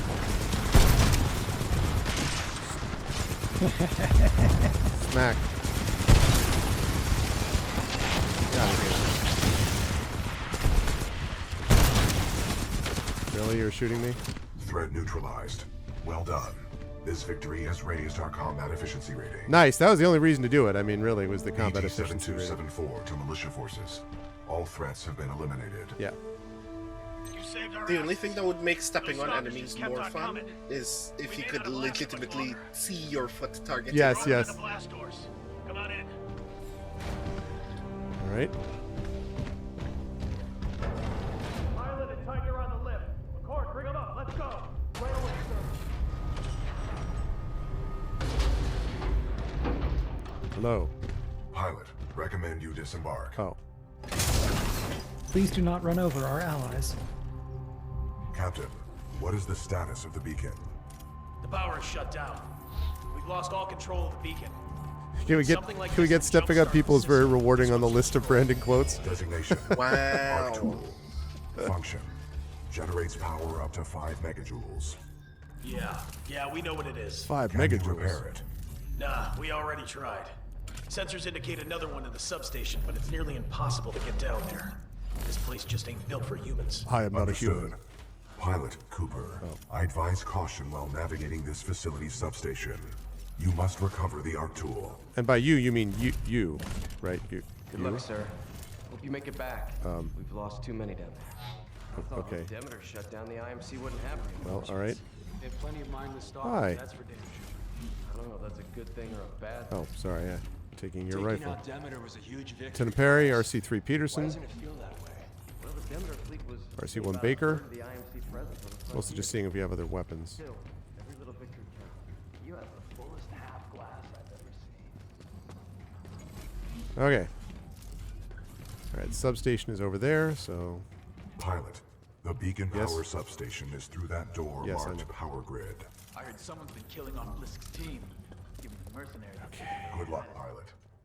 We kill because we have to. Found Anderson. Oh, I already know this. You've already heard this before. Okay, sounds good. Thank you so much for all the help, Triffid. Sleep well. Good night. Alrighty. Dun, da, da, dun, da, da, dun, da, da, da. Marvin Delta 7-3 Zulu, please report to Sector Bravo. I love how every one of these This place is things run has by cannons machines. operated. It's great. Not like there's an elevator around here. How's he gonna get through this place? We should just seal this place off and be done with it. Yeah, that's your answer to everything, Barry. Grenade launcher. Alright, don't nobody panic. Nah, I'll keep this. Actually, wait. No, I'm gonna keep this. Yeah, that Mastiff has a great kick. I wonder how deep this facility goes. Pilot, more stalkers than expected. Hold them off, but not too long. Well, we'll do what we can. Turtle up to protect their heads. The last pilot in our unit went that way a few hours ago, but he never came back. Be careful. Chance of getting out of Pilot, I have patched into your helmet display to monitor your progress. The channel is open if you need assistance. BT, what's up with these walls? Scanning. Exposed power circuits. You should avoid physical contact. Great. Proceed forward with caution. Got it. I made it! Okay, that was fine. BT, remind me what I'm doing here. Your mission is to obtain an arc tool. Using it, we can jumpstart the power systems and get the beacon back online. Scans detected signature further within this facility's substation.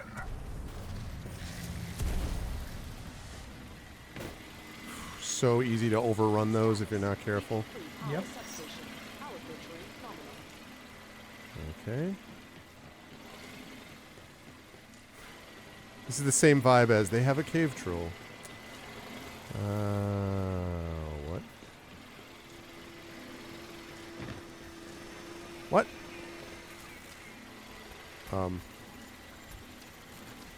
You have to go back down the other side.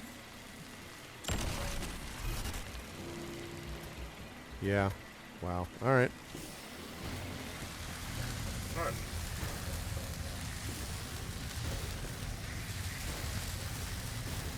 Woo! Okay. Oh.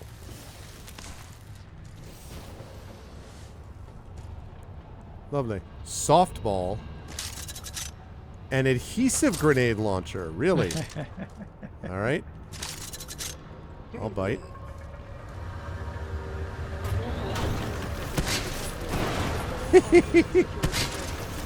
Oh, no, too high. All right, I fell in love with it too much. All right, fine. That one was just fine.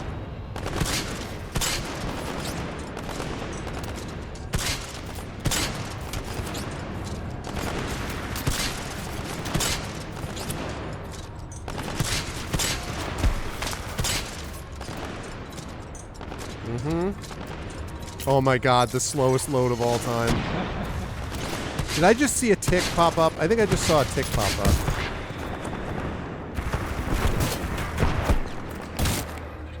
I'm in trouble. I fell in love with the softball game. Yeah, you may need to... Yeah. I'm gonna have to be like dynamic and like a real pilot. I know. Also, always in motion, the pilot is.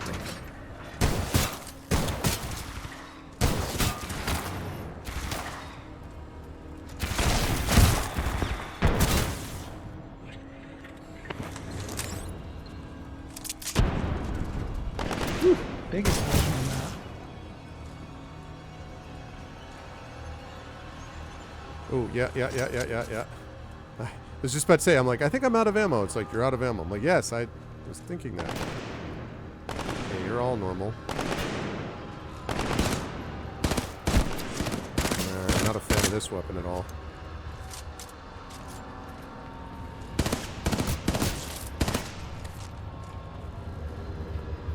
Put it up. Get the hell out of here. Need a better weapon than that.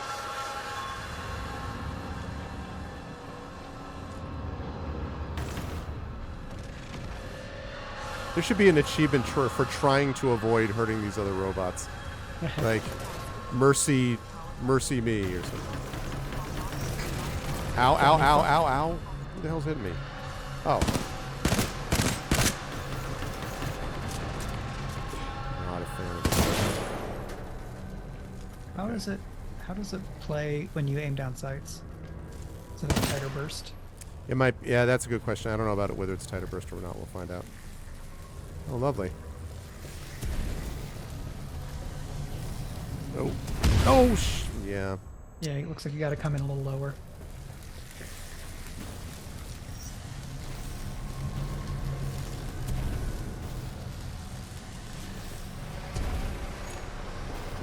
Nice. Okay. It's a maze down here. How deep does this thing go? Scans reveal a maximum depth of 300 meters. Great. How deep is this place? How deep? What is this place? The station's computer details this location as the power grid for an Too low. IMC. Yep, too high, I mean.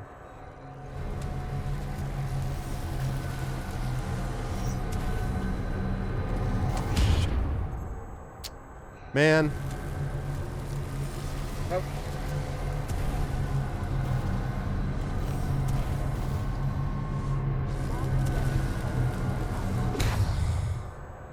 This is, oh,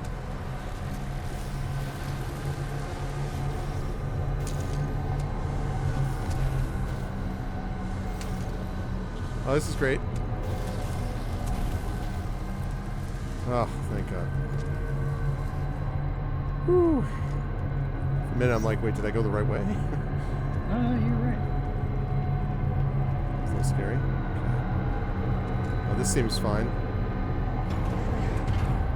Especially with the door closed. Disable the turbine. I think it will shoot you up. Let's find out.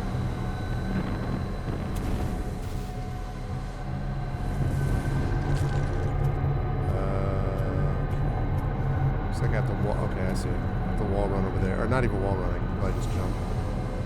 Yeah.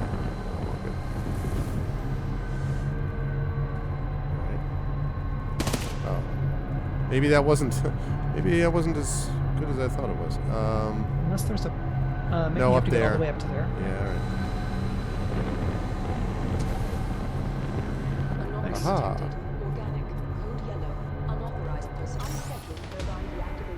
Bypass successful. The fan exhaust is offline. Good. Do not be afraid. Your jump kit can take that fall. A little bitty, BT.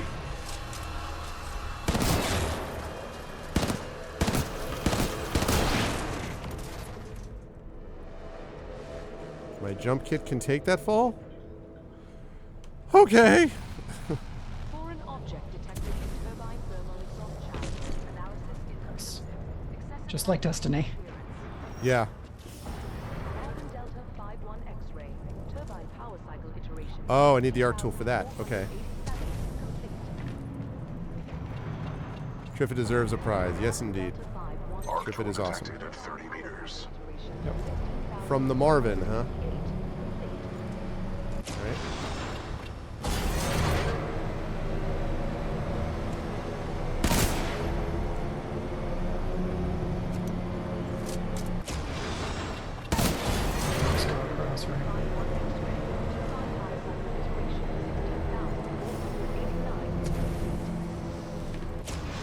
Okay.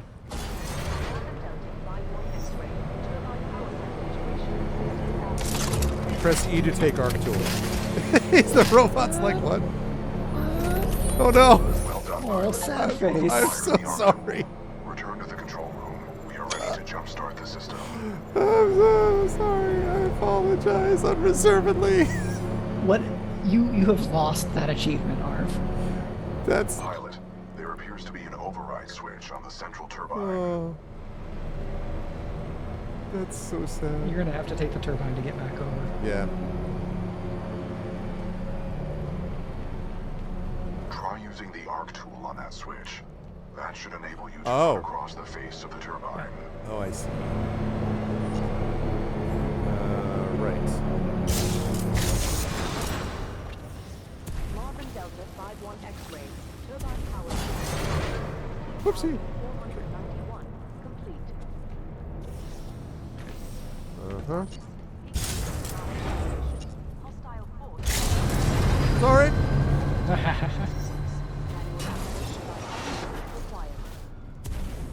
Okay. Alright. I was like, let me just stabilize where I am. Alright. So now that I have this, return to the beacon control room. Okay. Down. Is that still down below? No, I just came from there. Yeah, you need to get up. Can I shoot this from there? Well, I'm going to have to, aren't I?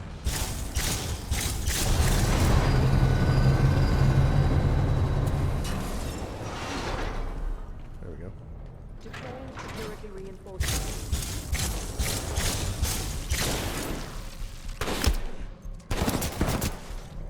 For a minute, I thought that was going to be my only weapon. Right. It's not. It's like portal gun.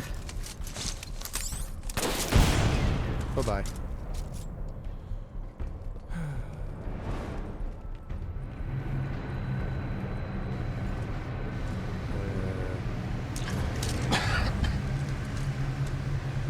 Oh, I think you may have to tag the thing so you can move Yeah. forward. Oop. Hmm.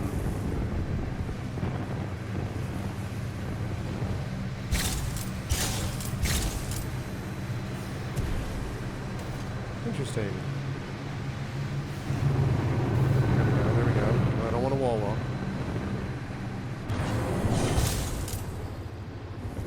Okay. You go underneath. Yeah, that's what I'm going to do next. I wanted to check and see if there was a spot there, but...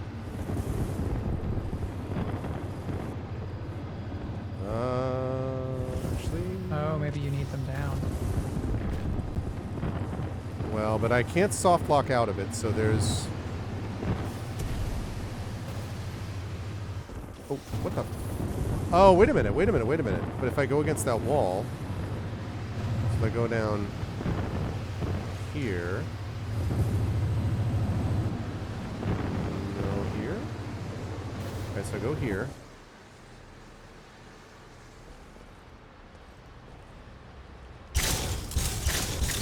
No. I got to this side. I don't know that helps me though. Is there a door on right there? There's a door again? there, but I thought I just came from that door actually.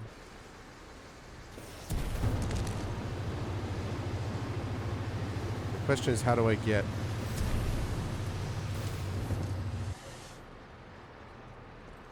All right. Well, yeah, up here. So I have to get to that door over there, which means if I go this way...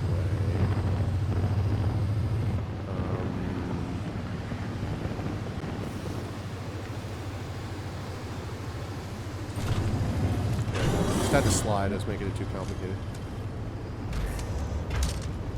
Oh, shoot. I'll just grenade it to death. No Star Wars moves where you can just shoot it. Yeah. It switches. Oh, heat sink cooldown in Praga? Right, which means I'm going to have to do it again. 75%.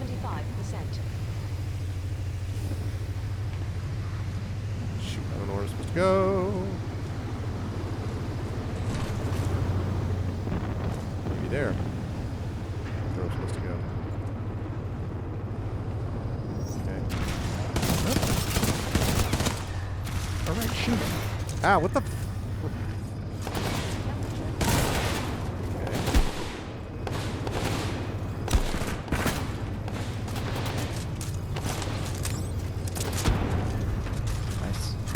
Oh, what the frick? Damn it, Terminator. Jerks. I was like, there's nothing standing behind me. It's you like, exploded it and it went behind you. yeah, just like, amazing. Oh, that's, yeah, and then it came crawling back. I was like, what? I didn't even think about that. That's what that was from. Yeah, that's I think funny. so. Oh, right. Nope. Oh, great.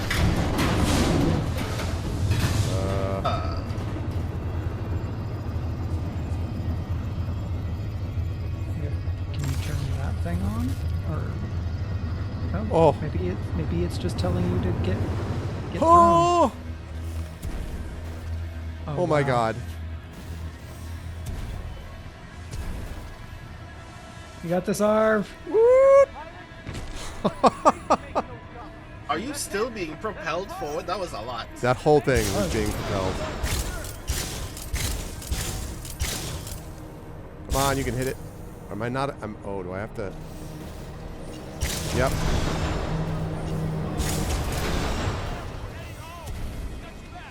That was impressive, pilot. They're waiting for you back in the control room. Let's go. That's impressive.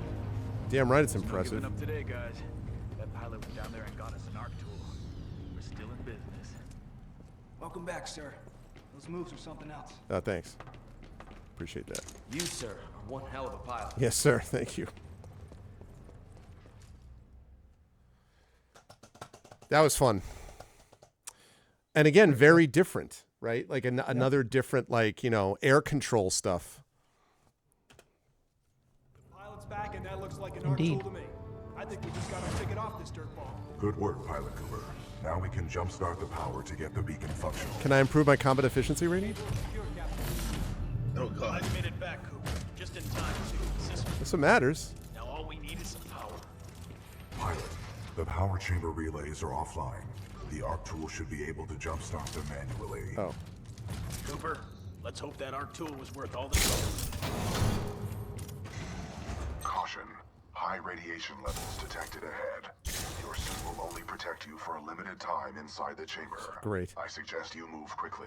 Of I wouldn't course. stay in there too long unless you want to be burnt to a crisp. Yes, I was able to gather the meaning, Opening Captain. the hatch in 3, 2, 1, go! Oh my God.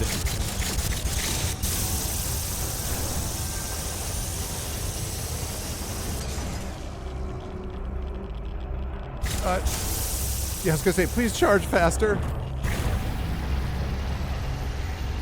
Power at 100%. I recommend you exit the chamber immediately. Tell me twice. Great job, Cooper. The power is back. All right, we got power. Open those shutters. Get eggs to that bacon. Diagnostic complete. Power 100%. Alrighty. Initiate dish targeting reset. Uplink. Hey, I unlocked calling CQ. 60%. Whatever that means. 70%. 80%. Yeah. 90%. Warning. Fault detected. Emergency shutdown. Oh, for the love of... What's going on? Talk to me. Not sure. Some sort of failsafe. Captain, the uplink targeting module is offline. Not good. He's The offline. IMC are on their way. That is a reasonable assumption. McCord, can we bypass the module? No, sir. Not unless we want to send a message to the entire IMC fleet. Didn't we already do that? The module's gonna have to be repaired manually. Pilot, this situation could use your skills. Of course it could. I hope you're up for another trip to hell, Cooper. You'll need to repair the beacon on site and get back here as fast as possible. All right. I mean, a good functioning operational security process for this mission would obviously be, can't you repair it and ask them to send the message for you? Yeah, it does make you wonder a little bit. Like, Controls transferred to pilot.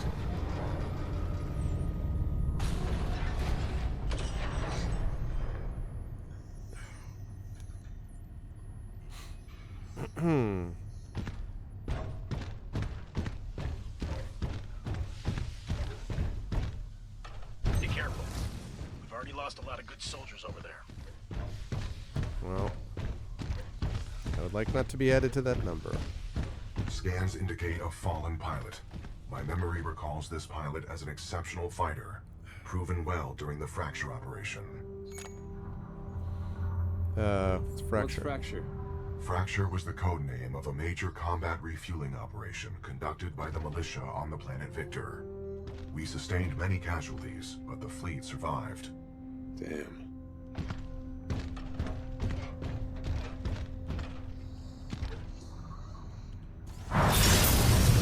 Okay, that's... I didn't realize that's what that did.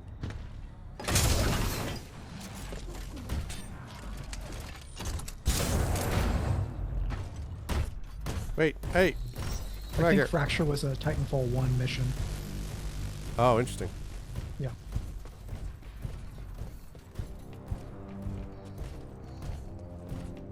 My scans detect a functioning uplink targeting module, 428 meters northeast. Naturally. My analysis Is this where indicates the a thing throw happens? is our only option here.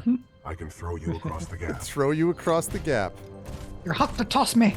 Are you sure about this? There is a 68% chance of success. Almost. Fastball special. What about the other 32%? There is a 32% chance of an incomplete traversal, resulting in catastrophic trauma, massive internal bleeding, and multiple compound fractures. Dismemberment may also occur. There is also the possibility of electrocution and disintegration within the toxic... Sorry I asked. Right. Okay. Here we go. Wind, 3 knots, heading 274. Oh my Range, 95 meters. Projectile mass, 89 kilograms. Trust me. That trust me thing. Wild. Let's go! Made it. Do you think that I will always like the most about BT's throws is the fact that raising its hand as a measurement is a human thing that it does not need to do for its calculation. Yeah. But again, that's a lot of what it does is this human thing of like jerking a thumb over its shoulder and all that kind of stuff, right? Copy that. Zulu 1, Kilo 1, move in. Alpha 2, get soldiers on ground. Thunderbolt. That looks like a heavy weapon to me. Is that a laser pointer? It is a electricity gun, I think. Oh, there's a pilot helmet. Also, there's only, and to be clear, there are only 6 of these that I have. I believe that that is an anti-Titan weapon. Wonderful. I wonder if I'm going to have anti-Titans to deal with. I mean, Titans to deal with. I find it likely. Titans to anti. Yeah, exactly. Thank you. That's kind of what I was attempting to English.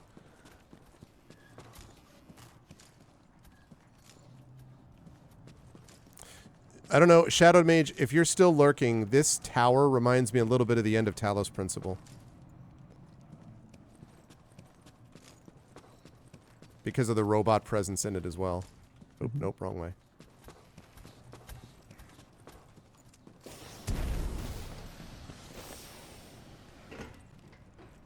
Yeah. You just need to get up there, yeah. Yeah, yeah. Oh, I could just take the stairs. I mean, No, only jumping. Again, in the Starfield, I'd just be like, boost pack, boost pack, boost pack, boost pack. Wait.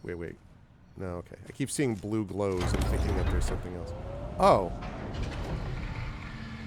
Yes. Oh, wait. I can move it all the way over this way. This way. Mm-hmm.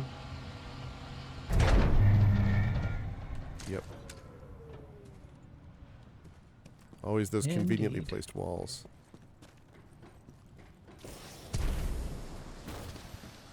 A little low. IMC dropships headed to your location.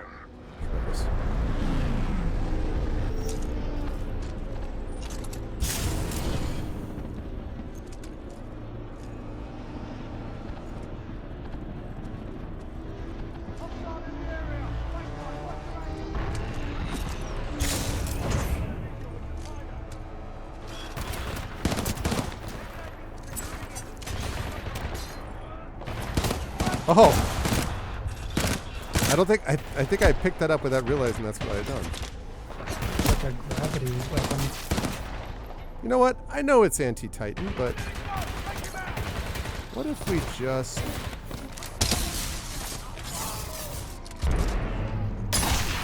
I don't...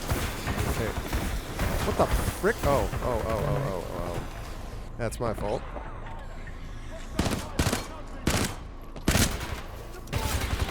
Get out of my face. Give me a new weapon.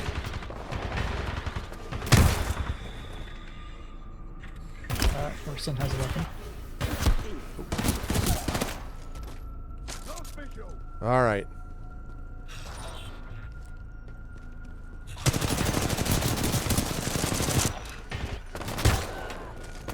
More like it.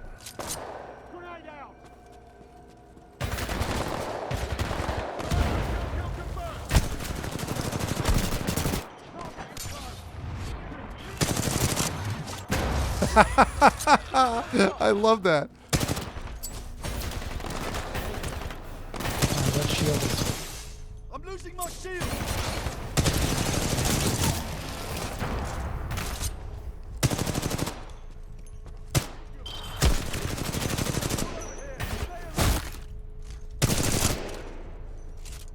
All right. Yeah, no more with the hemlock, thanks. I think those are your friends now. Yeah, let's go. I unlocked Pied Piper. Here come the stalkers.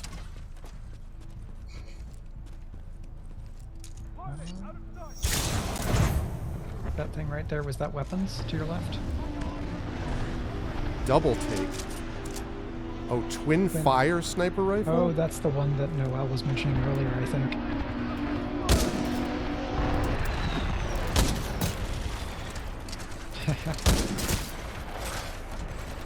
Wow. Double take is actually a very... Oh, no. A very good one. Okay, get off Zoom. Alright, it's an awesome sniper rifle, but... Oh, it's my friend! Okay. I was like...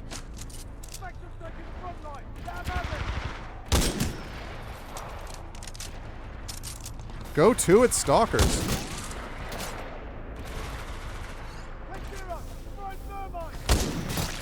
Oh my god. That's fun.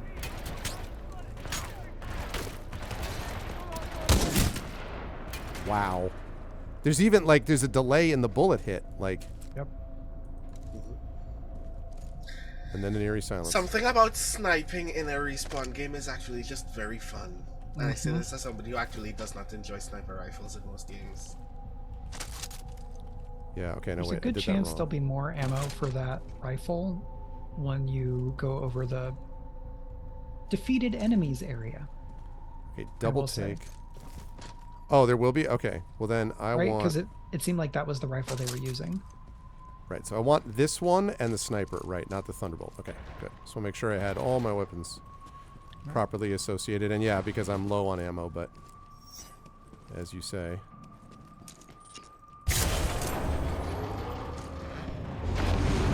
Also, quick note about how smooth the controls are for keyboard, like how quickly they can switch. Like, it's really not confusing. Oh, that looks bad. Oh, that's one of the tiny mechs. Guess you needed that thunderbolt after all. Listen. All right. Oh!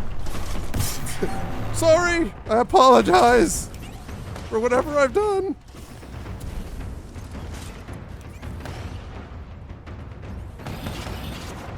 Yeah.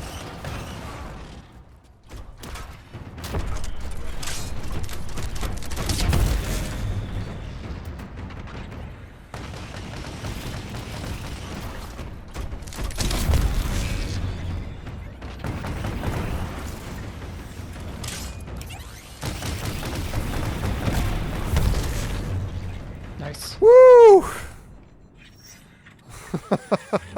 That was not what I was intending to do, but I'll take it. When he ran over there, I'm like, oh, right, and there's the Thunderbolt. Thanks. Yes, I get it, game. It's like, hey, you know what you might want to do there is the Thunderbolt. Yes, thank you. Yeah, there's a zip line, too. Yeah, I see that. Spork. You want to be smart? Everything sounds so meaty in this game. It's so fun. It really does. I like to ride. 114 pilot spotted! Weapons free! Oh, well, that worked faster than I thought it would.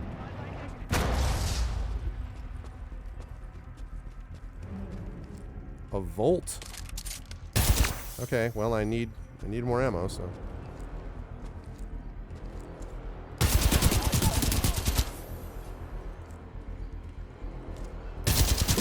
Nope, bad idea to look. Never look. Yeah, you know, I like the Gravity Star, but that's not the Kraber, but the other one's better. Sniper, yeah, but the other one I have is cooler. 1214, hostile pilot, everyone tighten up! Anyone stay where he went? How many mercs do they have, anyway? I think this is all IMC people. Oh, yeah, actually, I guess you're right. Alright, I'm a little lost. On your left, bottom.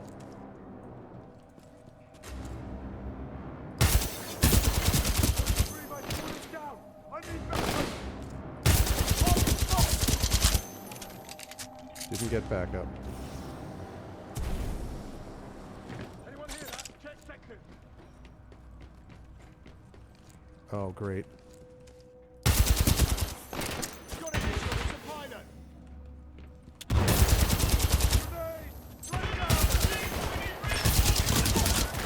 Alpha 1-4, we are diverting forces to assist. ETA 3 minutes.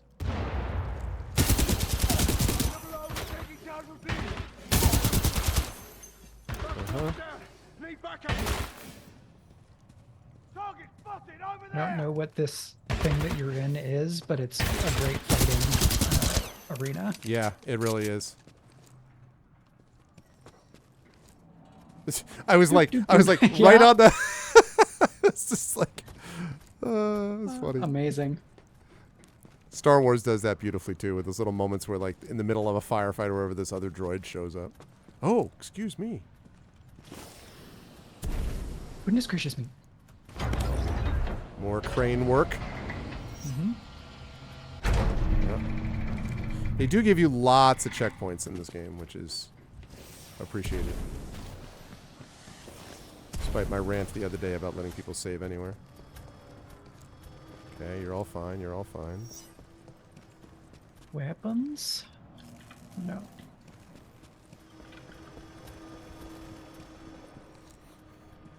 Nope.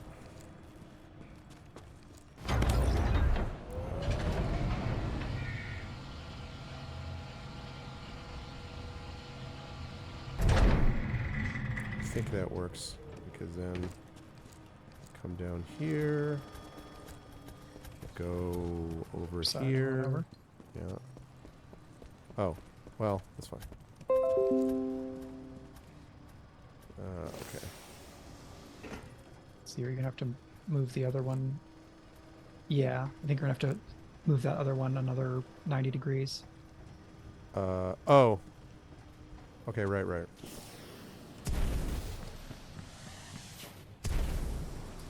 And I was like, how? And I was like, oh. Because this is this one. Right? Yeah, because then you can go to the one. Yeah. Yep.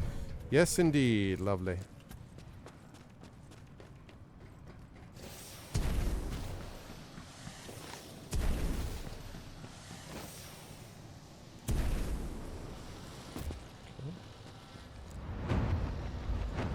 Yep. That sound is the sound of people are coming. Yep. Suddenly the music kicks into high gear and you're like, well.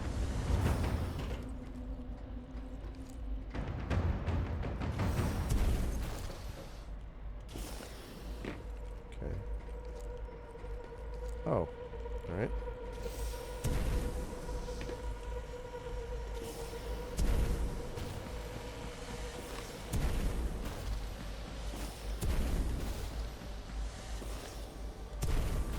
Kilo 1-4, hostile pilot sighted, headed your way. Acknowledge. Kilo 1-4, do you copy? Come in, Kilo 1-4. I'm sorry, they've all been. Kilo 1-4 does not exist. Not responding. Prepare to engage the target at Beacon 4. Oh, wait. Copy that. In position at Beacon 4 gantry. Standing by to intercept. Right? Yep. Because you're headed toward Beacon 4, Yeah. I think.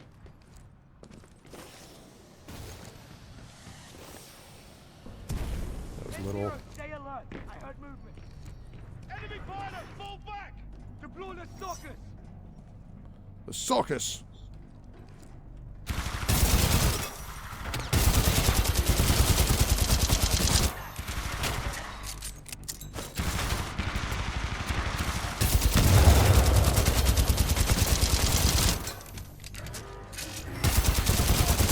Those little jerks.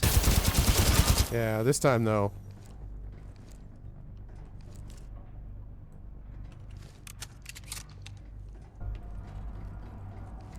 Okay. This is a reminder to everyone in chat that we are almost at the top of the hour. That would be 10 p.m. EST, and if you want us to be engaged in even more Titanfall shenanigans, you can support our fundraiser to pay for more time for us to wall run and do all of this catastrophic violence against the IMC.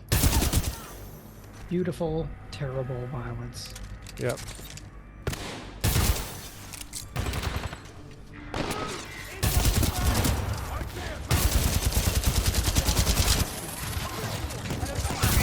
He's just like sidestepping down the...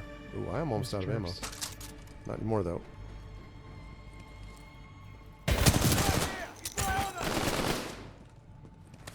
guys just waiting there? You didn't get out. He's onto me. Can you imagine the panic? They're like, anybody help me? Because it's just like... Yeah. There were 10 of you in the room. And that robot... I already equipped. So yeah, chat, if you want to see me go past... If you want to see me hand this over to Brandon, and I want to see me hand this over to Brandon at the end of this level, then you need to give us a little bit more of that support if you can. I do like the arc grenade. We will turn your dollars into more Titanfall, and then on a longer term, more actual play. That's exactly right. Module detected. Check your HUD. Get a working module from the dish. Beacon 4 gantry team is KIA. Pilot may be attempting to transmit from there. Zulu 1-6 to Richter. The pilot's intentions are unknown. He may be attempting to draw us away from the Titan. 9. Focus on the pilot. I have other plans for the Titan.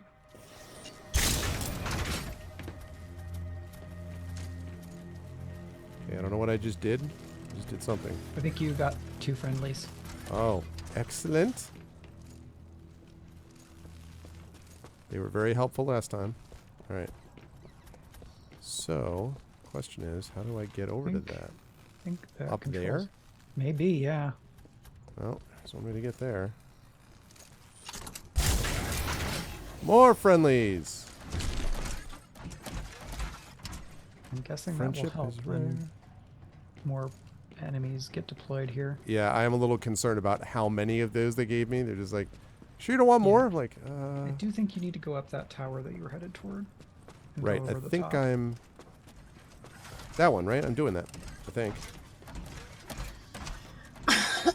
That's the tower. Oh, wait, no, that's right. I already came in here. But, there are the stairs. Okay, I was like, what? Oh, here we go. Thunderbolt. This is one of those... Is that happening because I'm going to be facing Titans in a minute? Wow. Why do I have this many of these?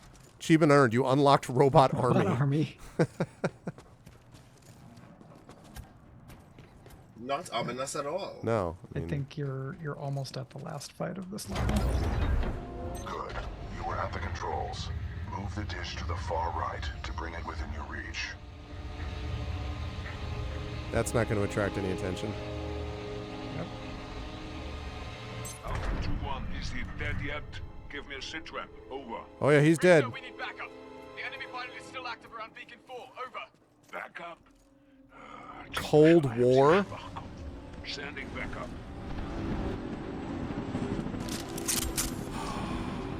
This better be worth it.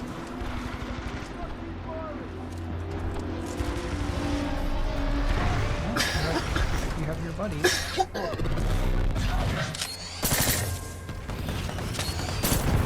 Whoops, how about I not hit myself with that?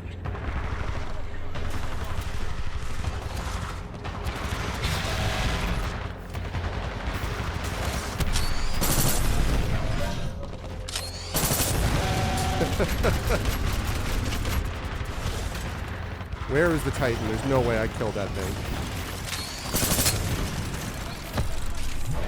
I think it's down there. Yep. I think it's fighting the Ticks. Yeah. So many noises. Shit. Really? I think it's probably going to checkpoint you from when you activated that last thing. Man.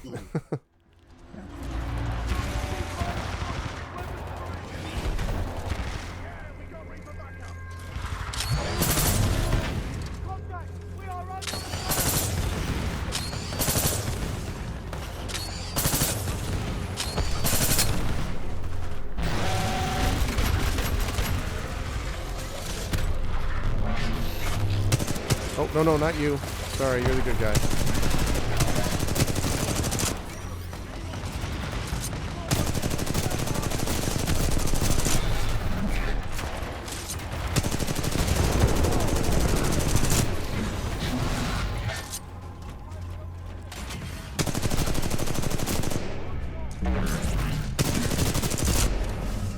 Whoops.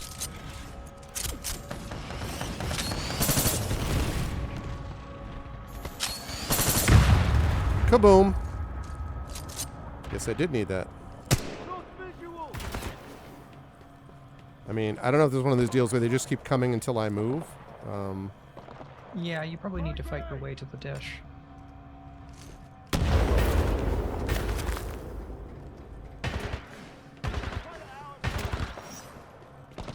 Is that still my guy? Oh, hi.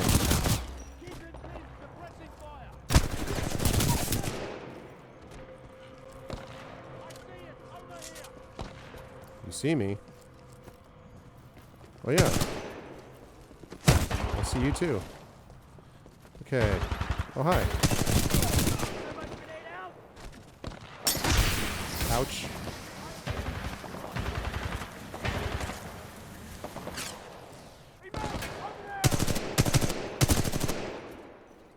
I am very low on this ammo. I'm gonna go down here and see if I can get something else. No? None of you have any weapons? Oh, there we go. Yeah. Okay.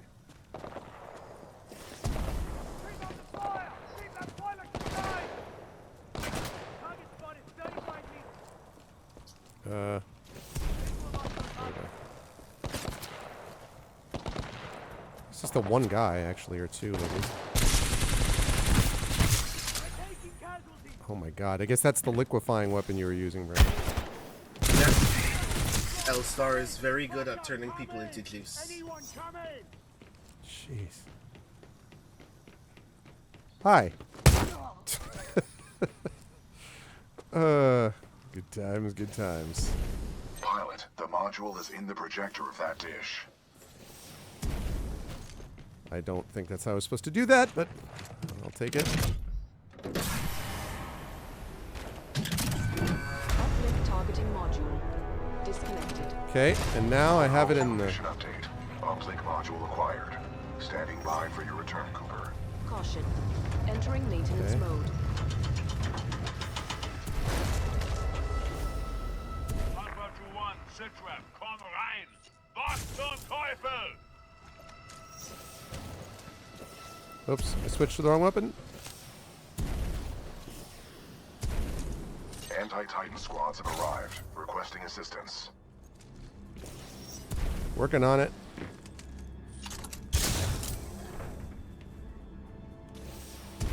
Oh, of course I have to do this. Oh, okay. Oh, stop. All right, stop.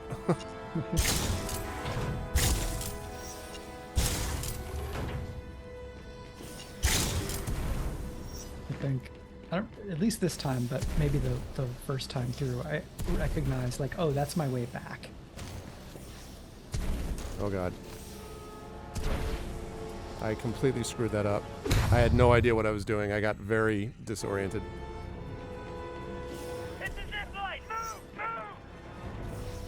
I'm engaging hostile infantry.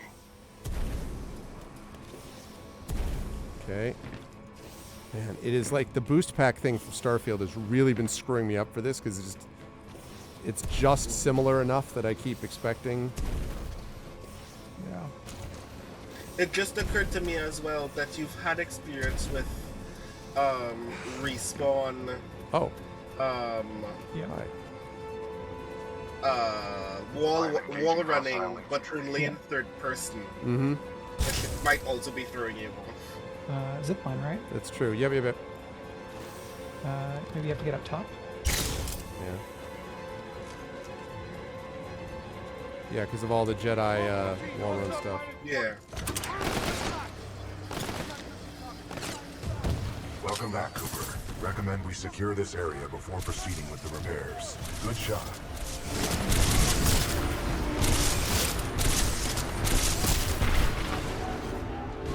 Yeah, yeah. Stalker down. Bye. Hey, I got a pilot helmet. That was definitely important. Oh, God. Reaper down. Okay. Target eliminated. Oh, God, ticks. I'm engaging hostile infantry. Wait, I guess I can get down there and just do that myself, can I? Like, you know, using a Titan as God intended? Transferring controls to pilot. Well, hello, everyone.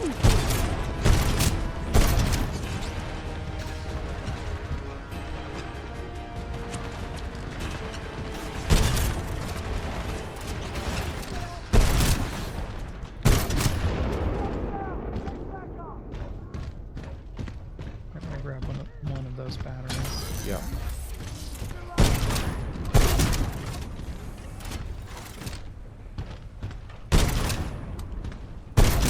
Thanks for coming out of the cover. Appreciate that. All threats eliminated. Outstanding. Area secure. Are you okay, All pilot? right, so our timer is going to run out here unless we get some new donations. Barely. That was Yep. We tough. have gotten our way up How are you, to BT? Damage report. Critical systems are functioning $263.79, properly. which is And despite your self-evaluation, I'm certain Captain Lastimosa would have said you fought well, Cooper. Thanks. a great bit of support from lovely folks in our community, but well short of the goal that we were hoping to hit of $1,000 to kind of keep up the podcast production rate that we've hit over the last year. So I know that there are a number of things that folks may very sensibly want to make their donations to, but The socket if you're for in the a position module is to at be the able top of this to, dish. A throw combined with additional climbing is required.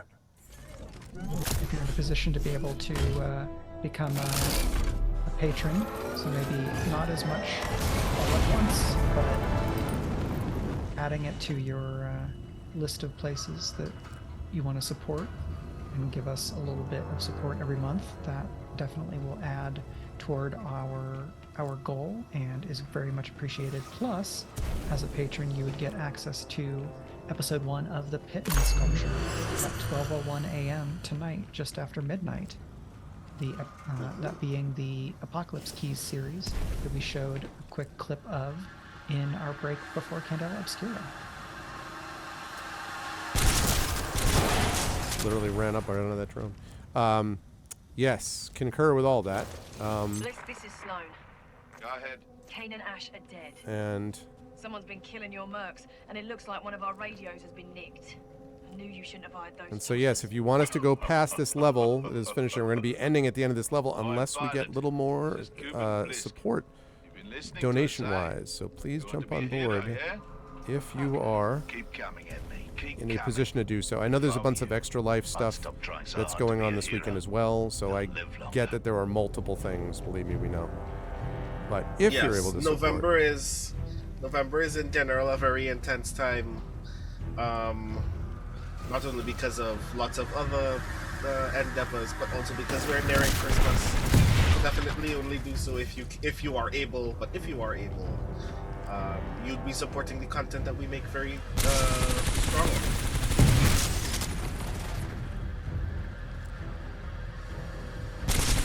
I killed you. No more drones. Drones are done. Okay.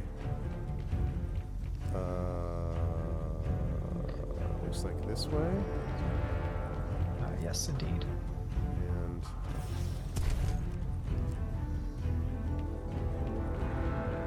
the level design is so cool. it is good, but boy, do they love wall runs.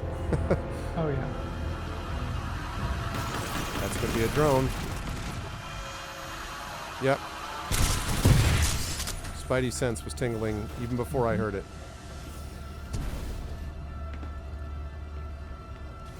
Hypothesis. The dish will automatically reorient itself once the new module is installed. Let's find out. Alright. Doesn't that mean that this dish will tilt while you are still standing flat on it? That's a problem for future us. Yeah, let's find out. Oh, Brad.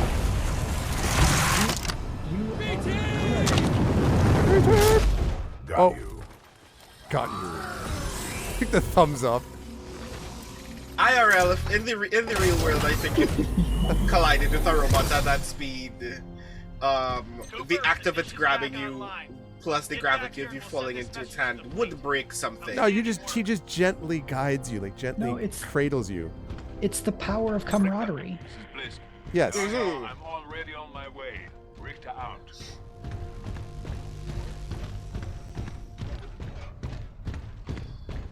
I guess that means we're headed now to the Richter fight. Intercept and destroy that pilot, then execute the remaining militia troops. Reapers inbound. Militia forces, lock down the control room. Threats detected. Copy that. Locking down. We will assist from here.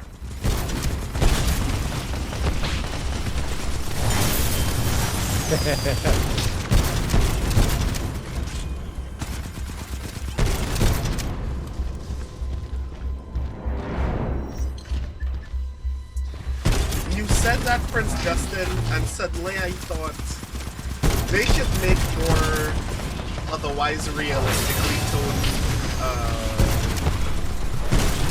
first-person shooter action video games where the narrative moves by anime rules. So mecha shonen. Yeah. Everything else is still played straight. Guns still work the way guns work. Grenades still work the way grenades work. But narratively, just entirely Gundam. Anomaly detected. Possible hostile Titan. IMC ground squads. I'm looking for someone to promote. I'm also looking for someone to kill. You get to choose which one you wish to be. Und jetzt mach it fertig.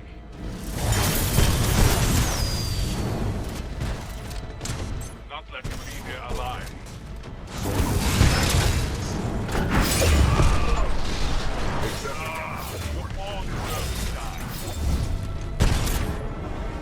was pretty awesome. was. But I need a battery. What?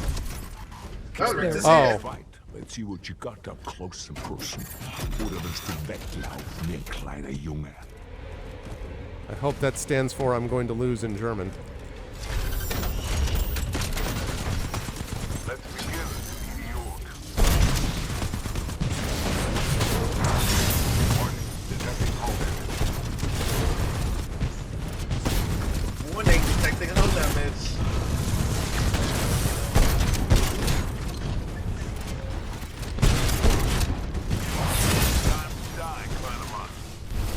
Whoa.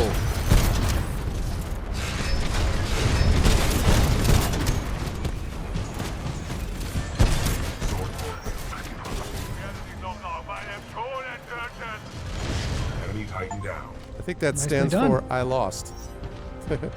By which I mean him losing. Turn to the control room. Yeah. There we go. That fight was way easier than the Ash fight. Yeah, indeed. You only had to hear that one thing once. Pilot, recommend you disembark. Yeah. I mean, a lot of the Ash fight in hindsight was that checkpoint loaded with me having very little health. Yeah. That's true. That did put you in a tough spot. Helping me fight much better than you were here. Good. Yeah. Almost there. 80%. Signal strength at maximum power. We are a go for transmission. Broadcasting data stream. Awaiting response. Here's hoping someone's still up there. Got it. This is Commander Sarah. Hope is kindled. Militia SRS. Authenticate. Commander Briggs, this is BT-7274. Protocol 2, uphold the mission. Report intel to the fleet attached to the SRS unit. Solid copy. Good to hear you guys are still down there. We're receiving your data now. Nice. Good job. Thank you. That was a fun level, actually. Oh, that's, well. All right, chat, your last chance as we're moving through this cutscene. Last chance if you want more of this, Correct. if you want to see more stuff. Lastimosa was killed in action. I am now linked to an acting pilot, Rifleman Jack Cooper. Yeah, it's me. Wait a minute. Lastimosa linked you to a rifleman? Yes, he did. Yes, he had no other options. Also, I'm good. Understood. We'll get you transferred to a fully qualified pilot. No. Objection.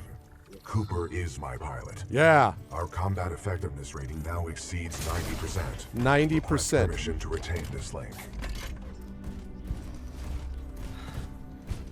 You're lucky our backs are up against the wall, BT. Permission granted. It's interesting, he put me in before even getting the answer. He's just like, this is my pilot. High praise Thanks to your for the scan machine. data of the Ark, we've tracked its energy signature to an IMC base right Objection. here on Typhon.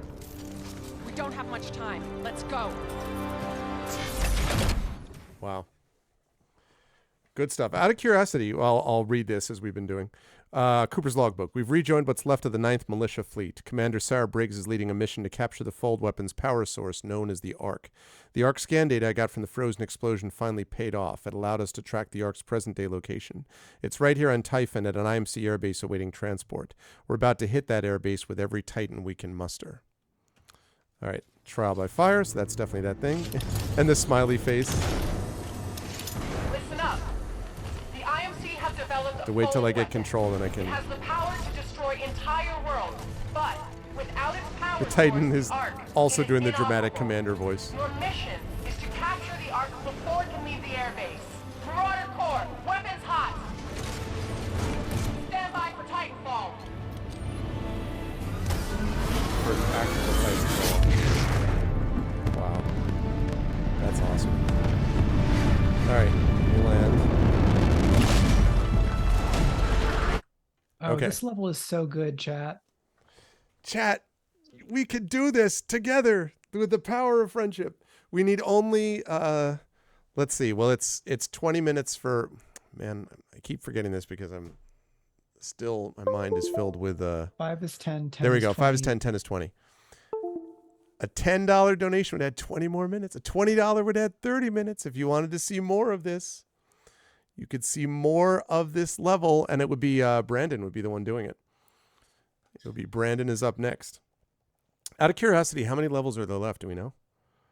There are I was curious whether this was the 3 last, levels. actually. 3 levels Trial by left. Far, the Arc, and the Fold weapon. So it looks like there are 3 left. 3 left. Including this one. All right. No, Prince Justin. I'm not. Let me make clear that we are making a global and for fun, like, you can do this, you have the power of friendship, but like in no way are we putting any individual person at all on blast. Everyone has like contributed quite a bit. And I do think what we've run into today, honestly, is the fact that this weekend is a bunch of Extra Life stuff. That's a little bit of bad luck. And you know, we've had a lot that we've all been doing and have been involved with, and so checking that out was, I still think that there's great value in the fact that the Candela Obscura game is obviously really good, and we got a chance to play a great session of that. I've had a blast watching and playing with these folks. Like, this has been awesome. Yeah. So we have gone for nearly 10.5 hours. Yeah. So we made a good showing. Yeah. Yeah. And the other very good thing, of course, is we hope that this is a good example of all of the cool stuff that we do here over on Speculate, and all the cool people that you get to see in our future games. Because even if you cannot support us tonight, which is perfectly fine, if you are able to join the Patreon at a future date or make a one-off donation sometime in early 2024, that will also help us a great deal. And you'll be doing so while we will already be making all of the content that we've already promised you. So you will still be helping us progress our goals, make cooler stuff, make that cooler stuff look better and sound better. You are not on the hook to do so immediately tonight, but if you can help us in any way, you would be helping us a great deal, make our content a great deal better. Yeah. But yeah, and also another shout out as well to Darcy and to Valerie for joining us for that game, which was, as I said, it was great fun to play in, and as always, they were great playing with us. I felt like it felt very like connected. Like immediately we're just like, yep, everything is good to go. So that was great too. So that also had great value. Sorry, Mike, you were going to say something. I was just going to say thank you again to Jess, aka Burst of Hope, for our great overlays here for Titanfall and for Candela, and for some of the interstitials, building off of some kind of initial, very basic versions that I made, and then working with us on that. And thank you again to Shannon Reed at Artificers Workshop for our amazing new Speculate logo that you can see up there. And we will have kind of more information about that as we get everything finalized. And then just after midnight tonight, patrons will be able to watch Pittman Sculpture Episode 1. Right, which is going to be in an hour and a half. That's so yeah, I mean we definitely we delivered as we intended to in terms of content, I think. So that went very well. So let me switch back over then, so I can be on my main computer here. Yeah, but this was a good time. And now that I'm over here, let me make sure that I've got it well captured. I think I set this up properly on the other screen, but let's see if I did. Just slide back into the the 3-person. Yep. Well, all right. I'm going to transition over, but it'll just take a second to get that set up. No, this one, please.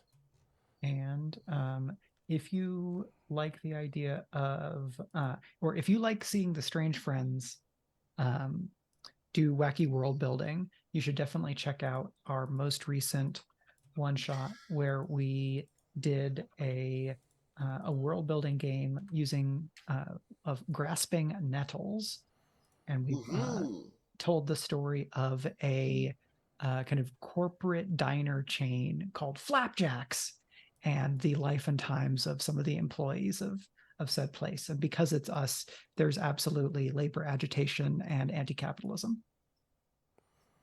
Yeah. Of course. I haven't actually checked out the VOD for that yet, so I'm gonna have to put that in my queue very soon.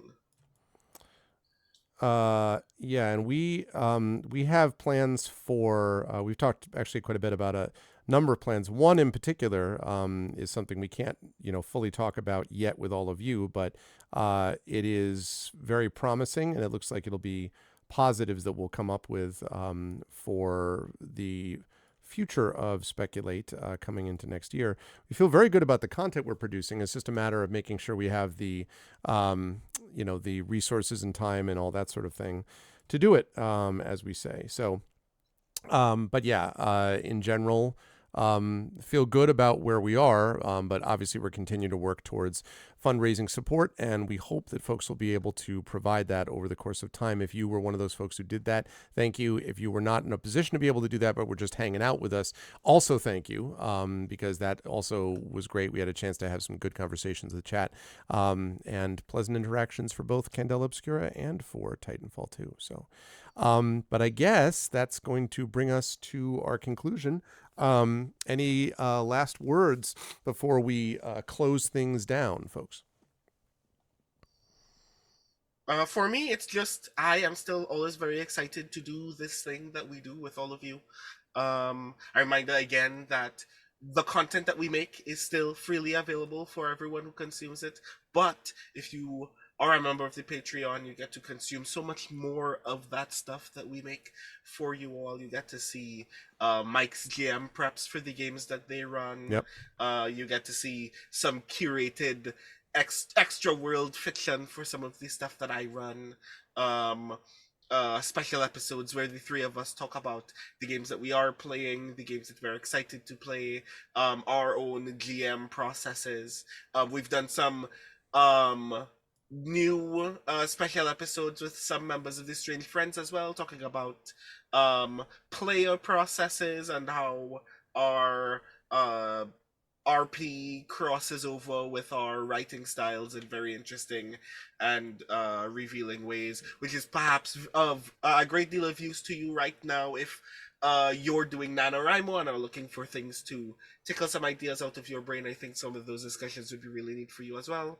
And again, you will be helping us make the content that, again, we make very much for free, a great deal more beautiful and more accessible. We want to be able to pay Rudy Basso for the wonderful audio editing that we get for our audio podcast. We want to level up our video content to a point where our already impressive row of web festival accolades can be even more impressive in the future, including but not limited to, at some point, leveling up to very good transcriptions for the audio and video podcasts, which is like a layer above the stuff that we were aiming for right now. But the goal is to make our work more accessible as well. And last but not least, you get to some of you have been consuming Speculate for a great long while, and I'm sure you really enjoy the stuff that we make. And we want Speculate to grow to the point where other people get to see the cool stuff that we make, and we get to continue growing from strength to strength, and hopefully getting more people to engage with the channel, with the podcast, with all the wonderful writers that we actually have on board, because one of the secondary goals of the podcast is always that people will discover that this writer is doing really cool stuff in a genre that I really enjoy, and I should read more of their work. For people who have never encountered any of their work before. So if you can help us in any way, and that includes shouting us out on social media whenever a new episode comes out, letting people know that the Patreon exists, letting people know that the writers that we have in specific sessions are doing cool work elsewhere, or whenever they have a public appearance or their new work comes out. All of that is actually helping us as well, because the goal is always to let people know that there are wonderful creators out there who are not only doing wonderful RP, but telling wonderful stories in general. Well said. Mike, any last thoughts? No, I think that, we're kind of passing probably 5 years of actual play now since we kind of switched things over, right? Because I think those first Eberron games were mid-late 2018. I think you're right. Wow. And with Brandon on board, we've been able to, assemble the Strange Friends and have had a lot of great time with them.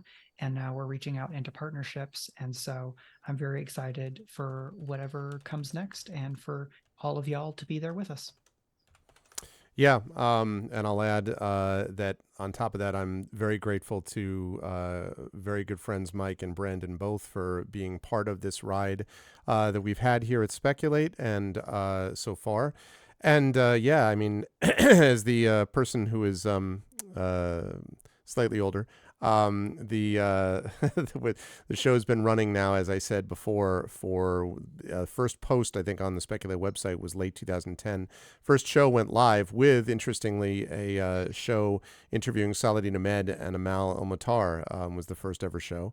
And that was back in very early 2011. And here we are 12 and a half now years later, really. So it's been a great ride. It's been a great experience. And I'm looking forward to more of it. I am excited about what the future holds, and we'll keep, I'm not discouraged by fundraiser stuff today. It was also a separate thing was being able to showcase a lot of the stuff that we've got coming up, and I think we were able to do that.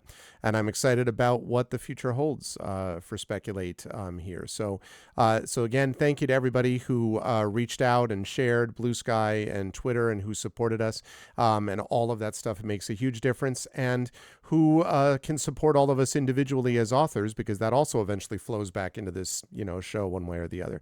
So thank you to all of those folks. And I think that's going to do it for us. So we will be back again. If you are on the Patreon tonight, make sure 12:01 a.m. you're ready for the Pittman sculpture. Otherwise, that is going to be available tomorrow. I forget when it goes live for everybody else. Pittman sculpture goes live for everyone else when, Mike?